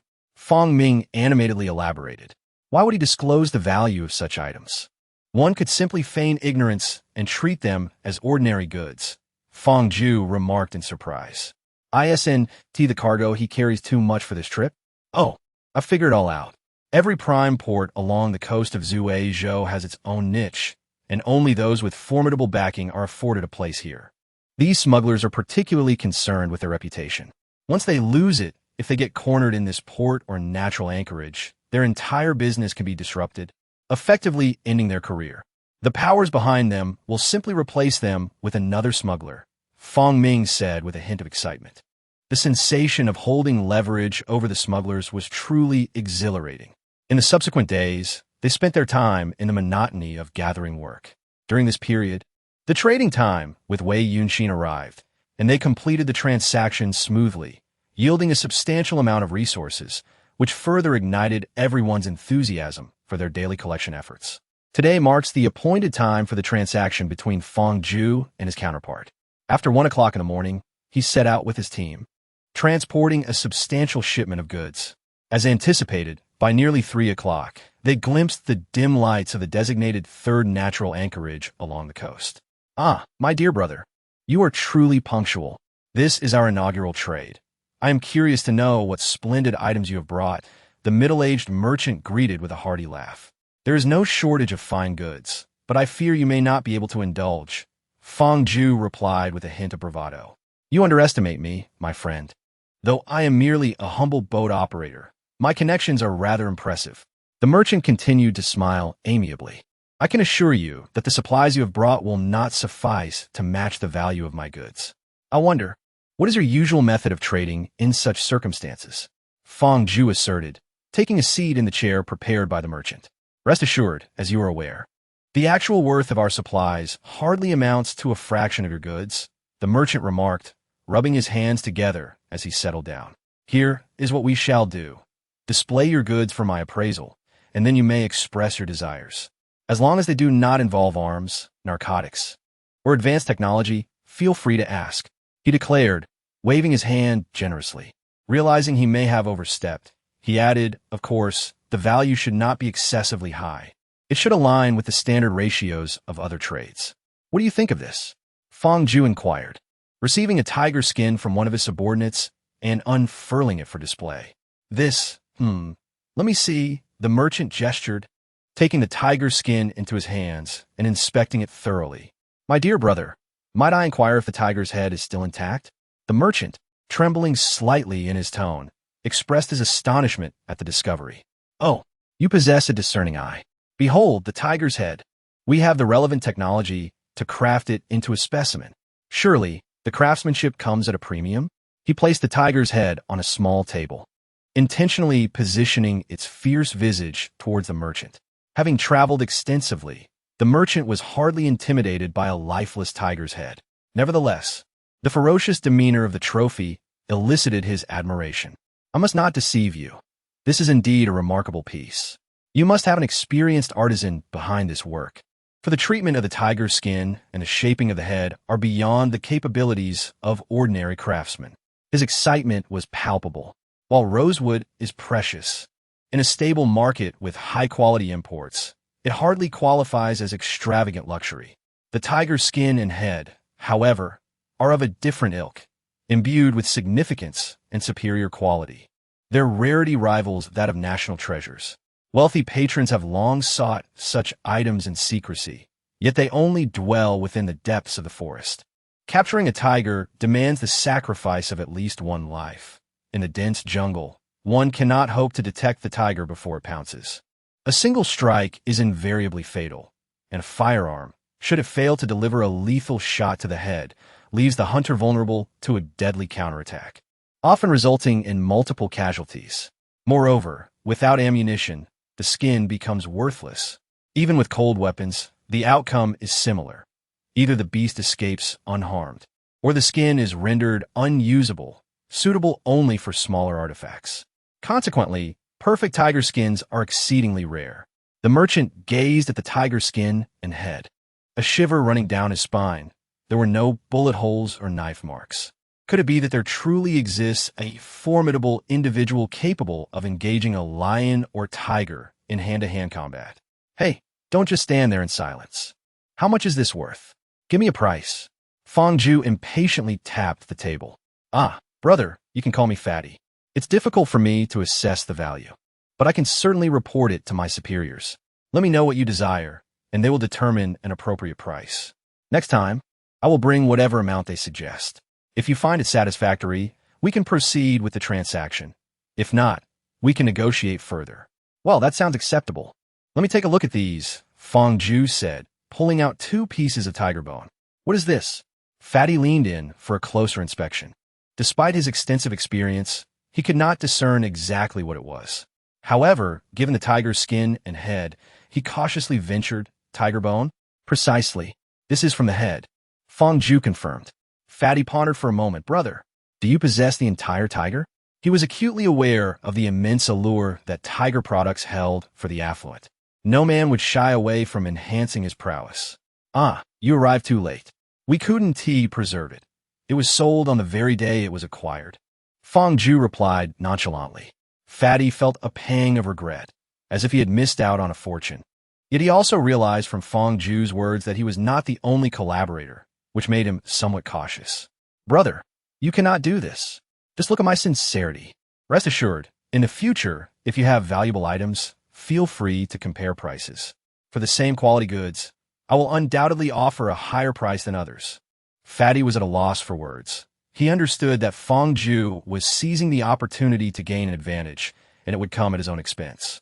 Nevertheless, the proposition was indeed tempting, and his words further convinced him that a formidable entity would soon emerge in the northern region of the province. Sensing the other's interest, Fong Ju seized the moment. Let me tell you, I am not afraid of losing. I fear missing the opportunity. Once encountered, there's no escape. When that time comes, Want a few tiger whips be readily available? Very well. At that moment, I shall procure a refrigerator for you. One must not hesitate. What value does a mere refrigerator hold? Establishing this connection could yield substantial profits. However, Fangju suddenly appeared somewhat bashful, rubbing his hands together. How about you also arrange for a wood-fired generator to power the refrigerator? The plump man was left speechless, now more convinced that this was an emerging force. Established powers would never lack even a power supply. All right, the refrigerator, wood-burning engine, along with wires and power strips, I shall procure all for you. But, dear brother, do remember your words. Save the good stuff for me. Absolutely. Without further ado, may our collaboration be fruitful. I have already set aside good things for you. Look at this. Saying so, Fangju cautiously retrieved some small granules from a tiny pocket. What is this? The plump man stared for a long while, unable to discern its nature. It resembled minuscule slices of roasted gluten, measuring merely 2 or 3 millimeters in diameter. Come now, can't you see? This is the esteemed Dendrobium officinale, the foremost of traditional Chinese medicine. Naturally wild, prepared by ancient methods, its medicinal properties remain intact. Here, let me wrap this up for you. Do not lose it. When the time comes, those in the know will recognize its true worth. Fangju cast a disdainful glance at him, wrapping the small handful in a tiny bag and handing it over. Forgive my ignorance. I truly have never encountered such a thing. The portly man could only manage a bitter smile. Do not doubt me. Come and see this, he said, producing several venerable wild ginseng roots from his possession. The sight left him wide-eyed, for while he was unfamiliar with the iron-clad Dendrobium, ginseng was a different matter entirely. Indeed, it was a substance that nearly everyone recognized. In ancient superstitions, it was revered as a miraculous remedy for the lifeless and the decayed. Although he was not an expert, he surmised that these specimens must be several centuries old. Is this ginseng really hundreds of years old? He murmured in astonishment. Well, I won't deceive you. The largest is around 120 years, and the 2 smaller ones are approximately 80 years. However, due to their favorable growing conditions, their size is impressive. And I believe their medicinal properties are quite superior, Fangju replied sheepishly. My dear brother, you have overwhelmed me with surprises. How about this? Whatever resources the upper management allocates, next time shall not be a concern. Should they fall short of your expectations, I shall supplement them. I trust you will not purposefully deceive me, and naturally, it shall not be excessive, the portly man said earnestly. Given your words, I shall ensure that any remarkable items in the future will be reserved solely for you. Fangju realized that this exchange of treasures had effectively tethered the portly man to his own ambitions. Now, it was merely a matter of seizing the right moment to reap the rewards. Chapter 59, Extortion. A joyful collaboration. Brother, when you come again, I will surely ensure your satisfaction. Do remember to save the good items for your little brother, the portly man exclaimed, gesturing animatedly from the ship's railing. This experience had truly opened his eyes, and he was eager to bring the necessary supplies for Fangju, enabling him to secure those coveted treasures. A monumental achievement indeed. Fangju waved his hand, feeling considerably uplifted. The items he sought were primarily not classified as contraband. As long as the other party assessed the value of what he possessed, they would have no reason to refuse. The materials he required paled in comparison to those precious treasures he could have pursued. His list predominantly aimed at enhancing the industrial capacity of the tiger's den, encompassing machinery such as lathes, drilling machines, milling machines, grinding machines, planers, and punch presses, all models from the late 20th century devoid of computerization. These would undoubtedly serve a significant purpose in a place lacking any industrial foundation. Additionally, he sought a wood-powered generator, a device not reliant on advanced technology, notable for its abundant fuel source, rugged durability, and ease of operation. Its drawbacks included low efficiency and considerable pollution. However, in this context, such concerns were negligible. Low efficiency could be mitigated by increasing the supply of raw materials, and the pollution, the pristine natural state of an entire continent, hardly seemed threatened by such minor emissions. Fangju was not merely rushing the process. Rather, he was uncertain about the duration of this mission. It was imperative to facilitate substantial development for the tiger's den, ensuring that his comrades possessed sufficient strength for self-preservation against the inevitable perils dictated by nature on this unpredictable land. He and Fong Ming, along with a few others, had deliberated extensively, meticulously constructing a rudimentary industrial model. Every necessary component had been contemplated before the final list was compiled. He bore no fear regarding the other party's ability to procure these items, despite being antiquated relics. High-precision 3D printing technology could produce such 20th-century industrial machinery with minimal cost and time. With the abundant resources at the disposal of those influential figures, acquiring these items would be a straightforward endeavor. Regarding this transaction, the corpulent individual accepted all the materials he had brought, while he, in turn, bestowed upon the rotund figure some conventional rosewood and agarwood.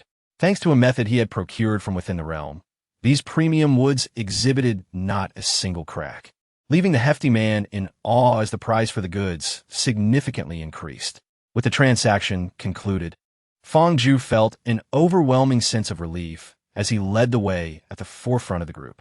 However, after traversing a considerable distance, he discerned the presence of watchers and continued on with an air of nonchalance. "Stop!" The observers emerged, blocking the path with a handful of individuals, exuding an air of authority.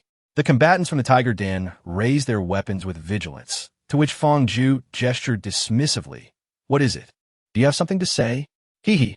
I am aware that you are engaged in smuggling. If you know what's good for you, leave 30% of the exchanged goods behind, and I shall pretend I have seen nothing." A man, sharp-featured and robust, stepped forward, unperturbed by the dozen weapons trained upon him, as though he believed he held all the cards. "Just you few. Where do you find the audacity to extort us?" Yu Yong, standing behind Fong Ju, wore a fierce expression. "Oh, you hail from Haifeng Town?" Fong Ju replied, a smirk gracing his lips. "And what of it? Do you dare trouble me?" The man's bravado faltered momentarily, revealing a hint of panic. "I know you belong to the Tiger Den. You are far inferior to us from Haifeng Town. But is Haifeng Town truly united?" Fong Ju relaxed, sensing the man's ignorance of the gravity of the situation. "What if it is not? As long as there are external enemies, our cohesion in Haifeng Town is not any less than yours in the Tiger Denver. If I were to inform the powerful factions in the town about your activities, they would not hesitate to engage in conflict with you." At first, his expression was rather grim, but as he spoke, his excitement grew, as if he believed his approach was viable. "Very well, if it brings you joy. However, have you perhaps overestimated the resilience of your own constitution?" Fong Ju found the situation somewhat tedious. This individual was overly presumptuous, thinking that merely possessing leverage would allow him to bite off a piece from a colossal entity, without considering his own limitations. "What do you mean?" he stammered, a sense of foreboding creeping in. "Yu Yong, loosen his bones a bit, and let me discover precisely where his associates are," he commanded, leaning against the cargo box to watch the unfolding drama. "Understood, strategist. We may not be professionals, but this scoundrel is no underground operative. We shall ensure he divulges every detail, even about the sows he's encountered." Yu Yong relaxed his grip, flanked by a dozen burly men. No, Big brother, I was wrong." 3 minutes later, while he had not disclosed the number of sows he had known, he did reveal that he had been with 2 goats. No wonder they say that succubi have horns atop their heads and hooves beneath. Goat meat does possess a certain pungency. Before long, Fong Ju arrived at Sea Breeze Town, located to the northwest of the Tiger's Den, nestled against the dense forest beside it. The route from the coast to this place was a flat expanse, perpetually buffeted by the salty, fishy winds sweeping in from the sea, thus earning the name Sea Breeze Town. At this early hour, before dawn had broken, only 2 drowsy guards lingered at the town gate. Fong Ju swiftly slipped into the town, making no unnecessary movements, and proceeded directly to the humble abode of a small faction comprising no more than 30 individuals, which had constructed a wooden house on the town's outskirts. Upon Fong Ju's entrance, he found approximately 20 burly men, clad only in their underpants, crammed together on a communal sleeping platform. which conveniently streamlined his task. He extracted a slender silver needle from his bosom, fashioned from a silver bracelet he had acquired from a comrade, meticulously refining it over an extended period. With utmost caution, he administered a prick to each of them. His technique was unswervingly steady, ensuring that none awoke. The needle was inserted into the small depression behind the ear, traversing the cranial suture to disrupt a neural center within the brain. This would interrupt their autonomous respiration during slumber, causing their bodies to forget to breathe, leading to their demise through asphyxiation in their sleep. After a vigil of half an hour, having confirmed each one's passing, the dawn had begun to break. The oil lamp he had used during his vigil had leaked a considerable amount of oil, which had spread across the floor. With a touch, a flip, the conflagration ascended, swiftly engulfing the entire chamber, gradually extending outwards. Fong Ju departed with composure. Within moments, the small stronghold of that faction was consumed by flames. Damn! Fire! Everyone, wake up! Fetch water! Put it out! What's happening? Is it time for breakfast? Some mumbled, still half asleep. Wake up and put out the fire. Anyone who can't get up might as well never get up. Someone roared. Back at the village, everyone had just risen for their morning exercises, pummeling the large iron ingot with their fists. Upon seeing Fong Ju approach, they inquired, "How did it go? Did you take care of it?" "It was a minor matter. Merely a waste of time." Fong Ju responded with a shrug. "Then take a nap this morning. I'll lead the team to gather supplies myself," Mount said considerately. "Are you familiar with all the materials?" Fong Ju gently brushed the cat's nose and sniffed his finger. Alas, the tales and novels are but fabrications. Even the sweat of beautiful maidens is salty, devoid of any fragrant essence. This cat girl does not possess sweet perspiration at all. Chapter 60. Divergence. I cannot fully recognize everyone, including Yu Yong. He has been learning from you and is nearly capable of recognizing them all. The cat shyly recoiled a bit, though this seemed somewhat exaggerated. If she truly wished to avoid Fong Ju's touch, she could have effortlessly evaded him given his earlier pace. "Very well. I shall graciously accept your good intentions and sleep well," Fong Ju replied with a smile. "Indeed, sleep well," the cat said, patting Fong Ju's shoulder earnestly. Strategist. A representative from Haifeng Town has arrived." Fong Ju was abruptly awakened, sensing it was around noon. He stepped outside and called out loudly, "What is the fuss about? Why the commotion?" Stratégiste. A person from Haifeng Town has come, claiming to deliver a message from the boss. They insist on meeting someone of talent before divulging the details. A swift brother has already gone to inform the boss. The messenger explained, catching his breath. Fong Ju entered the reception hall, which was merely a wooden lodge. A man of unremarkable appearance was seated on a chair, wearing a somewhat haughty expression.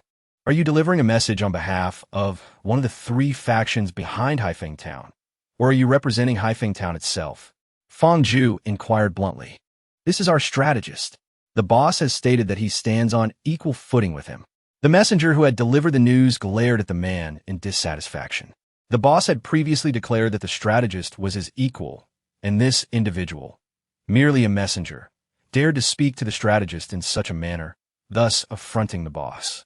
As for others being unaware of their own strategist's affairs, he seemed to overlook that. "Oh, then I should be able to share my thoughts with you."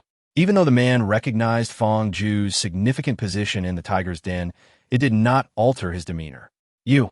The man angrily pointed at Fong Ju. "Slap. Recognize your own insignificance. Regardless of the outcome of my discussions with your superiors, your life holds little value in such a conversation," Fong Ju calmly remarked. Delivering a swift slap with an unanticipated speed, the man covered his face, no longer daring to be arrogant, and replied earnestly, "I am here representing Haifeng Town." "And what then? What message do you bring?" Fong Ju urged. The man glanced at the burly figure behind Fong Ju. "He need not leave. Speak freely," Fong Ju interjected, aware of his intentions without needing to look. "Our lords from Haifeng Town have decreed that 80% of the goods obtained from each transaction must be delivered to Haifeng Town.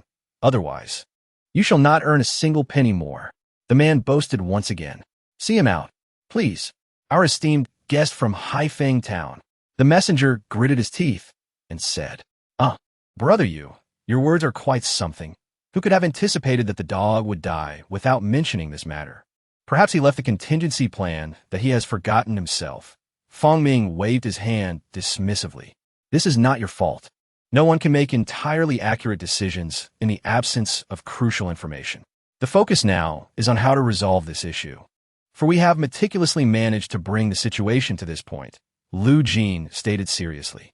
My suggestion is to eliminate the threat. Destroy Haifeng Town. Eliminate those who must be eliminated and capture those who can be captured. If we cannot resolve the issue, then let us eliminate those who raise the issue. Fong Ju declared with unwavering resolve, his suggestion laced with an air of undeniable authority. I oppose this. To slaughter thousands in the town. What will become of our reputation? Wei Yunjin exclaimed loudly, breaking his silence. Cat, you must leave. You cannot hear what follows. Fong Ju warned, his tone steeped in danger. Oh, very well. Please discuss it thoroughly. Just do not fight. The cat, without asking why, obediently exited and closed the door behind him. Do you not consider how those above will evaluate the massacre of thousands? They will label us as vicious, prone to violence, and exhibiting anti-human tendencies. Further cultivation is not advisable. Wei Yunjin shouted in fury. Boldness and decisiveness, exceptional in action, with a resolute stance and unwavering will. This is what our evaluation should reflect. Fong Ju retorted vehemently. What resolute stance? Your steadfast position is solely for the cat. Wei Yunjin challenged, confronting Fong Ju face to face. Where I stand, my stance remains. In the tiger's den, my position aligns with the cat. As a member of humanity, my allegiance lies only with Earth. Fong Ju continued to roar. You engage in sophistry. To abandon one's position at the slightest external pressure. Humanity does not require individuals with such weak convictions to bear significant responsibilities. Regardless, you are at the pinnacle of our training sequence. We are not. If you err, there is still a chance for redemption. If we fail, we lose everything. Wei Yunjin cried out, teetering on the brink of madness. Fong Ju suddenly delivered a powerful kick, sending Wei Yunxin hurtling out of the room like a cannonball, crashing onto the ground. He then stepped out of the wooden cabin, gazing up at the sky before turning his attention back to Wei Yunxin. This is my decision alone. Your attempts to dissuade me are futile. I am coerced into participation. Is that enough? At 1:30 in the morning, outside Haifeng Town, a gentle voice interrupted. Thank you, said the cat, holding Fong Ju's hand. I'm merely compensating myself. Why are you thanking me? Fong Ju replied, squeezing the cat's small hand. You argued with him for the sake of the tiger's den. The cat retorted, unfazed by the childish rhetoric. You're being disobedient. I told you not to listen. Fong Ju gently poked the cat's forehead with his fingertip. You both were quite loud. The cat protested. Never mind that. Just be careful not to get hurt. You're not impervious like us.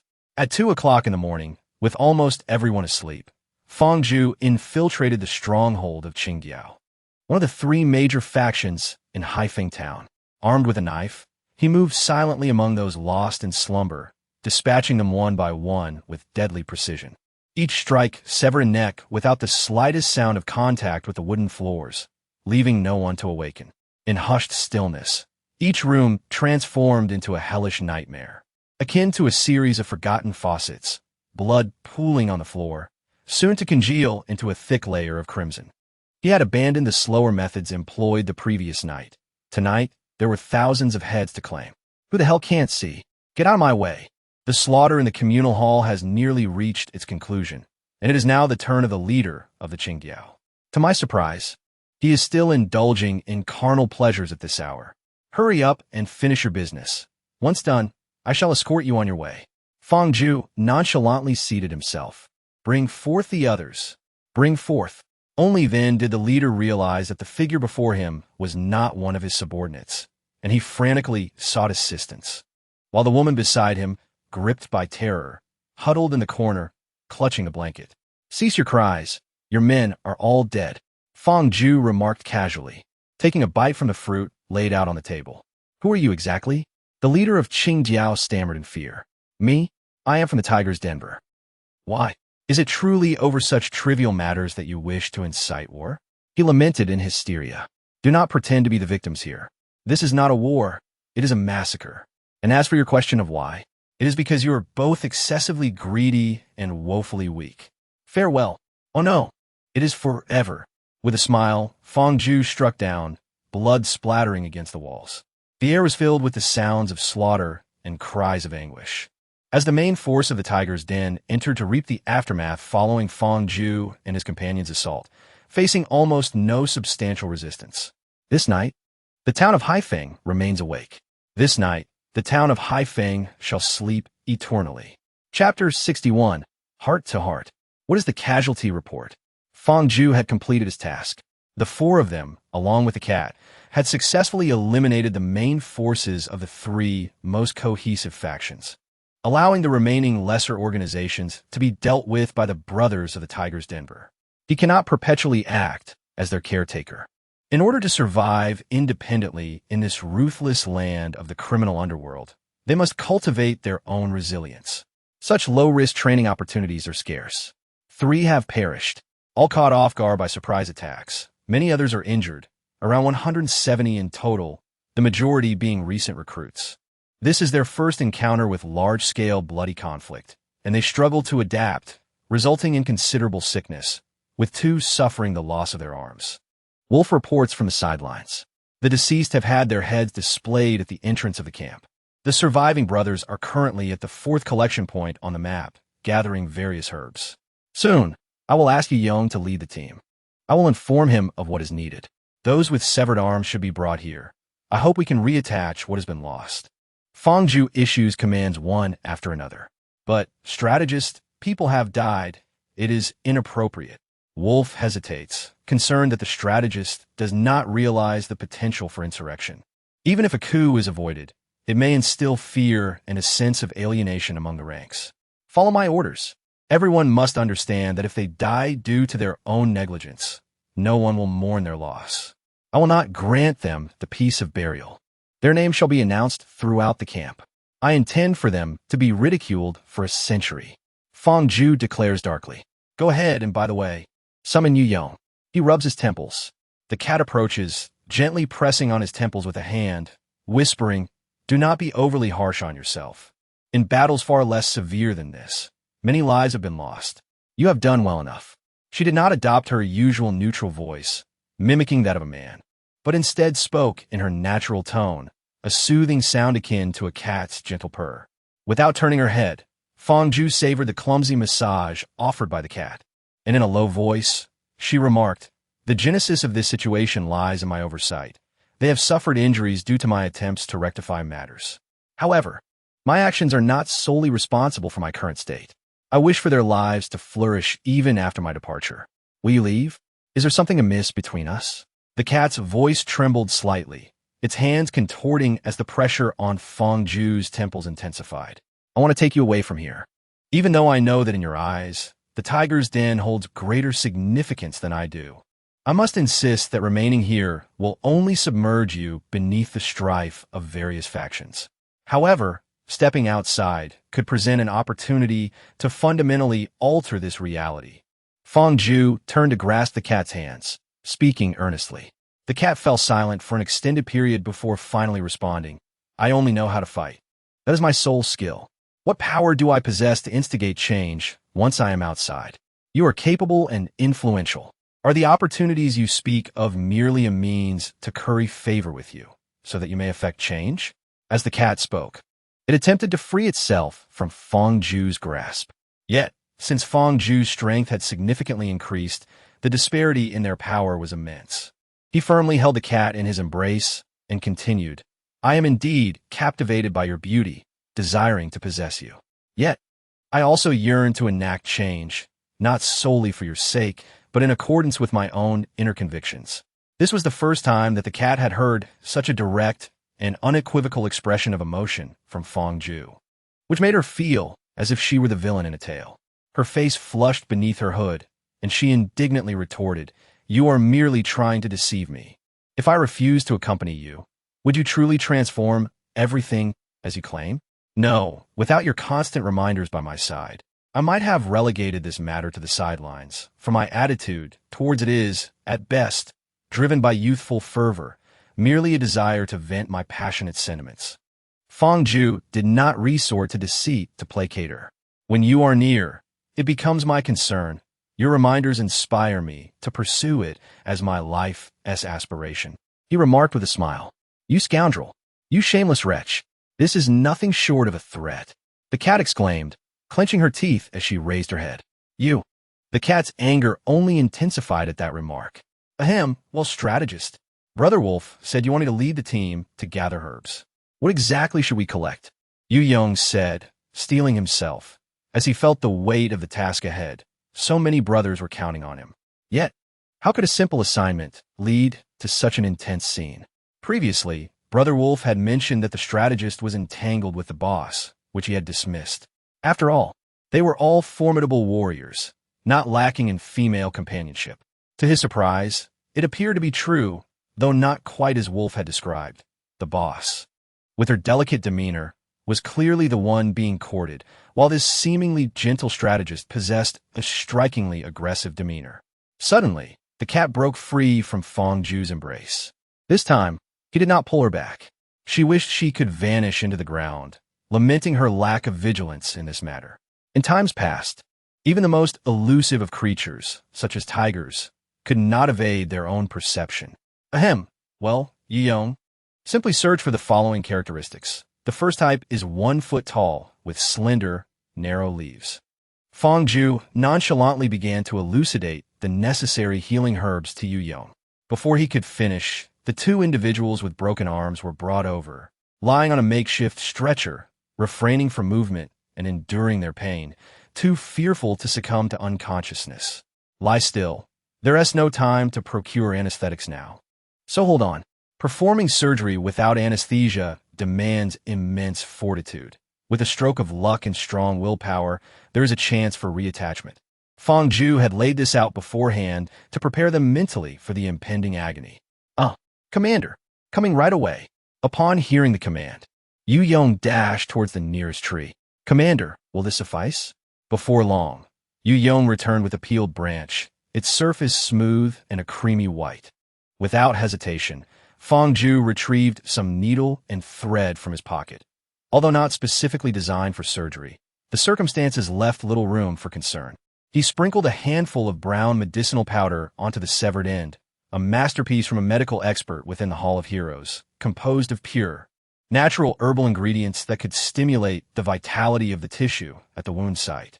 As long as the severed ends were aligned properly, there was a significant chance of reattachment. Originally intended for cats, who possess nanorobots that render amputation virtually impossible, the challenge lay in the precise alignment of the severed ends. Any deviation of even a millimeter could result in failure. However, this posed no difficulty for Fangju, as he flawlessly aligned the broken arm and commenced the suturing process. With no extravagant stitching techniques, Fangju employed the most fundamental and solid method to suture the wound. As soon as the needle was applied, the injured individual gritted his teeth in pain, the veins on his forehead bulging, his face flushed, and beads of sweat cascading down. Hold on. If you cannot endure, you risk becoming disabled. A cripple cannot survive in this place. Fangju encouraged, although the patient might have lacked the strength to listen.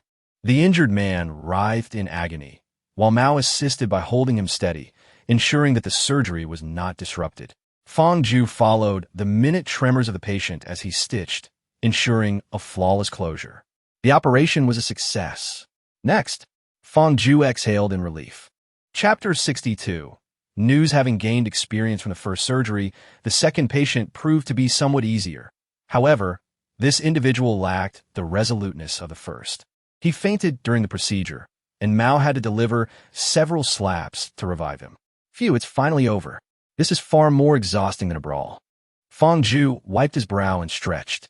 With the surgery concluded and nothing pressing for him to do while everyone else was occupied, Mao hesitated before speaking. I need time to consider whether to accompany you. He stammered. Of course. Take your time.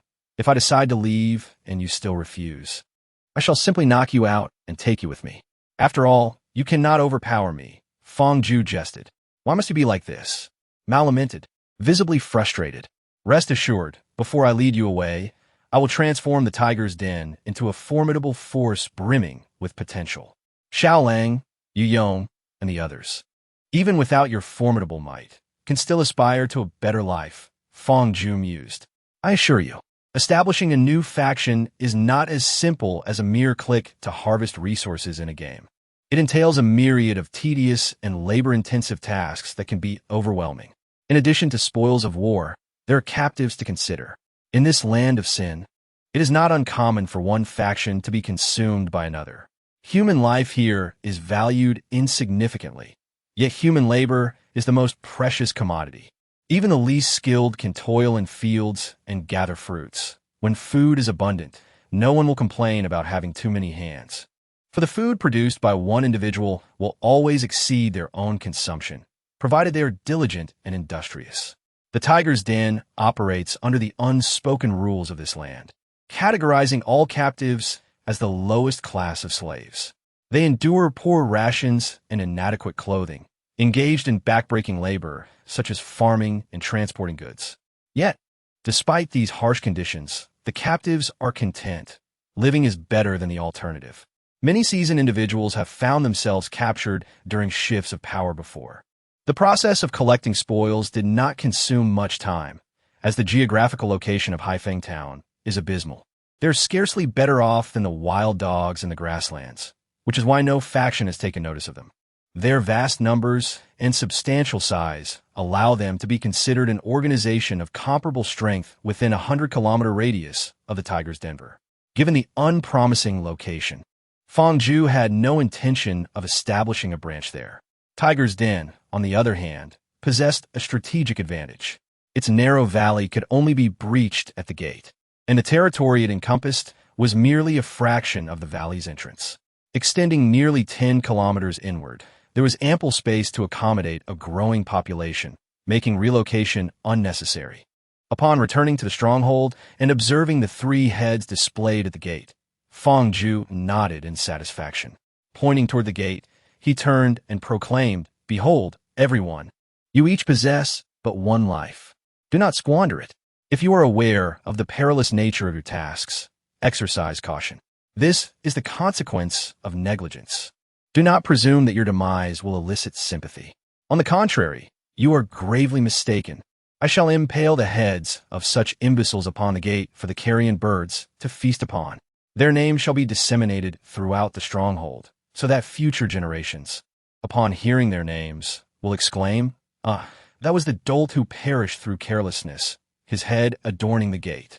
While I cannot guarantee eternal infamy, as no dominion has endured for millennia, I vow that tiger's den shall persist for at least a century, and for that duration, these nitwits shall serve as a source of derision." With that, Fong Zhu strode into the stronghold. The assembled brethren exchanged glances, inwardly relieved that they had not become such fools, destined to be ridiculed for a century. The thought was terrifying, a restless afterlife. They resolved to exercise utmost caution in future operations, for it was not merely their lives at stake, but also their posthumous reputations. As night fell, it was the appointed hour for the transaction with Lu Jin. She meticulously gathered her energetic companions and the porters from the transport team before setting off. She mentioned that her smuggler was a Japanese man fluent in Mandarin, bringing goods entirely from Japan, with packaging adorned in Japanese characters. "What did you say? A group of Japanese criminals is arriving here tomorrow morning?" Fong Ming exclaimed, his eyes wide with astonishment. To be honest, he had indulged in numerous Japanese films, particularly anime, not the frivolous kind, but had never encountered a Japanese person in reality. Logically, given the depth of globalization today, he should have met more foreigners. Yet the few he did meet were scarce. Even during school exchange programs, they rarely attended classes together. Often, when he approached a captivating foreign girl, he discovered she belonged to a minority ethnic group. "Why are you so excited? Just hearing Japanese makes you conjure up all sorts of nonsense, doesn't it?" Lu Jin scoffed. "Hey, I never said that. That's your own imagination at play. It seems you've indulged in it quite a bit." Fong Ming retorted defiantly. "Are you implying something here?" Fong Zhu interjected. "I've observed that aside from the cats, one hardly encounters robust captives, so I set my sights on this batch of individuals. Even if they are death row inmates, they won't go hungry. Day after day, they exercise in their small cells, each towering and strong. Far more formidable than those emaciated slaves, Lu Jin declared excitedly, leaning against the table. Fang Ju pondered for a moment, and indeed, as Lu Jin had remarked, the cats did not provide the delectable morsels to the slaves. Yet at least they ensured their bellies were filled, barely maintaining a semblance of normal human physique. In contrast, the slaves from other factions were mere shadows of their former selves, emaciated and requiring an indeterminate amount of time to be restored. As for the combatants from rival forces, their aim in conflicts was invariably these very slaves. Without a decisive victor, surrender was an impossibility, and even with a resolution, few would remain. His thoughts were clear, yet a lingering concern gnawed at him. What if they encountered a situation akin to the last? Wei Yusin's voice trembled slightly, haunted by the sense of helplessness he felt when confronted by Zeus and his cohort. Well, what then? Only those criminals who have had no dealings with anyone and lack a firm stance can easily develop a sense of belonging when treated well. Can we trust in recruiting the combatants of the defeated factions? Lu Jin lamented as he rubbed his scalp in frustration. My advice is to refrain from action. We stand little chance against such individuals. Last time, Zeus spared us due to his personal creed, but what shall we do this time? The most critical point is that we have nothing to fear. At worst, we endure a beating. And you? Wei Yusin pointed at Lu Jin. Are you prepared for them to subject you to their depravity? How dare you utter such nonsense? Lu Jin retorted, taken aback by the unreserved nature of his words. I speak only the truth. Wei Yusin insisted, turning his gaze back to Fang Ju. There are also the cats, the wolf brother, and that band of brothers. If we cannot defeat them, we can always retreat into our shells and wait for the enemy to tire. They, however, cannot afford such luxury. They will perish, especially the cat. If her gender is discovered, you should know better than I what fate awaits her. Fang Ju pondered for a moment, contemplating whether to proceed based on the circumstances. Accelerating development inevitably requires a degree of risk. Chapter 63. An unusual battle around 3:30.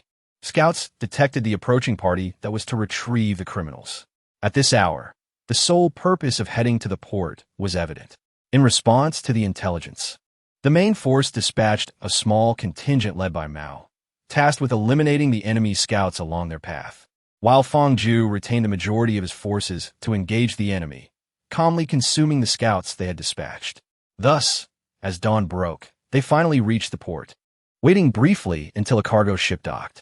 To their surprise, the vessel, an official transport from the Eastern Isles for criminals, had its commanding officer, a soldier from the Eastern Isles, conducting negotiations in Chinese with a minor leader of the local faction. This realization left Fang Ju questioning the value of his studies in the Eastern Isles language. The handover proceeded smoothly, as one would expect. In the eyes of the powers in the land of crime, the officials of various nations were akin to deities, wielding dominion over life and death. Among the group of criminals, 4 individuals were seen carrying a box, 2 of whom were petite and appeared to be women. As they moved the cargo, they glanced around curiously, resembling newcomers eager to explore. Yet upon closer inspection, it became evident that they were discreetly observing the combatants in the area. During this time, Fang Ju noticed them whispering to someone across the way, though his view was intermittently obstructed, preventing him from fully discerning their conversation. He could only faintly make out the formation of words resembling 23 people in Eastern Isles language. He is now nearly certain that this is a 4-person team, with the lean man opposite the 2 girls likely being the leader, though he cannot ascertain the strength of their capabilities. In truth, he has almost resigned himself to the notion that, based on the information gleaned from Zeus and his companions, his team has undergone the shortest period of systematic training among those in the realm of. Any other team that arrives has undoubtedly trained far longer, rendering his group the weakest of the weak. Just as he is about to rise, he is taken aback as the team erupts into battle. This 4-person squad unexpectedly begins to resist. The scene is hardly captivating. The soldiers equipped with nanobots, engaging in close combat, are pitted against a force of barely a platoon from the World War II era, resulting in a complete massacre, not to mention the element of surprise.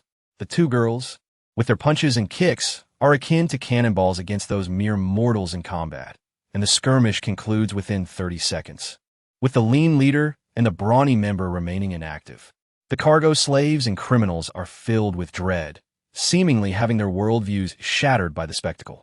The leader-like figure leaps atop a cargo crate and, in a loud voice, proclaims in Japanese, "There we shall be nothing more than the lowest of slaves, inadequately fed and poorly clothed, even destined to become cannon fodder. Now, my friends, please follow me as we establish our own power." The criminals below cheer, while the slaves remain numbly stunned, resigned to their fate as slaves, with no hope for change. Furthermore, he abruptly switches to Mandarin, addressing those observing from above. "If you have any intentions, please come down and clarify." A pang of apprehension seized Fong Ju's heart. He had been discovered. It seemed his experience in confronting fellow warriors wielding nanomachines was still insufficient, his stealth skills inadequate. If he were to flee now, his pursuers, upon losing sight of him, would disperse in search, inevitably leading to an encounter with a larger contingent. The outcome of such a confrontation was uncertain. His leap had revealed him as one of their own, a warrior equipped with nanomachines. The individual addressed him, "You must be intending to seize this consignment. This cargo is of utmost importance to us, hence we are compelled to engage you in combat." His Mandarin bore a peculiar cadence, reminiscent of the stereotypical accent of a Japanese character in classic dramas. "What if I were to say that upon seeing you, I had already relinquished my intentions? Could you perhaps feign ignorance of my presence?" Fong Ming quipped wryly. He held no genuine interest in the cargo. The individuals themselves were the focal point. "You rabbits have a saying. All warfare is based on deception. You are undoubtedly attempting to lull us into a false sense of security, trailing behind us to seize an opportune moment to devour us." "I shall not be deceived." The individual wore an expression of one who had already discerned his ruse. "Then there is no recourse for amicable resolution." "If that is the case, then—" Fong Ju began to advance deliberately. "Va?" Fong Ju's thunderous roar startled his adversary. The individual mused, could this be the ancient rabbit technique of cultivating momentum? It is said that one can accumulate power through incessant war cries, culminating in an extraordinary surge of strength. In truth, Fong Ju was merely transmitting a message to the main force. Lu Jin and the others were stationed there. At present, Lu Jin's computational prowess ranked second within the team, as did her auditory acuity. Such a resounding shout would undoubtedly reach her ears, even 2 kilometers distant.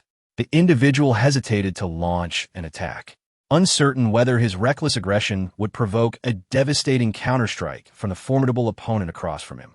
Allowing the adversary to gather strength could lead to an even more potent assault later. He found himself in a precarious position, unable to advance without risking immediate elimination, yet reluctant to wait and possibly face an even fiercer onslaught. His heart raced with impatience, and he could not help but admire the exceptional martial wisdom of this ancient nation's warrior, which far surpassed the capabilities of a mere talent from a lesser realm. The two stood poised, locked in a standoff, the air thick with tension, yet both remained blissfully unaware of the awkwardness enveloping them. "Kenji, why aren't you attacking him?" One of the onlooking girls, growing impatient, urged. Fong Ju instinctively cast a glance in her direction. Kenji Kato felt a jolt of alarm. "Yumi, you fool. Can't you see that I'm being suppressed by his overwhelming presence? Your words have drawn the attention of this formidable foe. Do you not understand the peril in that?" Despite his internal reprimands directed at Shiraishi Yumi, Kenji Kato reacted swiftly, lunging towards her to shield her from Fong Ju's impending wrath. With a firm grip, Kenji embraced Yumi, bringing her to the ground, his muscles taut in anticipation of the forthcoming attack. "Kenji, what are you doing?" Yumi asked, her voice barely above a whisper, tinged with shyness as she inhaled the masculine scent emanating from him, sounding almost playful. The anticipated strike never materialized, prompting Kenji to open his eyes and turn to gaze at Fong Ju. Fong Ju had yet to comprehend the situation unfolding before him. Upon noticing his gaze, he offered an awkward yet courteous smile. Could it be true? This individual had already anticipated my anticipation. He was mocking my foolishness. Chapter 64. An unexpected overwhelm has Jianwu Gij fallen into the folly of juvenile delusions once more? Remarked another girl standing nearby. At a closer glance, it was astonishing to find that the two girls bore a striking resemblance, revealing them to be twins. Yumi, this time is different. He is indeed formidable. Kato Jinwoo obstinately maintained his conviction of being in the right. I cannot fathom the game you are playing, but will we engage or not? If not, I shall take my leave. Fang Zhu sensed a potential misunderstanding, yet deemed it inconsequential. Stalling for time before making an escape was the rational course of action. How could one escape when their strength was still uncertain? Let's fight. Kato Jinwoo dared not let him go. What if he slipped away and sought vengeance later? With valuable cargo and innocent bystanders involved, escape was not an option. Then let us proceed. With a tone imbued with valor, Fang Zhu declared, either way, it will be a beating. The sooner we engage, the sooner it will conclude. This time, Kato Jinwoo did not overthink it. After all, with his nanobots, he was assured of survival. At worst, he would receive a sound thrashing, but he was determined to hold Fang Zhu back. For the consequences that awaited Yume and Yu were all too grim. Closing the distance swiftly, Kato Jinwoo aimed a punch at Fang Zhu's face. A shiver ran through Fang Zhu as he raised his left hand to dissipate the force of the blow. Why does it feel somewhat feeble? No, it must be that he is not exerting his full strength. Those who unleash their utmost power from the outset, like Ares, are truly rare. This is a disaster. Indeed, I have encountered a formidable adversary. My nearly full-force strike was effortlessly neutralized by the opponent. The profiles of peer strongmen provided earlier do not include this individual. Could it be that an old master is masquerading as a youth? Kato Kinzo unleashed several cunning attacks, all of which were deftly parried, reinforcing my suspicions. Fang Zhu pondered over the diminished intensity of these strikes, bemused as to why this person refrained from exerting their full strength. Nevertheless, he chose not to dwell on it. His objective was merely to buy time, and when the moment was ripe, he would unleash a surge of power to gauge the depths of his opponent before making his escape. Kato Kinzo leaped backward and with a grave tone remarked, "Senior, do you not find it disgraceful to bully the younger generation?" His words carried an undercurrent of frustration. Fang Zhu, puzzled, found this individual increasingly perplexing. Not wishing to overthink the situation, he decided to take the initiative. After all, he could compel his opponent to reveal their full strength. With this resolve, Fang Zhu advanced, his muscles collaborating with the nanobots within him, legs, hips, waist, arms, and fists all functioning in unison. He launched a powerful punch directly at Kato Kinzo's chest. This marked his first full-force strike since his third epiphany, a transformation brought about by enhanced computational prowess. Even now, he was acutely aware that he could not match the might of Ares from that time. His ability to endure then stemmed from his skill and force absorption, and he still lacked the raw strength necessary. Thus, the true impact of this punch against his opponent remained uncertain. To his astonishment, Kato Kinzo made no attempt to defend himself and was sent flying like a scarecrow, hurtling over 20 meters before crashing to the ground and rolling for several more. His once respectable prison garb was rendered tattered rags. Fang Zhu's eyes glimmered with determination. What a splendid opportunity! Due to their carelessness, the adversary was caught off guard. Therefore, I shall not be blamed for acting unscrupulously. I swiftly advanced, catching up to Kengo Kato before he could fully halt. With a flick of my toe, I lifted him to chest height, as if he were reclining in mid-air. Leaping up, I executed a 360-degree spin, striking his abdomen with a whip kick, driving it several centimeters into the ground. However, this was insufficient. With the threat of death negated by the nanobots within me, I seized the opportunity to relentlessly assault him, maintaining him in a perpetual state of rigidity. Only in this way could I effectively restrain him. Therefore, my assault must not cease. Rising to a half-kneel, I seized his head with one hand, repeatedly slamming it against the ground, each impact deepening the indentation by several centimeters. Perhaps this would keep him in a perpetual state of dizziness, unable to move. Feeling that it was still not enough, I seized Kengo Kato's legs. whirling him around with increasing velocity, resembling a human-sized windmill. Once the speed was sufficient, I slammed him forcefully into the ground. Boom!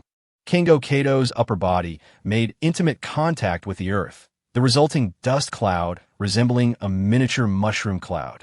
The three onlookers were dumbfounded, only now reacting to the scene. Yumi Shiraishi and Yui Shiraishi rushed over in terror, kneeling on the ground, their hands clasped in supplication before their chests, pleading in unison. Please, spare Kingo. Please don't hurt him. Ha! Attempting to manipulate me with a sob story and feminine wiles? Did they truly believe I would fall for such a ploy? Such tactics are all too common. The alluring adversary feigns surrender, presenting an image begging for mercy, merely to lull the opponent into complacency. It is entirely possible that she and her companion would spring forth for an immediate counterattack. Thus, Fong Ju dragged Kato Kenwu between the two girls, pressing his foot upon the latter's head.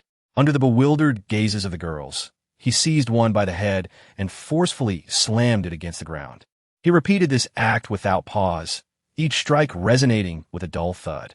The sound of their skulls echoed ominously as Fong Ju muttered, "Let this be a lesson in your cruel ruse. Let this be a warning against your charms." The surrounding criminals were utterly disconcerted. Just moments before, two individuals had dispatched over 20 foes within half a minute, and now, a single figure was mercilessly pummeling these four. What was happening? Was the underworld filled with such superhumans? Absurd. The police were nothing but deceivers. What opportunities for reformation were they offering? This was clearly a sentence to death. After discarding the two girls' heads aside, Fong Ju turned Kato Kenwu over, his body drenched in blood. Such a grim sight. Peering into his eyes, he confirmed that consciousness had indeed fled, and it seemed he would not awaken anytime soon. Meanwhile, the burly figure managed to rise, trembling as he cried out in anguish. "You monster!" They begged for mercy. "Why do you continue to torment them?"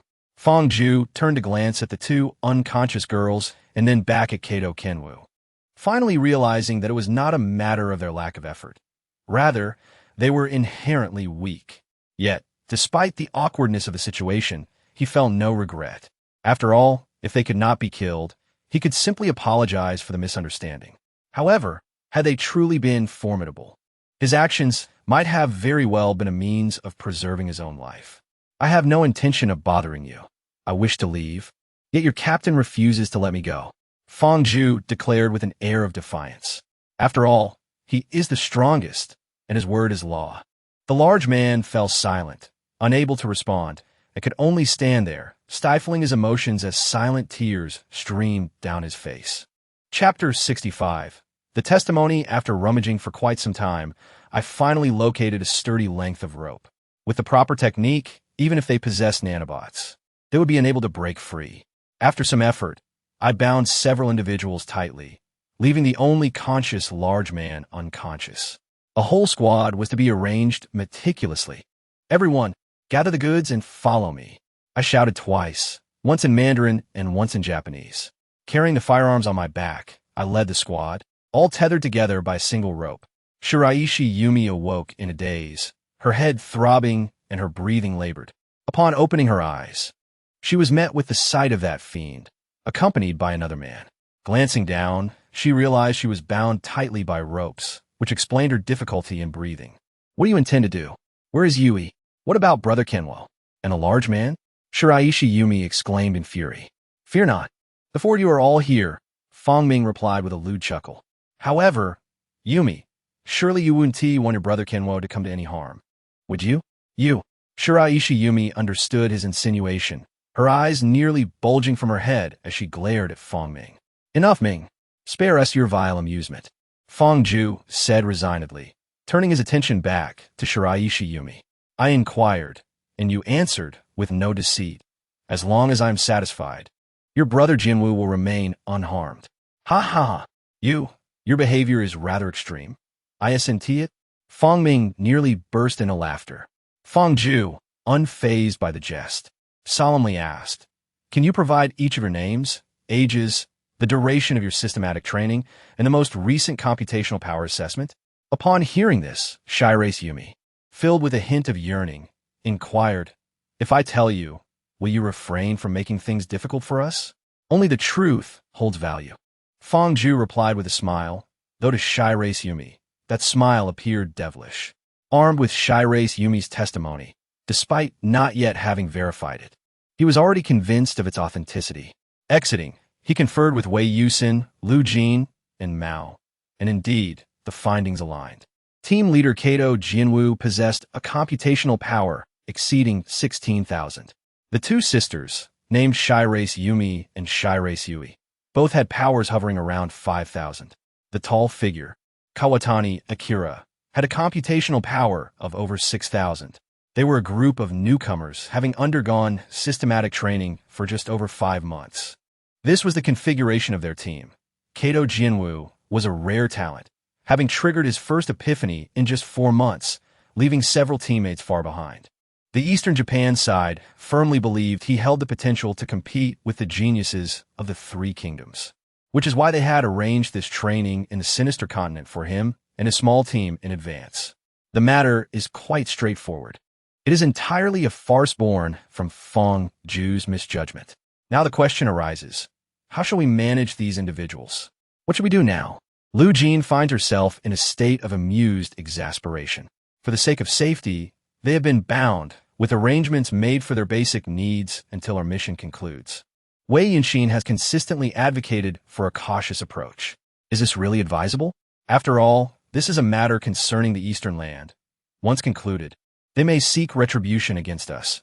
Fong Ming expresses his discomfort.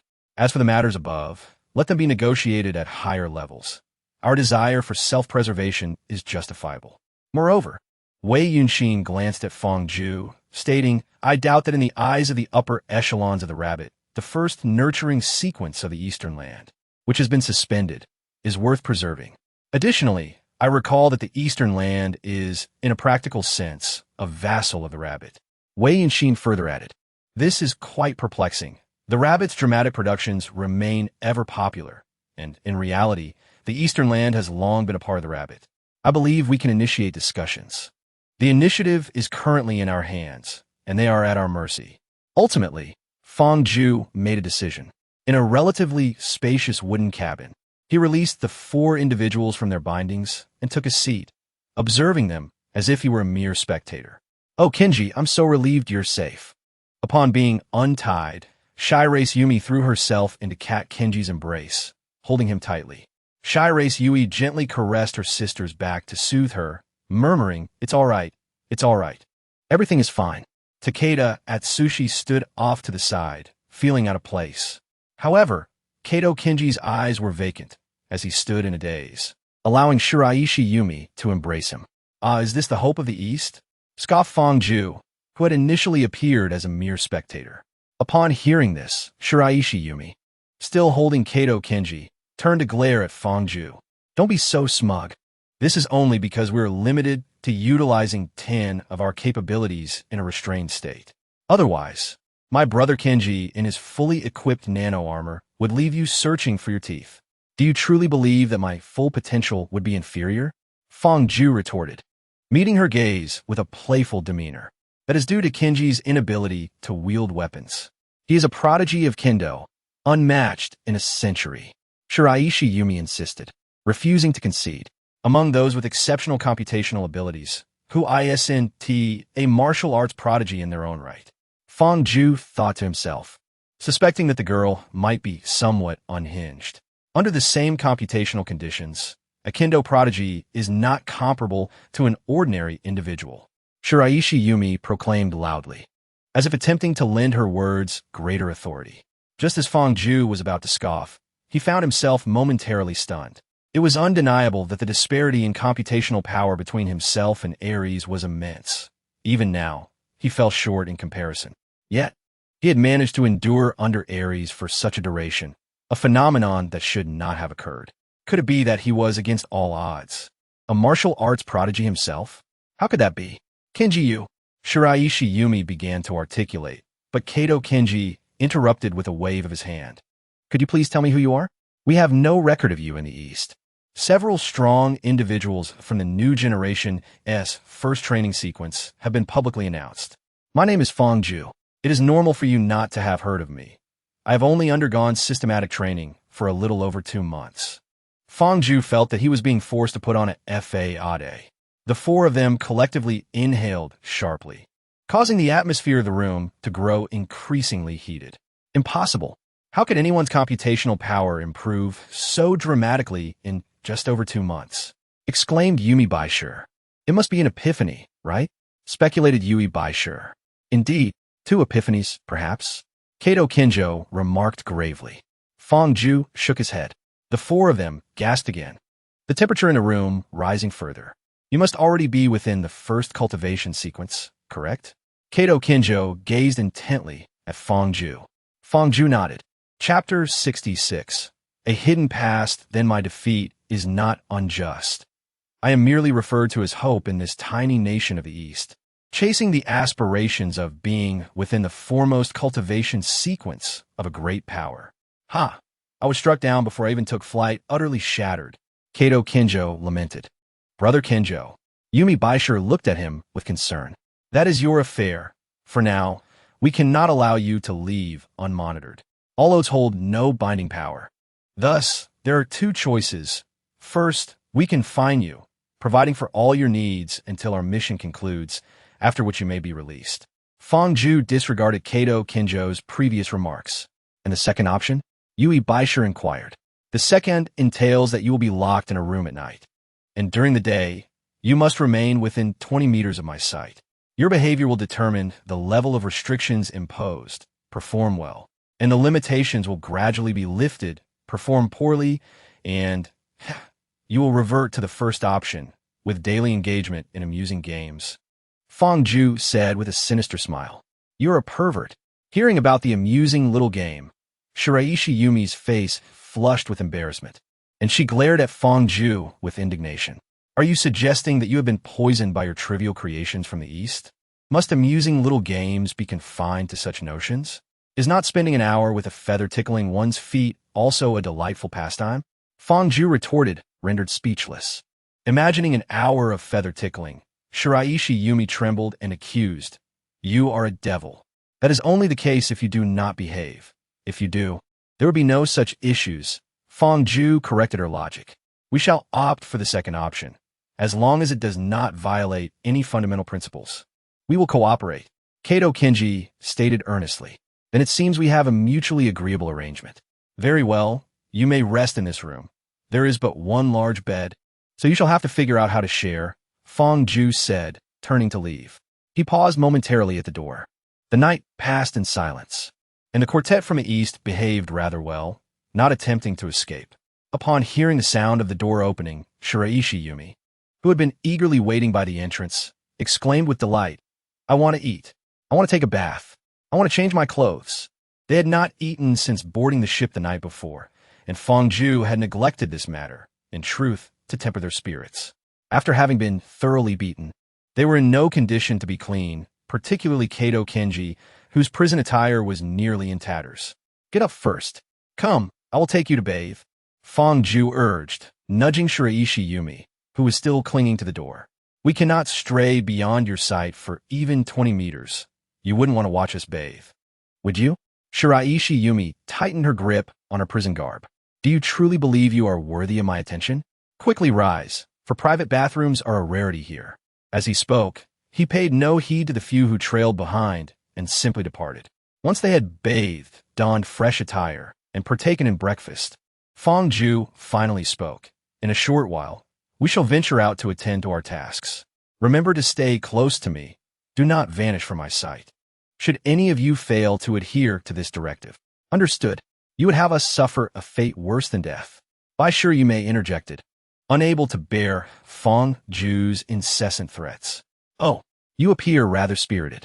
How about joining me for some morning exercise, given your abundant energy? Fang Zhu replied with a narrowed gaze and a smile. Recalling Fang Zhu's violent demeanor from the previous day, By sure you may shook her head vigorously and exclaimed, All right, I will heed your words. Is that satisfactory? Such aggression may hinder your chances of finding a girlfriend. Focus on your meal. Your concerns are unwarranted. Fang Zhu retorted with annoyance. Is this all you do each day? Through their time spent together, Fong Ju discerned that Baishu Yume was quite the chatterbox, unable to endure even a moment of silence. What else do you expect? Do you think we engage in grand endeavors here? Fong Ju remarked as he pushed aside a dense layer of foliage, struggling through the primordial forest. Well, our initial plan was to liberate over 100 criminals and another 100 slaves, then engage in guerrilla warfare, seize resources, grow in wealth and numbers, and establish dominance here. Is that not more exhilarating than chopping wood and foraging for wild vegetables? Having been captured, and with the original plan thwarted, she felt no apprehension in divulging this to Fong Ju. Not even Kato Kenji could deter her. I am intrigued by your effortless utterance of the terms liberation and guerrilla warfare. Fong Ju's perception of the Japanese was still rooted in dramatic portrayals, and the repetition of these phrases only struck him as increasingly discordant. I am aware of the animosity harbored by your kind towards us Japanese. Shiraishi Yumi nonchalantly grasped a piece of grass resembling a dog's tail between her teeth, casually inquiring, "Does that not bother you?" Fong Ju was genuinely curious about this. His expression was one of bewilderment. This is our consensus. We are indeed such a race. Whoever can subdue us, we shall call him father, allowing him to manipulate all things Japanese at will. No. My disdain lies not in the misdeeds of the powerful, but rather in our pitiable stance as the weak, that beggar-like posture. Fong Ju found himself at a loss for words, aware that his understanding of external realities was severely lacking, leaving him uncertain about the true course of history. I know what you are contemplating. Rest assured, your forces are not akin to the bald eagle soldiers. Shiraishi Yumi smiled radiantly. Thus, vengeance is met with vengeance, grievances with grievances. It was only natural that the rabbits first targeted the Japanese, who had once inflicted humiliation upon them. Without firing a shot, or the trembling East Japan has unveiled its inherent flaws. As the rabbits' warship docked in its port, countless citizens of East Japan knelt along the road, prostrating themselves before the rabbits' military. They were overcome with fear, apprehensive that the rabbit might exact retribution for all transgressions. The rabbit now stands formidable, while the white eagle has relinquished its oversight. Lacking the strength to resist, they choose to indulge in their plight. This encapsulates the true essence of East Japan. Chapter 67, Yumi's Epiphany. Do you understand now? Yumi exclaimed joyfully. I admire the rabbit. It is not a mere platitude, nor is it a result of indoctrination. Rather, that group commands genuine respect. I have seen that photograph, a record of a historic moment. Yumi continued with admiration. They are courageous, resilient, possessing ideals, convictions, and principles. On that day, not a single courtesan entered the military tent, nor could anyone send their wives or daughters into the barracks. They are magnificent. They are heroes. Yet their brilliance starkly contrasts the ignoble actions of our ancestors. Who does not revere heroes? Alas, our forefathers were invaders, executioners, scoundrels, and beasts. Yumi's voice grew frantic. I too wish to be a descendant of heroes. Thus lies the deepest yearning harbored by the current authorities of East Japan. They aspire for our nation to produce a formidable figure capable of wielding significant influence when confronted by the observer civilization in the future. I cherish my homeland dearly. The individuals at the helm are among the rare few in the annals of Eastern Japan's history who possess noble ideals. A nation should not merely be associated with scandalous films, courtesans, invaders, and scoundrels. It yearns for a hero. Yumi Baishu grasped the hand of Kento Kato, her eyes shimmering with admiration and hope. And Kento, dear brother, is destined to become such a hero. Maintain this state. Do not falter. Fong Ju employed hypnotic techniques to plant this reminder deep within her subconscious. Kento Kato gazed at Fong Ju with confusion. Yet she gestured for him to remain silent and still. Yumi Baishu stood there, her gaze vacant. After nearly half an hour, she awoke as if from a distant realm. Kento Kato, unable to contain his ecstatic expression, shook Yumi Baishu's shoulders. Yumi, do you realize? You have achieved enlightenment. It was not until Fong Ju administered a practical test that she truly accepted the reality of her epiphany. Her insight this time was commendable, with her computational ability surging by nearly 5,000, placing her on the threshold of a 5-digit score, not far behind Kento Kato. Splendid, splendid. Yumi Baisher's solitary enlightenment brought joy to their entire team, who celebrated with an almost foolish exuberance. You've experienced enlightenment before? Did you not notice her entering the zone? Fangju could not help but admonish Kento Kato. Kento Kato was at a loss for words. He had indeed experienced enlightenment once. But what could it compare to? Only someone like Fangju could discern the signs preceding such clarity. How did you know I was about to attain enlightenment? Yumi Baisher found it quite extraordinary that even the most skilled individuals claimed that enlightenment was purely a matter of luck. Yet he was able to foresee it and even guide it. In ancient times, such an act would have been deemed a profound favor, deserving of gratitude. Wouldn't you agree? Fangju raised an eyebrow. Oh, thank you. Yumi Baisher replied, displaying a rare, awkward smile before adopting a serious tone. Well, Kenji Kato hesitated, his thoughts trapped in a web of apprehension. The implications of such knowledge were daunting, and to voice them would seem rather shameless. Upon observing Kato's expression, Fangju understood his unspoken inquiry. Feel free to ask. There's nothing esoteric about it. It's merely a matter of understanding. Enlightenment, in essence, is simply a realization. When one contemplates deeply and reaches a certain threshold, it may trigger an epiphany.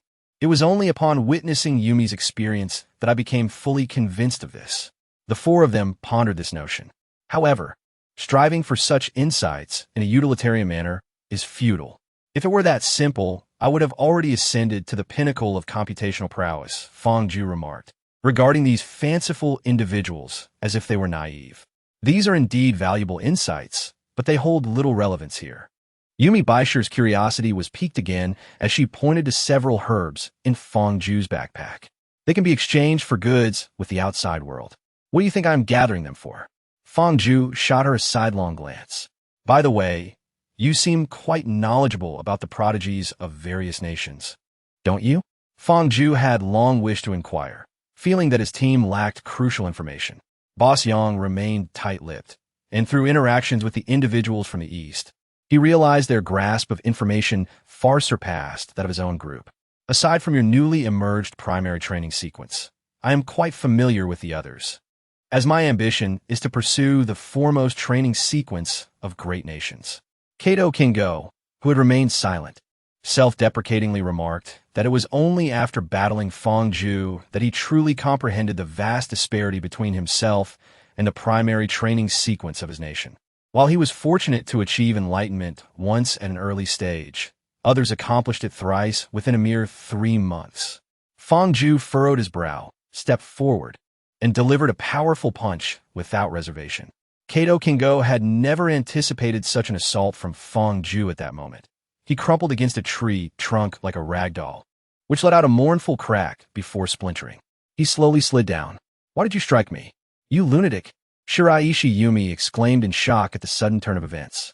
After scolding him sharply, she hurried to Kato Kingo's side, helping him up and gently patting his face in a flurry of concern. Kingo, are you all right? Regaining his senses from the haze, Kato Kingo coughed twice. At that moment, Fangju approached, pushing Shiraishi Yumi aside, gripping Kato Kingo's chin, and speaking with disdain. Is this what you consider the hope of the East? To be defeated once and fall into despair, to be crushed and then give up? He spat derisively, gesturing towards Shiraishi Yumi. I fail to comprehend what she idolizes. Is this truly what you call a swordsmanship prodigy? My understanding of your swordsmanship is confined to the tomes of the Heroic Spirit Hall and various literary works. Yet they all convey a singular trait, resilience akin to the sword in hand. He then pointed accusingly at Kato Kingo. And you, do you truly deserve your swordsmanship? A sword can sever, a person can perish, yet the purpose of this blade must be fulfilled. This encapsulates my understanding of the way of the sword. If your sword lacks intent and momentum, it is nothing more than mere ornamentation. Having spoken, Fangju paid no heed to them. In the distance, some brothers were calling him to identify medicinal herbs, and he was indifferent to whether they followed. Shiratori Yumi possessed a straightforward nature, once enlightenment dawned. It could not be feigned, and Fong Ju felt reassured about her. Brother Kenwo. Shiratori Yumi expressed her concern, fearing that Cat Kenwo might succumb to despair due to Fong Ju's words. Cat Kenwo waved his hand dismissively, rising to watch Fong Ju disappear into the distance. I apologize. I truly feel lost, sensing that no matter how hard I strive, I will never match the foremost training sequences of these great nations. However, he has awakened me. Our way of the sword is fundamentally about the weak overcoming the strong. If we are to pursue the foremost training sequences of the great nations, then let your ambition be my target. Fong Ju Kuan. Chapter 68. The challenge. Fong Ju raised an eyebrow, bemused. What? Have my words inspired you to feel invincible? Cat Kenwo awkwardly touched the tip of his nose. No, I wish to engage you in a duel of swordsmanship, to gauge the disparity between us. Fong Ju's interest was piqued. Oh, do you believe that wielding a sword enhances your prowess significantly? Such confidence. Cat Kenwo replied earnestly. My skills in close combat are indeed lacking, but I trust my sword will not disappoint you. The brothers surrounding them observed this exchange with curiosity. They all knew the strategist's might, and they wondered how this young boy from the East dared to challenge him. What audacity! As more and more individuals gathered, forming a circle, disappointment ensued. Regrettably, we do not possess any swords, particularly of the kind from your eastern land. Here, we only have a machete. Do you believe this machete could execute the swordsmanship of your realm? Fong Ju seized the machete from a companion's waist and tossed it to Kato Kenwu. The machete, including its handle, measures merely half a meter in length. The handle is wrapped in spirals of cloth, while the blade is relatively thick and exceedingly sharp, ensuring that despite its short length, it can deliver sufficient cleaving force to the wielder. This short blade allows one to wield considerable combat prowess in dense forests. As its very name suggests, it is designed to carve paths through thickets. However, it is also a deadly weapon, capable of effortlessly severing branches the thickness of a human arm, rendering it equally effective against a human target. Kato Kenwu gazed at the machete, appearing troubled. This blade is vastly inferior to our eastern swords. I might not even be able to muster 3/10 of my strength with it. Then let it be, Fong Ju replied, somewhat disheartened. It seemed there would be no contest, and he chose not to linger, walking away directly. Ah, disperse. There shall be no fight. I had hoped someone would dare to challenge the strategist. Came the disappointed murmur. The onlookers gradually departed, leaving Kato Kenwu standing in place, his head bowed in embarrassment. Kenwu, do not lose heart when you acquire a sword. You can challenge him then, consoled Shirace Yumi as she approached. Woo. Yumi, am I truly so useless? Kato Kenji lamented, cradling Shiraishi Yumi in his arms, tears streaming down his face. Not at all, it's just that there is no sword. Kato Kenji's sudden outburst left Shiraishi Yumi momentarily perplexed. Brother Kenji, you are so foolish. If there is no Japanese sword, we can craft a wooden sword from wood or bamboo. Wasn't that how we practiced swordsmanship? Shiraishi Yui, who had remained silent, gently kicked Kato Kenji's calf, expressing her frustration. Yes. This way it could be a battle of skills, and he won't be able to overwhelm you with attributes. With your swordsmanship, Brother Kenji, you will surely teach him a lesson. Let him understand that the hopes of Japan are not to be taken lightly. Shiraishi Yumi, spurred by this reminder, cheered on Kato Kenji enthusiastically. Really? Is that possible? Kato Kenji lifted his head. Fong Ju Eduan, let's have a match. Please. Early in the morning, as Fong Ju entered the room of the 4-member Japanese team, Kato Kenji excitedly called out to him. Didn't you say there are no swords like those from Japan? How can you compete if you can't utilize anything else? Fong Ju questioned, puzzled. Kato Kenji accepted several wooden swords from Shiraishi Yumi and held them up for Fong Ju to see. We'll use these. Fong Ju examined the wooden swords. In reality, the Japanese sword is a long blade, slender, narrow, and thin, with a slight curvature along its length. Acclaimed as one of the world's most beautiful cold weapons, the hilt is comparatively longer than other swords, typically designed for two-handed use. You are indeed lacking in martial virtue, wielding a wooden sword against Yuga. It seems you're merely relying on technique, disregarding attributes altogether. I have heard that you are a prodigy in the art of swordsmanship. Moreover, the duration of your systematic training far exceeds ours. What is your intention? Do you seek to capitalize on UGE's current state, attempting to ascend to prominence by stepping upon him before he fully flourishes? Fong Ming leaned against the doorframe, his words laced with sharpness. I am not. Kato Kenji felt the heat rise to his face, agitated by Fong Ming's remarks. He was acutely aware that he was taking advantage of the situation, yet he feared that if he did not act, his confidence would wane, potentially halting his life's journey. He dreaded encountering Yume, whose disappointed yet forced smile would pierce his heart. He feared witnessing the disappointment etched on his hopeful mentor's face. Thus, he remained silent, his gaze resolutely fixed on Fong Ju. Come forth, Fong Ju said succinctly. He had a keen understanding of Kato Kenji's inner turmoil and did not mind playing the role of a whetstone. Besides, aside from the instance when he was overwhelmed by Ares, he had not experienced a battle that invigorated his spirit. Thus, engaging in a light practice session was quite agreeable. Oh, is this not the lad who challenged the strategist yesterday? Are you seeking another trial? A brother recognized Kato Kenji. It was morning training time, and everyone was engaged in their exercises in the open space. Upon seeing Fong Ju and his companions, a circle of spectators quickly formed around them. The cacophony of voices surrounding them did not disturb Kato Kenji and Fong Ju within the circle. Kato Kenji was likely a second-tier swordsman, adept in both the katana and the tanto, a technique famously pioneered by the greatest swordmaster of the East, which has been passed down to this day. Historical evaluations of this swordmaster have been decidedly mixed. He has long faced skepticism, although he himself may not have possessed exceptional combat abilities. The swordsmanship he has bequeathed holds substantial practical significance.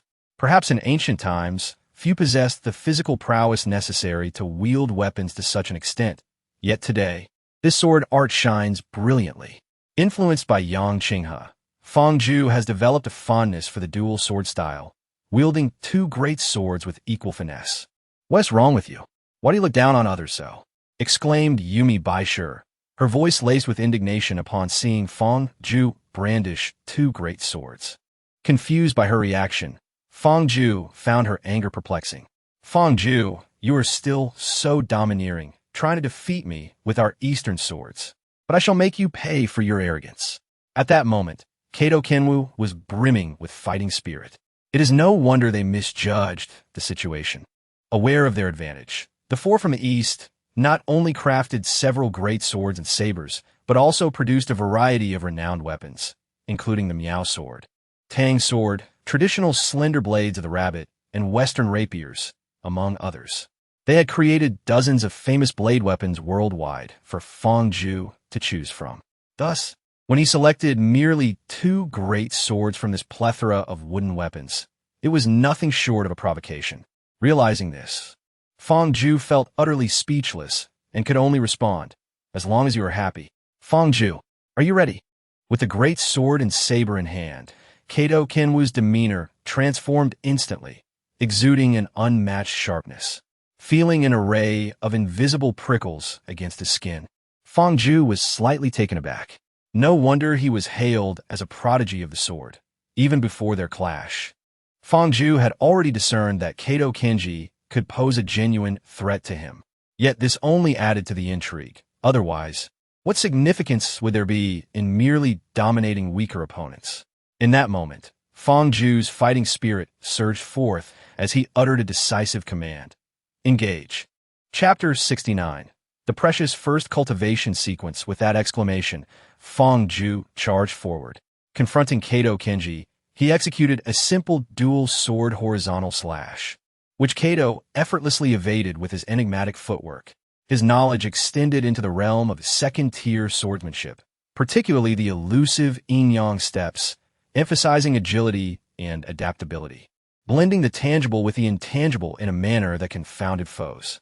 However, Kato Kenji's intentions extended beyond mere evasion. After deftly retreating, he silently shifted direction, swiftly positioning himself at Fong Ju's unguarded left flank. His left-hand dagger struck with the stealth of a venomous serpent, aiming directly for Fang Ju's vital area. At that moment, Fang Ju recognized the distinction between the swordsmanship of a genius and that of an ordinary individual, while others might overlook fleeting vulnerabilities. Kato Kenji seized the opportunity with instinctual precision. In response, Fang Ju could only hastily roll to his right, narrowly evading the lethal dagger aimed at his side. Rising from his tumble, he was acutely aware of a cold sweat forming on his back. Suddenly, a sharp pain at his neck served as a stark reminder, compelling him to raise his left-hand katana without hesitation. Bang! A soft sound echoed as the wooden sword clashed. It was Kato Kenji, who, after failing with his side blade, instinctively lifted his right-hand sword, anticipating Fang Ju's rise. He executed a diagonal strike, and had Fang Ju not raised his sword to block, the blow would have struck him squarely on the neck. Yet, Kato Kenji's assault did not cease there. He grasped the hilt lightly. The back of the blade pressed against his right arm, and with a half-squat, lunged forward, the edge of his sword gliding past Fang Ju's blade as he rose to thrust upward. Fang Ju felt a searing line along the right side of his neck. Fang Ju, your swordsmanship does not instill the same despair as your close combat. Kato Kenji grinned, for he had not experienced such elation in recent days as he did in this moment. He had regained his confidence. Although his talent in brain domain development paled in comparison to Fang Ju's, and he was often outmatched in close combat, in the realm of swordsmanship, he could still hold his head high among his peers. Oh, I won. I knew Kenji's swordsmanship would be the strongest among our generation. How wonderful! Shiraishi Yumi exclaimed joyfully, jumping up and even excitedly grasping Shiraishi Yui's hand to bounce together, as if to shake off the gloom of the past 2 days. Kato Kenji felt his eyes moisten. He had anticipated that after Fang Ju's defeat, he might either ignore him or utter harsh words, or even, in a fit of anger, throw down his sword and beat himself up. To his surprise, Fang Ju was so magnanimous. Did this mean he had earned recognition in the first training echelon of the great nation? Did he qualify to compete for a place in that elite tier? I will strive forward, Fang Ju. Ah, you feign a sense of magnanimity merely to save face, attempting to conceal your embarrassment before those beneath you. Baisher Yume remarked with a hint of sarcasm as they traversed the dense forest. Yume, Kato Kingo admonished before turning to Fang Ju with a respectful gesture. Do not take offense, Fang Ju-kun. Yume simply lacks the finesse in her words. Kingo and Ayakin, look at you. You've been swayed by his words. Do you not feel a surge of excitement in your heart, believing you've secured the recognition of the foremost cultivation echelon of our great nation? Baisher Yume exclaimed, her irritation flaring as she observed Kato Kingo's demeanor. Despite having achieved victory, he appeared utterly captivated by the opposing side. Kato Kingo scratched his head and chuckled foolishly, for it was not entirely unjustified. Each generation of their great nation produced at least one individual in the top echelon of cultivation. Yet since the inception of the brain domain development method, only 34 individuals had attained the pinnacle of cultivation within their nation, averaging less than 1 per generation. Fang Jikun seems rather unaware of the rarity of this top echelon. Baisher Yume noted, her sister, Baisher Yi, who had been remarkably quiet, softly interjected. I overheard your discussion. It appears that the top echelon in our land is scarce, but surely our 3 nations possess a fair number, for I have encountered several already. Fang Ju stroked his chin, intrigued by the subject. It is entirely normal for someone of your caliber, Fang Ju-kun, to have interactions with others in the top echelon. Kato Kingo remarked enviously. Yet, from my perspective, it is not so, Fang Ju-kun. Are you aware of how many individuals from your generation occupy the top echelon in your nation? Baisher Yu expressed her curiosity, stating, I truly had no idea. Young, the boss, is somewhat aimless, withholding numerous details from them. In this generation, there are 7 primary training sequences among your kind, and, counting you, there are 8. Baisher Yu elaborated. So few?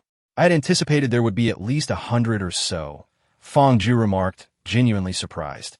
Up until now, he had not observed any distinctive qualities in his primary training sequence, aside from a higher monthly allocation of computational power, which was more than sufficient for Fang Ming and the others. What was the surplus for, if not to be wasted? Isn't there supposed to be a Yang Qinghe?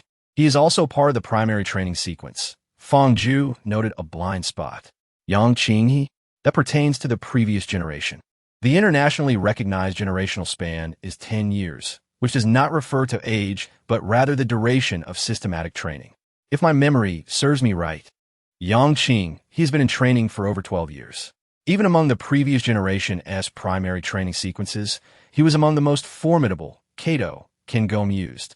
Even with the shortest training duration in the previous generation's primary sequence, he still stood out.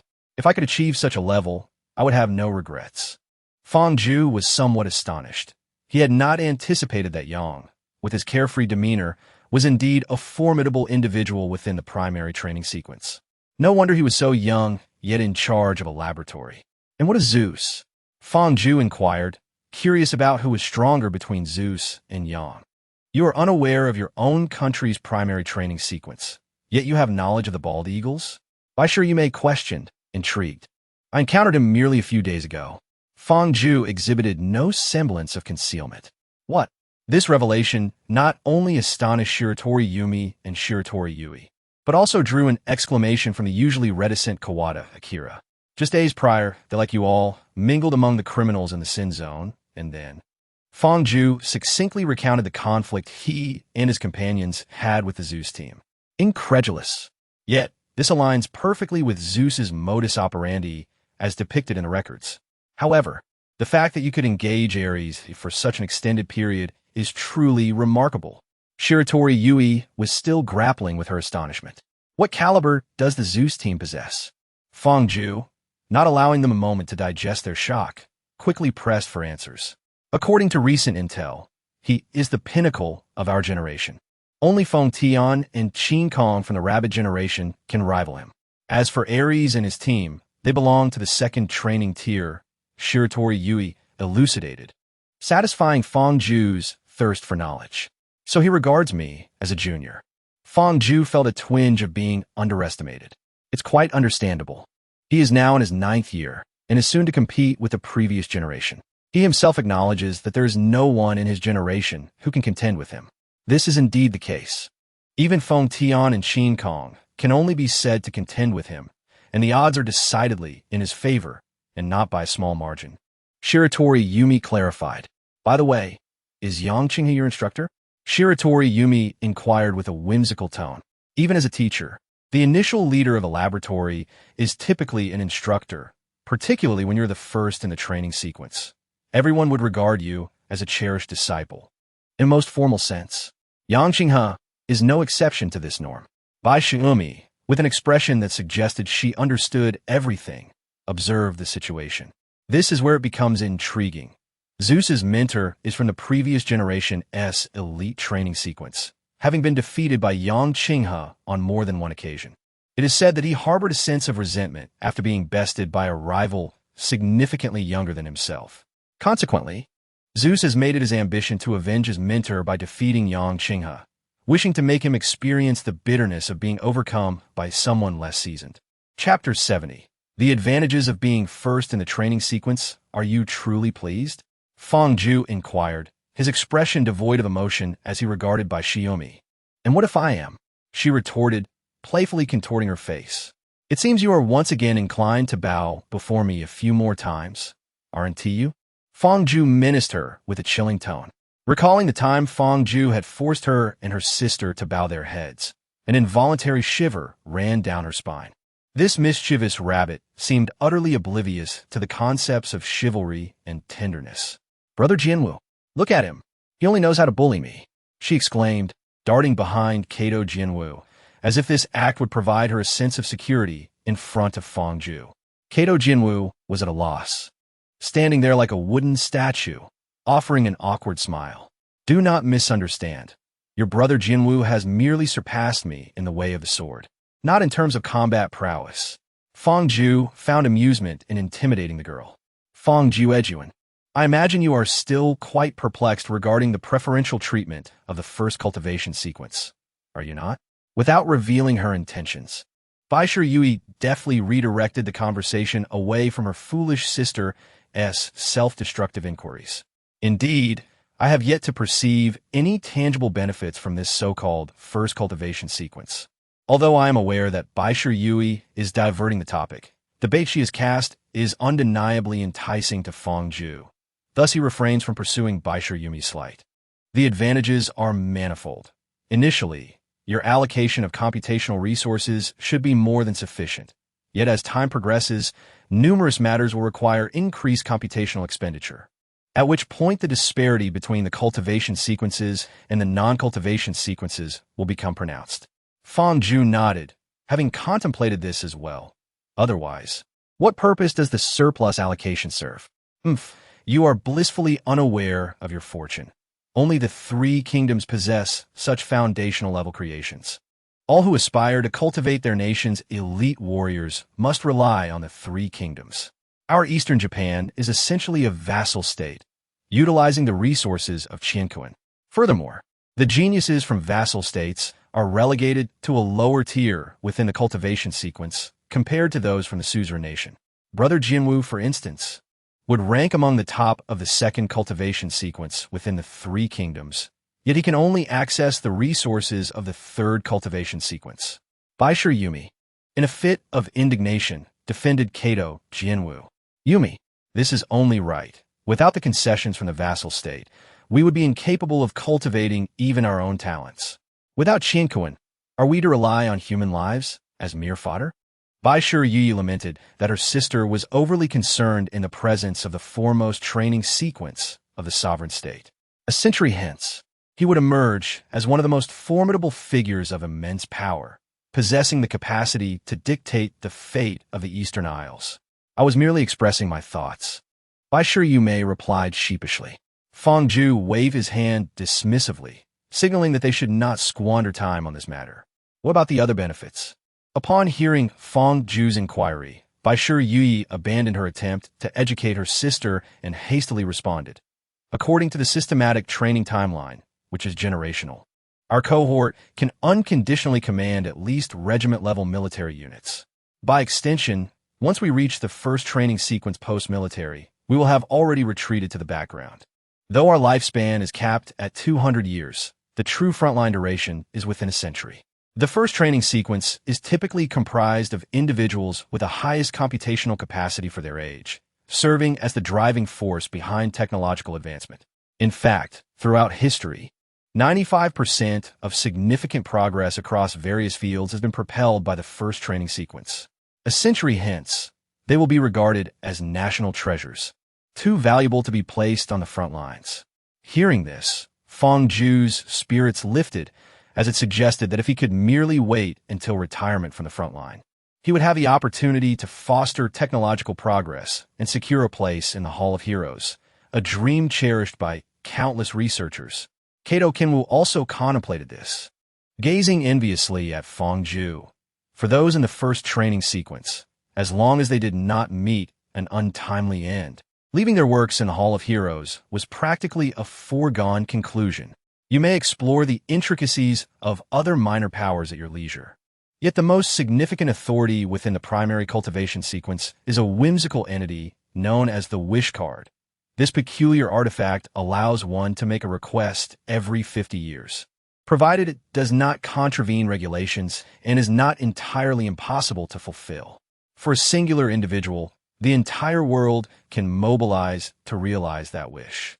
At this juncture, Baisher Yuyi's eyes sparkled with a captivating brilliance. Can any desire truly be manifested? Lost in thought about certain matters, Fong Ju grasped Baisher Yuyi's shoulders in a moment of uncharacteristic fervor, urgently inquiring. There are two stipulations. The first is adherence to regulations, and the second is the impossibility of the request. It is not permissible to make your unaware parents privy to matters within the plan, nor is it feasible to aspire to global supremacy. Baisher Yu gently extricated herself from Fong Ju's grip, rubbing her shoulders, feeling a twinge of discomfort from the forceful hold. Fong Ju, something is approaching. While Fong Ju was still lost in contemplation, Kato Kingo suddenly interjected with a warning. Coming back to her senses, Fong Ju assessed her surroundings and pinpointed the position of the intruder. She swiftly leapt into action, confident that as long as she did not encounter a team like Zeus, her individual combat prowess in the realm of sin was unparalleled, leaving little room for caution. Without a second thought, she controlled her strength to send the intruder flying, eliciting a pained howl. Upon closer inspection, she found a tiger laboriously rising, its fierce gaze filled with trepidation, crouching low as it emitted a hissing warning. "Ah, what a fortunate encounter!" Fong Ju exclaimed, elated at the unexpected sight of a tiger. Approaching the tiger, he deftly turned it over. The creature, already paralyzed with fear, dared not move, only feebly shifting its limbs to indicate its unwillingness to resist. With one hand controlling the tiger's forelimbs and unable to see, he cautiously reached beneath the tiger's belly. To his dismay, it was a female. Hentai. Fong Juejuan never anticipated such a revelation about you. Yumi Baishu, arriving leisurely, shrieked in astonishment. Kato Kenji, Baishu Yui, and Kawada Atsushi wore expressions that were exceedingly complex. Please stop hitting me. I've already apologized. Yumi Baishu lamented, her face contorted in distress as she shielded her head and wept. Fong Ju, expressionless, continued to tap the top of Yumi's head, bewildered by the thoughts swirling in her mind. As he sought to discern the tiger's gender, she had concocted wild fantasies about doing unspeakable things to the creature. However, her earlier exclamation of hentai did resonate, evoking memories of certain works, not to be misunderstood, merely some anime. Given that it was a female tiger, adhering to principles of sustainable development, or rather, due to the absence of certain male attributes, which diminished its value, Fong Ju chose to release the female tiger. Following a trail, he soon discovered 3 cubs. However, he had no intentions of raising them. Although the village was not lacking in meat, the cost-effectiveness of raising tigers was dubious. Letting them hunt would be more practical, for even if raised from a young age, it would be challenging to wrest food from their jaws. Engaging them in conflicts between factions could result in a swift demise with a mere volley of bullets. Therefore, Fong Ju merely noted the location of this resource node. Once the tiger matures, it will live independently and is unlikely to stray too far, provided the vicinity is not the territory of another tiger. In a year or two, there will be 2 more fine specimens. He observed that 2 of the 3 cubs were male. However, this also served as a warning to him. This location was quite distant from the territory of the previous male tiger, and the presence of a tigress and cubs indicated that the tiger father was not far off. Chapter 71. Observing oneself through the tiger the following morning after breakfast. Fong Ju set out from the village to gather materials. This time, he refrained from idle chatter with the others and delved deeper into the area he had scouted the previous day.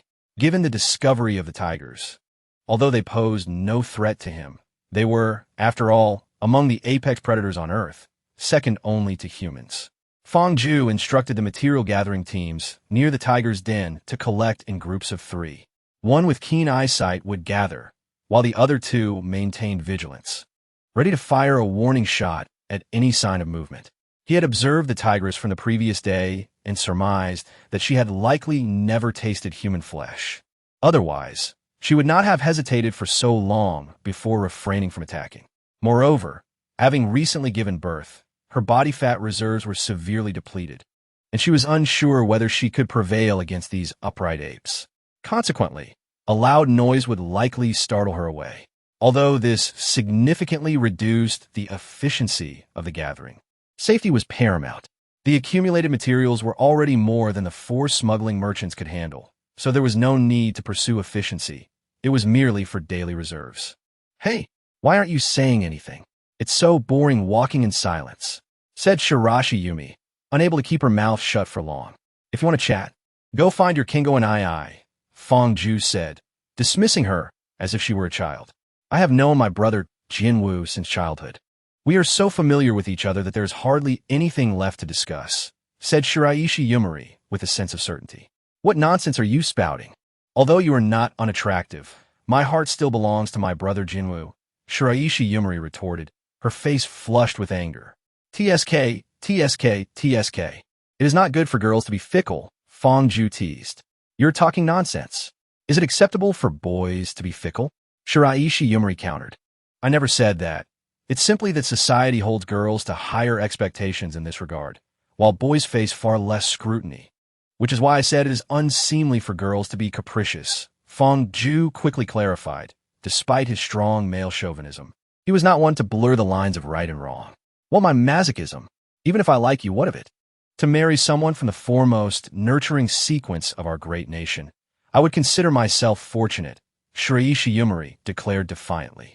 As long as you're happy, just know that there might be a hint of jealousy in Jianwu's demeanor, Fong Ju remarked with a peculiar tone. Do not worry, Jukuin. Yumari is merely being obstinate and would not truly act on her feelings. Kato Jianwu expressed his confidence in Shiraishi Yumari. Alas, emotional infidelity is still infidelity. Jianwu must be cautious, Fong Ju said seriously, casting a glance at Shiraishi Yumari. At a loss for words, Shiraishi Yumari realized that whether she vehemently protested or attempted to reassure Kato Jianwu, it would only reveal her own insecurities, so she chose to follow Fong Ju, subtly kicking his heel to express her dissatisfaction. Quiet. They are coming. Subsequently, she perceived the loosening of the large hand that had been clasping her face, as a dark silhouette darted forth from the dense thicket, lunging directly towards Fong Ju. Alas! The speed of this flamboyant giant tiger appeared to Fong Ju as if in slow motion. Without the slightest apprehension, he sidestepped the assault. Before the tiger could regain its footing, he embraced its massive head as tenderly as a mother would cradle her child, and with a sudden burst of force, thud! A muffled sound echoed as the tiger's enormous head was impelled by Fong Ju into a towering tree that would necessitate 3 individuals to encircle. The tiger, now in an upright posture, was pinned against the tree trunk. Fong Ju, standing astride the tiger's back, clasped its great head in his hands, repeatedly slamming it against the tree's surface. The tiger's mouth and nose spewed blood as it convulsed, its forelimbs tearing great swaths of bark from the tree, its hind limbs scattering the humus that carpeted the ground. Yet, all was in vain. The seemingly frail biped upon its back possessed immense strength, rendering it immobile. Yumi Shiraishi, witnessing the spectacle, was once more haunted by the memory of being held down and forced to kowtow by Fong Ju, causing her to shudder with dread. Only when the tiger ceased its resistance, though not mortally wounded, did Fong Ju desist, turning it over to inspect its nether regions. Indeed, it was a male tiger. However, he did not dispatch it outright, for the refrigerator had yet to arrive, and there was no transaction scheduled for the day. What a waste of a tiger's penis. Thus, Fong Ju released it as well, but not before administering some herbal remedies to prevent its injuries from becoming fatal. He marked the location, intending to later conduct a search and slaughter it on the spot. The tiger, upon being released, was filled with incredulity. In its primitive mind, such grievous injuries sustained in the jungle would typically constitute a death sentence, as the vast majority of creatures attack others for sustenance. There exist creatures that, much like it, engage in the pursuit of others solely for amusement. Occasionally, it exhibits a fleeting benevolence by discarding uninteresting, half-lifeless toys, yet such beings, in the densely populated jungle, quickly become prey for smaller carnivorous animals that will consume these defenseless playthings entirely. No creature can resist the temptation of indulging in this gift from nature, even its toys. Though considerable in size and typically avoided by most carnivores, become prime delicacies for those smaller predators who would ordinarily never dare to partake in such a feast. Frequently, when it tires of its toys, it places the nearly lifeless remnants in a relatively open space, retreating to observe as the diminutive creatures engage in fierce battles over what it has discarded. This spectacle constitutes one of the few joys in its life. However, its limited cognitive capacity does not allow for extensive contemplation. When faced with confusion, it simply ceases to ponder. It believes that a miserable existence is preferable to death. And as long as it tends to its wounds and avoids provoking the upright apes, it remains the undisputed sovereign of this verdant realm. The thoughts of the tiger are surely beyond the comprehension of individuals like Fong Ju and his companions.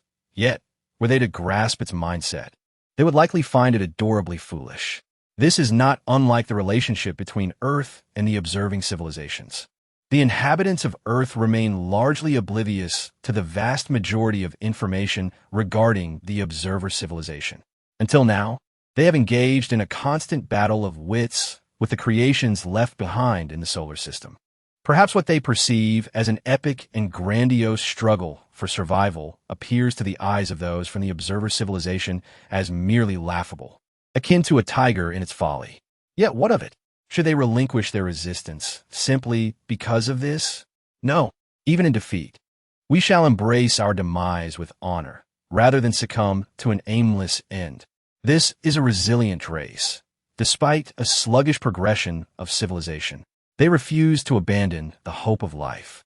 Even if we are easily vanquished, we shall still regard them as a worthy adversary. Chapter 72. The arrival of the Hunts Fong the following morning. Before leaving the encampment, a small contingent arrived at the gates of Tiger's Lair. To everyone's astonishment, they were accompanied by 3 military tricycles. Indeed, the very type most commonly seen in the classic dramas depicting the Eastern armies. Quickly summon your authoritative figure. I am the envoy of Hunts Fong. I have matters to convey to your leader, proclaimed a man with slicked back hair and a pair of small mustaches, standing proudly beside the single-wheeled cabin of the motorcycle. Could it be that they've exposed their cargo? Fong Ming pondered anxiously. For the might of Hunts Fong was far beyond what Tiger's Lair could currently withstand. Even if they could swiftly cut down foes, time was of the essence. And this interval could very well lead to significant casualties among the brothers of Tiger's Lair. It likely isn't the case, otherwise. They would have sent a full battalion instead of an envoy.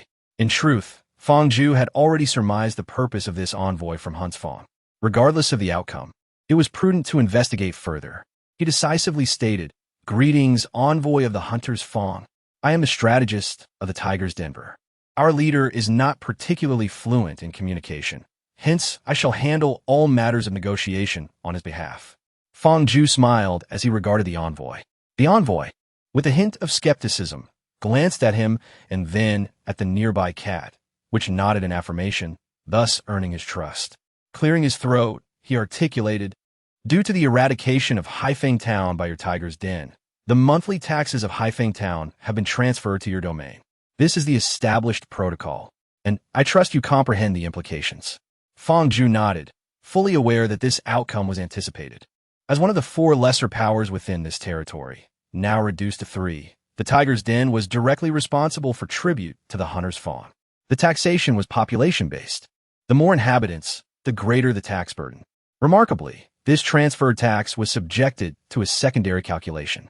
In the wake of conquering Haifeng Town, the Tiger's Den had assimilated a considerable number of its inhabitants, who would be re-evaluated and recalibrated into the Tiger's Den's own tax obligations. Meanwhile, the taxes from Haifeng Town would be computed based on the most recent assessment prior to its downfall, thereby transferring a substantial fiscal responsibility to the Tiger's Denver. This entailed that the Tiger's Den must now shoulder the tax obligations corresponding to both its own population and the original populace of Haifeng Town. This intricate taxation system elucidates the perpetual conflicts among the local powers and the caution exercised towards annexation. While seizing a territory may yield immediate gains, mismanagement could result in devastating financial repercussions. Furthermore, although your annexation of Haifeng Town adheres to the established rules, the higher authorities are decidedly displeased. This man, resembling a two-faced rogue, certainly played the role of a dutiful envoy with remarkable finesse. To punish your arrogance, the higher authorities have decided to impose a 20 increase in your taxes. His expression reflected an attitude of deservedness. What? Isn't this tantamount to a death sentence for us? Indeed, we toil away hunting and cultivating crops, and now all we do is pay taxes? What we have left to eat? The brothers behind him erupted in indignation. Silence, Fong Ju bellowed, then turned to the envoy with an ingratiating tone. Well, esteemed envoy, may I inquire how much longer we have until the tax deadline? Perhaps you could grant us a few extra days. The impoverished folk of Haifeng Town have barely anything left after the recent tribulations. Surely, we need time to prepare, yes? You are somewhat astute. According to regulations, your next tax payment coincides with the deadline here in Haifeng Town. However, the envoy squinted, his tone laden with ambiguity. Someone, bring 2 crates of salt for the esteemed envoy. Do not use our own inferior produce. Procure the finest small bags of salt from outside. We may wish to cultivate a friendship with the tiger's den, but we cannot afford to lose face. Fong Ju commanded. Ah, military strategist, you are too kind. This is quite unnecessary. The envoy, despite his verbal refusals, wore a smile that resembled a blooming chrysanthemum, his face etched with wrinkles. These small bags of salt from outside are a valuable commodity. 2 crates would conveniently fit beneath the engine hood of a motorcycle. In due time, we could distribute some among the brothers, and the remainder would suffice for our own comfort for quite a while. Certainly, I feel an immediate camaraderie with you, esteemed envoy. We're 2 crates of salt among friends. However, Fong Ju replied with a hearty and sincere demeanor. I understand. How could one possibly seek assistance from prominent figures without offering some form of benefit in return? The mere act of aiding us is already a significant favor. How can we expect you to assist us further at your own expense?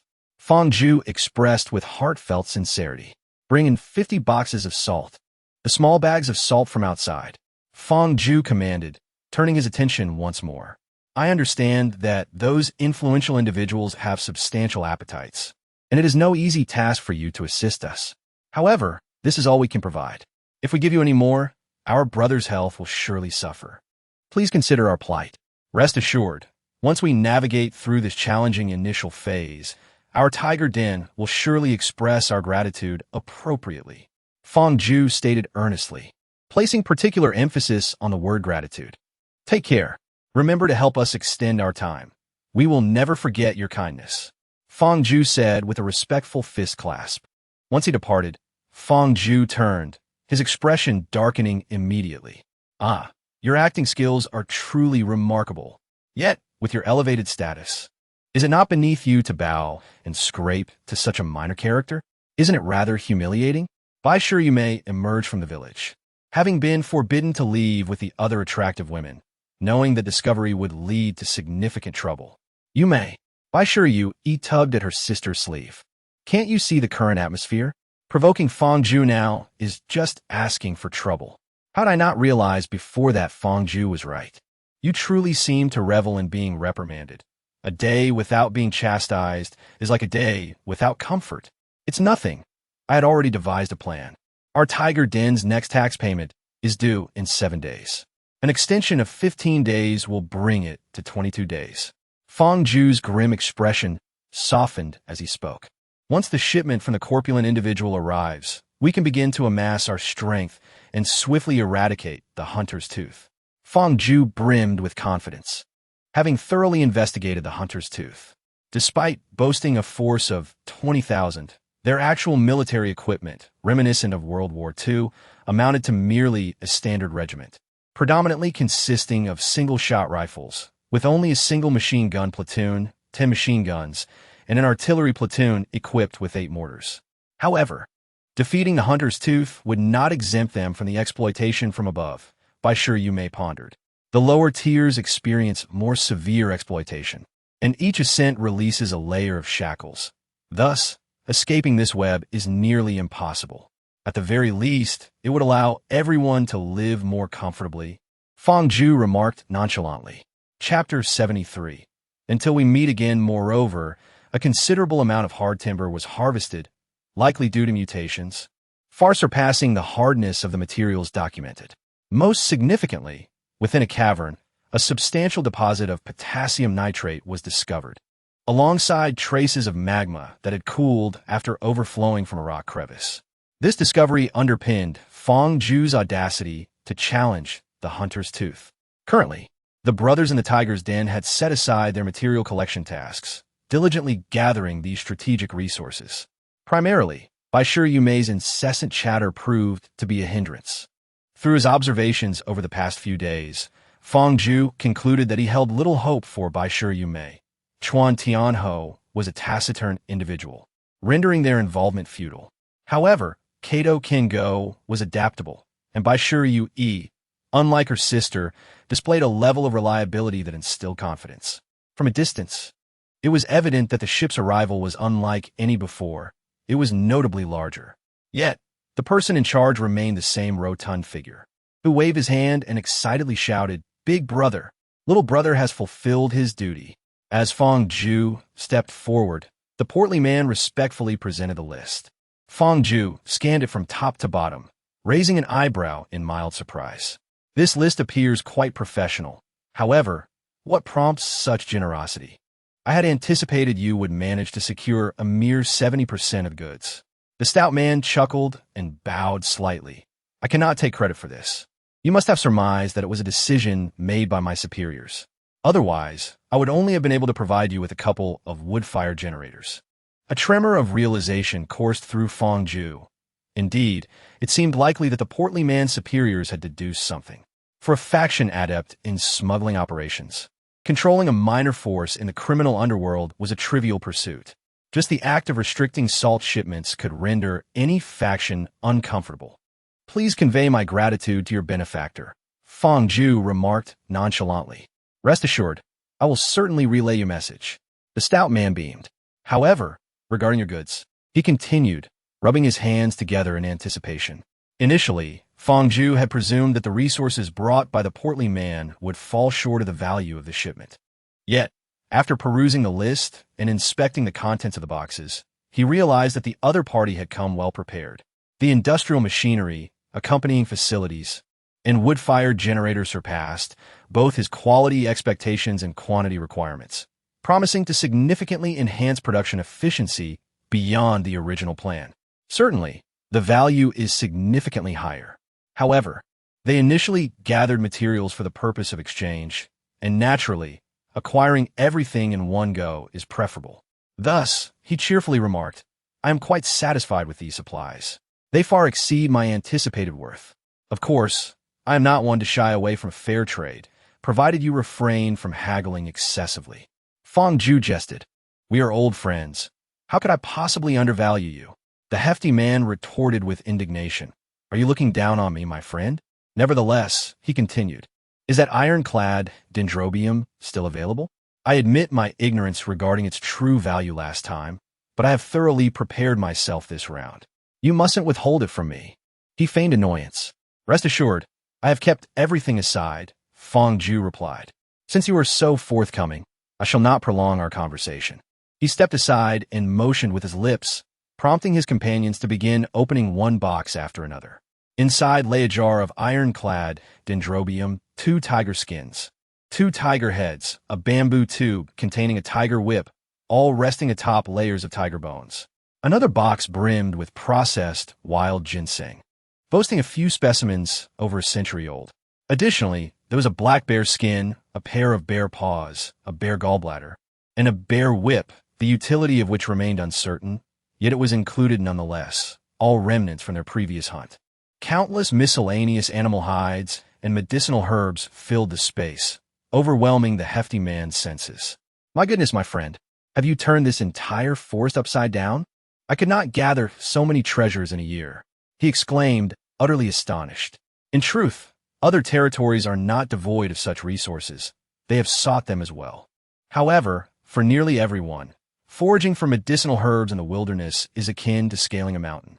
After all, these individuals are criminals, and it is likely that among 100,000 offenders, one might not encounter an expert in traditional Chinese medicine. The vast majority of practitioners are only familiar with processed herbs. While everyone knows what ginseng looks like, there is not a single person among 1,000 who has ever seen what ginseng appears like above ground.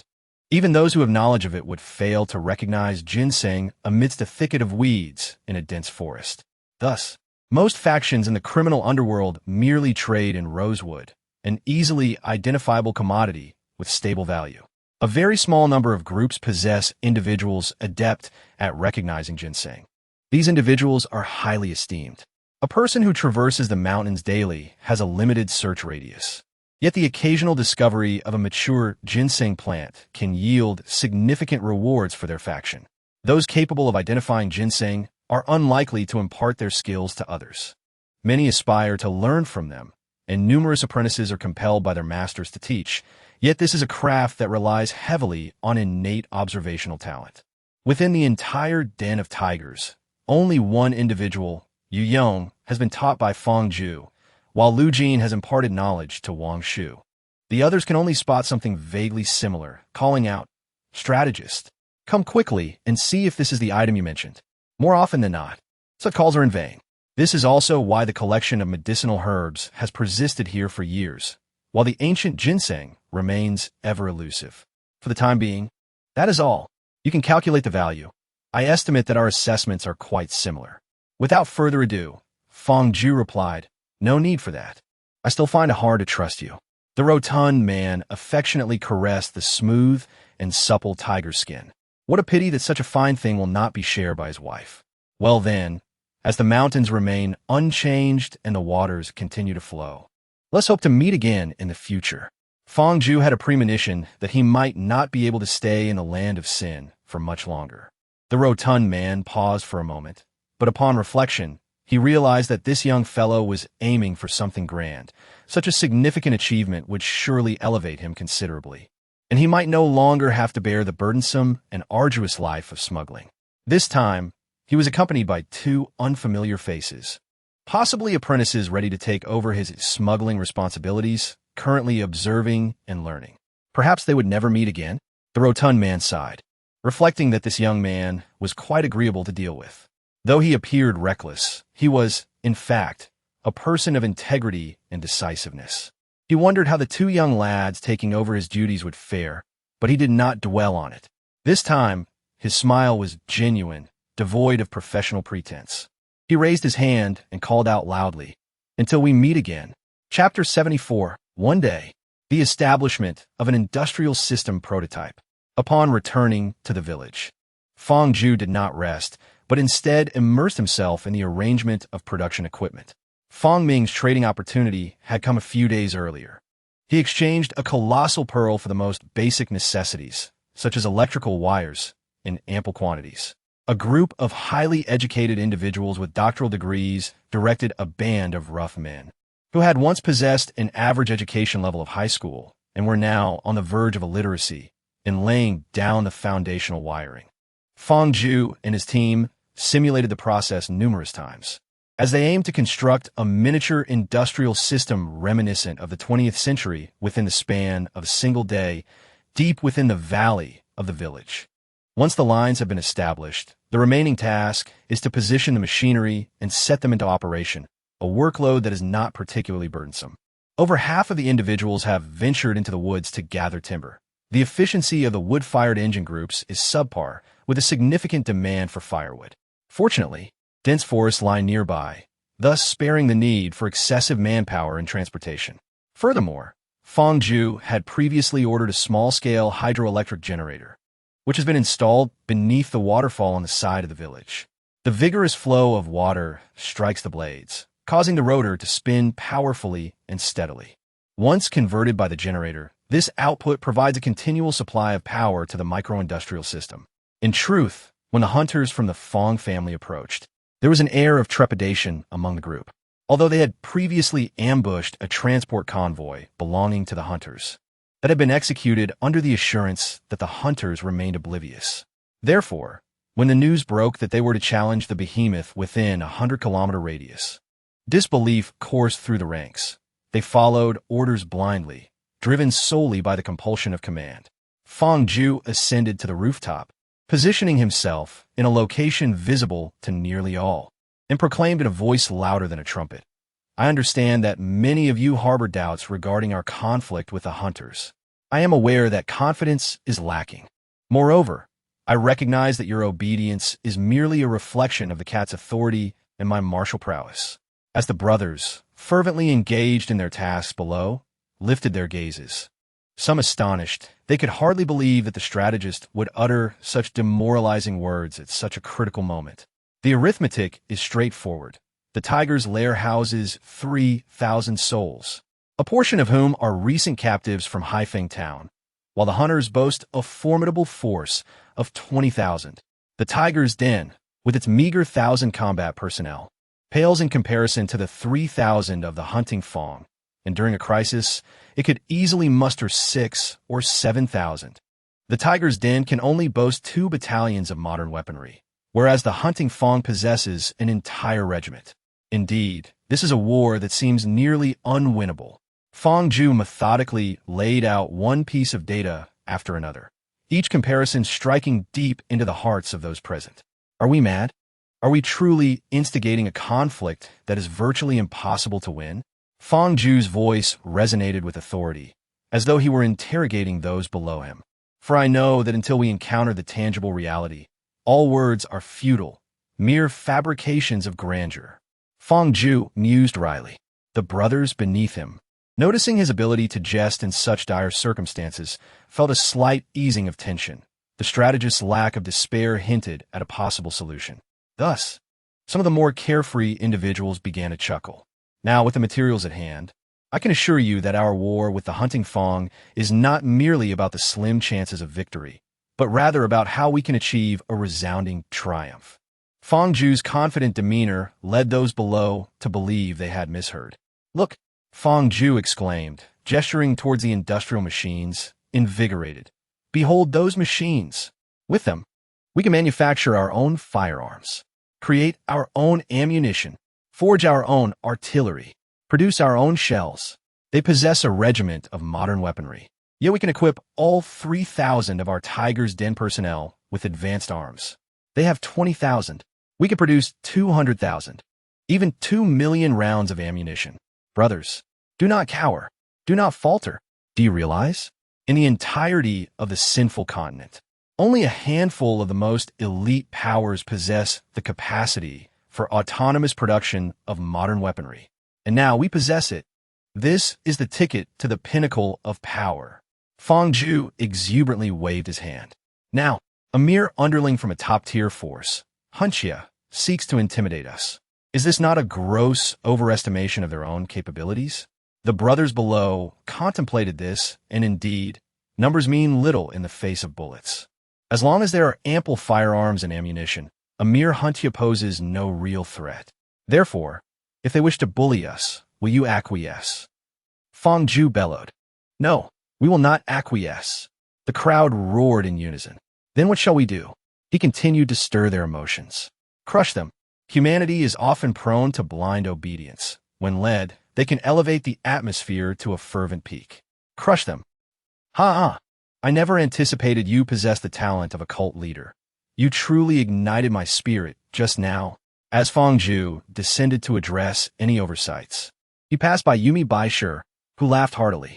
First, that is not called being a cult leader. It is called possessing leadership charisma. Secondly, I'm not targeting you. With that, Fong Ju departed, as there were no issues here, and he needed to continue his inspections elsewhere. You rogue. Hentai. Yumi Baisher shouted at Fong Ju's retreating figure. Can this mixture of gunpowder achieve the desired effect? Fong Ju inquired upon reaching Wei Yinxin, who harbored a profound interest in mechanics and explosions. Prior to arriving in the land of sin, his primary knowledge was rooted in this area, and he possessed an exceptional talent for it, even surpassing Fong Ju, who boasted higher computational power.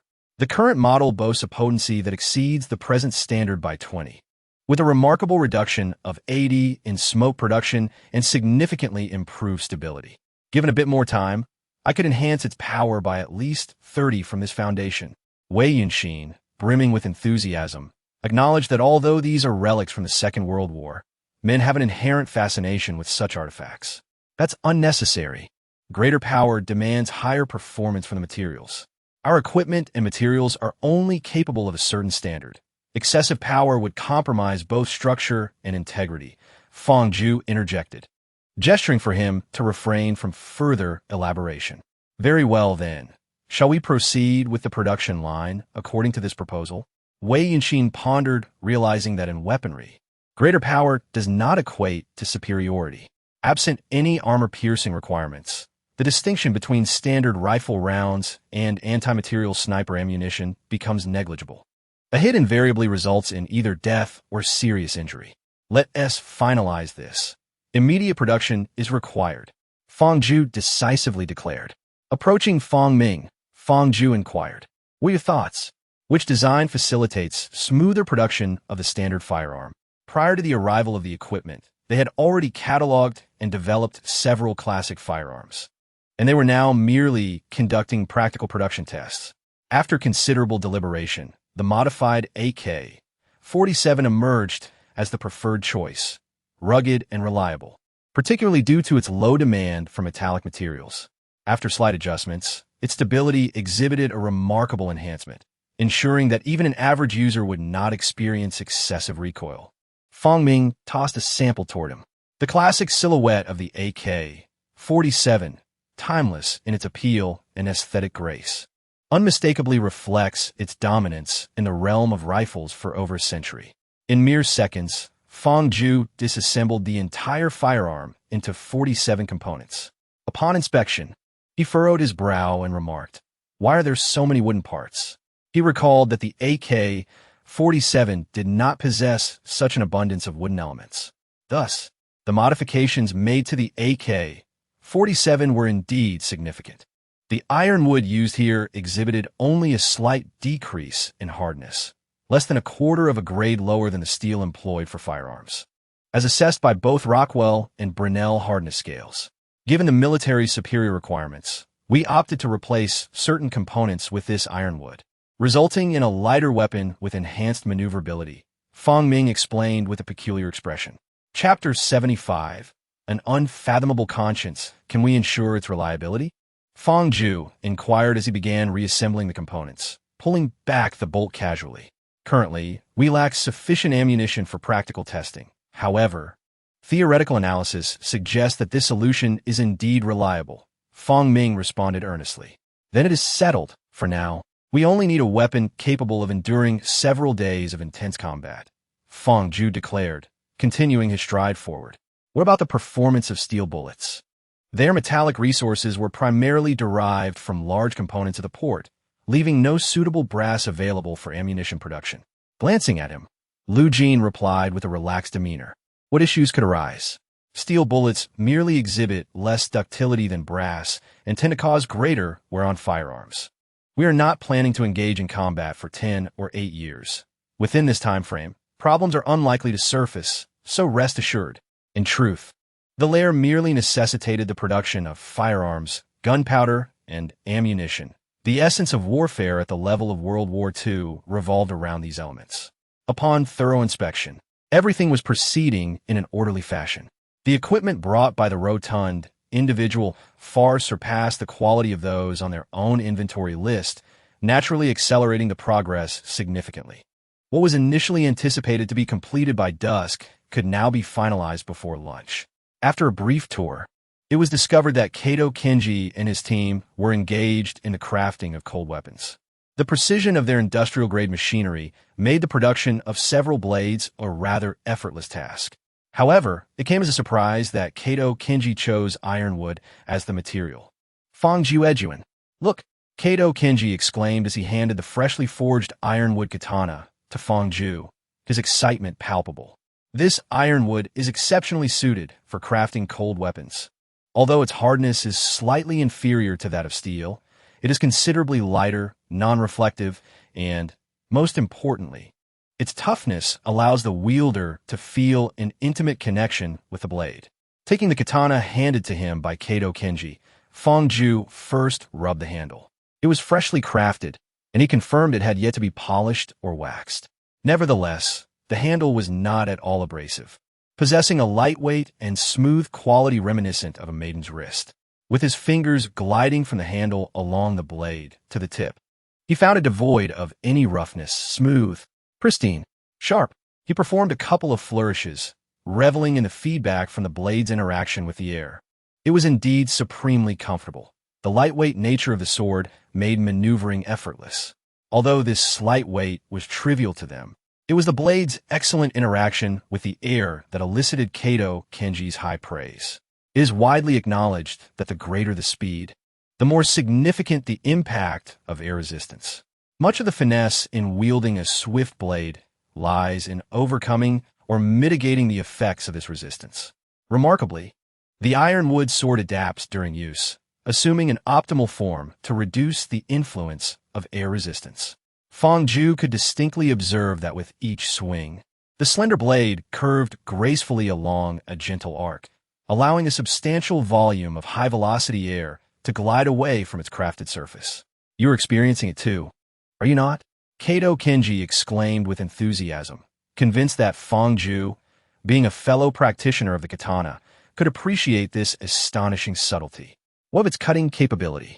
Although the hardness of ironwood is only marginally inferior to that of steel, he found it difficult to believe it could truly substitute for steel without empirical evidence. Kato Kenji lifted a steel katana, his expression shrouded in mystery as he proposed, "Fangju, why not give it a try? Let us test the two blades against each other and observe the results." Indeed, a direct clash would reveal the performance of each weapon. With identical techniques, Fangju and Kato Kenji brought their blades together. Contrary to the crisp sound of two steel swords colliding or the light ringing of wooden swords clashing, the impact of the two blades produced almost no sound. Upon closer inspection, it was evident that the edge of the wooden sword had angled slightly, with 1/3 of its blade making contact with the steel sword. The hardness being comparable, the steel blade could not penetrate the wooden sword surface, while the wooden sword effortlessly deflected the attack of the steel blade. Fangju ran the edge of the wooden blade across his fingertip, unexpectedly feeling no sensation, only to see beads of blood emerge. He was somewhat skeptical and found a redwood branch as thick as a thigh. With a swift motion, he cut through it effortlessly, revealing a smooth cross-section. He then struck the adjacent metallic cover with his blade, but the edge deflected, leaving both the mechanism undamaged and the blade intact. This made Fangju chuckle in irritation as he remarked, "What kind of ironwood is this? It should simply be named bullying the weak and fearing the strong wood." He felt that his chosen name was exceedingly fitting. It dodged blows from those stronger than itself, while readily succumbing to those weaker. Kato Kenwu also bore a peculiar expression, agreeing that the name was indeed apt, and said with a smile, "Fangju-kun, the properties of this material are superb for cold weapons. I believe it should be fully implemented for the brothers in the Tiger's Den. Their mountain-cutting knives lack its hardness." He was not mistaken. The hardness of the cold weapons from the Tiger's Den could not compare to that of the port components, and the hardness of the ironwood was merely a fraction less than that of the port components. Thus, ironwood weapons were indeed superior to the mountain-cutting knives of the Tiger's Den. The lightweight quality of the ironwood weapons did not manifest with Fangju and his companions, but it would make a significant difference for the brothers in the Tiger's Den, as not everyone possesses the superhuman strength of a cat. After entrusting the matter of ironwood cold weapons to Kato Kenwu, Fangju chose not to intervene further, primarily because he believed it would be a futile endeavor. None of them were experts in cold weapons. Their combat relied heavily on brute force. For the rough men accustomed to powerful slashes, the lightness of the ironwood could be a disadvantage. Without weight, where would the power of the blade come from? Feeling that there was nothing more to vigilantly oversee, Fangju leaned against a pillar, observing the bustling activity around him. Although everyone was engaged in their tasks, the atmosphere of the morning starkly contrasted with the present moment. Before Fangju had encouraged them, they had been merely obedient automatons, drifting along with the tide, anxiously hoping that their strategist would not lead them into an abyss of despair. Yet now, a sense of joy permeated the group. They believed they possessed the means to vanquish the Hunter S. Fong and usurp its dominion in this territory, envisioning a future filled with prosperity. At this juncture, a cat quietly approached him, her tone imbued with regret and a hint of confusion. "I feel utterly useless. I had thought that with my prowess, I could contribute to a better life for everyone here. Yet I now realize that on the path to a brighter future, I am powerless to assist." Fangju extended his hand, gently ruffling the fur beneath her hat. He often mused about how delightful it would be if a pair of cat ears sprouted from her head. However, he wondered if having both cat ears atop and human ears on the sides would appear peculiar. Conversely, the absence of human ears might seem even stranger. Alas, it seemed that the enchanting cat girls of anime could never materialize in reality. The growth of a faction requires more than just a leader of unparalleled strength. Fangju contemplated, carefully choosing his words before speaking. Look, they're all quite happy. Their joy stems from various reasons. They anticipate the delights of victory, envisioning a life filled with sumptuous feasts, an abundance of subservience at their command, and many women. As he began to elaborate, he suddenly realized he was treading into forbidden territory for the cat and halted mid-sentence. I understand your desire for a greater number of women to indulge their whims. However, I shall not permit such a notion. Life for women here is fraught with challenges. They may serve as companions, yet they must not be mere playthings. The cat appeared indifferent to this matter. What relevance does beauty hold in relation to the provision of sustenance? The cat could not comprehend. Beauty may not correlate with sustenance, yet it is intimately connected to the fur they possess. A beautiful wife adorned in exquisite garments brings him comfort, does it not? Fong Ju insisted, albeit with a hint of uncertainty. The cat, skeptical, pondered, if the people here are unable to bear children, what is the purpose of forming families? The union of two individuals is not solely for procreation. Fong Ju was taken aback by the cat's perspective. Is it merely for that purpose? A look of distaste crossed the cat's face. Fong Ju felt a twinge of embarrassment.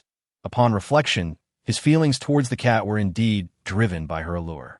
She possessed beauty that captivated him, and he speculated about her past, feeling that such a delightful girl should not have endured those experiences. I find myself at a loss. If I assert that it is not merely for such matters, it would be a form of self-deception. Yet, to claim it is solely for that reason seems equally untrue. He replied ambiguously. The cat gazed thoughtfully for a while, perhaps in contemplation, before shaking her head in confusion. I do not comprehend. You need not understand, for I too have yet to grasp it. However, Fong Ju suddenly recalled something and placed the cat's hand upon his heart. Your instincts can discern between good and evil. Take a moment to truly feel. Is my mind consumed solely by such thoughts concerning you? His gaze was so earnest and sincere, the light within the cat's eyes flickered, and she turned her head away, unable to bear looking at him any longer. You may deceive my instincts, but the cat still recalled their first encounter, where Fong Ju had merely relied on his aura to mislead her instincts. However, I cannot deceive my own heart. Chapter 76, The Test Shot. Yes, you are simply too formidable. I find myself powerless to resist. The cat felt her earlobes flush, her voice trembling slightly as she gently struggled. Even with the swiftest of thoughts, I cannot perfectly categorize my feelings for you as one would distinguish various herbs. Thus, I see no need to clarify them for you. Experience it for yourself. Fong Ju's hand, which rested on the cat's shoulder, shifted slightly, allowing her head to lean against him. You are undoubtedly pondering such matters right now. The cat obediently leaned against his shoulder, feeling the steady and powerful rhythm of his heartbeat, accompanied by a hint of endearing complaint. Fong Ju awkwardly chuckled twice, clearing his throat. It's only human nature. Only human nature. Your addition of the word have implies that I am not only thinking of such matters. You are far cleverer than I. I cannot argue with you. The cat retorted somewhat petulantly. All right, I shall say no more. As dawn broke, the inhabitants of the tiger's den rose early to commence their duties on the production lines. The demand for firearms was minimal, given that the population of the tiger's den barely exceeded 3,000, with the majority being ordinary slaves whose combat effectiveness on the battlefield was nearly negligible. Consequently, there was no urgency to expedite the manufacturing of firearms, as the efficiency of bullet production was not particularly high. Although hundreds of production lines have been established, they could only yield approximately 50,000 rounds per hour. While 50,000 may seem a substantial figure, in the theater of war, it merely creates a cacophony. During World War II, it took an average of over 1,000 rounds to claim a single life, although most bullets were utilized for suppressive fire. This statistic underscores the immense consumption of ammunition in such levels of warfare. In a resource-scarce place like the sinister continent, no faction could withstand the toll of sustained firepower. Thus, the demand for rapid-fire automatic rifles remained exceedingly low. In the tiger's den and the coastal town of Haifeng, which were considered low-tier powers, the firearms were predominantly outdated single-shot relics. In confrontations at their level, firearms served primarily as a deterrent. Ultimately, confrontations often culminated in the wielding of crude weapons. This reality elucidates why the inhabitants of the tiger's den adhered resolutely to their morning exercises. Each combatant, robust and formidable, understood that in low-level warfare, close-quarters combat reigned supreme. Strength and speed dictated the advantage in clashes. Therefore, there was no immediate necessity to arm themselves with weapons fresh off the production line. Fang Zhu sought to utilize this time to ascertain the practical application of the modified AK-47 before proceeding with mass production. After all, a firearm on the battlefield is akin to a soldier's lifeline. Any minor malfunction could cost a comrade their life. Fang Zhu and his companions diligently finished the magazine, unloaded it, reloaded, and pulled the bolt, while several individuals nearby assisted them in loading bullets. The rapid succession of gunfire created a line of bullets that flew straight towards the rudimentary target painted on the distant stone wall. Fang Zhu's hand remained steady, his keen eyes akin to those of a hawk, perfectly synchronized with his exceptional physical control, allowing him to achieve flawless accuracy as the target on the stone wall became pockmarked and battered. However, upon completing a magazine, Fang Zhu sensed something amiss. The recoil was not as substantial as he had anticipated. Although the design of this firearm had been optimized, it should not exhibit such minimal recoil. The AK-47 is widely regarded as one of the few nearly perfect weapons in the annals of military history. Rugged and reliable, cost-effective, with considerable firepower and easily replaceable parts. Yet, it possesses a significant drawback: its considerable recoil, which makes it challenging to control during rapid fire, often causing the muzzle to rise.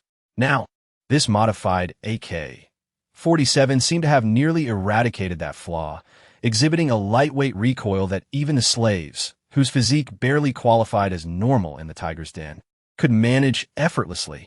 Fang Zhu glanced around and noticed the puzzled expressions on the faces of Fang Ming, Wei Yunxin, and Lu Jin. It appeared he was not the only one to have noticed this anomaly. He dismissed the notion that this was an isolated occurrence unique to his firearm. After all, products emerging from the same production line should not exhibit such significant discrepancies. Fang Zhu's expression grew increasingly peculiar as he surmised he had uncovered the reason. Gazing at the wooden stock, he recalled the previous day's test with the wooden sword alongside Kato Kenwu. It was likely the influence of this resilient yet pliable wood. "Brother Yu, have you noticed that the recoil of this firearm feels rather peculiar?"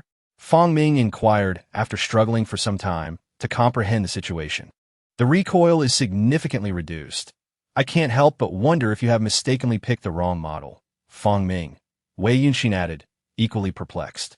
"It feels quite comfortable to use. I would venture to say that even an average healthy adult woman would find it manageable," Lu Jin remarked, giving the gun's body a gentle pat. "It must be due to that ironwood." "What? Brother Yu, you cannot be jesting." Although the hardness of the ironwood is remarkable, Fang Ming could not fathom that a natural material could resolve a dilemma that had persisted from the 20th to the 21st century for over 100 years. "Yesterday, I experimented with a katana made from it alongside Kato Kenwu and discovered a unique characteristic. It is soft against hard objects and hard against soft ones. It deforms and evades when confronted with something harder and cleanly slices through anything softer." Fang Zhu pointed towards the wooden stock. "This astonishing trait is, in essence, a form of relative microelasticity. When applied to firearms, it manifests as a layered dissipation of recoil, resulting in this remarkably light sensation. But surely the material sciences of that era could have replicated such properties? They might even have surpassed it." Fang Ming still seemed unconvinced. "Koss, my friend, if you peruse the annals of weaponry history, you will find that such materials existed in the 21st century. However, this specialized plastic comes with a hefty price tag. Incorporating into firearms would inflate costs by over tenfold. This weapon was designed with affordability in mind. Could it truly be marketed with such advanced materials?" Fang Zhu scoffed. "Oh, regardless, as long as it is effective, why ponder so much?" Lu Jin was too lazy to contemplate these matters. Men tend to delve deeply into such issues. However, understanding them offers no assistance in the present circumstances. After nearly 5 hours of analysis, the performance of this firearm has been thoroughly evaluated. Perhaps due to the quality of the ironwood, its performance is remarkably exceptional, even considering the unsatisfactory quality of the steel used. According to the measurements taken by the Eastern team, The average lifespan is an impressive 20,000 rounds, which can be deemed miraculous given the subpar quality of the steel and the use of steel bullets. The continuous operational lifespan, defined as uninterrupted firing, approached 4,000 rounds, a commendable achievement in its own right. Ultimately, both Mao and Brother Wolf, after their experience, found it to be far superior to all the firearms they had previously used, although neither had much experience with automatic rifles. Thus, despite the insufficient quality control process due to a lack of test samples, this modified AK-47 officially commenced production on the assembly line as the primary heavy weapon of the Tiger's Den, or arguably the sole heavy weapon, with production ramping up significantly. Chapter 77. Command and Tactics, considering that most of the brothers may not have even fired a gun, and their accuracy is likely minimal. Fong Ju and the others endeavored to produce as many bullets as possible. Unfortunately, all steel resources relied on the port, and they had nearly exhausted all salvageable materials. Without large machinery, acquiring the remaining resources proved quite challenging. Ultimately, the firearms and the machete, specifically the classic World War II rabbit-style cleaver, were set aside. This weapon is deemed more suitable for combat than a mountain knife, and its application bears a resemblance to that of the mountain knife, ensuring that an upgrade in weaponry does not diminish combat efficacy. 200,000 rounds. Furthermore, ever since Fong Ju resolved to oppose the Hunter's Fong, an unending stream of individuals has sought to escape and relay information to them, predominantly former slaves captured from Haifeng Town. These individuals once fought for their own faction, but have now been reduced to servitude, their hearts twisted with the desire to betray and bring about the downfall of their captors. How could Fong Ju possibly overlook such circumstances? Prior to deciding to assault the Hunter's Fong, he had already implemented protective measures, ensuring that no one would escape. Additionally, after acquiring the production machinery, it was unexpected that there were still individuals attempting to flee and inform the enemy, particularly those who had once fought alongside him. Diao Yuzhong, how could you, after following the boss for so many years, commit such an act? Wolf Brother lashed out at the individual who had been caught attempting to betray them, his fury boiling over. Wolf Brother, please spare me. I was momentarily blinded, my judgment clouded. I swear it shall not happen again. Boss, please grant me mercy. Diao Yuzhong sobbed, tears and snot mingling as he knelt, desperately grasping at the leg of the cat. Judging by all appearances, Fong Ju surmised the man's intentions. He was likely contemplating informing the Hunter Fong about the configuration of the Tiger's Den before the arrival of a formidable army capable of effortlessly obliterating the Hunter Fong. The Hunter Fong would expend substantial resources to secure protection from the superior hunters, thus averting this catastrophic event. He would then be an absolute hero. Becoming an honored guest among the medium-sized forces within 100 kilometers radius would be far superior to remaining a mere squad leader. Understandable, but unacceptable. Betrayal is betrayal. Both Cat and Wolf clearly understood this, showing no sentimentality, and promptly decapitated him, displaying his head on the fortress gate as a warning to others. Today marks the agreed-upon tax payment day, yet no one from Hunter Fong has come to guide them, as every power here knows the location of the Hunter Fong's lair. He is not afraid of anyone failing to pay taxes. Here, he reigns as the supreme king, with no force capable of resistance. Fong Ju has no intention of intervening this time. He has instructed his squad and the Easterning squad to refrain from action as well. Their stay here is finite. They cannot perpetually protect the Tiger's Den. He also intends to take Cat with him. The future is something that Wolf and the others must resolve themselves. Therefore, this battle must be entrusted to them. While this may result in the deaths of many more comrades, Fong Ju spent a considerable amount of time reasoning with Cat until she finally understood. Initially, Cat even contemplated enticing Fong Ju to change his mind to prevent so many deaths, but Fong Ju's resolve remained unshaken, thwarting her efforts. I understand that everyone is feeling quite anxious. Even Wolf Brother has never encountered such a grand spectacle before, and neither have I. You should have been informed by now that we, the few of us, will not intervene. Everything relies on your own capabilities. Fong Ju slowly surveyed the somewhat disordered ranks below. I shall not elaborate further. It has been analyzed that this is a battle we are destined to win. I can only remind you to be wary of your own lives. Upon hearing Fong Ju's words, laughter erupted from below, significantly alleviating the tense atmosphere. Let us depart. Military advisor. The hunting Fong is surrounded by mountains on 3 sides, with sheer cliffs flanking both sides. Most combat personnel are stationed within the inner city, while the outer city is merely fortified with a fence. At the entrance of the outer city, there is a contingent of armed troops, and it is impossible to conduct close-range reconnaissance within the inner city. However, from a distance, the munitions depot can be observed nestled in the valley to the west. The scout team, which has been monitoring this location for quite some time, is consolidating their intelligence reports. Do not report to me. In the future, direct your reports to Little Wolf. Fong Ju gazed into the distance at hunting Fong City, a place sparsely populated, where even a total population of merely 20,000 dares to call itself a city. In fact, the layout of hunting Fong, with its inner and outer cities, mirrors the strongholds of most criminal factions in the continent. The elite reside in the innermost layer, while the combatants guard this inner sanctum, forming the inner city. The slaves dwell in the outer city, and when attacked, they can be compelled to surge forward by the defenders positioned atop the inner city walls, thereby exhausting either the ammunition or stamina of the attacking forces. Although Wolf Brother felt somewhat uneasy, he nonetheless excelled in his role as commander. Fong Ju had initially sought to cultivate his leadership skills. During the surprise assault on Haifeng Town, he commanded the Brothers of the Tiger's Den to execute the final stages of the operation. While the outcome was far from glorious, essentially a massacre, his command abilities were deemed competent. In this world, one cannot simply manage a power.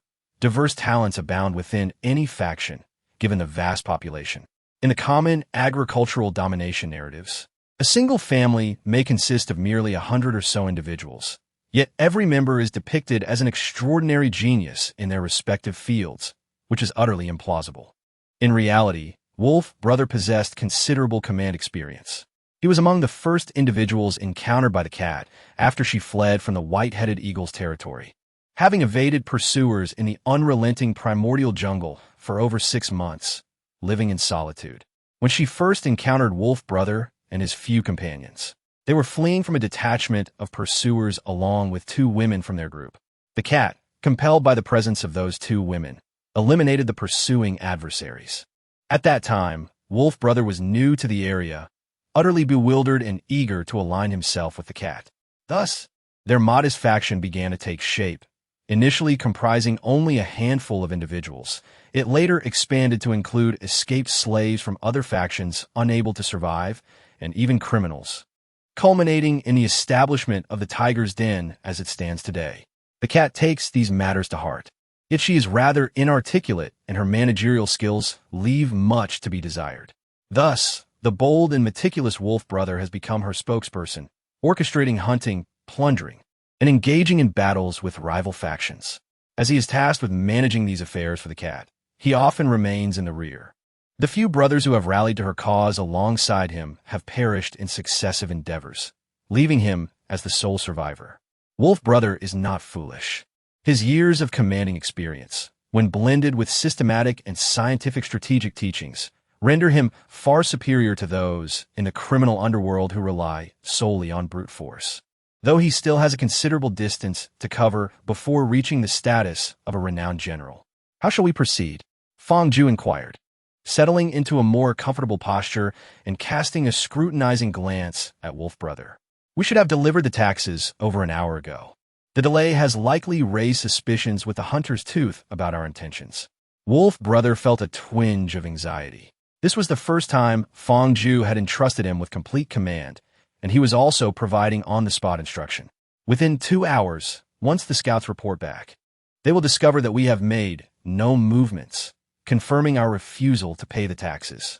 They should dispatch a battalion of armed troops to issue an ultimatum while maintaining a safe distance to avoid being overwhelmed by us. I plan to ambush this contingent en route. Upon realizing that this wave of reinforcements has also gone silent, the hunter's tooth will undoubtedly send out forces they deem sufficient to seize the Tiger's Den. We will lure them out gradually and strike when they are too hesitant to venture out at night and their numbers have dwindled, thus preventing any disruption from the slaves in the outer city. After finishing his explanation, Wolf Brother glanced at Fong Ju with uncertainty, pondering the meaning of his unchanged expression. Chapter 78. The competent commander. Thus, it was feasible. Fong Ju nodded, contemplating that perhaps there existed a more refined method. Yet it was contingent upon the specific circumstances of the troops under his command. To devise an exquisite battle plan only to find oneself unable to effectively direct the forces would render it futile. In contrast, the straightforward yet efficient approach favored by Wolf Brother was more suited to the current situation at Tiger's Den. Excellent, Wolf Brother remarked, lightly clenching his fist, pleased that his battle strategy had garnered the strategist's praise. In Wolf Brother's eyes, feasibility equated to commendation. He felt a surge of satisfaction, though he maintained a serious demeanor as he issued commands to the messenger. Wolf Brother's estimation proved accurate. The two enemy scouts who had approached Tiger's Den were indeed en route, aided by their motorcycles. To ensure communication, Tiger's Den had stationed a soldier every 100 meters, each wielding a signal flag, anticipating the imminent arrival of the adversaries. Soon enough, the sound of motorcycles echoed through the air. There was no need for further orders. Upon entering firing range, the enemy was swiftly taken down. The arrogant enemy scout was reduced to a mere sieve, and misfortune struck as a bullet pierced the fuel tank, resulting in a minor explosion that engulfed the vehicle and its occupants. A squad was dispatched to eliminate the evidence, extinguish the flames, and clear away the motorcycle, blood, and shell casings.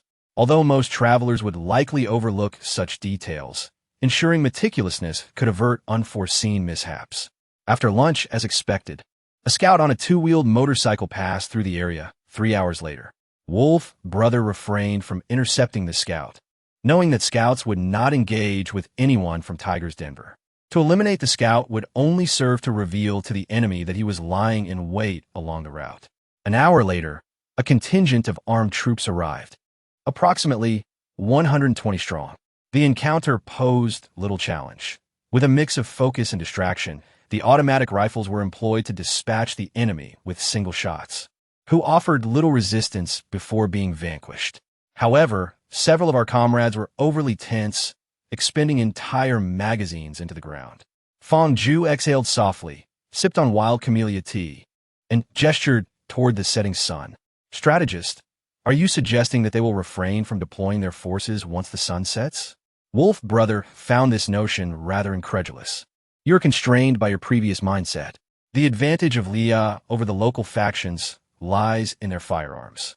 What is paramount for firearms to dominate cold weapons? Vision and range. Nightfall presents an opportunity for cold weapons to retaliate against firearms. Any commander with even a modicum of intelligence would refrain from sending troops at this juncture. Fong Ju remarked, taking another sip of tea. So what shall we do now?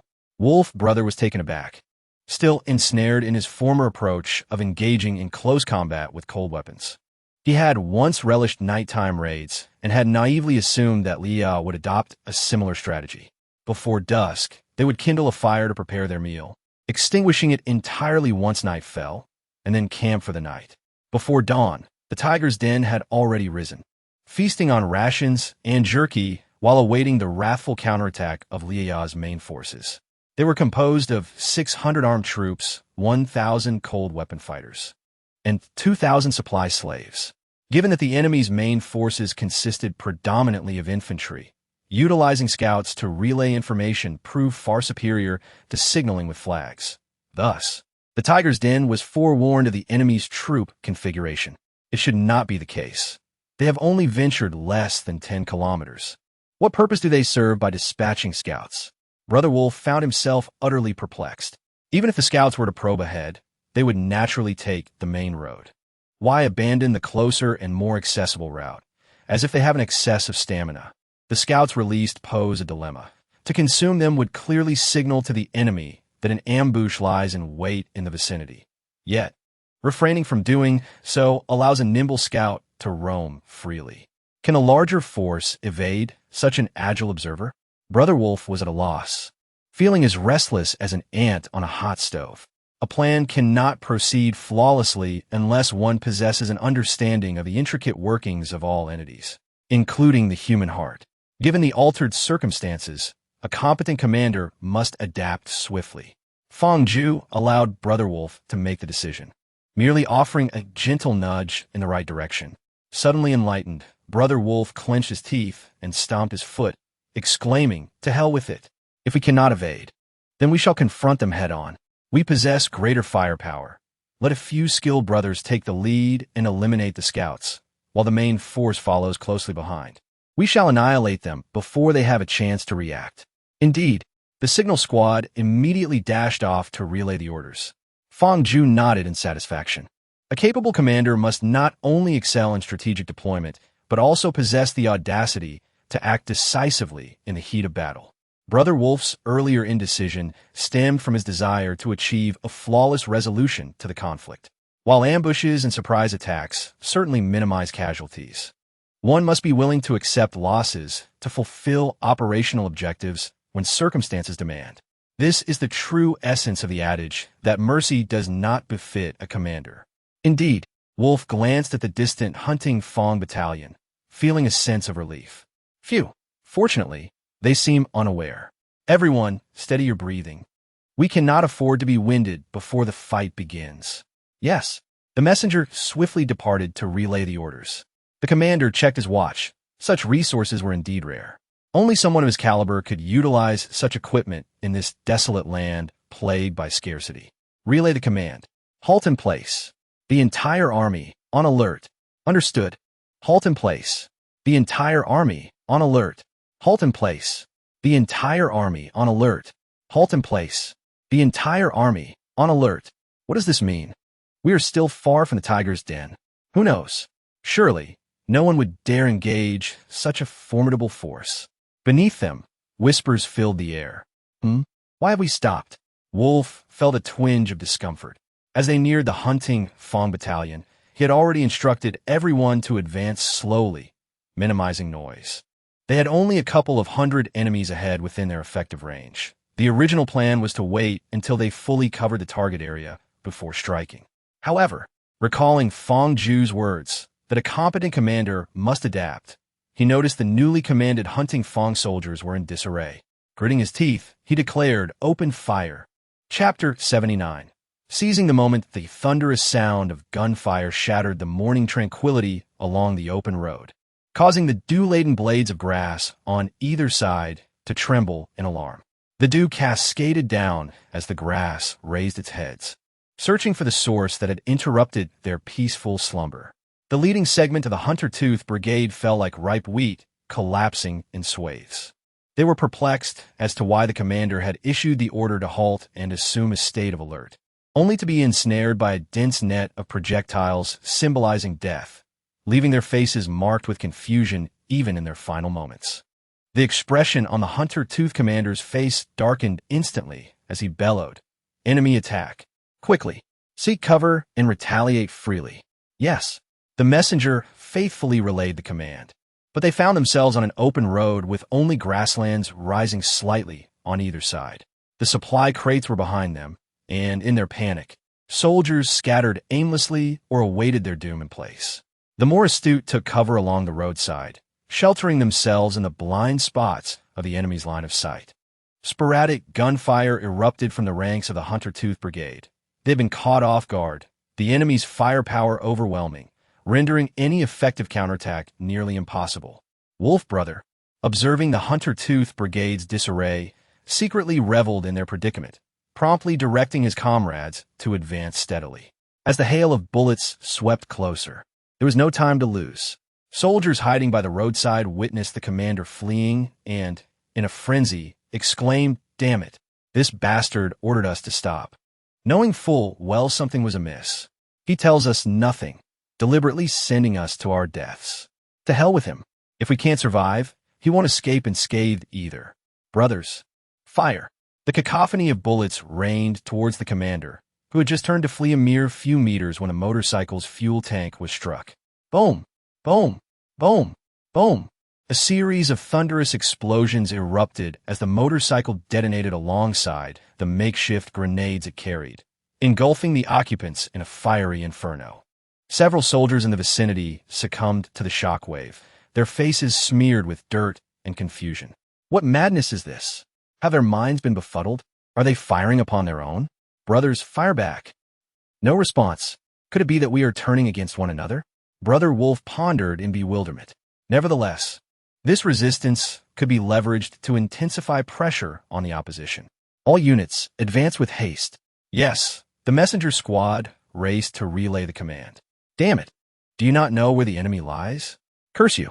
Are you not shooting at me? The soldiers on both sides unleashed their fury, engaging in close combat as they discarded their firearms. Accuracy plummeted, and an increasing number of comrades fell victim to friendly fire, ensnared within this fratricidal chaos. Stop firing. The enemy is upon us. Someone desperately cautioned. Brother Wolf, the hunters are in full retreat. The messenger gasped as he delivered the news. Pursue them.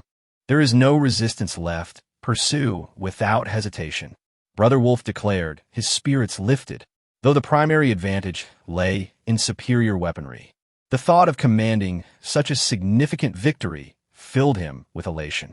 Indeed, once the pursuit was unleashed from the tiger's den, the hunter's retreat became even more pronounced, primarily fleeing without counterattack, facilitating a smoother chase for the tiger's denver. The timing was well grasped. Fong Ju complimented lightly. It is all thanks to the excellent teachings of the strategist. Wolf Brother, exhilarated, realized this was the first time Fong Ju had praised his command abilities in such a manner. I can impart knowledge on military tactics and formations. Yet this instinctive response in the heat of battle cannot be taught. It is something you have comprehended on your own. Do not underestimate yourself. In mentoring a disciple, one must not solely resort to criticism. Appropriate praise can significantly bolster confidence. And indeed, Wolf Brothers seized the moment brilliantly.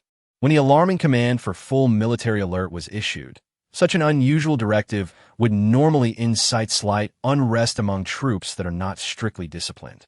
Recognizing this and capturing that fleeting opportunity is exceedingly rare for Wolf Brother, who has not had sufficient time to cultivate a commanding awareness.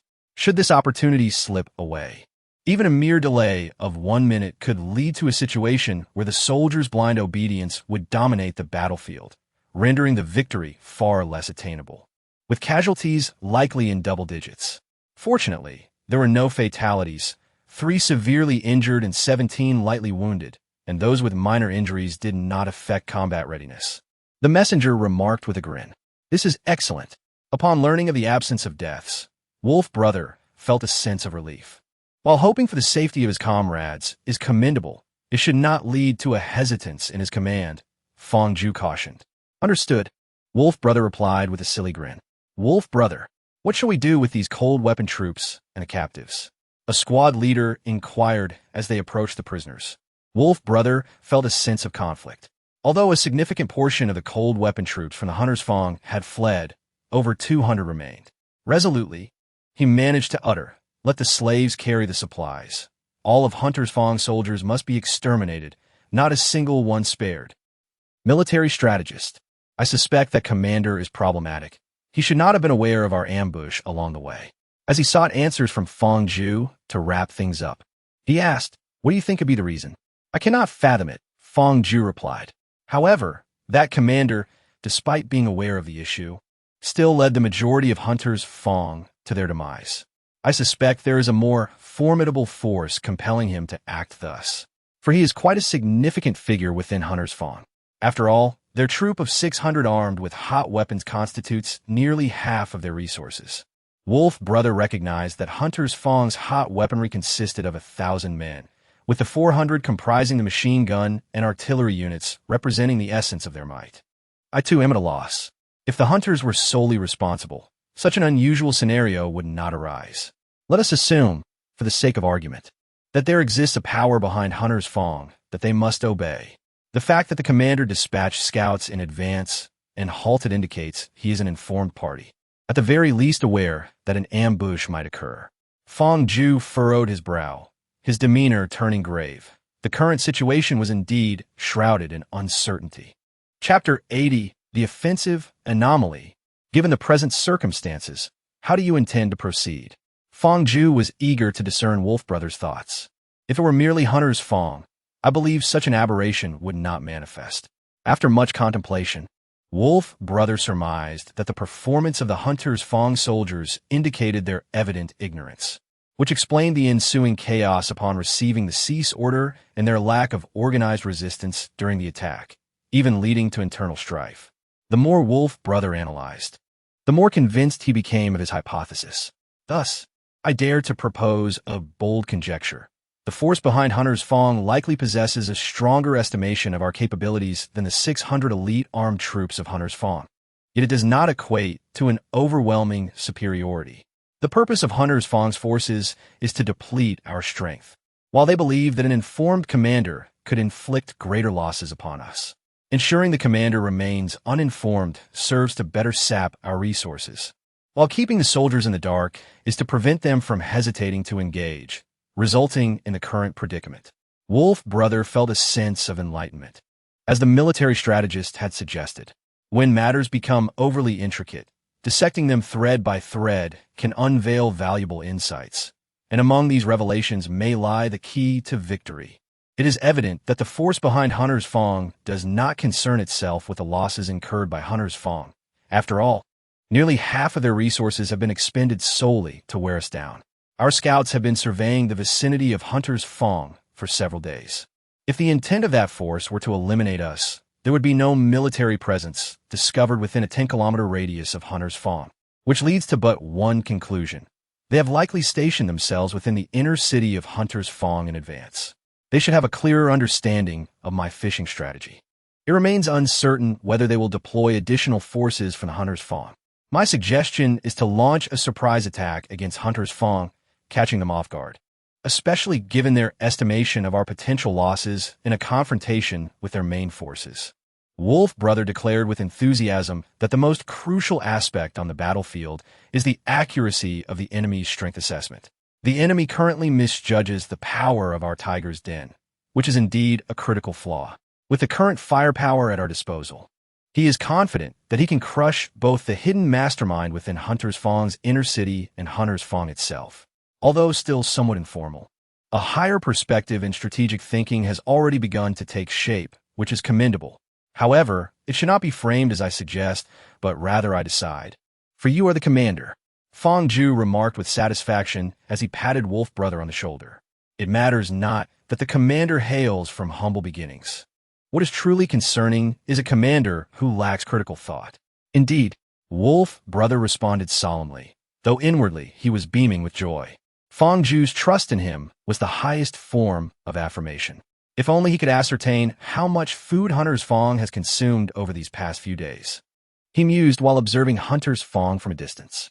This is unrealistic. The inner city is sustained by the outer city, making it exceedingly easy to mask the provisions for 20,000 people with the rations for a mere 1,500. Furthermore, there are periodic taxes imposed by various factions, making it impossible to ascertain the truth.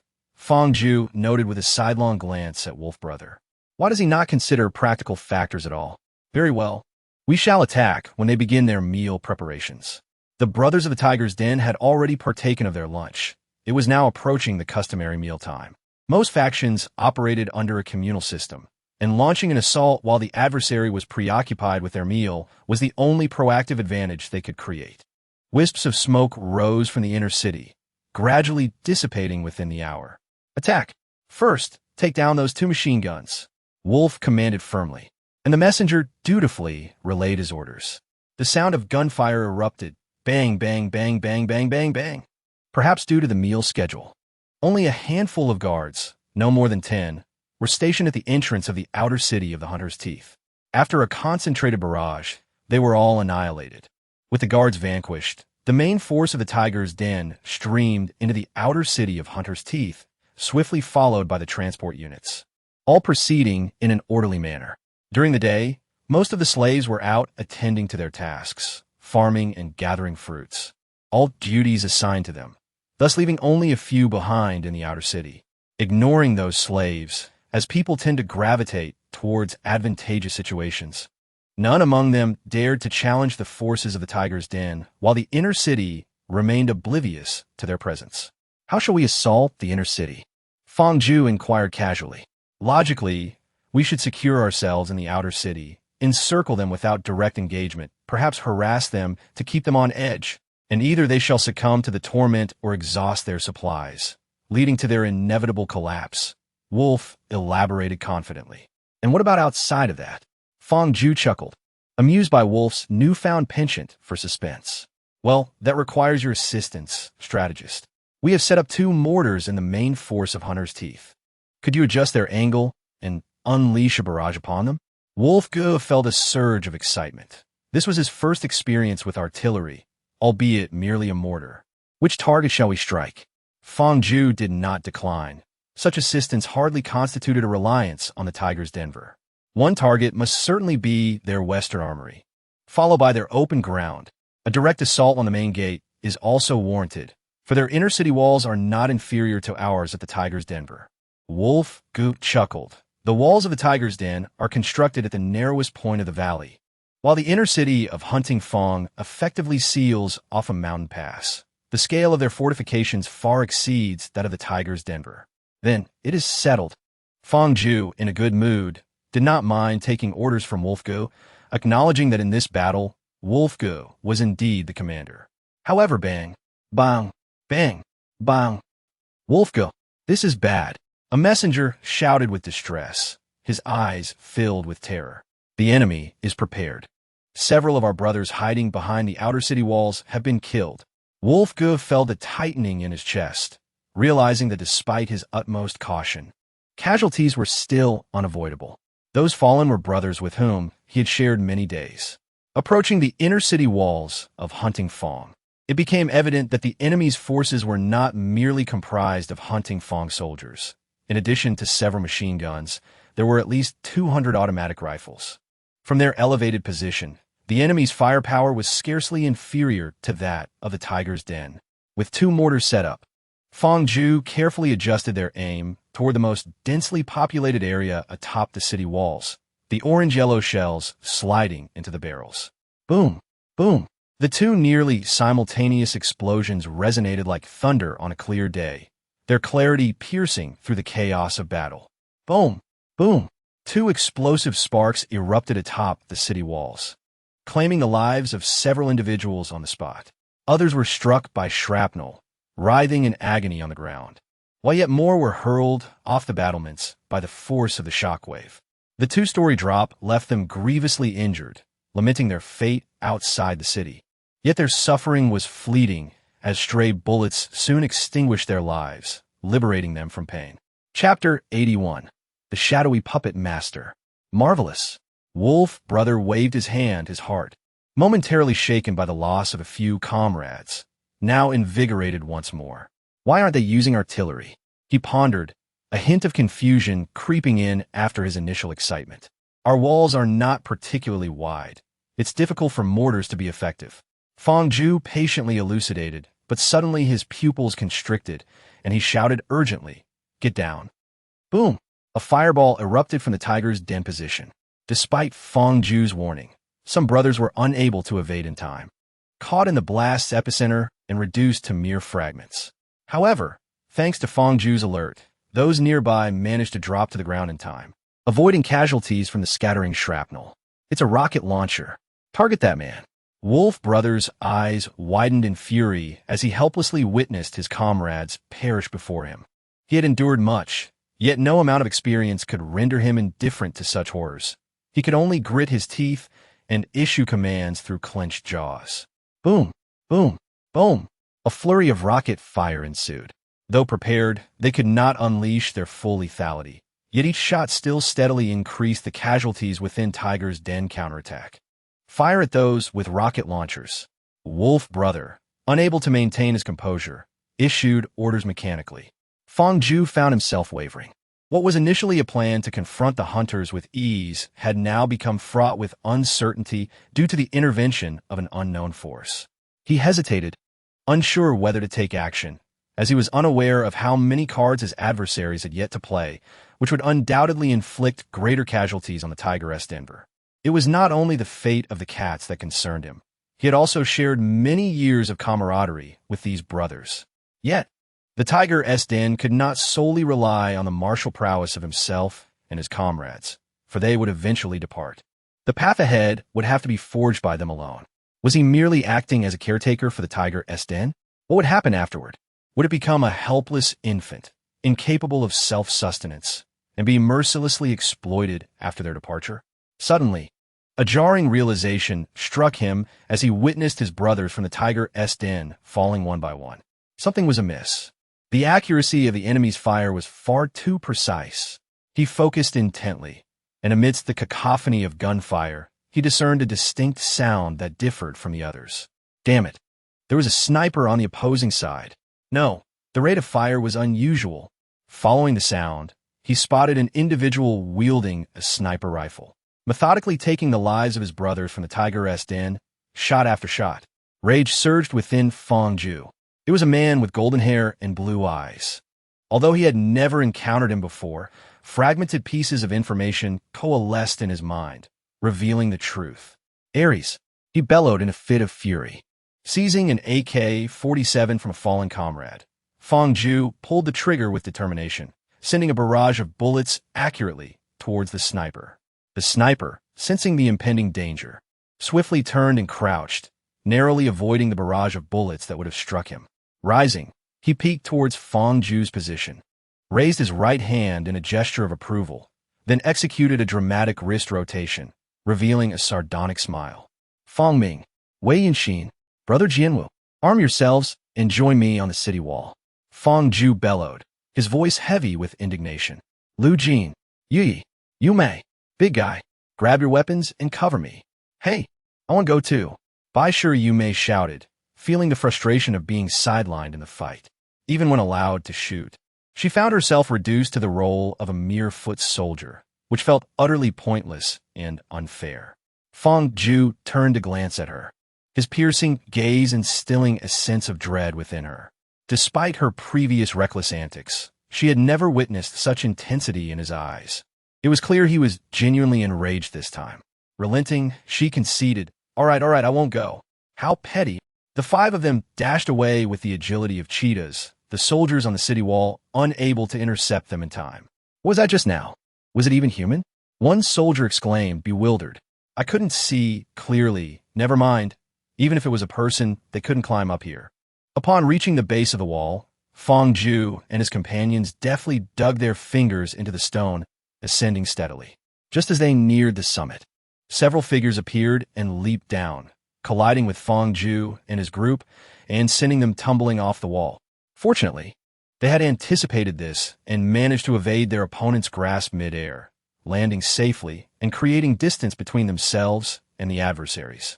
The blonde-haired, blue-eyed man had just signaled with his chin, prompting his three teammates to charge towards the den of the tiger. Fong Ming, Wei Yinxin, and Kato Kenwu would never allow them the opportunity to butcher their way through. They directly confronted the trio. However, Fong Ming and Wei Yinxin were unable to hold their ground in a one-on-one confrontation. Fong Ming decisively abandoned his opponent and joined forces with Wei Yinxin to intercept one adversary.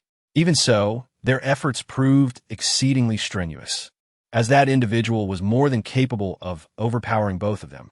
Oh, it seems your comrades are not entirely inept. There is one who can actually contend with my teammate, the white-headed man on the opposing side taunted. What favors has Ares bestowed upon you that compel you to squander your time assisting him? The murderous intent in Fong Ju's eyes was unmistakable. Favors? No. As a member of Zeus's team, my very affiliation suffices for me to owe this favor, the white-headed man retorted matter-of-factly. Damn it, Fong Ju suddenly exclaimed. Curse all you like. It merely reflects the impotent rage of a failure, which holds no sway over me, he replied indifferently. I'm not cursing you. I am merely stating a fact. At that moment, Fong Ju's murderous intent had lessened, as if he were observing a clown, filled with pity. Let me take a guess. You must have encountered Zeus's squad somewhere along the way, and you sought to ingratiate yourself with this prodigious figure. the almost unparalleled talent of this generation. Am I correct? It was a deduction any intelligent person could make, and the man expressed no discontent regarding his sycophantic behavior towards Zeus. And so what? His countenance betrayed his displeasure. To be held in low esteem by Zeus was one thing, but to be consistently ignored by his own teammates was a slight that stung deeply. So, Ares sought your assistance, which in essence was to create difficulties for me, and you were overjoyed, believing that by chastising a novice from another nation, you could curry favor with Zeus's squad. A profitable venture indeed. A palpable pity colored Fong Ju's gaze. And if that were the case, the man retorted, sensing Fong Ju's verbal stalling, yet dismissing its significance. What purpose does delay serve? One of my comrades has already breached your undefended position. It is you who should be apprehensive. I'm overcome with laughter. To be betrayed, and yet count the coins for your betrayer? Utter foolishness. Fong Ju erupted in mirth, applauding with gusto.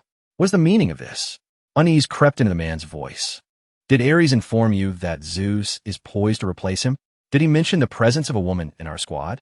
Did he disclose that I can withstand his full assault for 10 minutes? Did he reveal that I, too, am of the first cultivation sequence? Imbecile. Fong Ju advanced, a ferocious grin contorting his face as he lunged at the bewildered man. Chapter 82. Strenuous Battle. Delightful Surprise. Bang. A true testament to the first cultivation sequence. Indeed beyond the reach of us mere third-tier aspirates. But did you assume Ares would dispatch someone weaker to be brutalized by you? The man roared, striking at Fong Ju. Feeling the man's formidable strength, Fong Ju was somewhat taken aback. He had initially believed that this individual was merely a shade stronger than himself during his battle with Ares. And after a significant moment of enlightenment, he assumed he would at least be on par with him. To his surprise, he realized that he still fell short.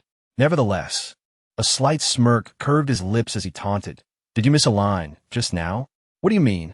The man's expression shifted, oscillating between dark and light.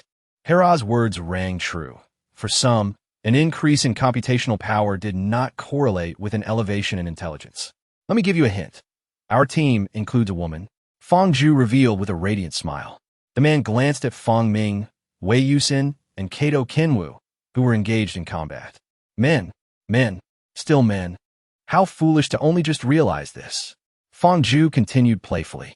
Indeed, we are two teams. On the other side of the battlefield, one of your teammates bravely charged at an entire squad. If I am not mistaken, he is either the weakest among you or second to last, with a computational capacity of no more than 9,000. Among those remaining at the position, Lu Jin alone boasts over 8,000. Chuan Tian Ao exceeds 6,000.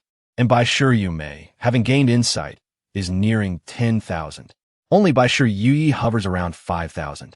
Under normal circumstances, the four of them could easily overpower that individual. As for exceptional circumstances, if a captain is merely in the third training sequence, what exceptional situation could the weakest member possibly have? You all must be that person, right? Trash from the east.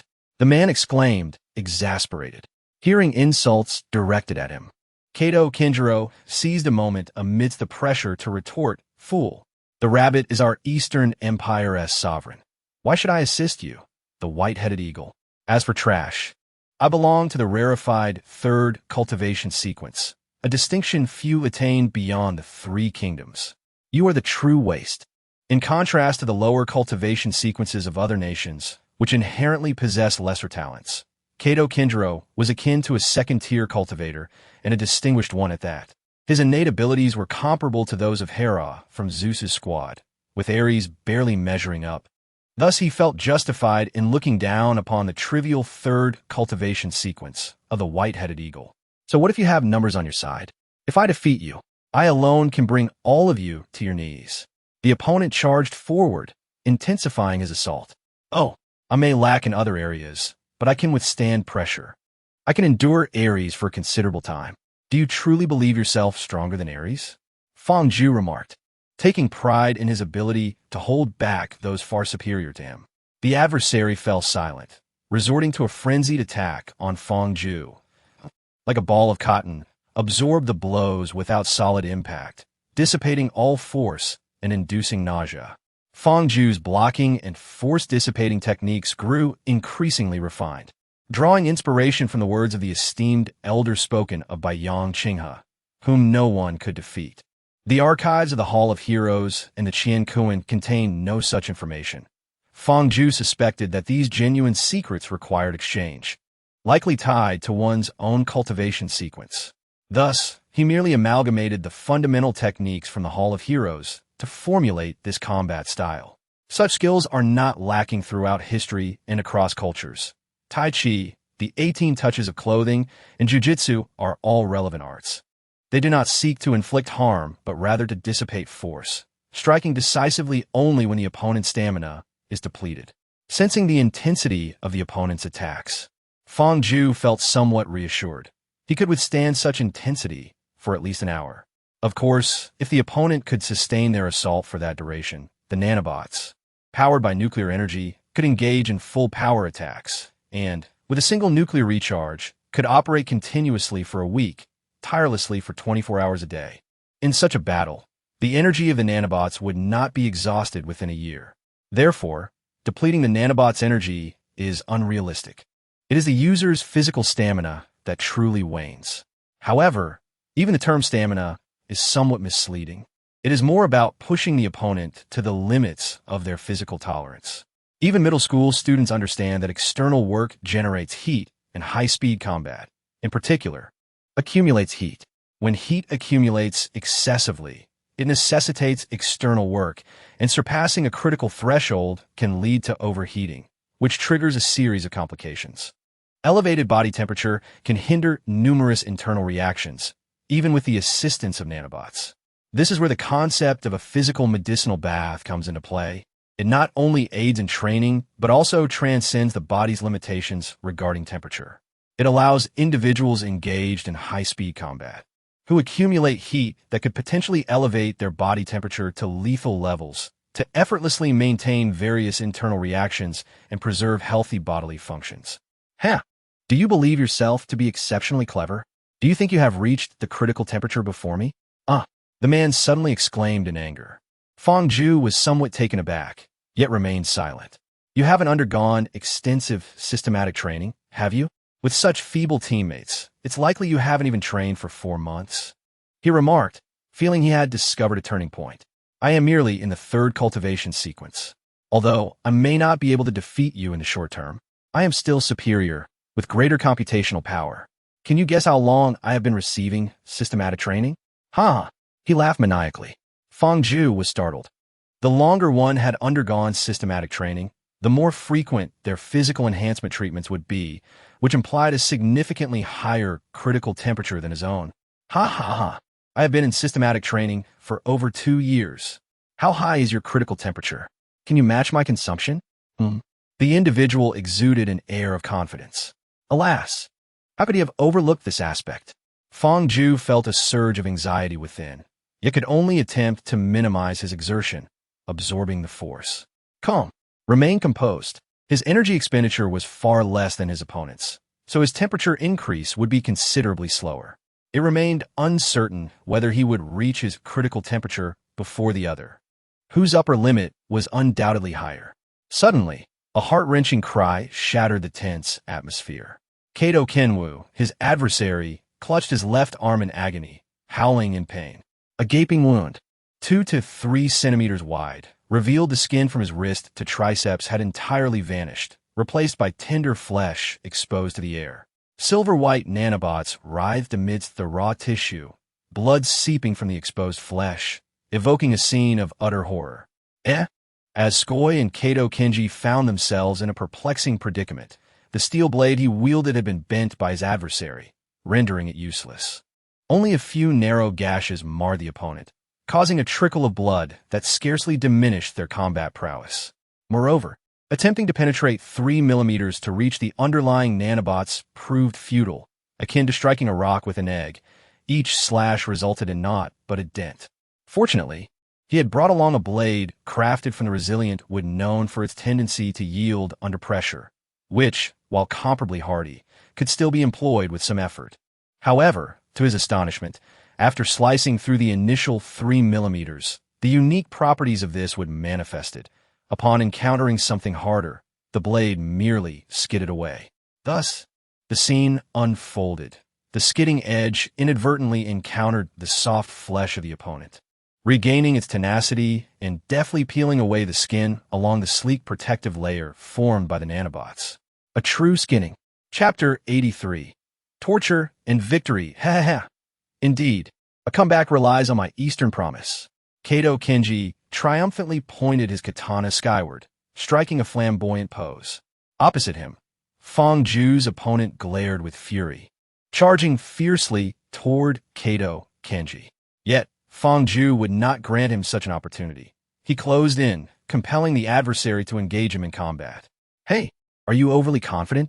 Even if you can't defeat me, do you think you can escape my grasp?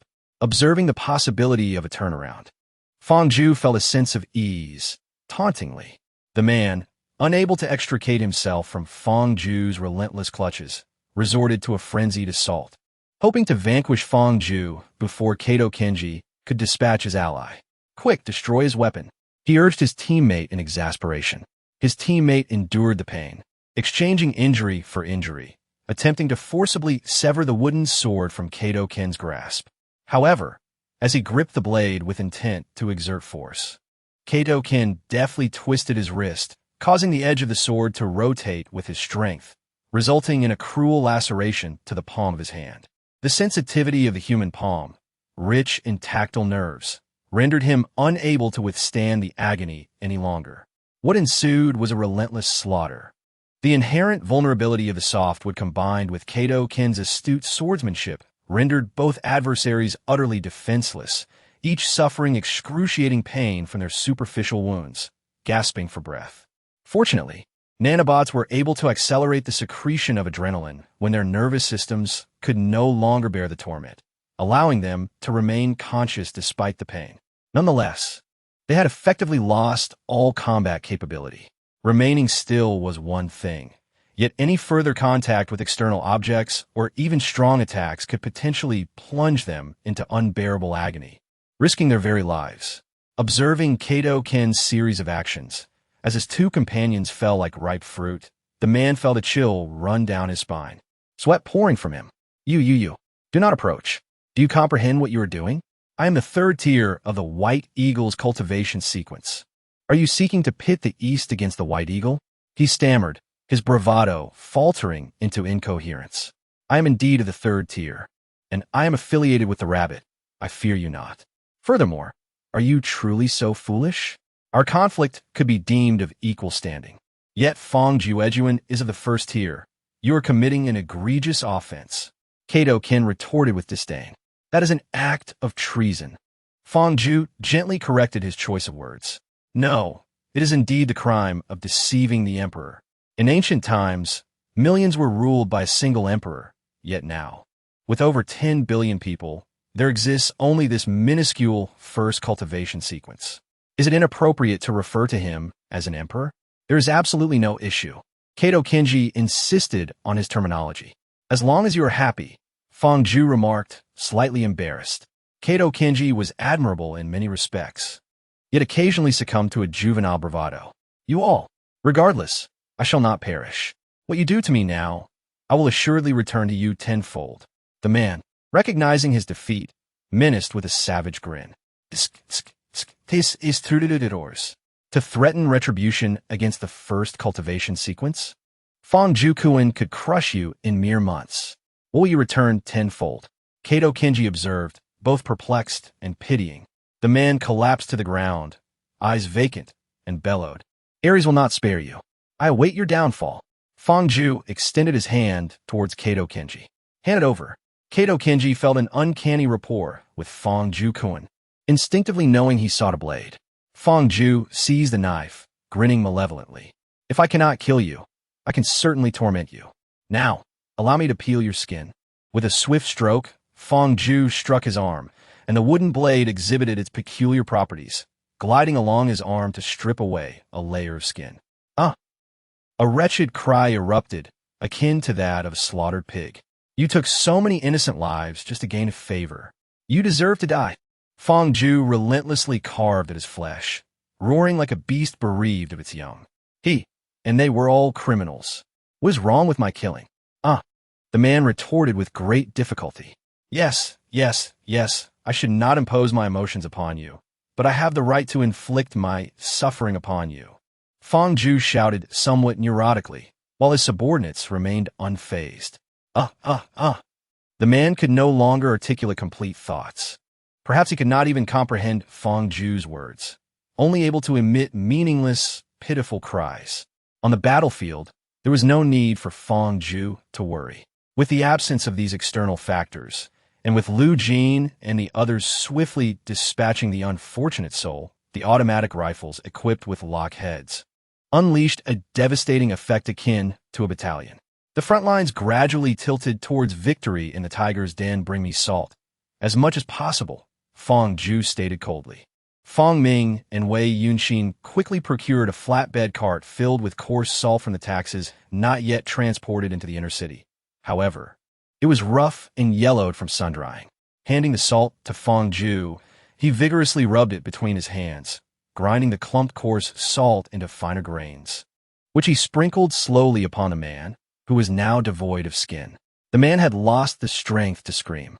Yet each grain of salt that fell upon his raw flesh dissolved into the interstitial fluid and blood, the pain becoming an inescapable torment. Ugh! Ow! The cries, now hoarse and distorted, were horrendously unpleasant. Yet to Fong Ju's ears, these dissonant wails were nothing short of exquisite. Fong Ju tirelessly rubbed the salt, sprinkling it meticulously over the man's body, ensuring that not a single spot was overlooked. Each grain was dispersed with utmost precision, even when the man struggled.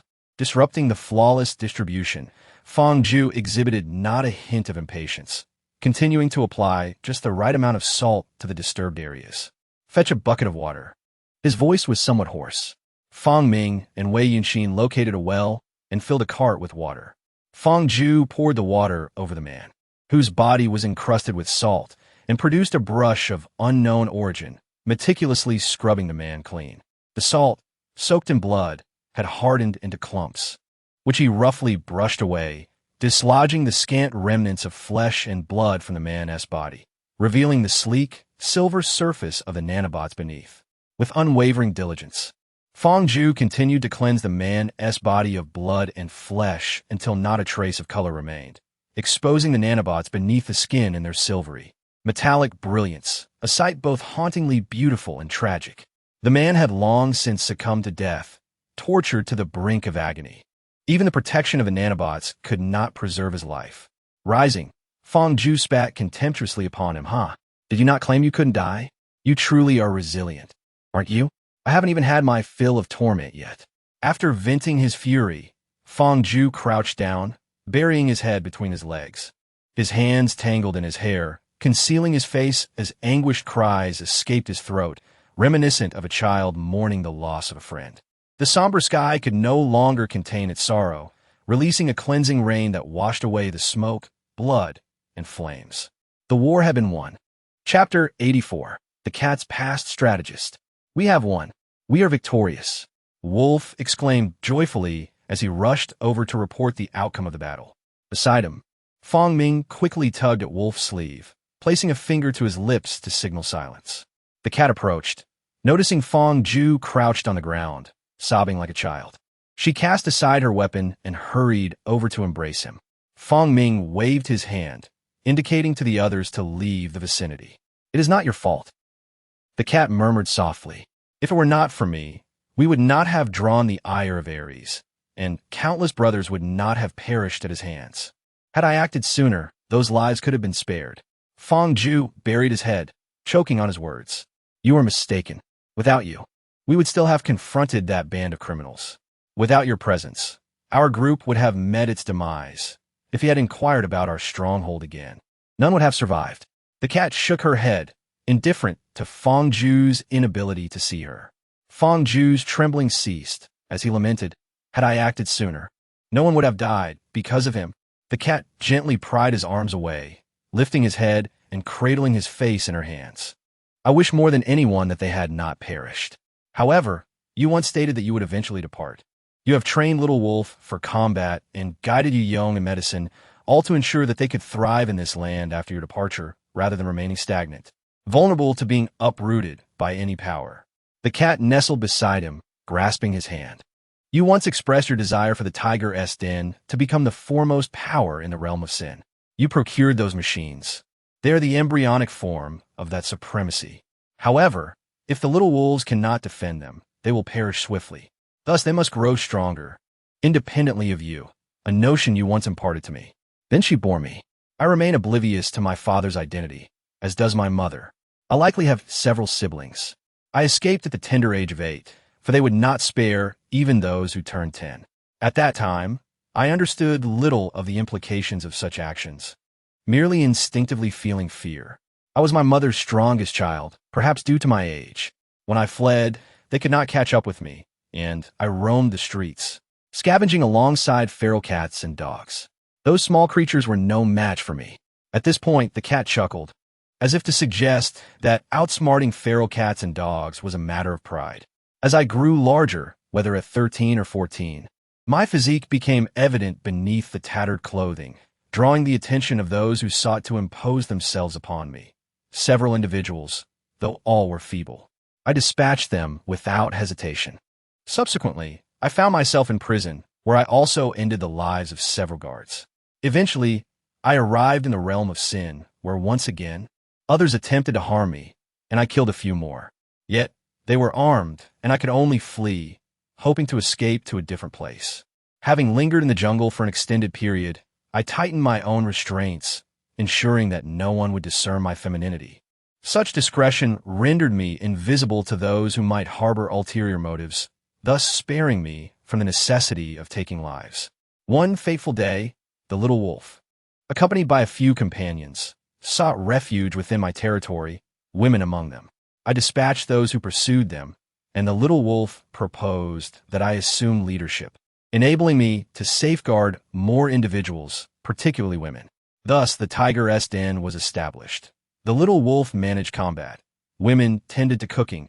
Men focused on fighting, while I, too, engaged in battle. However, a few were tragically careless and lost their lives. Subsequently, many others, both men and women, joined the Tiger's Den, yet still, numerous perished.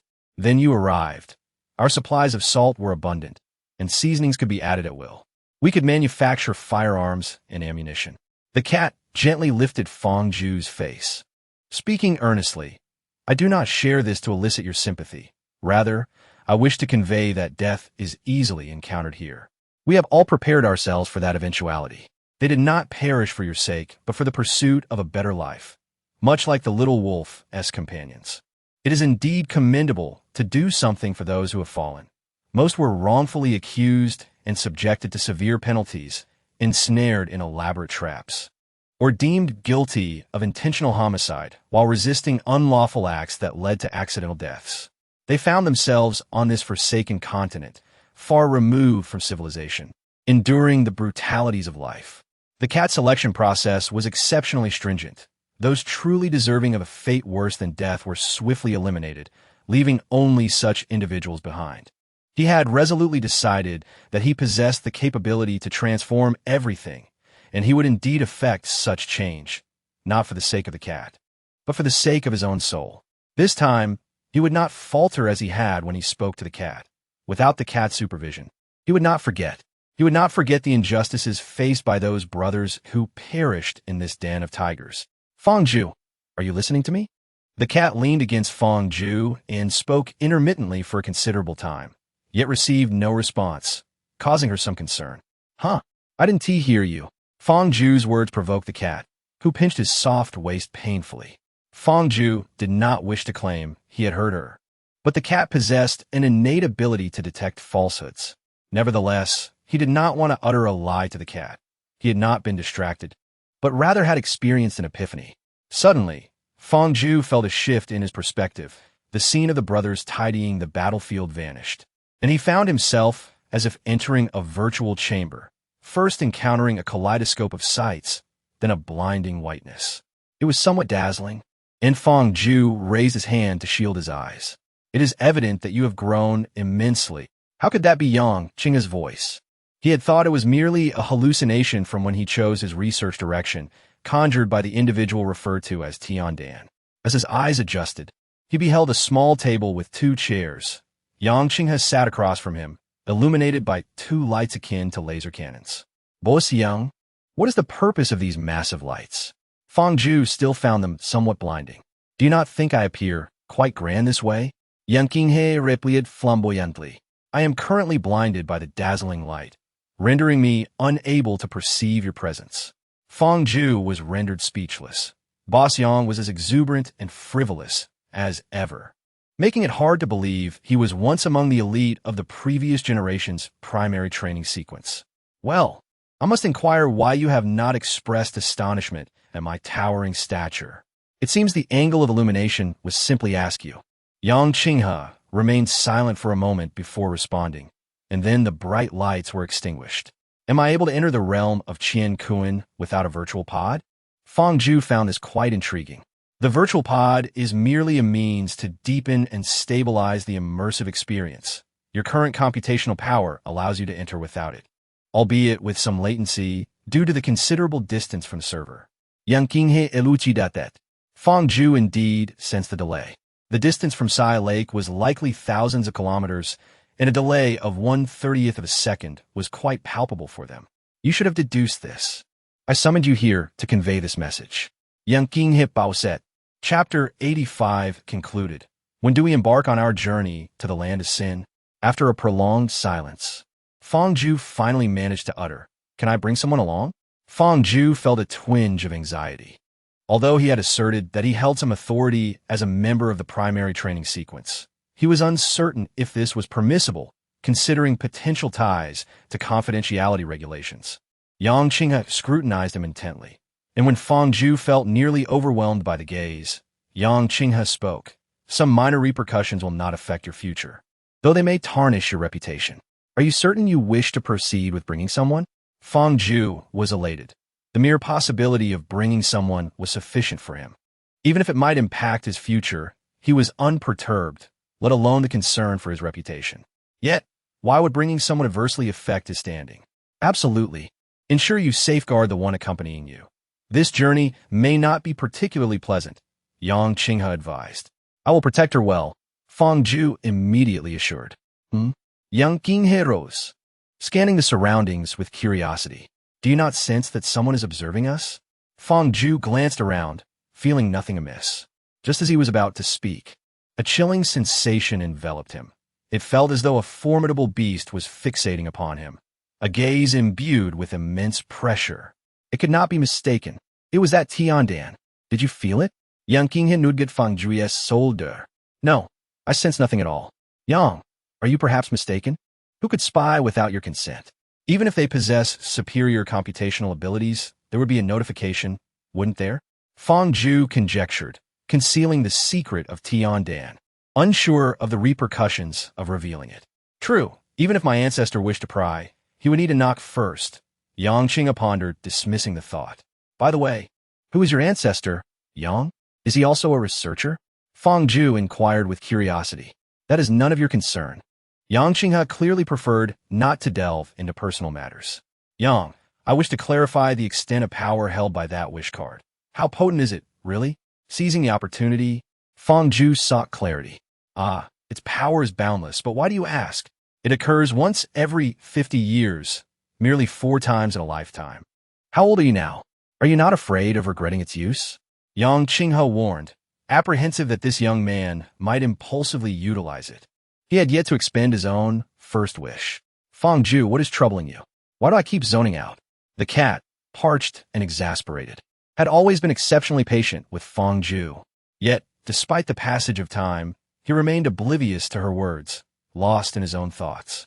Even a clay figurine has its limits, and the cat found herself increasingly vexed, her tone growing heavier. What's wrong with you?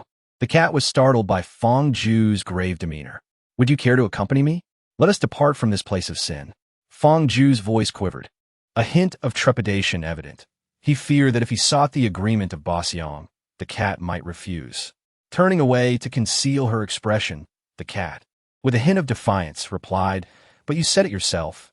If I refuse to go, you will have to knock me out and carry me away. I cannot overpower you. Fangju gently turned her to face him, his eyes alight with joy. So, does this mean you consent? The cat's gaze flitted away. Her head bowed as she confessed. I was reluctant to leave with you before because everyone depended on me. Now that the little wolf fights valiantly, and Yu Yong and Wang Shu excel in gathering medicinal herbs, the village can manufacture guns and ammunition. Even if I were to leave, they would manage quite well. She lifted her head, her eyes gleaming with determination. Moreover, I wish to remain by your side, constantly reminding you of your promise to change everything. If you fail to fulfill that vow. Her gaze dropped once more. Then I shall stay with you for eternity, she whispered, until you uphold this commitment. The force providing support for the Hunters' firepower troop is known as the Hunters. In truth, the foremost powers in the criminal realm are well aware of the deployment of elite soldiers for training purposes. As each of these top factions has previously been part of the primary cultivation sequence and maintains close ties with it, they understand that before these prodigies lose their affection for this faction, its significance is unparalleled. Any informed faction regarding these elite soldiers tends to adopt a hands-off approach. The Hunters, being a major force, possess some level of awareness. Thus, prior to discovering the existence of the Tiger's Den, an individual named Charles from the third cultivation sequence found it remarkably easy to procure soldiers. Charles is the very person who was deceived by Ares and is seeking trouble with Fangju. Naturally, the status of the Tiger's Den has become exceedingly solid. Once it reaches a certain scale, the Hunters will likely extend an invitation to it to take the helm, relieving Fangju and his comrades from the anticipated backlash. 237 individuals. They're all our brothers from the Tiger's Denver, in their quest to overthrow the oppression they bore and to strive for a better life. They sacrificed their very lives. We have yet to cultivate a sense of mission or honor. Yet I ask of those who remain alive to occasionally remember these brothers who gave their all for the splendid life we now enjoy. Fire the guns. Bang, bang, bang, bang. At the break of dawn, Fangju stood at the pavilioned edge of the open space, observing his comrades steadfastly engaged in their morning exercises. Brothers, I have something to say. The robust men, immersed in their routines, turned to him in confusion, uncertain of what the strategist intended. Brothers, I believe it is time for me to bid you farewell. As soon as he finished speaking, the crowd erupted in confusion. General, what do you mean? Where are you going? Indeed, General, isn't everything fine here? Why must we leave? Is there an enemy approaching? If you stay, even though we cannot assist, we can at least serve as cannon fodder for you. Fangju raised his hand, signaling for silence. You should have surmised by now that we do not belong to the Sin Continent. There are matters I cannot disclose, but I must say, we are departing from the Sin Continent, and I will take your leader with me tonight. He spoke in one breath, lest it lead to further lengthy discussions. A sudden hush fell over the crowd, and after a moment, someone ventured, General, this is good news. What is there to appreciate in this wretched place? The outside world must surely be more comfortable. I still remember the hot pot I enjoyed at home before coming here. It was simply delightful. Exactly. Our leader has endured such hardships with us for so long. Although things may improve in the future, nothing compares to the comfort of the outside world. Let our leader experience a better life. The cat, covering her mouth, felt tears welling in her eyes. At that moment, Fangju leaned closer to her ear and whispered, We are all leaving now. There's no need to hide it from everyone any longer. The cat felt a pang of fear.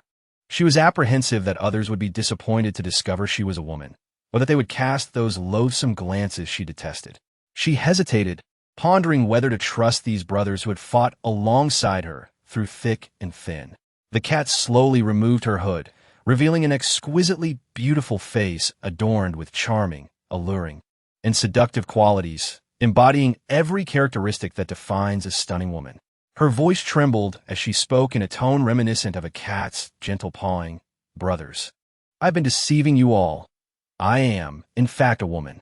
A profound silence enveloped the crowd, which was soon shattered by a cacophony of astonished discussions. No way. Am I dreaming? The leader is such a beautiful woman. Goodness, I always wondered why the leader was so formidable yet not overly muscular. What a pity. Had I known earlier, I wouldn't have pursued the strategist role. You were just talking nonsense. Someone as strong as the leader wouldn't even glance at a weakling like you. You're the weakling. Shall we have a spar? A spar it is. Do you think I fear you? The cat stared in astonishment at the fervent discussion below. She had anticipated that the crowd would gaze at her with lustful eyes, but she and T expected their reaction upon seeing her face to be so different. Initially, there were indeed some eyes filled with desire, but that sentiment quickly faded, overtaken by respect for her as their leader, preventing her from witnessing the disheartening scene she had anticipated. Deeply moved, the cat smiled and bowed deeply, expressing her gratitude. Thank you all. Chapter 86. Farewell, leader. Why are you thanking us? We should be the ones expressing our gratitude to you. Hey, did you see that? The leader smiled at me. I feel I shall never be interested in another woman for the rest of my life. You're delusional. The leader was clearly smiling at me. Do not indulge in idle dreams. The cat is mine. With that, Fong Ju scooped up the cat in a princess hold, planted a kiss on its cheek, and strolled away with it. Commander, wait. You've captured the leader, and yet you won't allow us a fleeting glimpse? Once Fong Ju had walked off with the cat, the brothers let out a collective sigh of relief. Goodness, I nearly gazed upon the leader in such a manner. Had I not restrained myself, I might not be here now. One of them exclaimed, relieved. Who can disagree? The leader's beauty is simply too captivating. No wonder she always conceals it and never reveals it to us. Indeed, even if the leader possesses such strength, should others discover her stunning appearance, it would surely invite danger. Little wolf, I have imparted nearly all that I can teach you. You possess a modicum of talent. Take this book and remember to ponder its contents thoroughly, Fong Ju advised as he approached Brother Wolf. Commander, leader, I fear I may not perform adequately. Brother Wolf stammered, taken aback by the revelation that the leader was, in fact, a woman of extraordinary beauty, far beyond what he had imagined. He recalled previously teasing the commander about the leader's affections, only to find that the leader's femininity rendered those thoughts more acceptable. You possess the ability. You merely rely too heavily on the formidable presence of the cat and me. The tiger's den has grown powerful, and the reliance on individual combat prowess is no longer essential. Moreover, Kato Kenwu and his companions will remain here for quite some time, providing you with ample opportunity to adapt. Fong Ju gently patted Wolf Brother on the shoulder, expressing his satisfaction with him. Wolf Brother exhibited a distinctive style in leading troops and displayed commendable organizational skills, managing his faction with remarkable efficiency. Even in the realm of smuggling, as Lu Jin noted, he excelled. No, Wolf Brother stammered. Having established his faction alongside Cat for such an extended period, he had developed a profound dependency on her. Despite her inability to assist in anything beyond fighting, her mere presence instilled in him a sense of invincibility. What's the matter?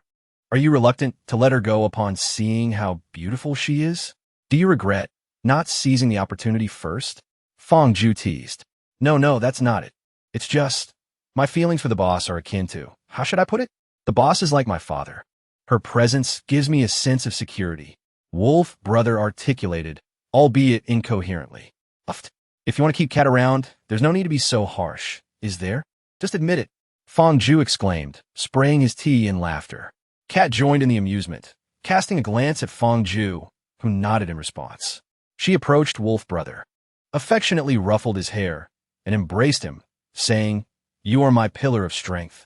I can only fight, and for everything else, it is you who must take charge. I wish to help, but find myself unable. Rising, she placed her hands on Wolf Brother's shoulders and earnestly declared, You are remarkable. Even without me, you would undoubtedly be an excellent steward of your faction. Now, I want you to truly embrace your role as the leader of the Tiger's Den. Promise me, will you? Wolf Brother paused for a considerable moment before exclaiming, Yes, boss. Call me Cat. Now you're the boss. She replied with a smile. Yu Yong, you're under my guidance, and you should now be quite familiar with the medicinal herbs, right? Fong Ju patted Yu Yong on the back. Strategist. I have already recognized them all. As long as they are before my eyes, there is no way I could let them go. Yu Yong asserted emphatically. That's excellent. Here, take these two books. One contains illustrations and uses of various herbs, and the other outlines remedies for common ailments. Keep them safe and remember to study diligently. The well-being and prosperity of our brothers are entrusted to you. Fong Ju expressed his satisfaction with Yu Yang's keen perception, which was rare among most. He could identify characteristics, and, unlike many who could not recognize even after countless encounters, he retained a good memory. Strategist, do you think I can truly manage this? Yu Yang questioned, still lacking confidence. Originally a mere foot soldier, he had been promoted by Fong Ju to gather materials. And now Fong Ju was bestowing such a significant responsibility upon him, filling him with doubt about his capabilities. Did you not just assure me that you could recognize everything? Fong Ju feigned displeasure. I can recognize them all, but with such a substantial task, I fear I may falter.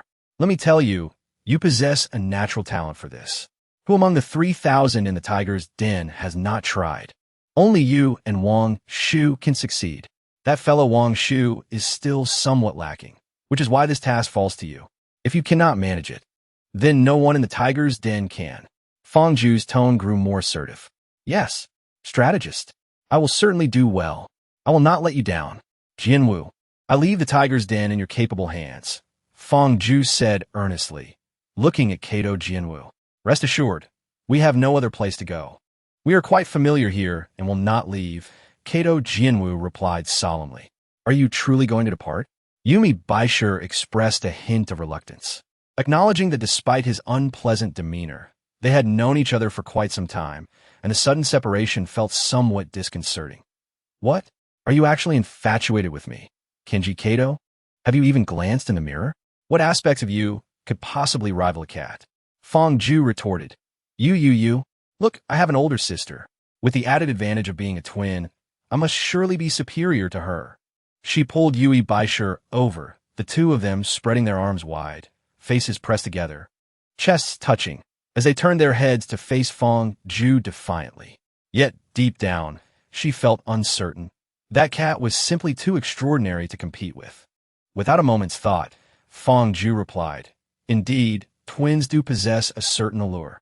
Yui Baisher, her cheeks flushed, gently pushed her mischievous sister away and whispered, We are affiliated with the Rabbit's universe. Once our mission concludes, we will be able to meet with you, Fong Ju-kun, more frequently. Yes. Yumi Baisher exclaimed, her spirits lifting once more. Fong Yuun. You are destined to be a leading figure of the new generation. I hope to continually keep pace with you, so that in the future I can still stand by your side. Fighting together, Fong Ju and Kato Kenji interlocked their right thumbs and gently bumped shoulders. Absolutely. Throughout the day, Fong Ju and his companions meticulously addressed every detail, accomplishing all necessary tasks, meeting all required individuals, and expressing all essential sentiments, leaving no room for regret. In the evening, the scene was reminiscent of their previous gathering, with a bonfire, grilled meats, and a variety of fruit wines. They sang and danced, relishing the roasted delicacies and sipping the fruit wine, as if nothing had changed. No, it has changed again. Some individuals have vanished, such as the messenger from Haifeng Town, the companion who accompanied Fong Ju during the reception. At that time, he was unaware of his name and did not inquire. Now, he knows it is Zone Wanji. Many others, both familiar and unfamiliar, were present that night. They gathered here then. Yet tonight they lie beneath the earth, forever unable to partake in barbecues and savor the fruit wine together. Without carrying anything, the five departed, solitary in their existence. At the entrance of the village, Fong Ju turned and waved his hand. Brothers, the green mountains remain unchanged, and the waters flow eternally. We shall meet again if fate allows. I shall ensure we have another opportunity to reunite. I promise. Chapter 87. Return arriving at the port half an hour early. The sea was quite calm tonight. The journey should not be too arduous, Fong Ju contemplated, recalling Boss Yang's admonition. Boss Yang had mentioned the possibility of reputational repercussions, a concept that still eluded Fong Ju's understanding. Cat, what are your plans for the future? Lu Jin inquired with curiosity. I will follow him. Whatever he asks of me, I shall do, Cat said, tugging at the hem of Fong Ju's garment. TSK, TSK, TSK. If I were brother you, I would pounce like a hungry tiger, Fong Ming jested. They're coming, Wei Yunxin alerted, as a waterline was indeed cleaved in the distance, with a small boat leading the way. Have they arrived too early? Lu Jin questioned, puzzled. Regardless of whether it is early or late, let us board directly, Fong Ming replied nonchalantly. The skiff approached the shore, revealing itself to be a large, bare vessel, nothing more than a concave hull. No wonder it's uncomfortable, Fong Ming remarked with disdain. An open boat at night, completely bare. When did they become so stingy? Let's board, urged Wei Yunxin. The five boarded, and as soon as they were settled, the boat sped off, quickly gathering momentum. The open skiff offered no shelter, and the fierce wind stung their faces. Fong Ju clung to the edge of the boat with one hand, while the other firmly embraced the cat, burying its face against her chest. Thank heavens it's just a cat, Fong Ming shouted over the roaring wind, which filled the boat with a deafening howl. Any ordinary person would be done for. Moments latte. Wei Yunxin exclaimed, Look, is that a kunpeng?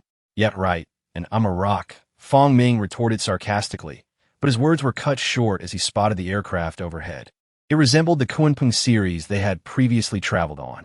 The kunpeng aircraft descended slowly, matching the boat's speed, until it was directly above them. A hatch opened in its underside, and a female voice announced over the loudspeaker.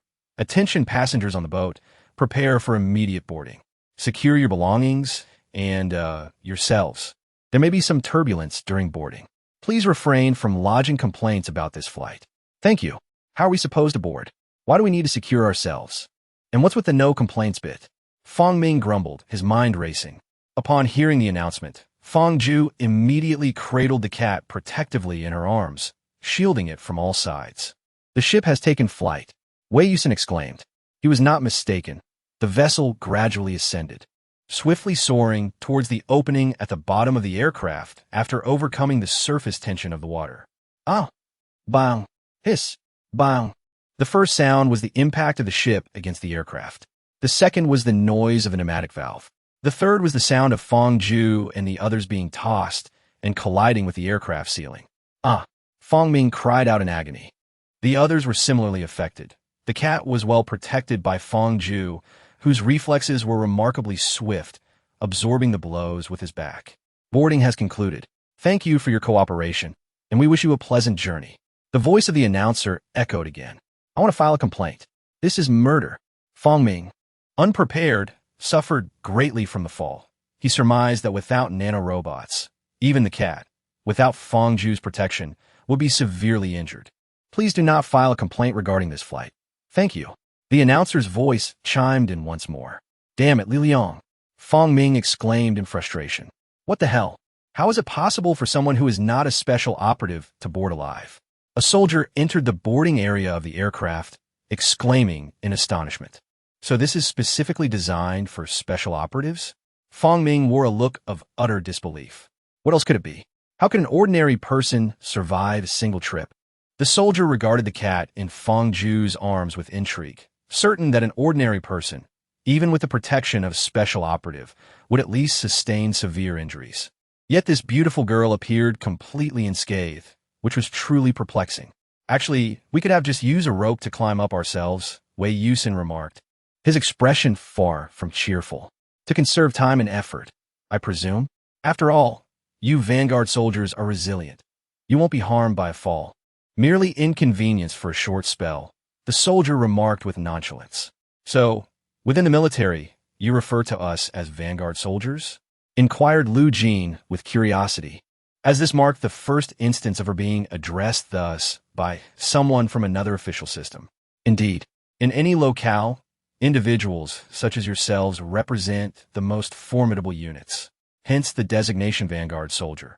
Only the most exceptional soldiers in the armed forces are permitted to serve under a Vanguard soldier, the soldier responded amiably, though perhaps with ulterior motives of ingratiation.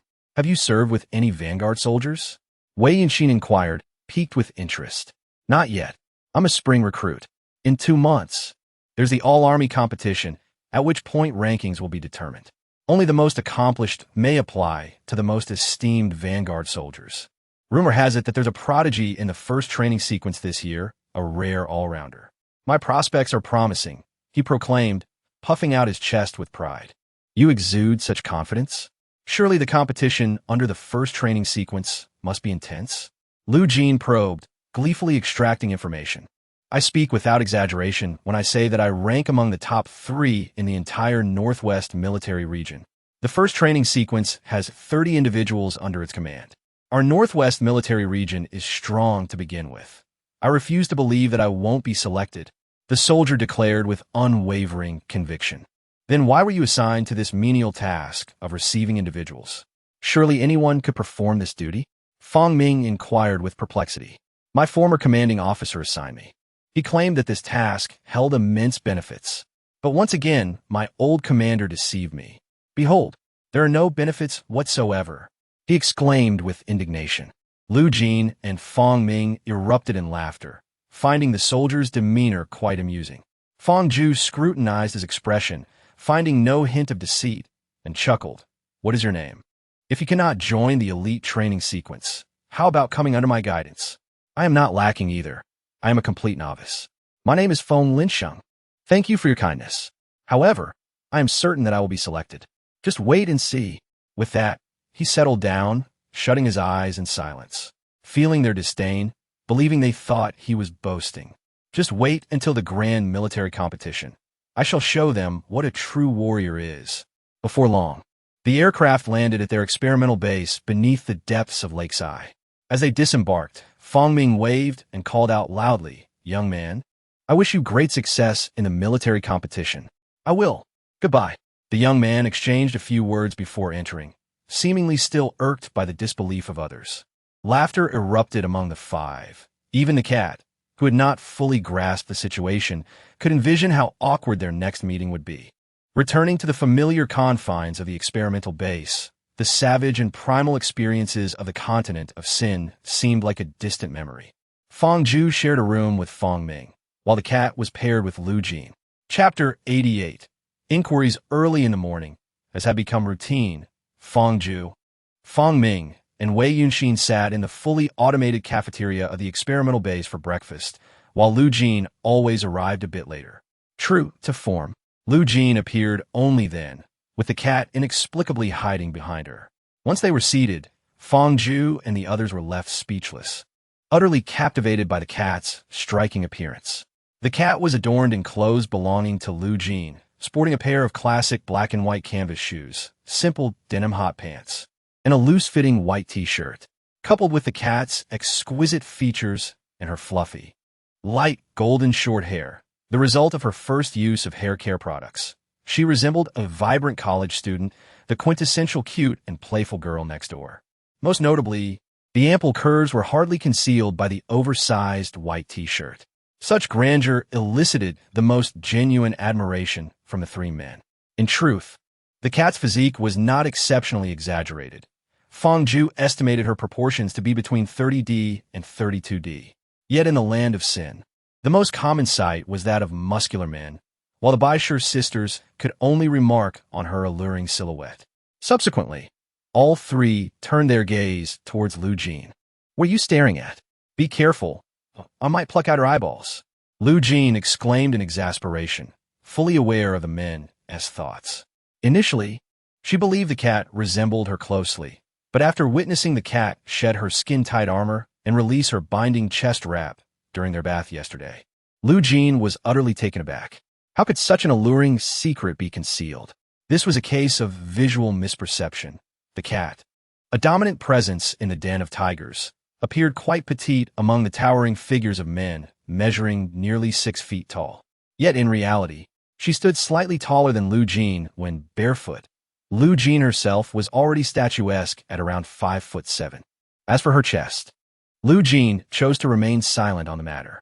The cat, feeling somewhat uncomfortable, realized it had been a long time since she had been subjected to such unabashed scrutiny. However, their gazes lacked any overt desire, which kept her temper in check, though she wondered if they might be compelled to suppress any burgeoning urges. She gazed upon the immaculate and well-defined cafeteria, where everything exuded cleanliness, sophistication, and an aesthetic charm, almost magical in its allure. Just yesterday, Lu Jin had conjured a piece of lingerie for her using a machine in her room, an item that Lu Jin herself could never wear. Every room here was illuminated by bright sources of light. She had never experienced such a splendid existence before. Cautiously, she took a bite of the unfamiliar delicacy, striving to temper her roughness, as if fearing the shattering of something precious. The exquisite flavor, unlike anything she had ever savored, blossomed on her tongue, and she squinted her eyes in bliss, relishing the taste of this unknown food. Fangju, I have made up my mind. I shall become your rival in love. Such an adorable girl deserves to be cherished. Lu Jin exclaimed, her delicate brows arching as she pounded the table, pointing at Fangju. However, Fangju was bewildered by her sudden outburst. What a waste of resources!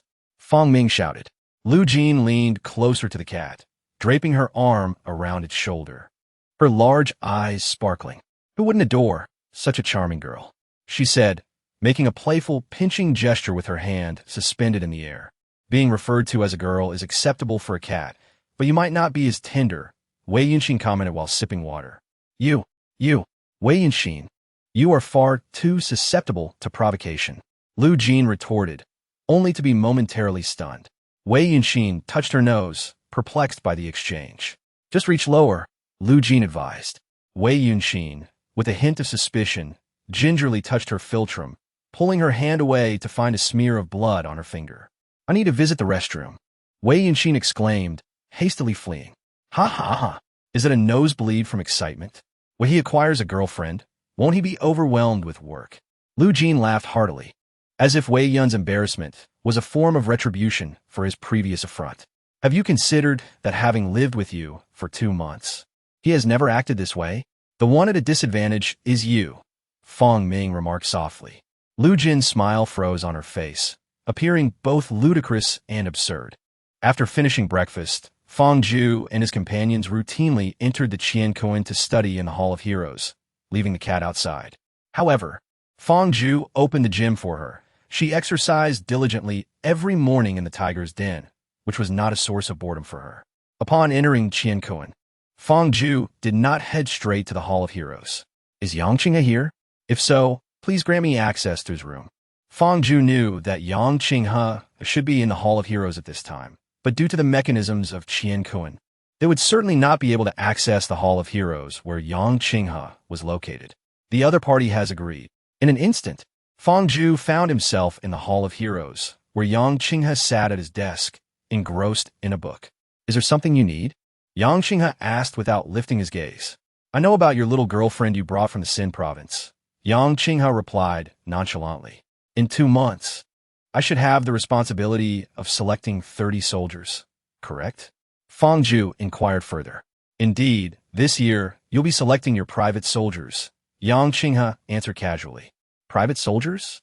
This left Fang Ju utterly perplexed. Yes, private soldiers. Besides remaining loyal to the nation, they're only required to follow your commands. The military districts cannot compel them to act against your wishes unless you consent. Would this be, too? Fang Ju found it difficult to articulate. It seemed so advanced, yet adhering to feudal practices felt rather inappropriate. There must be absolute trust between the vanguard and the private soldiers, and those under the vanguard's command rely entirely on the vanguard's allocations for sustenance. Would you be willing to exhaust your efforts and resources to nurture soldiers only to replace them every few years? Yang Qinghe wore an expression of incredulity. I see. But from a higher perspective, Fang Ju still sensed something amiss. The first training sequence comprises 30, the second 20, the third 10, while the rest have merely 5. What do you think such a small force can achieve? A rebellion? That would be less effective than you simply donning a nano battlesuit yourself, Yang Qinghe scoffed. Very well. Fang Ju conceded his error in relying on experience. I wonder if I could incorporate the cat into my private soldiers ahead of time. You must be aware of her capabilities.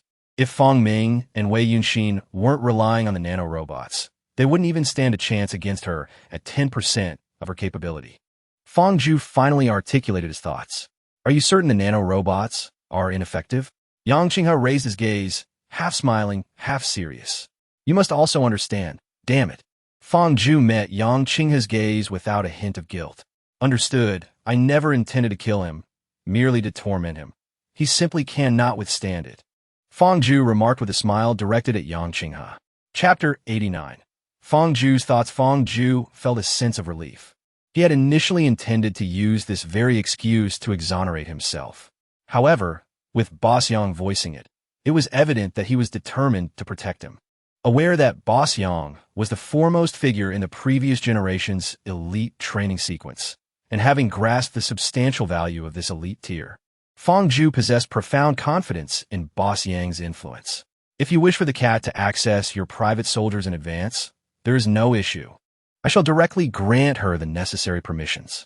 Beneath the experimental base lies the domain of your private soldiers, where she may take up residence.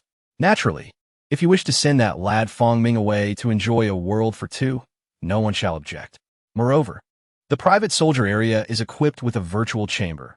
Once granted access, she may activate it at her discretion. As for the private soldier battle armor, it is a low-spec version of the nano armor and does not require computational support. Do not permit her to engage in physical elixir baths prematurely. During the grand military competition for private soldiers, she must showcase her prowess. Otherwise, those who are eliminated will not easily relent, particularly the senior military figures who harbor great expectations. The allocation of your newly acquired private soldier quota is tied to their prestige. Only by becoming a private soldier can one partake in physical elixir baths.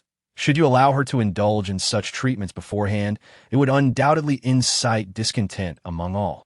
Yang Qinghe meticulously elucidated the essential considerations to Fang Zhu, an unusual display of patience likely attributed to Fang Zhu's status as part of the elite training sequence. By the way, Boss Yang, are there certain herbs that, when freshly picked, significantly enhance the effects of enlightenment? Fang Zhu suddenly recalled the instance when Yu Yong and others had bestowed upon him the iron-skinned dendrobium that had catalyzed his realization. Have you encountered such an occurrence? Wait, what is your current computational capacity? After an extensive test, Fang Zhu's computational power left Yang Qinghe astounded. Over 42,000. Wait a moment. You've only been absent for nearly a month, not a year, right? Yang Qinghe found his thoughts somewhat muddled. It seems I have experienced enlightenment twice again. Fang Zhu rubbed the tip of his nose. It was not his intention to show off, but rather Yang, the boss, compelled him to do so. Your absorption efficiency, in fact, ranks at the bottom of the first cultivation sequence. The higher-ups have elevated you to this sequence due to your initial breakthrough in enlightenment during your first training session. With the presence of this easy enlightenment constitution, it is likely that your innate talent has already distinguished you among the best, Yang Qinghe remarked with an unusual expression.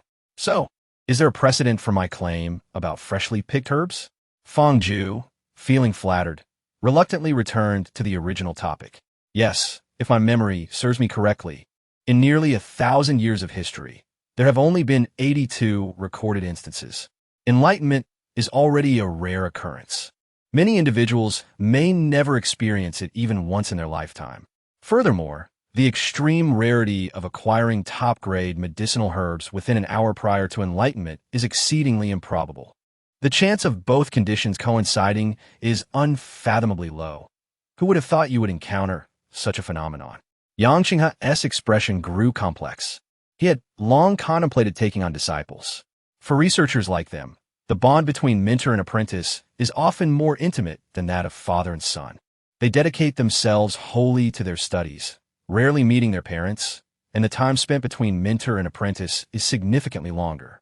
While an ordinary person may live up to 120 years with proper care, the bond between mentor and apprentice can span nearly 200 years. He stands out as a paragon among the first generation of cultivators. He is also selected from the current first generation, yet none captured his interest. Of course, this is partly due to the fact that others already have mentors. The youth value loyalty over mere strength. In terms of resource provision, he finds himself at a disadvantage compared to the older generation. As for Fang Zhu, whom he has nurtured, though most of the time he merely plays a hands-off role, he has taken a liking to him. Initially, there were some regrets regarding Fong Ju's innate talent, which prevented him from showcasing his prowess against his old rivals. Yet now, Fong Ju's potential seems to exceed his own, albeit just by a smidgen. Indeed, just a smidgen. He fears that this is merely the tip of the iceberg. If Fong Ju continues to awaken his understanding, he may surpass him in mere decades, which would be quite embarrassing. They are of the same age, and the thought of becoming a while his disciple becomes the master is rather awkward, especially since they are destined to spend 170 years together. However, the idea of his disciple triumphing over those boastful elders, particularly his own forebears, does have a certain allure. Boss Yang, I have an idea I would like to discuss with you. Could you help me assess its feasibility? Fong Jue interrupted Yang Qinghe's diriaming. Yang Qinghe replied affirmatively, stating that if there were a better method compatible with physical elixirs, it would have been implemented on a large scale long ago, allowing for rampant cultivation, with each individual capable of obliterating planets. Wouldn't that be far more exhilarating than the arduous process of enhancing combat power through nano-armor? Do you believe the average quality of regular military forces plays a significant role when facing the influence of observer civilizations? Fong Ju inquired further. It is difficult to articulate, yet the main force remains the vanguard. However, akin to your personal soldiers, their supplementary role is indeed essential. Otherwise, why maintain a group of burdens? Yang Qinghe had already surmised what Fong Ju was about to convey, feeling a sudden jolt of astonishment at the prospect he had never considered. So, what do you think of a cat's physical prowess? Fong Ju was poised to reveal his thoughts when Yang Qinghe interrupted. Thus, you wish for the civilian research institutions from the white-headed eagle to surrender this technology, applying it to the mass production of elite soldiers? Yang Qinghe rose, his complexion flushed. Indeed, however, my intention is to clandestinely acquire this technology for our own use. Fong Ju's small-mindedness resurfaced. No. The world is currently united. While there exists competition, there is no room for hoarding. If we propose it openly, the white-headed eagle's officials will negotiate its disclosure. Besides, do you not wish to seek justice for your little girlfriend? Yang Qinghe first dismissed Fong Ju's parochial mindset, then teased him. Is this feasible? Fong Ju pondered the difficulty of engaging with the wealthy of another nation. You are in the foremost training sequence. Your status is elevated, and this is advantageous for all nations. It would be quite simple to penalize a few small capitalists as a favor to you. Standtai, you are no longer an ordinary commoner. Yang Qinghe adjusted his collar and straightened his back. Very well, Director Yang. This matter should wait until after Miao's performance in the all-army competition before it's brought up. Otherwise, it won't be as persuasive, and the impact will be greater. Making the higher-ups pay more attention, Fong Ju cautioned, fearing Yang Qinghe's impatience might lead him to act immediately. All right, I won't steal your thunder. Remember to maintain high aspirations and carry yourself with dignity. You are in the first training tier and are my student. Don't embarrass me by just sitting there during the all-army competition, Yang Qinghe said nonchalantly, waving him off and signaling that the conversation was over. Yes, sir. Teacher. Chapter 90, Global Announcement. After discussing matters with Yang Qinghe, Fong Ju joined Fong Ming and the others to study. When it was almost time, they headed out for lunch. Fong Ju first went to the gym to check on Miao, who had just emerged from the gym shower room, toweling her short, fluffy hair. Her face glowed with a post-shower rosiness. He had instructed her, before entering Qingquan in the morning, to come out around lunchtime. Let's go eat together, Fong Ju said naturally, taking her hand as they walked toward the cafeteria.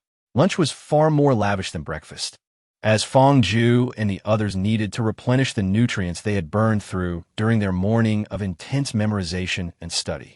Miao was instantly captivated by the abundant and delicious, yet unfamiliar, food on the serving tray, rendering her speechless. Attention, an emergency announcement is being issued. Attention, an emergency announcement is being issued. Just as they were eating, an announcement blared throughout the base, and Fong Ju felt a sense of foreboding. After repeated confirmations, researcher Fong Ju from the Rabbit Tian Dan 12 laboratory has been found to exhibit personal conduct issues and is hereby subjected to a severe warning sanction. It is hoped that all researchers will take this as a cautionary lesson. Wei Yunxin remained silent, merely nodding gravely in support of this assertion. The cat, captivated by the food before it, was oblivious to the broadcast and the discussions concerning itself. After lunch, Fang Zhu followed the method provided by Yang Qinghe to access the private soldier area beneath the experimental base. This space bore little difference from the above, save for the fact that all living quarters consisted of small rooms measuring just a few square meters. Each room contained a virtual chamber, devoid of a gym or medicinal bath, but there was indeed an armory housing what Yang Qinghe referred to as a low-spec version of nano-battle armor, along with numerous individual weapons. This low-spec nano-battle armor earned its designation due to its similar principles to that of true nano-armor. However, its constituent units are tiny robots measuring 0.1 millimeters, which precludes it from achieving the advanced capabilities of constructing high-tech weaponry inherent to true nano-armor. Conversely, the larger size of these units allows for greater storage capacity, enabling them to house various inherent configurations, such as extending claws from their hands, drawing forth a sword, or even manifesting a tail. Users do not require substantial computational power. They merely need to vividly envision the desired design of their items. The small robots receive feedback and autonomously retrieve and construct the necessary objects, enabling ordinary soldiers, through training, to master combat capabilities comparable to those of low-level elite soldiers.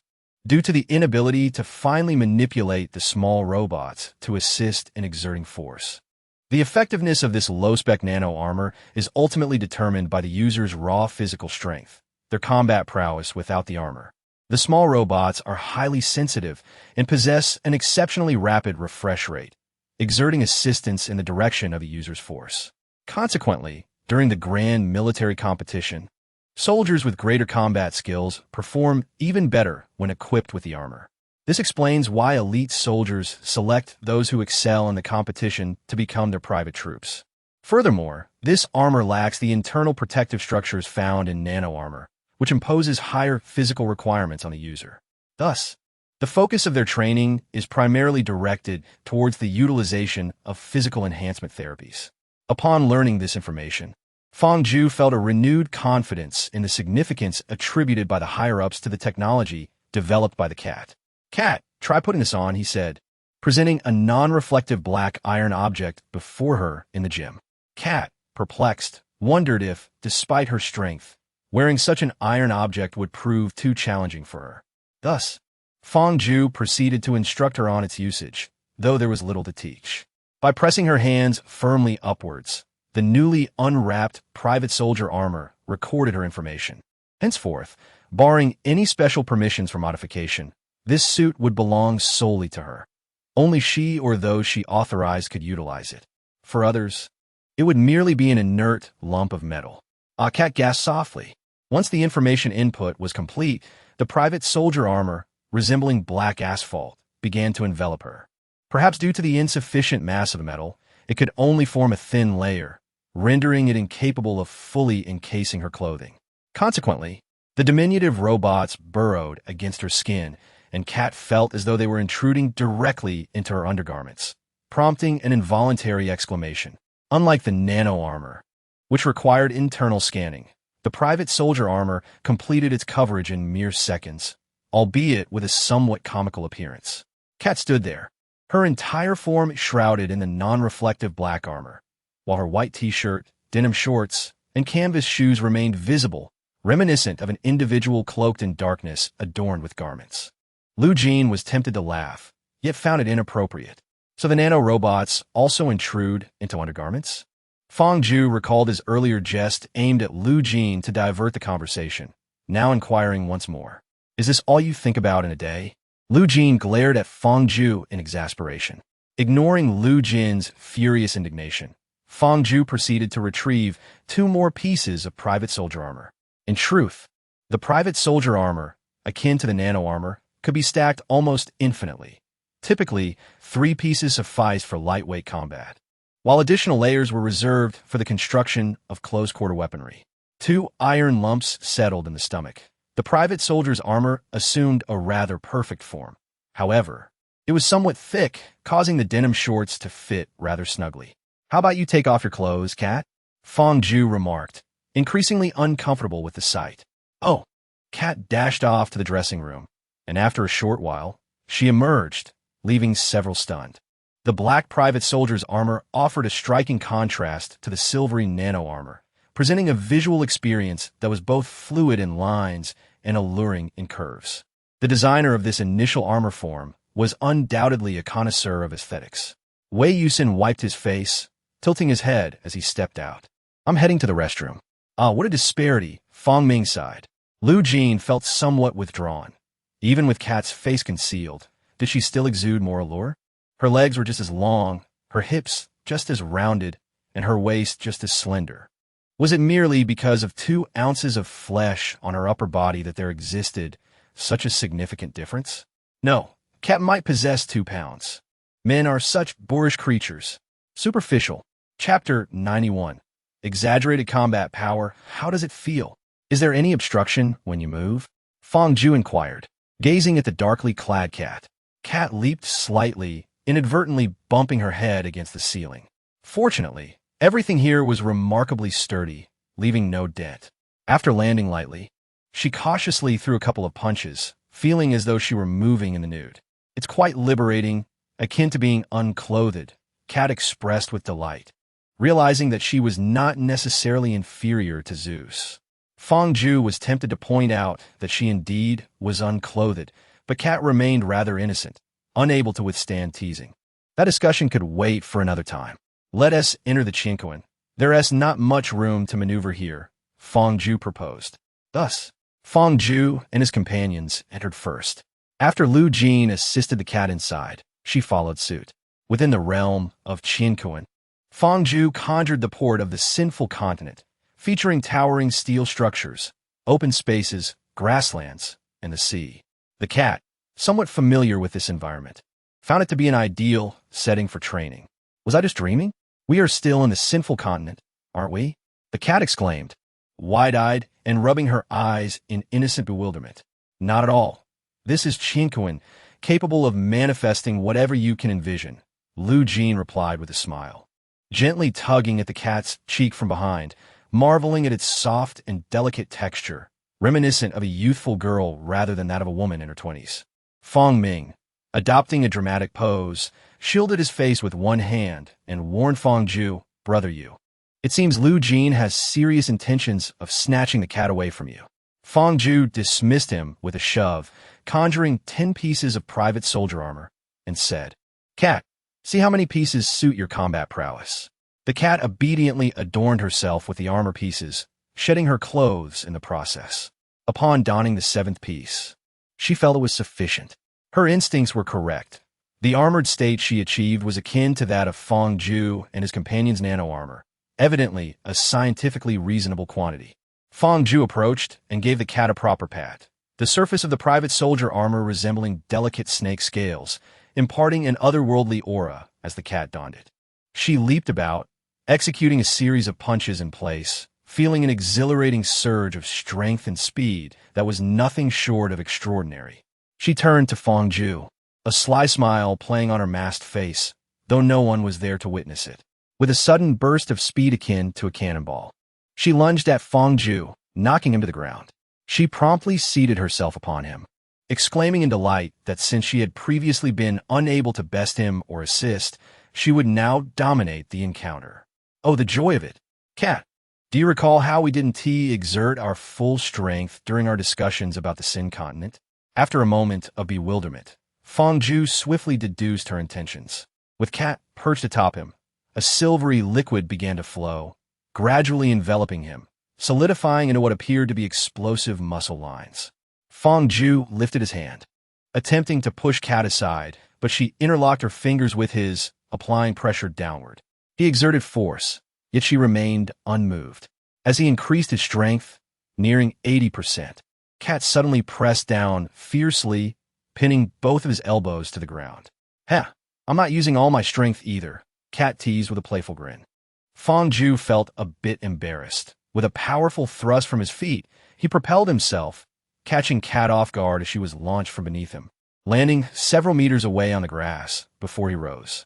Fong Ju had not anticipated the significant enhancement his battle armor provided Cat, feeling that her strength surpassed his own in full-powered nano-armor.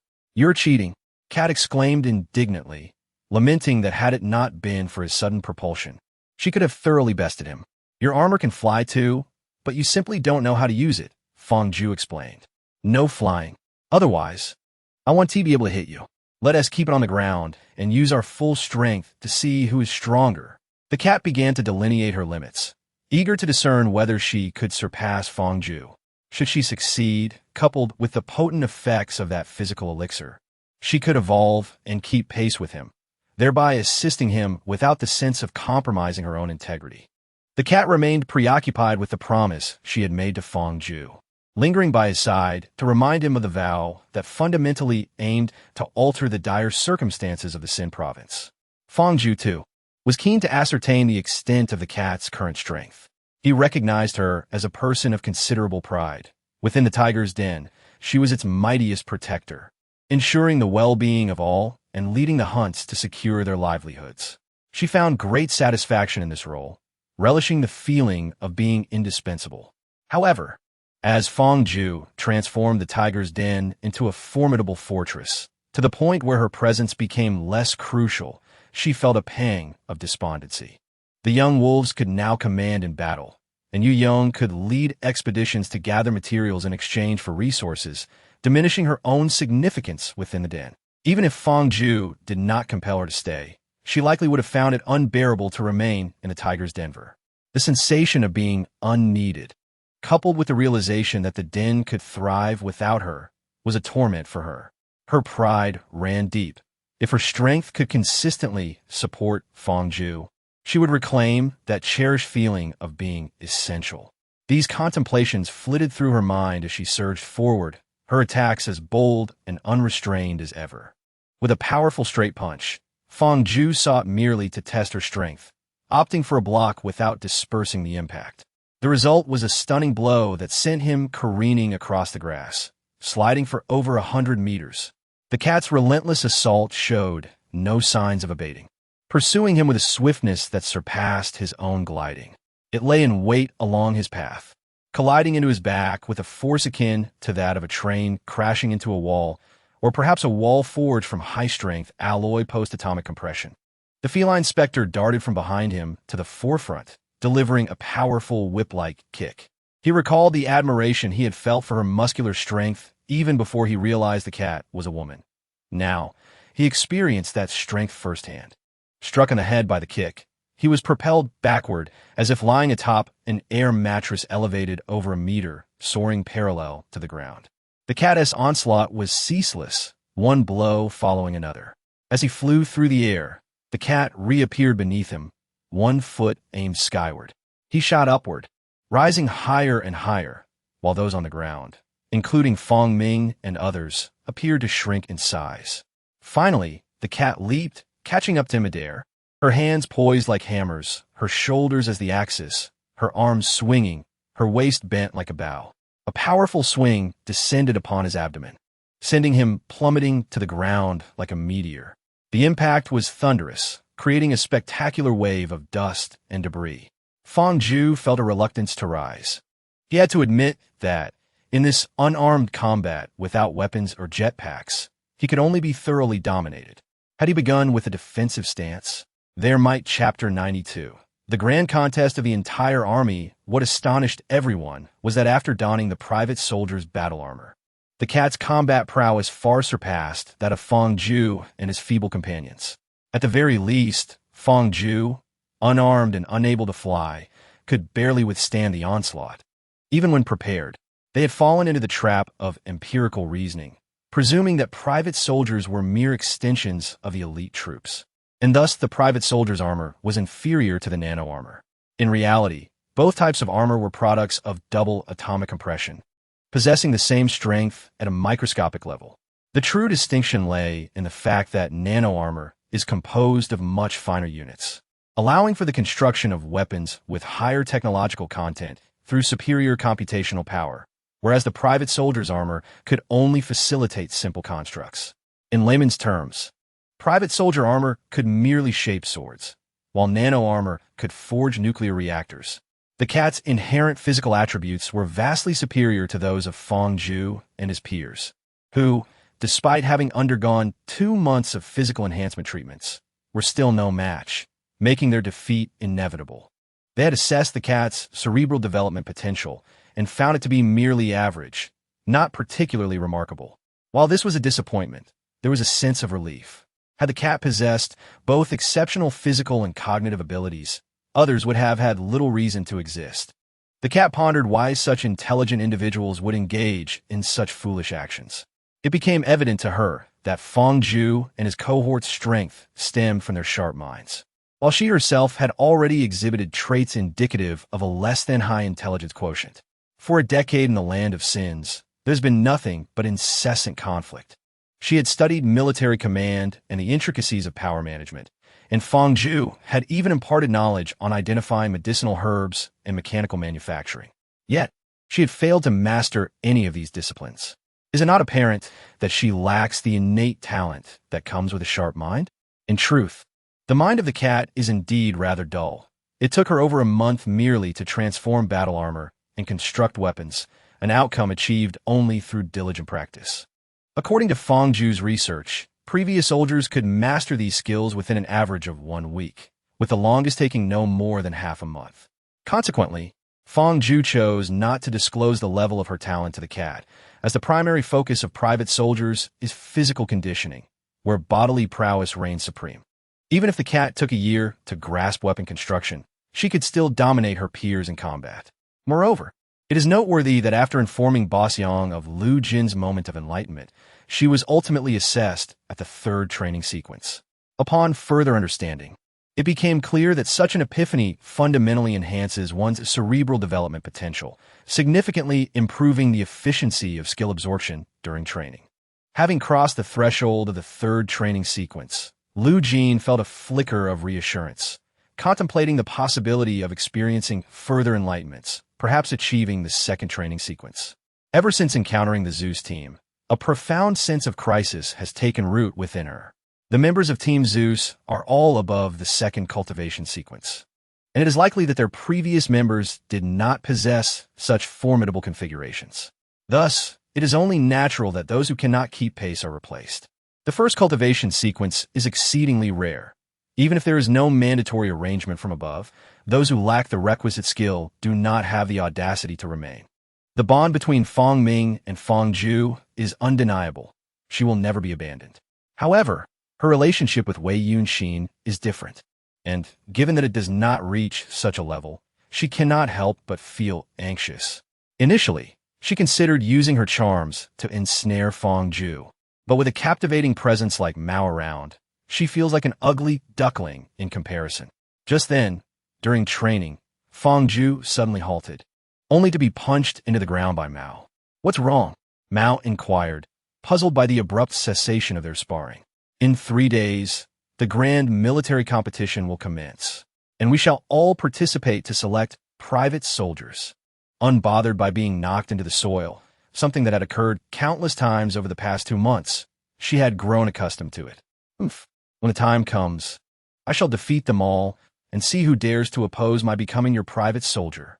Mao, unreserved and with a notably brighter disposition, held her head high, content as long as her feet remained firmly on the ground. The grand military competition serves as a stage for soldiers to showcase their abilities, a chance for the winning elite to be chosen. Each year, this event becomes a grand spectacle among the major military districts, and this year, the fervor is particularly intense. A decade may pass, yet a generation has rarely produced 10 premier cultivation sequences. Consequently, it is not customary for every year to present a new premier cultivation sequence for selection. Often, in years devoid of newly elevated premier sequences, the elite contenders of the grand competition seldom opt for the 2nd cultivation sequence's prodigies. They prefer to bide their time until the following year, vying for the coveted title of premier private soldiers. The grand competition unfolds within a colossal venue nestled in the arid expanse of the Western Military District's desert. Enveloped by a hemispherical visual cloaking membrane, rendering its interior imperceptible to the outside world, seamlessly blending into the boundless sea of golden sands. Countless small aircraft descend upon the venue's rooftop helipad, representing elite teams from across the nation. Amidst this flurry, a transport aircraft from the Kunpeng series, significantly larger than its counterparts, gracefully lands on the helipad. Which laboratory does this belong to? What a grand display, some onlookers remarked, comparing it to their own modest aircraft. Their envy palpable. What sort of fool is being paraded around? Surely they didn't secure a spot through mere connections. A voice scoffed from nearby. Whom do you insult? The aggrieved individual retorted, indignant. I speak of you, you fool. Everyone here is vying for private soldiers. The higher the sequence, the greater the number of private soldier slots, and the more individuals one can bring back. The Kunpeng G-72 transport can accommodate 65 people. Do you not understand the reasoning behind such ostentation? The assailant continued their verbal assault. The man, now flushed and speechless, hurriedly withdrew. The Kunpeng transport aircraft came to a steady halt, and 5 individuals descended with poise. The surrounding crowd buzzed with intrigue, their eyes fixed upon Fong Zhu and his companions. Is this the first cultivation sequence? It appears remarkably impressive. How superficial. Have you noticed his eyes? They are so profound, a testament to his high computational power. One can only wonder how substantial it truly is. I have perused public records, which indicate that this first cultivation sequence is Fong Zhu from Tiandan 12. Do you recall the global announcement from 2 months ago? Yes? The one regarding the individual with questionable personal conduct? Precisely that one. Observe that they are a group of 5. The one closest to him is likely the source of his personal conduct issues. This young lady is extraordinarily attractive, simply perfect in every aspect. If I were in his position, I would surely falter as well. How delightful! One misstep, and a mere announcement concludes the matter, after which one may continue to err with impunity. If you're the first cultivation sequence, it would be the same for you. Fong Zhu listened to the hushed whispers around him, pulling his cat closer. Her hearing was extraordinary, likely picking up every word with clarity. If left to her own devices, she might very well confront them with a physical reprimand for their foul language. Upon passing through a door, the personnel were informed of their presence, and a female soldier approached. Researcher Fong Zhu, welcome. Please follow me to your designated seat. Her smile radiated genuine joy, not the typical perfunctory grin. The first cultivation sequence has arrived. Chapter 93. A spellbinding presence upon following the guide to the venue. One is immediately enveloped by the throngs of people, where the vast central space has been delineated into several military districts, each forming a grand formation. The divisions are stark and unyielding. Northwest Military District, Northeast Military District, Southwest Military District, Southeast Military District, and the Central Military District. A cursory count reveals that each district likely comprises around 20,000 personnel, totaling an impressive 100,000. In contrast, the researchers seated in the stands number just over 3,000, even with the training sequences allowing for the selection of additional private soldiers. Those within the sequence remain a minority, with no more than 20,000 likely chosen in total, a ratio of less than 1 in 5. The proceedings commenced with addresses from the representatives of the 5 major military districts, exemplifying the military's characteristic brevity and decisiveness. Each leader spoke for merely 2 minutes, concluding the speeches in under 15 minutes, much to the relief of the gathered researchers. The great military competition is now officially underway, announced the host, as preparations began for the draw to determine participants for the arena contests. At this moment, Fong Zhu stood up, raising his hand to signal for a moment to speak. The host appeared taken aback, and the leaders of the military districts exchanged puzzled glances, uncertain of the intentions of this first-ranked trainee in the sequence. After a brief pause, the host glanced at the district leaders, who nodded in acquiescence, prompting the amplification device to be directed towards Fong Zhu.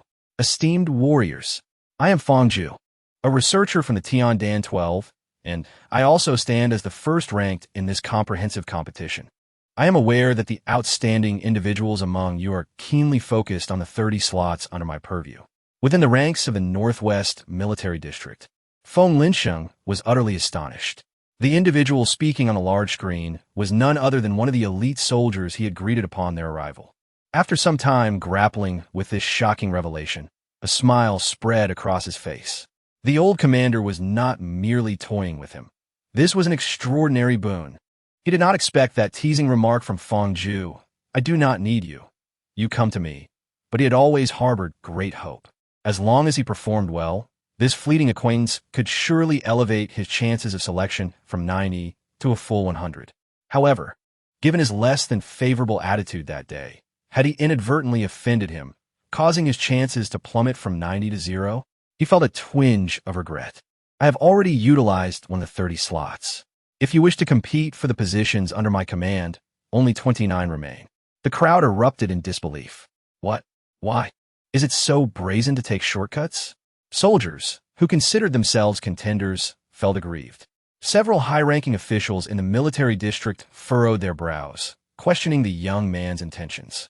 A reduction in slots meant a diminished probability of selection for their own subordinates. I am aware that some may feel discontented. I have also brought my private troops now. Those who believe they can defeat her, step forward. If you can prevail, I will employ you directly. Fong Ju had contemplated various approaches, yet this was the most impactful, laying the groundwork for the subsequent promotion of that technology. If being audacious was necessary, then so be it.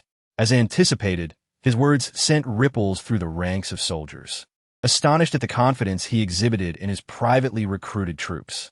Among billions of individuals and millions of soldiers, these are the elite chosen ones. Those who believe they can enter the first training sequence of personal soldiers are, on a global scale, the finest warriors, who can guarantee absolute dominance over such individuals. If there are reservations, a comprehensive inspection may be conducted to ascertain whether she has utilized physical enhancement treatments, Fong Ju remarked in conclusion. The soldiers below, who fancied their chances of competition, were eager to participate. Yet Feng Linsheng from the Northwest Military District remained utterly unmoved. He suspected that the personal soldier who had been recruited ahead of time was the beautiful girl whom Fong Ju had carried onto the aircraft. Without nanobots or physical enhancement baths, enduring such a boarding method raises questions about her physical constitution. In any case, he had no intention of seeking unnecessary hardship. Those who wished to engage could do so, while he focused solely on securing a position within the top 30 of the entire military competition. Let those unsuspecting fools take the stage. As he stepped forward, his comrades in the same military district understood immediately. He was the type of individual whose strength could reliably place him within the top 50, yet breaking into the top 30 proved challenging. It was precisely individuals like him who yearned for this opportunity. Those ranked low had no hope, while those ranked high deemed it unnecessary. The most enthusiastic were those who lingered at the threshold, ever so close, yet perpetually unable to enter. This time, she donned a sleek black combat uniform, form-fitting yet entirely unrestrictive, perfectly suited for her agile and fluid combat style. However, it did accentuate her figure, drawing the covert attention of many onlookers. Instead of using the stairs, she directly ascended onto the railing in front of her and launched herself into the air. Like a black arrow, she soared towards the inclined audience section below, and, just as she neared the ground, she utilized the railing for an additional push. A lazy donkey rolled and effortlessly rose to her feet, finding herself in the open space of the venue. The disparity between the railing she had leveraged and the ground below was a staggering 12 meters. The soldiers beneath stood in stunned silence. Incredible. Is this even human? An astonished researcher exclaimed from the audience. This is beyond the realm of humanity, isn't it? Does she lack nanobots? Has she not undergone any corporeal enhancement? It must be a deception. The display of agility by Cat astonished everyone present. Even the soldier who stepped forward could hardly believe such feats were possible for a human. In truth, the warrior elite are not otherworldly beings, but individuals who have nearly reached the limits of human capability. They might contend with lions and tigers, yet their prowess relies primarily on skill. Cat's strength, rivaling that of a tiger or elephant, has long surpassed human limitations. Can we begin? Cat's voice was clear and resonant, devoid of any semblance of a roar. Almost all those who considered themselves contenders among the elite warriors grew solemn. Setting aside combat strength, her formidable physical prowess alone marked her as an undeniable foe, and her seamless execution of movements showcased her remarkable control over her body. Everyone understood she was exceptionally formidable. In that moment, no one gazed at Kat with lustful intent. The power she displayed overshadowed even her flawless beauty and physique. A slight smile graced Kat's lips. She relished this sensation, feeling no distasteful glances despite the multitude before her. This was the flavor of true strength. The onlooker remained in a daze, prompting Kat to furrow her brow. "Are you going to continue, or shall I initiate the attack?" Without awaiting a response, the moment shifted from profound stillness to sudden motion, and in an instant, he closed the distance to his opponent. The individual barely had time to cross his arms defensively, misjudging the incoming strike. A swift palm from the cat struck his abdomen, sending him hurtling backward, where he was caught by soldiers several meters away. He collapsed to the ground, retching, as the blow stirred a tumult in his stomach, overwhelming him with nausea. "Do you wish to continue?" the cat inquired. Unable to articulate a response, the man simply raised a hand in a gesture of surrender, signaling his incapacity to fight further. "Who else?" the cat called out with a resonant voice. Defeating this opponent was hardly remarkable and had incurred minimal exertion. Rest was unnecessary. Had it not been for Fong Ju advising her to exercise restraint, she could have easily delivered a punch that would have pierced through her adversary's abdomen. Chapter 94. The Fong family. The atmosphere fell as silent as if muted, for this man was of the top 50 caliber, vanquished in a single strike. Did this imply that the majority of them were merely one-hit wonders? "Allow me." A robust and confident voice rang out as a soldier emerged from the northeastern military formation. His physique, while not exaggerated, exuded a sense of being forged from steel. Standing an imposing height of 1.82 meters, he possessed a sturdy build and bronze skin. It must be Pang Jun. Why does he seek to join the fray? He is a frontrunner for the championship, a steadfast pillar of the northeastern military district. Surely he has no fear of being overlooked? Clearly, Pang Jun held considerable renown within the army, recognized by many who held high expectations for him. In the military, one earns respect through genuine prowess. Without it, no one would regard you as superior to themselves. Having approached with alacrity, yet maintaining a prudent distance from the feline combatant, Pang Jun halted, clasped his hands in a gesture of respect, and declared, "Esteemed lady, I am cognizant that I am no match for your prowess. However, I am merely indulging a yearning for a martial exchange. I implore you to temper your blows, lest I be rendered unfit for the forthcoming grand tournament, in which I aspire to triumph." Indeed, such was his wont. It was said that in days past, upon hearing tidings of an adversary of superior skill, he would seek an engagement, desisting only when the entirety of the northeastern military region could no longer furnish a challenger. Or so attested a soldier familiar with the annals of the northeastern military region. "Comos?" the cat, eschewing superfluous discourse, beckoned with a peremptory gesture before initiating the assault herself.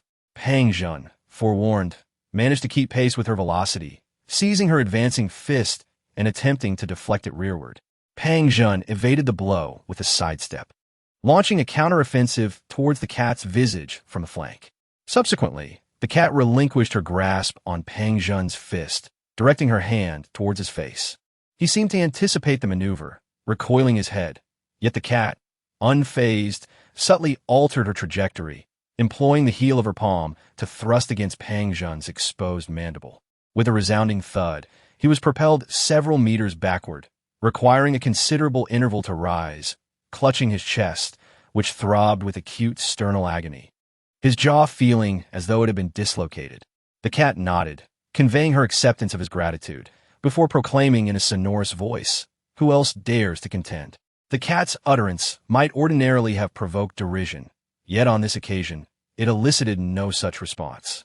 Perhaps it was due to the allure of her countenance, or the timbre of her voice, but more likely, it was due to the irrefutable force she wielded. Pang Jun had scarcely exchanged a handful of blows. Was she some sort of prodigy, that a woman could possess such strength? Those who utter such remarks do not harbor disdain for women. Rather, It is the stark physiological differences between genders that create an extraordinary disparity when both sexes approach the limits of human capability. Among the soldiers eligible to participate in the grand military competition, the number of female soldiers is indeed a rarity, with only a few dozen among 100,000, and they rank at the bottom in terms of strength. If even Pang Jun is effortlessly subdued, who could possibly consider this a shortcut? It is far easier to attain a position in the top 30 of the competition. After a brief pause of 1 minute, Fong Ju continued. Since no one is prepared to challenge, I take it that everyone agrees with my decision to recruit private soldiers in advance. The soldiers below contemplated their options. What could they do if they disagreed? Confront him? Thus, Fong Ju concluded, I have 29 slots remaining. If you still harbor grievances after the competition, you may challenge again. But as everyone is formidable, it remains uncertain how much stamina will be left for post-competition challenges. With that, Fong Ju made the final decision and signaled to the host to proceed with the competition. So it is settled. The grand military competition is officially underway. All participants, please be mindful of your schedules. Upon receiving notifications, proceed immediately to the designated arena to compete. The host proclaimed with fervor. Such formidable talent, Fong Ju, what method have you employed to train such a strong young lady? Came a genial voice from behind, belonging to a prominent military figure. Fong Ju, being part of the first training sequence, was seated directly in front of several military dignitaries, allowing him to turn and see them easily.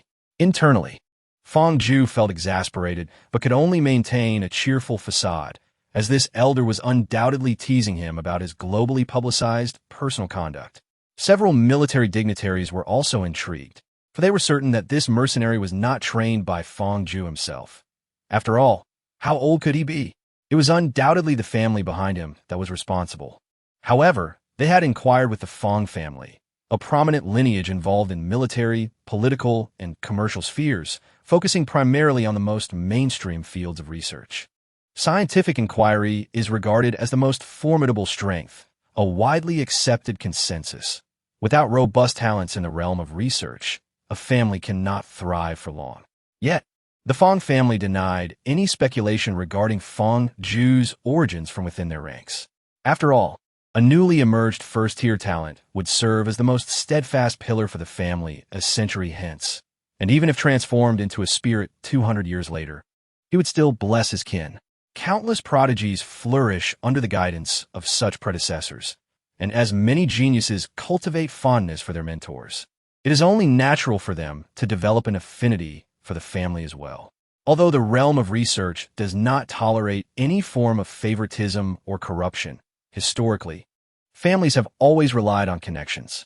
The more relationships one cultivates, even devoid of tangible benefits, the subtle elevation in status can be acutely felt. These families are exceedingly eager for talent.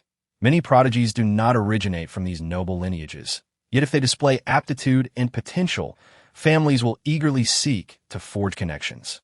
As long as one proclaims allegiance to a particular family, they will receive friendship, assistance, and personal gain from that family, while the family itself benefits from the association, resulting in a mutually advantageous relationship that is, in essence, quite commendable. Some may believe that such families offer little assistance to geniuses. However, they possess an unparalleled ability to capture hearts. While their influence may not extend into the realm of research, they can effortlessly support geniuses by taking care of their families, subtly ensuring that their loved ones enjoy a better life. The intimidation of others serves as the family's most sincere gesture of goodwill. Fong Ju has also received this overture from the Fong family and has not declined it. With both his mother and sister being women, the absence of a male figure at home presents a challenge. Moreover, although they may not possess the captivating allure of certain men, they are undeniably exquisite beauties. What if someone wishes to assume the role of a stepfather? What if an unwise young man dares to harass Pei Pei? The Fong family boasts profound heritage. With 2 premier training sequences and another branch trailing 4 generations behind, now a significant force among the middle-aged elites. Such alliances are tacitly accepted, and amusingly, only families bearing the same surname may first attempt to court a genius. Should they fail, it opens the door for other families. The Fong surname is widely recognized, thus providing ample opportunities for the Fong family to attract talents sharing their name. Naturally, their family flourishes. It is said that within the Hall of Heroes, the first training sequence of the Fong family comprises no fewer than 7 members, with hundreds having left their writings behind. For centuries, they have educated successive generations of geniuses. While the tangible impact may be negligible, the mere semblance of goodwill has solidified the Fong family's esteemed position. Chapter 95. Contest for quotas. Several high-ranking officials discuss the cultivation of elite private soldiers, a technique that is bound to be promoted subsequently. It is certain that the military district will be the first to implement it. However, it would be beneficial for you gentlemen to lend your support. The smoother the promotion, the sooner it can be put into practice. Wouldn't you agree? Fong Ju replied politely, recognizing that the attendees were all second-in-command from various military districts, wielding considerable influence.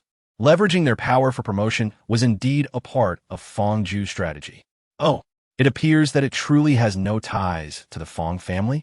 inquired a prominent figure from the Northwest Military District. "Well, one cannot say there are no connections. I have accepted the Fong family's invitation, thus aligning myself with them. The achievements I make will undoubtedly bear some relation to the Fong family." Fong Ju reflected, deciding it prudent to publicly acknowledge his acceptance of the Fong family's overture. Although the Fong family had certainly boasted about their association after their discussions, his proactive declaration of this relationship held a distinctly different significance. The Fong family has indeed struck a great bargain. These influential figures were typically from various clans. Even if they were not born into these families, they had been adopted into the family fold following the demonstration of their talents. The first tier of cultivation is exceedingly precious, and it is only natural for them to feel envious. Fong Ju, my boy, take a look at the young talents from our military districts. Are there any that catch your eye? Do share your thoughts. With your computational prowess, observing dozens of arenas should pose no challenge. Kindly inquired a senior official from the Central Military District. After a moment of contemplation, Fong Ju discerned the intention behind the inquiry, merely a probing gesture, perhaps to gauge the competitive spirit among the major military districts. He replied, "It is still too early to make a definitive statement. However, I can assure you that I will be choosing Pang Jun. He possesses commendable strength, is genuine in character, and has the ability to adapt, a soldier to whom one can confidently entrust their back." Upon hearing this, the prominent figure from the Northeast Military District beamed with delight, thumping the table and exclaiming in a booming voice, You have a discerning eye. That lad Pang Jun is indeed a gem from our Northeast Military District. With him, the prospects of clinching victory in the grand military competition are exceedingly bright." At this juncture, the dignitary from the Southwest Military District took umbrage, unleashing a torrent of local dialect. "You fool, stop spouting nonsense. How could that little brat be bested by a mere rookie like him?" The representative from the Southwest soon fell silent, mumbling to himself, "At my age, why should I compete with a young whippersnapper? I still have some dignity left." Given the physical prowess of these leaders, one might liken their vitality to that of a cat. Nevertheless, the younger generation invariably exhibits greater zeal in battle. Furthermore, it would be quite undignified for a military chief to engage in combat with a girl in her 20s. Winning would bring little honor, while losing would be utterly humiliating. With this banter between the two leaders, Fong Ju found himself at a loss for words, and the chief from the Central Military District did not press him further. Thus, Fong Ju turned his attention earnestly to observing the various matches taking place in the arena. There is no need to elaborate on Pang Jun. He is undoubtedly a favored contender for the championship. He faced little resistance, effortlessly overcoming his opponents in a matter of minutes. Few adversaries managed to endure more than 30 exchanges with him, and the strongest among them barely withstood 50. Feng Lingsheng, who had a brief acquaintance with him, seemed to have underestimated his prowess last time. He might well be the ace of the Northwest Military District rather than merely a contender for the top 3. It is reasonable to surmise that being in the top 3 would not warrant his superior's meticulous arrangements for an early meeting with Fong Ju. Fong Ju assessed his performance over the past several matches and concluded that a place in the top 10 was assured, with a decent chance of breaking into the top 5. However, claiming the championship appeared to be a formidable challenge, as he seemed to lag behind Pang Jun. Surprisingly, there was a female soldier who caught Fong Ju's attention. Ordinarily, it would be fanciful to expect female soldiers to compete on par with their male counterparts in terms of physical prowess, as they typically rank at the bottom. Yet this particular female soldier was exceptional. Although she still fell short of Fong Ju's criteria, he estimated her capabilities to be within the top 500, which was quite remarkable. She was clearly within the selection range for the second training sequence, which typically comprises over 30 candidates within a year. Given that there are over 3,000 researchers, she represents a rare talent.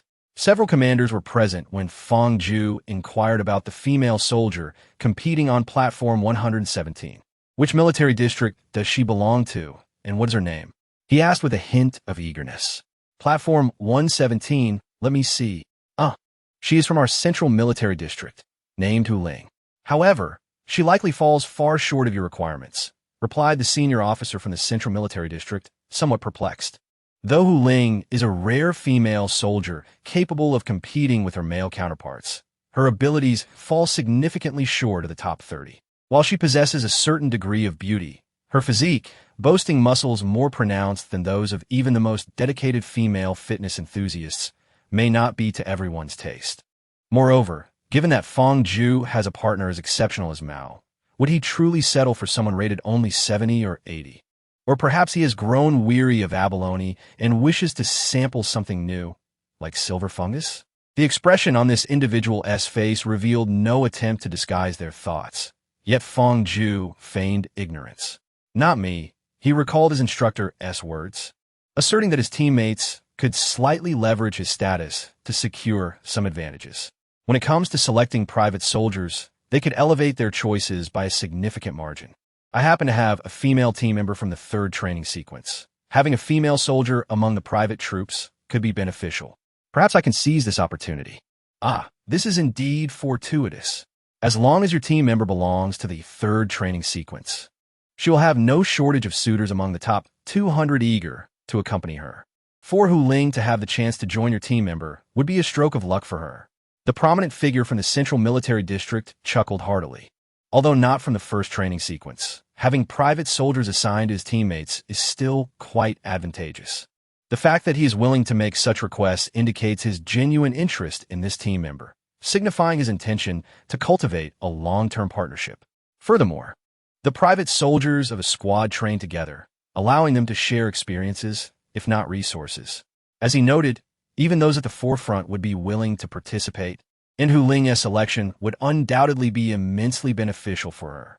Lu Jin, what are your thoughts? Fong Ju inquired, leaning forward. As Fong Ju mentioned the female soldier, Lu Jin was already observing. She felt that having a female soldier would indeed be advantageous, especially since her ranking was not insignificant. A sense of gratitude stirred within her. Fong Ju's willingness to speak on her behalf indicated that she was more than just a temporary team member. She was a chosen long-term partner. Your judgment must certainly surpass mine. I shall heed your advice, she said, her cheeks slightly flushed. What other candidates have caught your eye? Our central military district boasts quite a few promising talents. Feel free to choose. The influential figure seemed intrigued. It was evident that Fong Ju would likely select from the top 50 candidates. There was little suspense in that regard. Everyone present managed the affairs of their respective military districts and knew well which soldiers had potential. This casual banter served to keep names in circulation, benefiting the promising individuals from their district. Take Pang Jun, for instance. Though he had faced considerable adversity, he had still caught Fong Ju's attention, which might lead to an elevated regard in the future, yielding boundless benefits. Moreover, Fong Ju had a third-tier cultivation sequence, indicating that Lu Jin's chance of becoming a long-term teammate was promising. This opportunity was not inferior to those in the top-tier second cultivation sequence. It was precisely the kind of opportunity worth expending effort to secure. By the way, Fong Ju, your instructor is that young man from the Yang family, correct?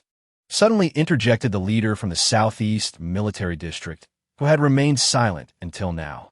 My instructor indeed bears the surname Yang. His name is Yang Qinghe, Fong Ju replied, not surprised by Yang boss's connection to the Yang family. considering he was a standout from the previous generation's top-tier cultivation sequence. It would have been strange if the Yang family had not sought to ally with him. The prominent figure of the Southeast military region initially expressed confusion, only to subsequently find relief, stating, "Your teacher is a prodigy from the previous generation's premier cultivation sequence, having triumphed over formidable opponents. Do not tarnish his reputation." With a light-hearted chuckle, Feng Zhu replied, "The pressure on my shoulders is indeed substantial. I am still far from my teacher's level." In truth, the grand military competition lacked intrigue, as the strategies employed by the military districts were remarkably similar, characterized by a singular focus on lethality and a straightforward approach. However, even with a uniform methodology, individual styles would inevitably evolve, each distinct in its execution. The competition schedule was exceptionally tight, with opponents being randomly assigned and personal match itineraries dispatched to each soldier's communication device. After completing a match, a soldier would immediately be paired with the next opponent, required to reach the designated arena within the allotted time and engage in the ensuing battle, continuing this cycle for a total duration of 1.5 hours. This event served not only as an evaluation of combat prowess, but also as an assessment of strategic thinking, where decision-making was of paramount importance. Losing a match was inconsequential.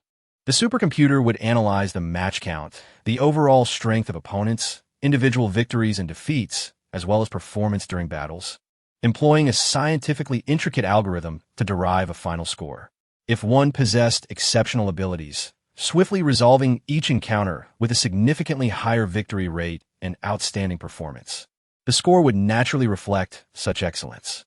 Conversely, for those whose abilities were not particularly distinguished, careful choices became essential, swiftly dispatching weaker opponents, fully exerting oneself against equally matched foes, and even when facing obviously stronger adversaries, demonstrating commendable qualities could yield a score surpassing that of a victory over a weaker opponent. Moreover, the allocation of physical strength and the assessment of bodily damage demand an exceptionally high level of scrutiny when confronting an adversary of equal prowess. Possessing a decisive advantage allows for the strategic preparation and adjustment of one's state for the ensuing encounter. However, should this choice inadvertently provide the opponent with an opportunity to reverse the tide, it becomes an outcome intrinsically linked to the decision made. Thus, mere strength is insufficient. In this new era, a soldier of unparalleled caliber must not only possess combat prowess, but also maintain a lucid mindset. The dynamics of space warfare diverge significantly from terrestrial combat. In a world devoid of faster-than-light communication technology, Earthlings are compelled to continuously enhance the quality of individual units. At astronomical distances, any command incurs an extensive delay. For instance, the Sun is situated 1 astronomical unit from Earth, with light taking 8 minutes to traverse that distance, and electromagnetic signals experiencing the same temporal delay. Consequently, in such a civilization's space warfare, command from above can only dictate a broad strategy, while the true decision-makers are the elite soldiers on the front lines. Should these elite operatives find themselves distanced from their personal troops, the latter must keenly observe the evolving situation, analytically assess the circumstances, and judiciously make decisions before executing their plans with resolve. These personal troops are not mere mindless foot soldiers. If they were, one might as well employ AI-driven robots clad in armor, which might prove more obedient. Additionally, researchers serving as elite operatives observe the performance of various soldiers from a vantage point. If a particular soldier captures their admiration, and both parties express satisfaction with each other's capabilities, a successful alliance may still be forged, as the ultimate decision-making authority resides with the researcher. Even if you have chosen a delicate female soldier ranked 999 among 100,000, willing to serve under your command, it matters little. As long as you can accept the existence of a fatal flaw within your otherwise impeccable defensive perimeter on the battlefield. An hour and a half swiftly passed. Yet for the soldiers below, it was a different story, as they exerted every effort to achieve higher scores within the limited time. Even formidable competitors like Pang Zhen and Feng Linsheng were left utterly exhausted. As the competition concluded, The final scoreboards were promptly released, distributed to every soldier and researcher in attendance, including several high-ranking military officials. Unsurprisingly, Pang Jun emerged as the favorite for victory, having participated in 63 matches, winning 60, drawing 2, and losing 1. Discounting the time spent traveling between different arenas, his average match duration was less than a minute, rightfully securing his position at the top. In second place was Wang Jing from the Southwest Military Region, a seemingly slender figure yet endowed with impressive musculature, particularly notable for his large ears. His sole victory over Pang Jun was a testament to his prowess. Third place went to Feng Linsheng from the Northwest Military Region, who exhibited remarkable humility at the time. It is no wonder that the higher-ups from the Northwest Military Region entrusted him with the task of welcoming the returning victors. He had drawn with Pang Jun and remained undefeated, though his fewer matches resulted in a lower score compared to Pang Jun. The subsequent details need not be elaborated upon excessively, for the scoring algorithm is already exceedingly scientific and equitable. Its final rankings significantly reflect the comprehensive abilities of these soldiers. As Fang Zhu possesses little understanding of these individuals, he naturally selects candidates based on the rankings from Qiankuan. One can expect that a nation may not produce even a single outstanding individual in a year, while dozens emerge annually from another. It would be sheer folly for a soldier to opt for the second training sequence when they could associate with the foremost. No one would willingly subject themselves to humiliation. Unexpectedly, the female soldier Hu Ling, whom Fang Zhu selected for Lu Jin, exhibited an extraordinary performance, securing the 367th position. When the rankings were announced, apart from those within the top 20,000, the rest were disheartened. This is inevitable. Much like the pursuit of academic advancement, a lack of capability is simply insufficient, with no room for luck. Those ranked between 15,000 and 20,000 felt a sense of unease, as they could potentially be chosen or overlooked. In fact, Fang Zhu had already calculated the number of researchers and their corresponding sequences. If selections were to occur, only 17,000 would be chosen. Naturally, Fang Zhu would first select from the primary training sequence, without postulating any notion that he understood talent better than Qiankuan. He directly opted for the top 29 candidates, who of course could not refuse. Following this, selections were made from the secondary training sequence. As Lu Jin was a team member of Fang Zhu, she was automatically elevated to a higher tier and could participate in the selection. However, she harbored a lingering concern that if she did not make her selections promptly, her chances of competing with those in the secondary training sequence would be exceedingly slim. When the host announced that the researchers of the second training sequence could begin selecting their personnel, she immediately sprang to her feet. "I am Hu Ling, the 367th. I am Lu Jin from the Heavenly 12. Would you be willing to become my private soldier?" Her voice resonated loudly, and immediately after, she felt a pang of regret. Was this not somewhat disrespectful? A crowd turned to look at her, and upon seeing her seated alongside Fang Zhu, they understood she was one of his team members, her status rivaling that of most in the second training sequence. Chapter 97. The competition concludes. Hu Ling was taken aback. She had initially thought she would be chosen by some relatively weaker members of the second training sequence, and certainly not as their first choice. This first choice held significant importance, as the researcher's initial selection of a private soldier indicated a strong belief in that individual, often leading to the latter becoming the team leader in the future. As a female soldier, she was inherently at a physiological disadvantage compared to her male counterparts. Even though her performance in the grand military competition was commendable, surpassing the majority of male soldiers, there would still be those who believed it was merely a result of her having exerted more effort than others in the past. In truth, this was indeed the case. She consistently dedicated herself more than her peers, investing additional time in training without compromising her health, which ultimately enabled her to achieve such a ranking as a female soldier. Even if she achieved a rank sufficient to receive an invitation from the second training sequence, the reality was that her prospects were limited to being chosen by those in the top tier of the third training sequence. The presence of female soldiers posed a significant challenge, as they could easily be surpassed by male soldiers with similar rankings. However, She was taken aback when a teammate from the first training sequence selected her, and not just any choice, but the pivotal first selection. Her former commanding officer had once remarked at a military district conference that it was preferable to be a subordinate in the first training sequence than a leader of the third. "I am willing," she declared with fervor, her voice amplified by nanobots, echoing throughout the venue. Currently, she was merely an ordinary individual, needing to project her voice with utmost effort to ensure that Lu Jin, seated hundreds of meters away in the viewing platform, could hear her clearly amidst the din. Upon hearing her response, Lu Jin felt a sense of relief. The title of being part of the first training sequence was immensely advantageous. Without this captain, how could she ever hope to compete for private soldiers like Hu Ling? "Thank you, Captain," Lu Jin expressed sincerely, bowing deeply to Fong Ju, feeling that she could not convey her gratitude otherwise. Fong Ju waved her hand dismissively, indicating that it was merely a customary formality. It was simply her good fortune to be paired with him as a teammate. If gratitude were to be expressed, it should be directed towards herself for choosing this path. As the proceedings continued normally, Lu Jin was not overly ambitious, with subsequent selections ranging between 400 and 600. This allowed those in the earlier ranks of the second training sequence to breathe a sigh of relief, thankful that she had not opted for a higher position. Otherwise, they would have truly lacked the confidence to compete, given the overwhelming allure of the first training sequence. Fong Ming and Wei Yunxin were far less cautious than she. It was not entirely their fault for their ferocity, but rather due to the lack of decorum displayed by the remaining soldiers from the initial 1,000 after the second selection.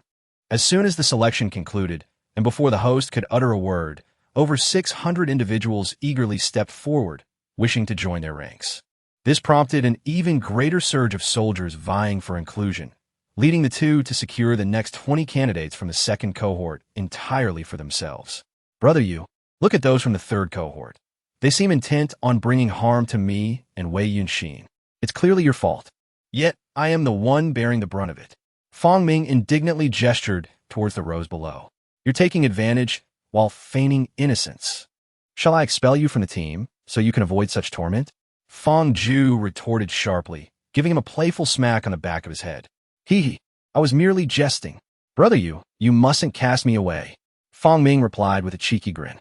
Wei Yunxin observed Fong Ju with a mixture of emotions and softly remarked, "In truth, you ought to replace me." Fong Ju furrowed her brow, pondering whether Wei Yunxin had fallen back into his old habits, clinging to a pointless sense of pride. If roles were reversed, he would not concern himself with the captain's talents. He would simply seek to leverage whatever advantages could be gained before any forced arrangements. This is the mindset of a rational individual. I am not as gifted as Lu Jin, nor do I share the same rapport with you as Fong Ming does. I feel unworthy of you.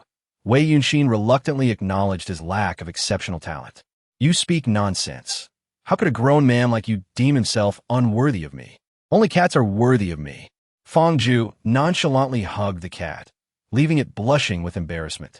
Did he truly wish to fortify the elderly gentleman behind him in their belief that his so-called personal style was indeed a fact? What a foolish endeavor. The elder from the southwest military region clapped Fong Ju on the back, uttering something unintelligible due to his accent, which left Fong Ju and the others at a loss. "How shameless of you to pose such questions to the young.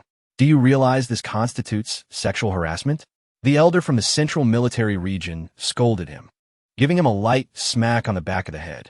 The elder from the southwest scratched his head in disdain, as if to say, "As if you weren't curious yourself?"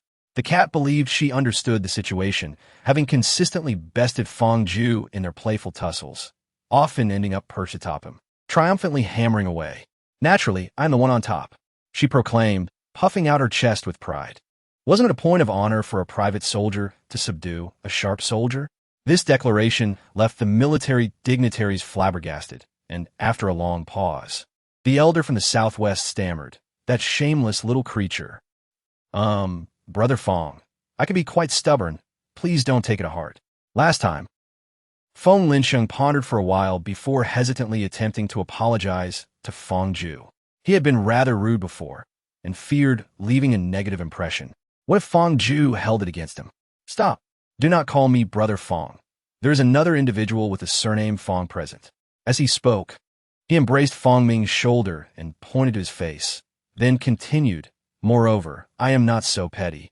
You possess the capability, and, at that moment, you were unaware of my identity, believing you could entirely rely on your strength to join my ranks, which is not unreasonable. So how shall I address you?" Upon hearing that he was not taking it to heart, Feng Linsheng felt a sense of relief. "I have 30 individuals here. Thus, simply refer to me as the platoon leader. Additionally, the top 3 among you shall each serve as a squad leader, commanding 10 individuals of their own." Fang Zhu assigned positions within the team, where strength was paramount. These elite soldiers were exceptional in various aspects and fully capable of managing all tasks, ensuring that the strongest individuals assumed the role of leader. "Wait, platoon leader, have you not already taken one in advance?" Feng Linsheng expressed his confusion about Fang Zhu's arrangement. Pondering how someone like Cat, whose combat prowess was evident, could possibly not take on a leadership role. Would she truly accept being commanded by someone significantly weaker? Well, while Cat is indeed formidable, she is yet to undergo systematic training in other specialized skills, making her temporarily unsuitable for the position of squad leader. Fang Zhu felt he had embellished the truth somewhat. Not only had Cat not received systematic training, but she had also not mastered even the basics, with her learning progress being considerably hindered. The only skills she managed to acquire relatively quickly were those related to stealth, tracking, and observation. Chapter 98. The Global Conference. After lunch, Fang Zhu was instructing his entire squad of private soldiers on how to control their battle armor within the realm of Qianquan when he received a message from Yang Qinghe. "Fang Zhu, take the cat and come with me to promote the technology embodied by the cat. The entire 3 kingdoms have been informed about this morning's grand military competition. In 10 minutes, there will be a global conference discussing this matter, and you will be the main speaker." Before him stood an exceedingly imposing pair of double doors, crafted from thick redwood, which evoked memories of when Fang Zhu had gathered redwood in the land of Sin, accompanied by the cat and Yang Qinghe, awaiting entry. "Boss Yang, what is the higher-up stance?" Fang Zhu inquired, feeling somewhat anxious, as the attitude of the authorities was pivotal for his subsequent efforts to advance the cat's initiative. Only a few key individuals have been briefed on the specifics. The others are merely aware of the cat's performance in the grand military competition and are quite concerned about this technology. "It now depends on your presentation." Yang Qinghe reassured him with a pat on the shoulder. Fang Zhu remained silent, inwardly rehearsing his thoughts, contemplating how to leverage this opportunity to garner greater support for his forthcoming ideas. A resonant and unwavering sound echoed, whether a bell or a chime. It instinctively commanded a sense of solemnity. "Let's proceed," Yang Qinghe whispered. The substantial doors swung open without the anticipated creaking, moving slowly yet resolutely, their hinges remarkably smooth. Despite the formality and gravity of the setting, Fang Zhu found his mind wandering to trivial matters. This is a spacious room. Perhaps describing it as such is somewhat exaggerated, yet it imparts an undeniable sensation of grandeur. The towering dome and vast expanse provoke a sense of wonder as to how such a ceiling remains intact. 3 arcs form a perfect circle, each arc serving as a raised platform that cascades downward like a series of steps. Upon these steps rest long tables, mirroring the curvature of the arcs, accompanied by redwood-framed leather chairs arranged at equal intervals. The 3 arcs are perfectly aligned, with openings between each pair. One cannot help but marvel at the designer's profound appreciation for symmetrical aesthetics. At the very center, a collection of concentric circular tables stands, with a blank space in the middle surrounded by rings, seemingly allowing speakers to pivot effortlessly toward any direction, supported by the table. "Go ahead." Yang Qinghe urged Fang Zhu with a gentle push, indicating for him to enter. Fang Zhu took the cat's hand and approached, discovering that the lectern at the center could be opened, granting access to the vacant space within. Upon entering, he noticed individuals emerging from the redwood leather chairs that surrounded him on the 3 arcs. It dawned on him that the chairs were not evenly spaced. Rather, it was the rows within each arc that were uniformly arranged. The uppermost tier of each arc accommodated 7 seats, with an increasing number of seats in the descending rows. He He now comprehended the rationale behind the three arcs, as he faced a figure distinctly resembling a rabbit seated in one of them. On the top row, he recognized Fong Xianyi, the esteemed head of the Fong family, who greeted him with a warm and friendly smile. Evidently, the other two seats, one belonging to the bear and the other to the bald eagle, represent perhaps the highest level of conference standards currently on Earth, with the most distinguished individuals from the three nations gathered in one place. Hey, young man, do hurry and unveil the technology that empowers ordinary people, came a voice in bear language from behind Fong Ju, revealing an unmasked eagerness. Turning to glance, he recognized one of the 7 prominent figures from the bear's uppermost row, evidently of military affiliation. Ivanov, at your age, you ought to temper your exuberance. You might frighten the children, Fong Xianyi gently cautioned.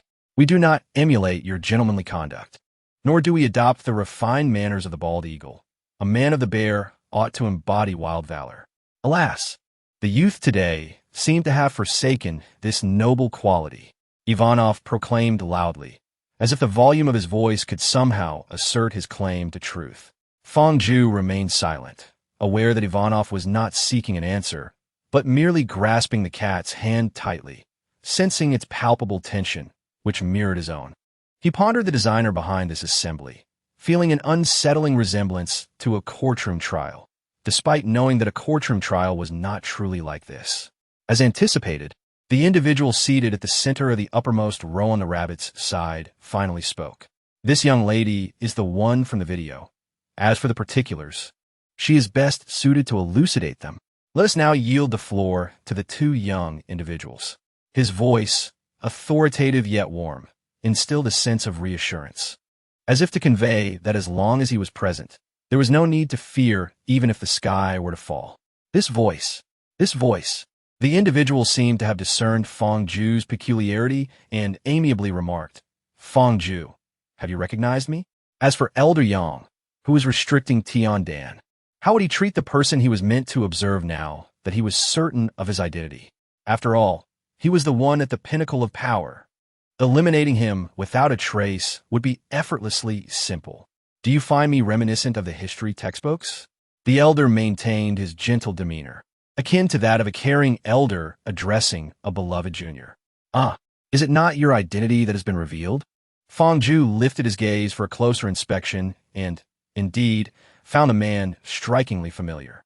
Upon associating him with the history textbooks, he suddenly realized, you are Mr. Yang. Memories from high school surged forth. This elder was the helmsman from 5 generations prior in the history books. How wondrous it is to see someone from the black and white photographs of the textbooks come to life before my eyes. Elder Yang's heart swelled with joy, seemingly delighted by such an occurrence. Indeed, it was hard to believe. The tension that had coiled tightly within Fong Ju began to dissipate, akin to a drowning person who, on the brink of death, is suddenly pulled from the water, experiencing the exhilaration of survival. He needn't even touch his back to know that his shirt was surely drenched in cold sweat. Chapter 99. The meeting commences. Fong Ju took a deep breath to alleviate the earlier tension. However, he felt a pang of hesitation before commencing his speech. Yang Jinyu perceived his inner conflict and reassured him, fear not, everyone will see you as you present yourself to them. With this reassurance, Fong Ju cast aside his doubts and spoke aloud, ladies and gentlemen, I trust you have gathered here today to witness the performance of the individual beside me in the grand military competition. Fong Ju lifted the cat's paw, and without further ado, he declared, the technology behind this is not in my possession. Upon hearing this, the room erupted in murmurs, and Ivanov became increasingly agitated. You convened this meeting merely to gather those capable of crushing you, only to toy with them? If that is indeed your intent, it seems you have succeeded. Feeling the weight of Ivanov's fury, Fong Ju began to sweat, realizing he could no longer play coy. He hastily continued, although the technology is not mine, I am aware of its whereabouts. My mentor has taught me that in this unified global front, no one conceals technology. He paused, hoping that once he revealed its location, he could acquire and disseminate it without resistance. Is it within our 2 nations? Ivanov challenged. Speak. Where is it? If it is in our territory, I assure you. It will not be concealed. If it lies with the White Eagles, I will ensure they do not hide it either. Ivanov's voice thundered, his gaze fierce like that of a northern bear stalking its prey, directed towards the White Eagle's side. We, the White Eagles, are far more noble than you presume, Ivanov. A cold voice from the front row, clad in military attire, retorted. Speak, boy. I am curious to see just how lofty these capitalist vultures can truly be, Ivanov exclaimed, his focus unwavering from the White Eagles, fixated on the uniformed man. Fong Ju felt a wave of apprehension wash over him. The relations among the nations were far from the tranquility the situation suggested. The technology is with the White Eagles, he proclaimed loudly. The time has come to reveal your nobility. Novus, Ivanov exclaimed with a grin. Novus, the man clad in military attire, tilted his head to the left, casting a questioning glance. The individual shook his head and replied, I review the latest batch of research findings from our nation each month. If there were any significant results, I would certainly not overlook such crucial achievements. That would be a challenge to my professional integrity. He appeared to be a refined and amiable middle-aged man, an unexpected quality for someone of his background. It seemed he was the second in command in the realm of scientific research under the aegis of the Bald Eagle, where the current political climate dictates that the foremost leader oversees the entire operation. The scientific sector is managed by the second in command, and the military ranks third. Thus, he held the esteemed position of the Bald Eagle's second in command. Sir, I am not questioning your professional integrity, nor am I insinuating that the Bald Eagle is hoarding secrets. Rather, it seems that nearly everyone has overlooked the existence of grassroots research institutions, Fong Ju stated, maintaining a composed demeanor. Impossible. The second in command of the Bald Eagle's scientific sector abruptly struck the table, momentarily rising before reseating himself. My apologies, I lost my composure. It is simply difficult for me to believe that civilian institutions could yield such results. His skepticism was not unfounded, as the vast majority of research resources are indeed controlled by three nations. Consequently, only subpar researchers and outdated equipment find their way into the civilian sector. The notion that mediocre researchers and obsolete apparatus could produce outcomes unattainable by highly skilled researchers raises questions about the competence of the collective or suggests a misallocation of precious resources. Sir, in the realm of scientific inquiry, one must grasp the potential of serendipity. It is entirely plausible that a parameter may be tested millions of times without yielding the desired result. Yet a singular instance of correctly applying the right parameter renders all prior experiments superfluous. Fong Ju can empathize with his lapse in composure. It resembles a scenario where a perennial top student suddenly finds that a former underachiever has aced every subject solely by chance, with all answers fortuitously aligning. Even nonsensical scribbles miraculously matching the correct solutions. How could such an event not shatter the psyche of an academic overachiever? I care not for the intricacies. I simply wish to ascertain its whereabouts, bellowed Ivanov, rising impatiently. General, I fear this technology may not be readily applicable to our soldiers, Fong Ju cautiously interjected. What did you say? Ivanov, having just settled, leaped to his feet once more, casting a predatory gaze upon Fong Ju. After speaking, Fong Ju glanced at the cat beside him, anxious that revealing her lineage before such a crowd might incite her wrath. Fortunately, the cat remained relatively composed. Williams, when it comes to scoundrels, your Bald Eagles surpass us in number, Ivanov taunted, fully aware of the implications of Fong Ju's seemingly innocuous remark regarding the treatment of girls like the cat. Williams, the second in command of the Bald Eagles, clenched his fists, his gaze piercing as he scrutinized the row below, gritting his teeth. This is an affront. Davis, Cowick, investigate these miscreants thoroughly. The two individuals simultaneously expressed their agreement.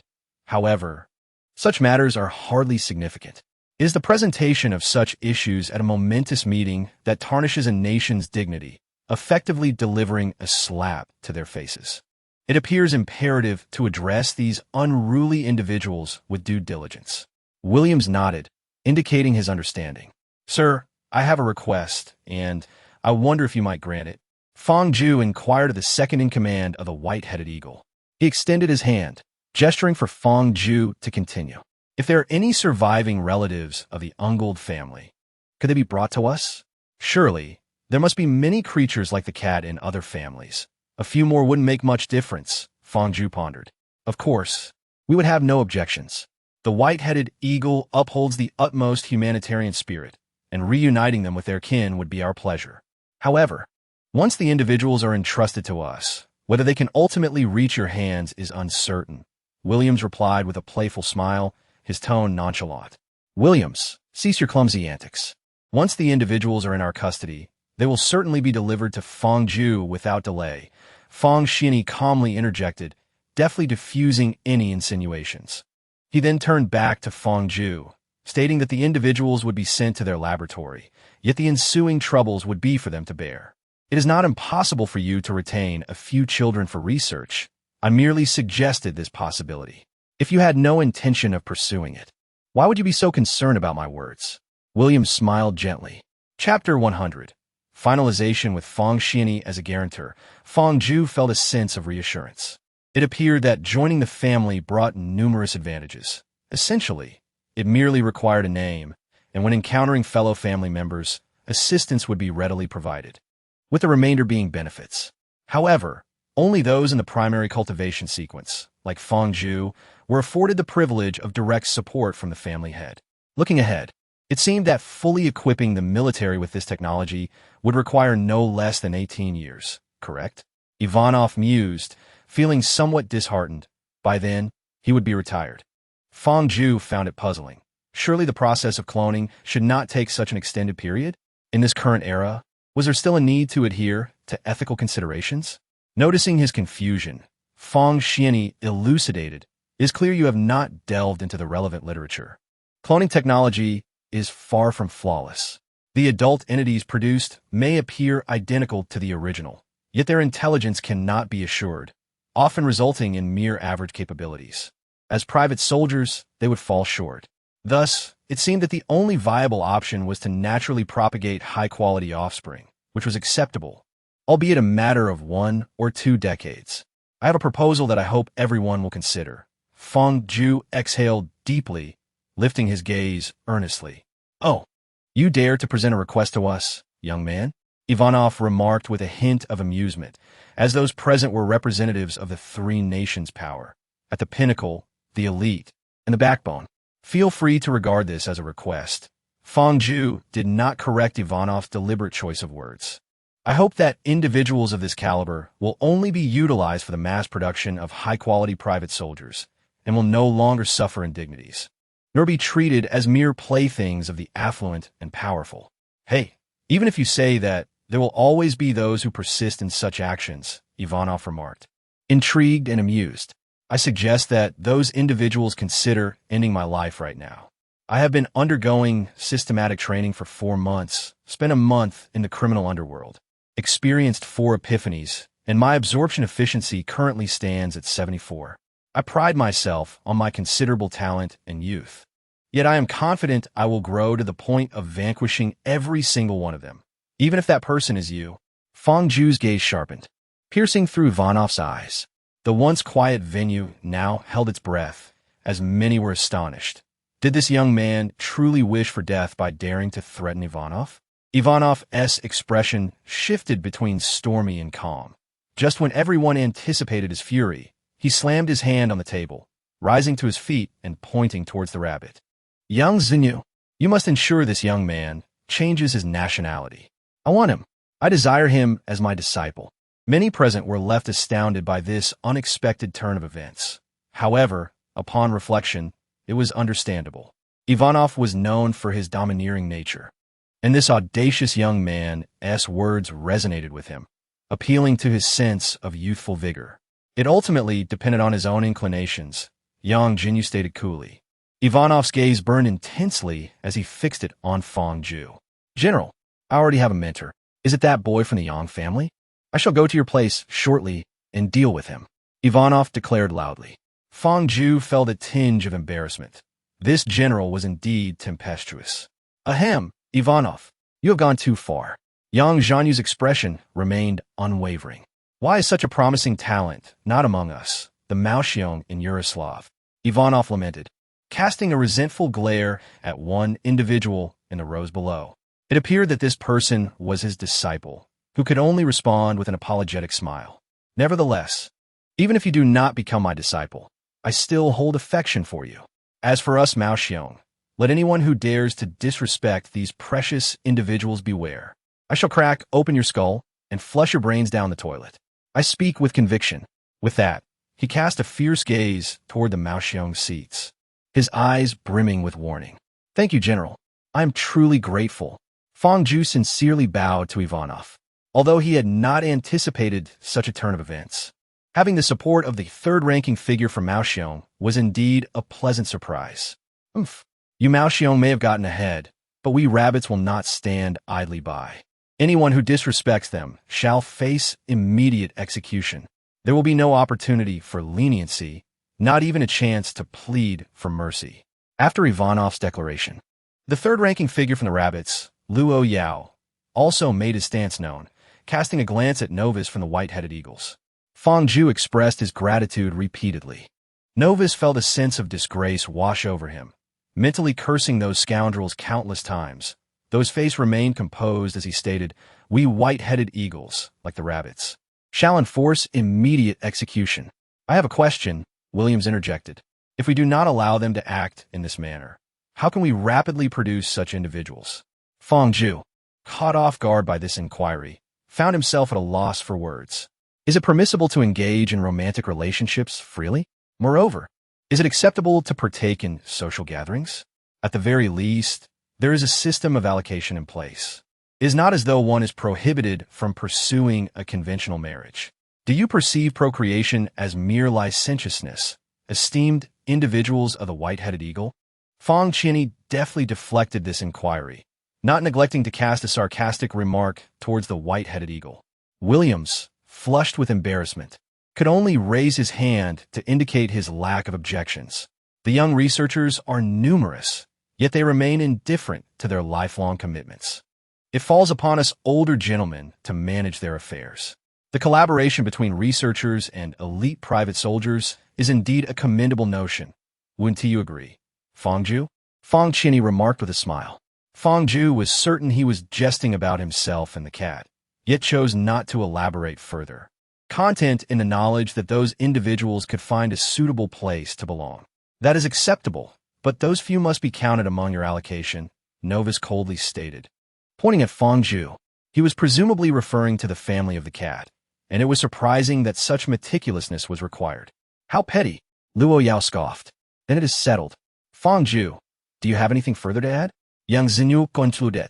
Fangju surveyed the room, gazing at those who stood atop the pinnacles of power in various nations, and he could not restrain himself from speaking. I hope that everyone can place greater emphasis on the judiciary. The cat was wrongfully accused and sent to the land of crime due to the loopholes in the judicial system.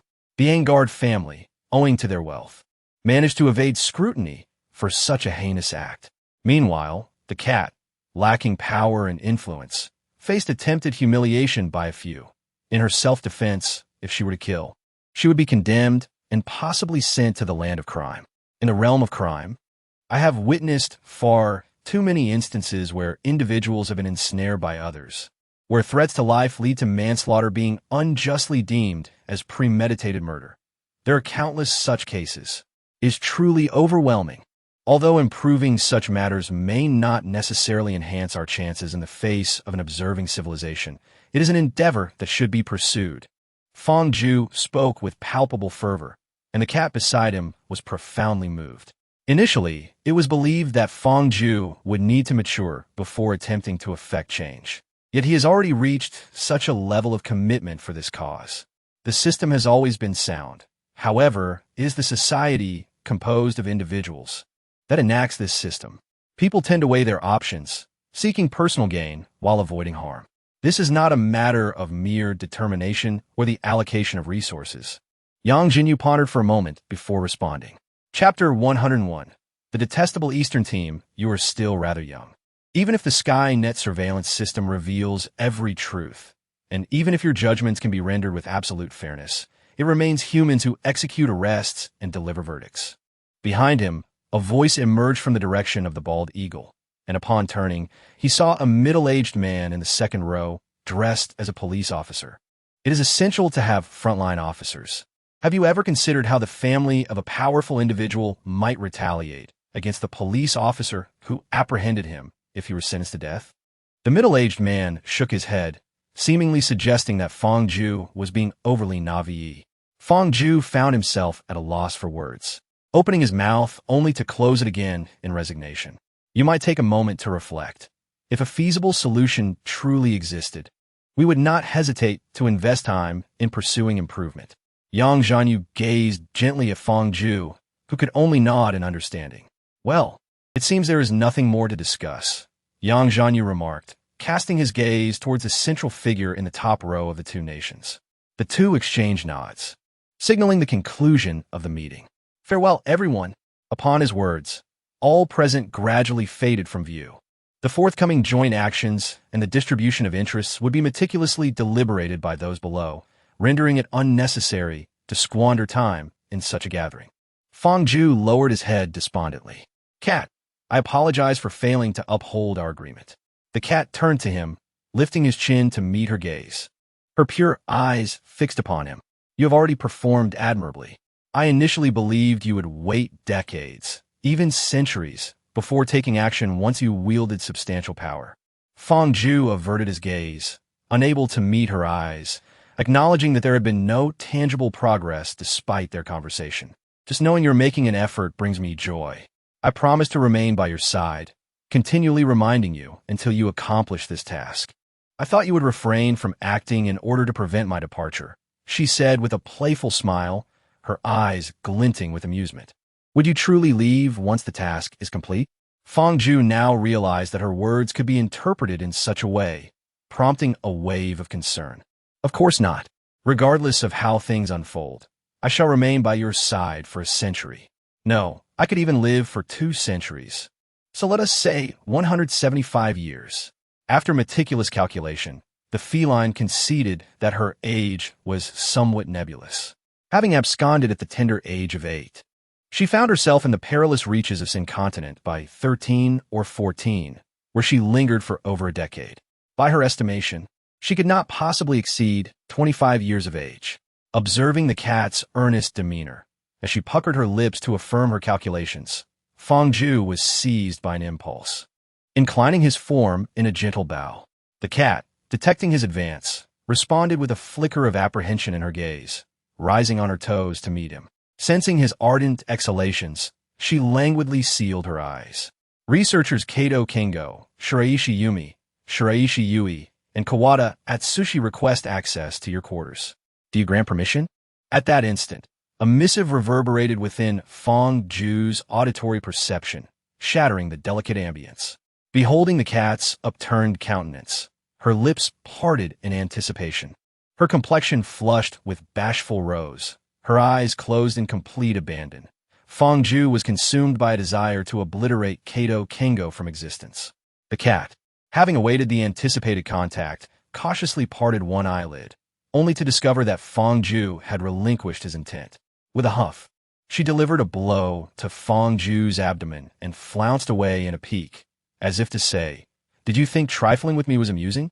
Fong Ju struggled to his feet, exclaiming, "Cat, it's not what you think." At the training grounds of Fong Ju's squadron, Kato Kengo greeted him with boisterous enthusiasm. "Ah, Fong Ju, long time no see. You and Cat have certainly caused a sensation this morning." It was evident that he was in high spirits. However, Fong Ju was far from as elated, for he had inadvertently disrupted the budding rapport between himself and the cat. Not only did he fail to savor the sweetness of the moment, but he also suffered the wrath of the feline's iron fist. Though an explanation eventually cleared the air, the absence of enjoyment lingered in his heart. Thus, he now wore a sullen expression, his gaze akin to that of a dead fish, fixated on the jubilant Kato Kenwo. Yamashita Yumi remained her vivacious self, exclaiming in excitement upon witnessing the cat's formidable figure, clad in its sleek, obsidian armor. Wow, such overwhelming wickedness! By the light of the saints, this malevolence appears worthy of a battle. With that, she rushed forward, seemingly intent on embracing the cat, her petite stature suggesting a desire to engage in some form of playful encounter. However, she was swiftly sent sprawling backwards as the cat, unaccustomed to such intimacy with girls, and indeed with boys as well, was startled by her sudden advance, reflexively swatting her away. "Ah, I'm so sorry. It was unintentional," she exclaimed, though the true intent behind the cat's reaction remained known only to itself. After all, Yumi's presence had contributed to the cat's embarrassing moment before Fangju. "Goodness, how is the cat so strong? I couldn't evade it." Yumi rose, rubbing her backside, having been sent tumbling by the cat's unexpected force. Kato Kenwo, taken aback, remarked, "Fangju-kun, it seems the cat's prowess could rival that of some rather weaker elite soldiers, wouldn't you say?" Upon hearing this, Fangju's expression turned peculiar. What did he mean by weaker? For the past 2 months, he had been at the mercy of the cat's whims, and now Kenwo dared to make insinuations? "Brother Kenwo, perhaps you ought to give it a try," Fangju suggested with a hint of mischief. "A trial it shall be. I believe the cat will withstand my prowess for quite some time." It appears that Kato Kenji has an unwavering confidence in himself, not considering himself among the weaker elite soldiers. The cat, of course, relishes the opportunity to take down another novice, especially one who has embarrassed her in front of Fangju, none other than Kato Kenji himself. The two step back, while the private soldiers gather at a distance to observe. Such a confrontation between a top-tier private soldier and an elite second-tier recruit is a rare spectacle. To witness it so soon after arriving is truly remarkable, a testament to the prowess of the first-tier recruits. In an instant, Kato Kenji dons his armor and draws 2 blades, a katana and a tanto, performing a flourish with his weapons. "Come on, cat. Show me the strength of a top-tier private soldier." Like a black meteor that absorbs all light, the cat hurtles towards him with a resounding crash. A single punch. In an instant, she shifts from extreme motion to complete stillness, while Kato Kenji transitions from stillness to frenetic action, only to be propelled through the rock behind him 100 meters away, creating a cloud of dust akin to a mushroom cloud. The cat does not relent, charging into the thick veil of dust, continuing her assault on Kato Kenji, obscured from the onlooker's view. "Stop, stop, stop. I concede," comes Kato Kenji's anguished cry from within. Although the nanotech armor can withstand immense attacks without inflicting severe harm to its occupant, the cat's combat style treats him like a mere punching bag, leaving him in a constant state of airborne turmoil, forced to alter his trajectory repeatedly, causing a sense of dizziness, particularly in the midst of the obscuring dust. Is the cat's combat prowess truly that extraordinary? Yumi Baisher was left speechless. She had encountered mercenaries and elite soldiers before, but those were seasoned veterans who had undergone extensive physical enhancement through rigorous training, allowing them to easily overpower someone as inexperienced as herself, who had barely been in the field for a year. Yet, the cat was of the same generation as them. In fact, the cat was even younger. Chapter 102. The unsavory Yumi Baisher. What is the current status of the Tiger's Den? A group seated together, Fangju inquired. Upon hearing this topic, the cat immediately perked up its ears, tilting its head in earnest anticipation of what the Eastern Expeditionary Team would say. Kato Kingo delivered a light tap to her head and responded to Fangju. "We have acquired everything from the Hunter's Fang. The land, hunting grounds, population collection sites, and even an iron mine. We have manufactured millions of bullets, and the smuggling channels remain intact. Over half of each month is dedicated to transactions within the Tiger's Den, which has resulted in an abundance of resources. Overall, it is thriving." "That's reassuring," Fangju replied, choosing not to elaborate further. Their prosperity justified the considerable effort expended on resource collection, smuggling, and the embryonic development of a primary industrial system. "By the way, that plump smuggler from the last deal saw you weren't around and asked me to convey a message, wishing you success in your official endeavors. He probably genuinely believes that your elevated status is due to your successful smuggling activities," Kato Kingo added. The cat crossed one leg over the other, resting its hands on its calves just below the knees, its toes playfully wiggling, exuding an air of delight. Yumi Baishur, observing this display, felt an urge to approach the cat and reach out to touch its leg. The feline regarded her warily, shifting its posterior closer to Fangju. Fangju turned her head inquisitively, spotting Yumi Shiraishi's hovering, lascivious hand, and her expression turned disdainful. "Are you some kind of pervert? Do you not possess legs of your own? Why must you paw at the cat?" Yumi Shiraishi withdrew her hand somewhat awkwardly, composing her countenance. "An appreciation for beauty is universal," she declared righteously. "Why shouldn't I be allowed to touch it?" Fang Ming was intrigued, wondering if girls were not repulsed by other girls touching them, while he enjoyed jesting with Fang Ju. The thought of a man leeringly caressing his thigh filled him with dread. "Of course not. Look, my sister doesn't mind when I touch her," she said, moving her hand from Yumi Shiraishi's knee to the root of her thigh, then looking at Fang Ming triumphantly, as if she had accomplished something laudable. "I am your sister, so it's not revolting," Yui Shiraishi calmly pointed out. "But others might feel differently, Yumi. So little kitty, may I touch you?" Yumi Shiraishi implored, wiggling her fingers. The cat was uncertain whether to decline. In truth, it didn't find the idea of a girl touching its leg repulsive, but Yumi Shiraishi's lecherous expression made it apprehensive. Though not disgusting, it felt peculiar. Yui Shiraishi tugged at Yumi Shiraishi's hair, sighing, "Yumi, do you realize you look like a lewd woman right now? Oh, please. I want to snuggle with the kitty. I so want to be Miss Cat's dog," she exclaimed. Yumi Baishur struggled to escape from her sister's grasp, uttering words of profound embarrassment. The cat observed Yumi's exaggerated demeanor, finding it somewhat perplexing yet amusing. It was delightful to see that even girls admired her physique and appearance. Surely, Fang Ju must also hold her in high regard, as he had once confessed to being swayed by beauty. Unbeknownst to Fang Ju, who stood with his back to the cat, he leaned toward his companion, Kato Kingo, and whispered conspiratorially, "Kingo, you must be wary of being betrayed." The object of betrayal could very well be a female.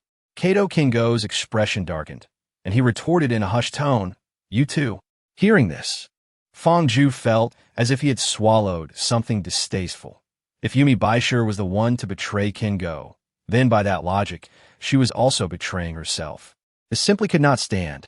He could not allow her to sway the cat. It was all a matter of her relying on their shared gender. The cat would not be on guard against such conniving little harlots. Lu Jin was just as guilty. She had even bathed with the cat, something he had never experienced. The cat, oblivious to Fang Ju's internal turmoil, glanced up at him in confusion. Was his embrace a declaration of ownership? "Oh my, just look at that waist, those hips, that chest, those legs, those feet." Yumi Baishur fervently praised the cat, dramatically clutching her heart and collapsing to the ground. From her perspective, the cat's physique is indeed exquisite. The cat naturally sits upright, and when embraced by Fang Ju, her supple waist forms a crescent-like curve, accentuating the exaggerated contour of her hips.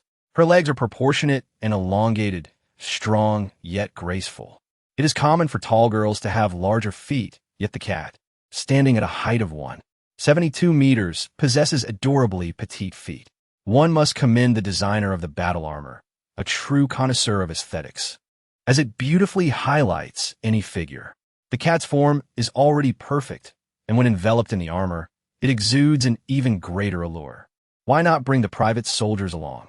We could train together and progress collectively, Fang Ju mused, disregarding Shiraishi Yumi's antics. Resolutely determined not to grant this infatuated girl any opportunity, he contemplated that it might be inappropriate to reminisce while bringing others along, especially since the private soldiers affiliated with Yumi had limited training hours, merely 2 hours a day due to their modest computation quotas, as explained by Kato Kinko. It dawned on Fang Ju that the treatment for vassal states is a tier lower than that of the suzerain. And while Kato enjoys the benefits of the second training sequence, he is subjected to the quotas of the third. Shiraishi Yumi and her companions lack even a sequence, likely placing them below the ordinary researchers at Rabbit. In that moment, he truly grasped the fortune of being born into Rabbit, realization that, despite having crossed his mind numerous times throughout his life, had never been so vividly clear. As they engaged in this discussion, Shiraishi Yumi's mood soured. Yet she found herself powerless to change the circumstances. If one's own nation is weak, one must endure the consequences of that weakness. If one lacks the means to effect change, acceptance is the only recourse. Thus, it is imperative to train alongside us, as a form of recompense for your assistance in safeguarding the tiger's den, as well as acknowledging the pivotal role played by Jinwoo Kato in that battle. Fong Ju extended his right fist, poised in the air, directing it towards Kato Jinwoo. Kato Jinwoo paused for a moment before reciprocating with his own fist, resulting in a shared laugh. Thank you, Fong Ju. Chapter 103. Visitors to the base after dinner, having completed their cerebral enhancement baths. Fong Ju and his 3 companions, along with 50 private soldiers, engaged in rigorous training within the expansive gymnasium, an area far surpassing that of any conventional high-end fitness center. The team, including Mao and the other private soldiers, was prepared to exhaust their physical stamina for the first time, pushing their bodies to their limits before undergoing a physical enhancement bath. The private soldiers quickly depleted their energy, unlike Fong Ming and his group, who struggled for half a day to exhaust their stamina. One by one, they were transported to the bathhouse on flatbed carts. However, Mao found herself at an impasse. Ordinary exercises proved insufficient to tire her out, as even in deadlifts, she wielded tonnage-level strength. Yet here, such equipment was unavailable. Thus, Fong Ju recalled the presence of their mobile phones, enabling them to contact Yang Qinghe. Hello, Boss Yang. How can Mao exhaust her stamina? There are no suitable apparatuses here. Oh, you're referring to this matter. Her situation is indeed unique.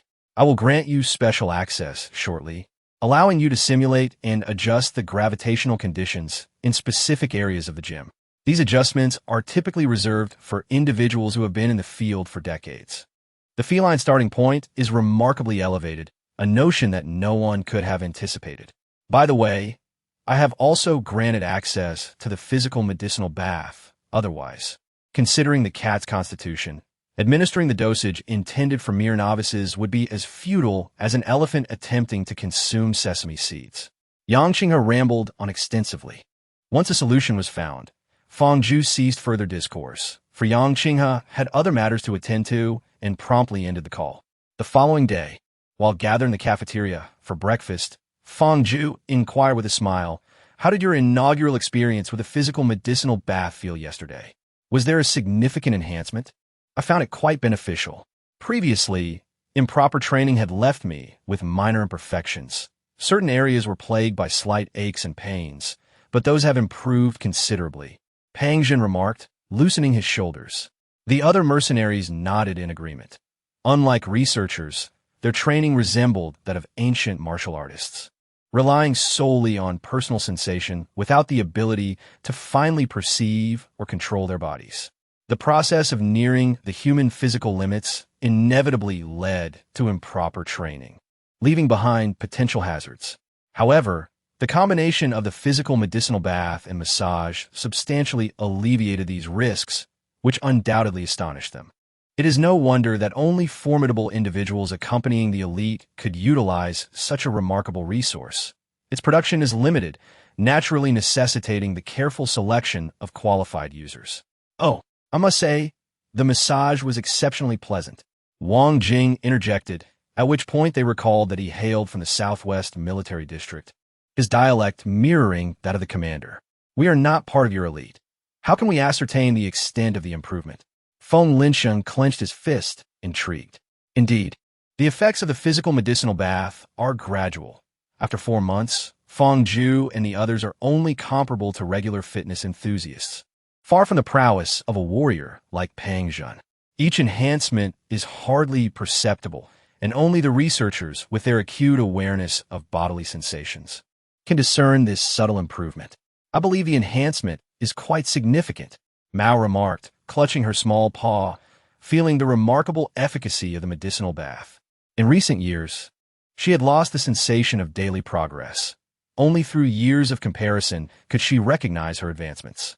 This singular medicinal bath allowed her to once again experience that exhilarating feeling. Indeed, individuals as astute as Fong Ju possess an extraordinary capacity. Challenges that she struggled to resolve have already become routine exercise tools for them. Her words inadvertently placed pressure on the other private soldiers. If she had become so formidable, with her rate of improvement surpassing theirs, would Fong Ju eventually consider their maintenance a waste and dismiss them entirely? Just then, Fong Ju's phone buzzed. A visitor had arrived at the laboratory, and the researchers were requested to attend to them. Visitors? Are there others who would come to pay us a visit? Fong Ming queried, puzzled, for in the past few months, aside from those they had brought in, not even a mouse had graced their premises. Since we've finished our meal, let us go see who the guest might be, Lu Jin added, equally curious about the identity of the visitor. As the grand gates swung open, a contingent of soldiers came into view, each accompanied by a diminutive child swathed in a layer of cloth. Upon witnessing this, Fong Ju immediately discerned the situation, marveling at the efficiency reminiscent of the Three Kingdoms era. One soldier stepped forward, producing a small notebook, which he opened to reveal his identification photograph. Lieutenant Lu Longliang of the Southeast Military Region Marine Corps, tasked with escorting the victims rescued from the Angled family to researcher Fong Ju, has now delivered them. Please advise. Thank you. We are immensely grateful. Fong Ju and the cat expressed their heartfelt thanks to the soldier repeatedly. You have worked tirelessly. The orders were issued yesterday, and yet you have delivered them this morning. You must have been quite rushed along the way, Fong Ju said sincerely. The cat's gaze remained fixed, searching in front of the soldier, as if in pursuit of something elusive. Regrettably, when we arrived, there were no survivors over the age of 10 left. Those wretches. They are even less than beasts. Lu Longliang's eyes blazed with indignation. He believed he had witnessed countless human tragedies, having fought warlords and captured drug lords. Yet those encounters merely showcased indulgent revelries. This time, however, he bore witness to something far more horrific. The array of instruments and the lewd, exposed corpses of women evoked a profound lament.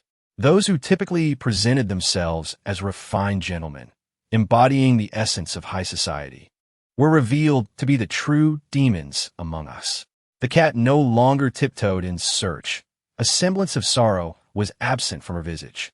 At the tender age of 8, she had ventured forth, harboring little profound recollection of her family, let alone any emotional attachment. The absence posed no grief for her. It simply was.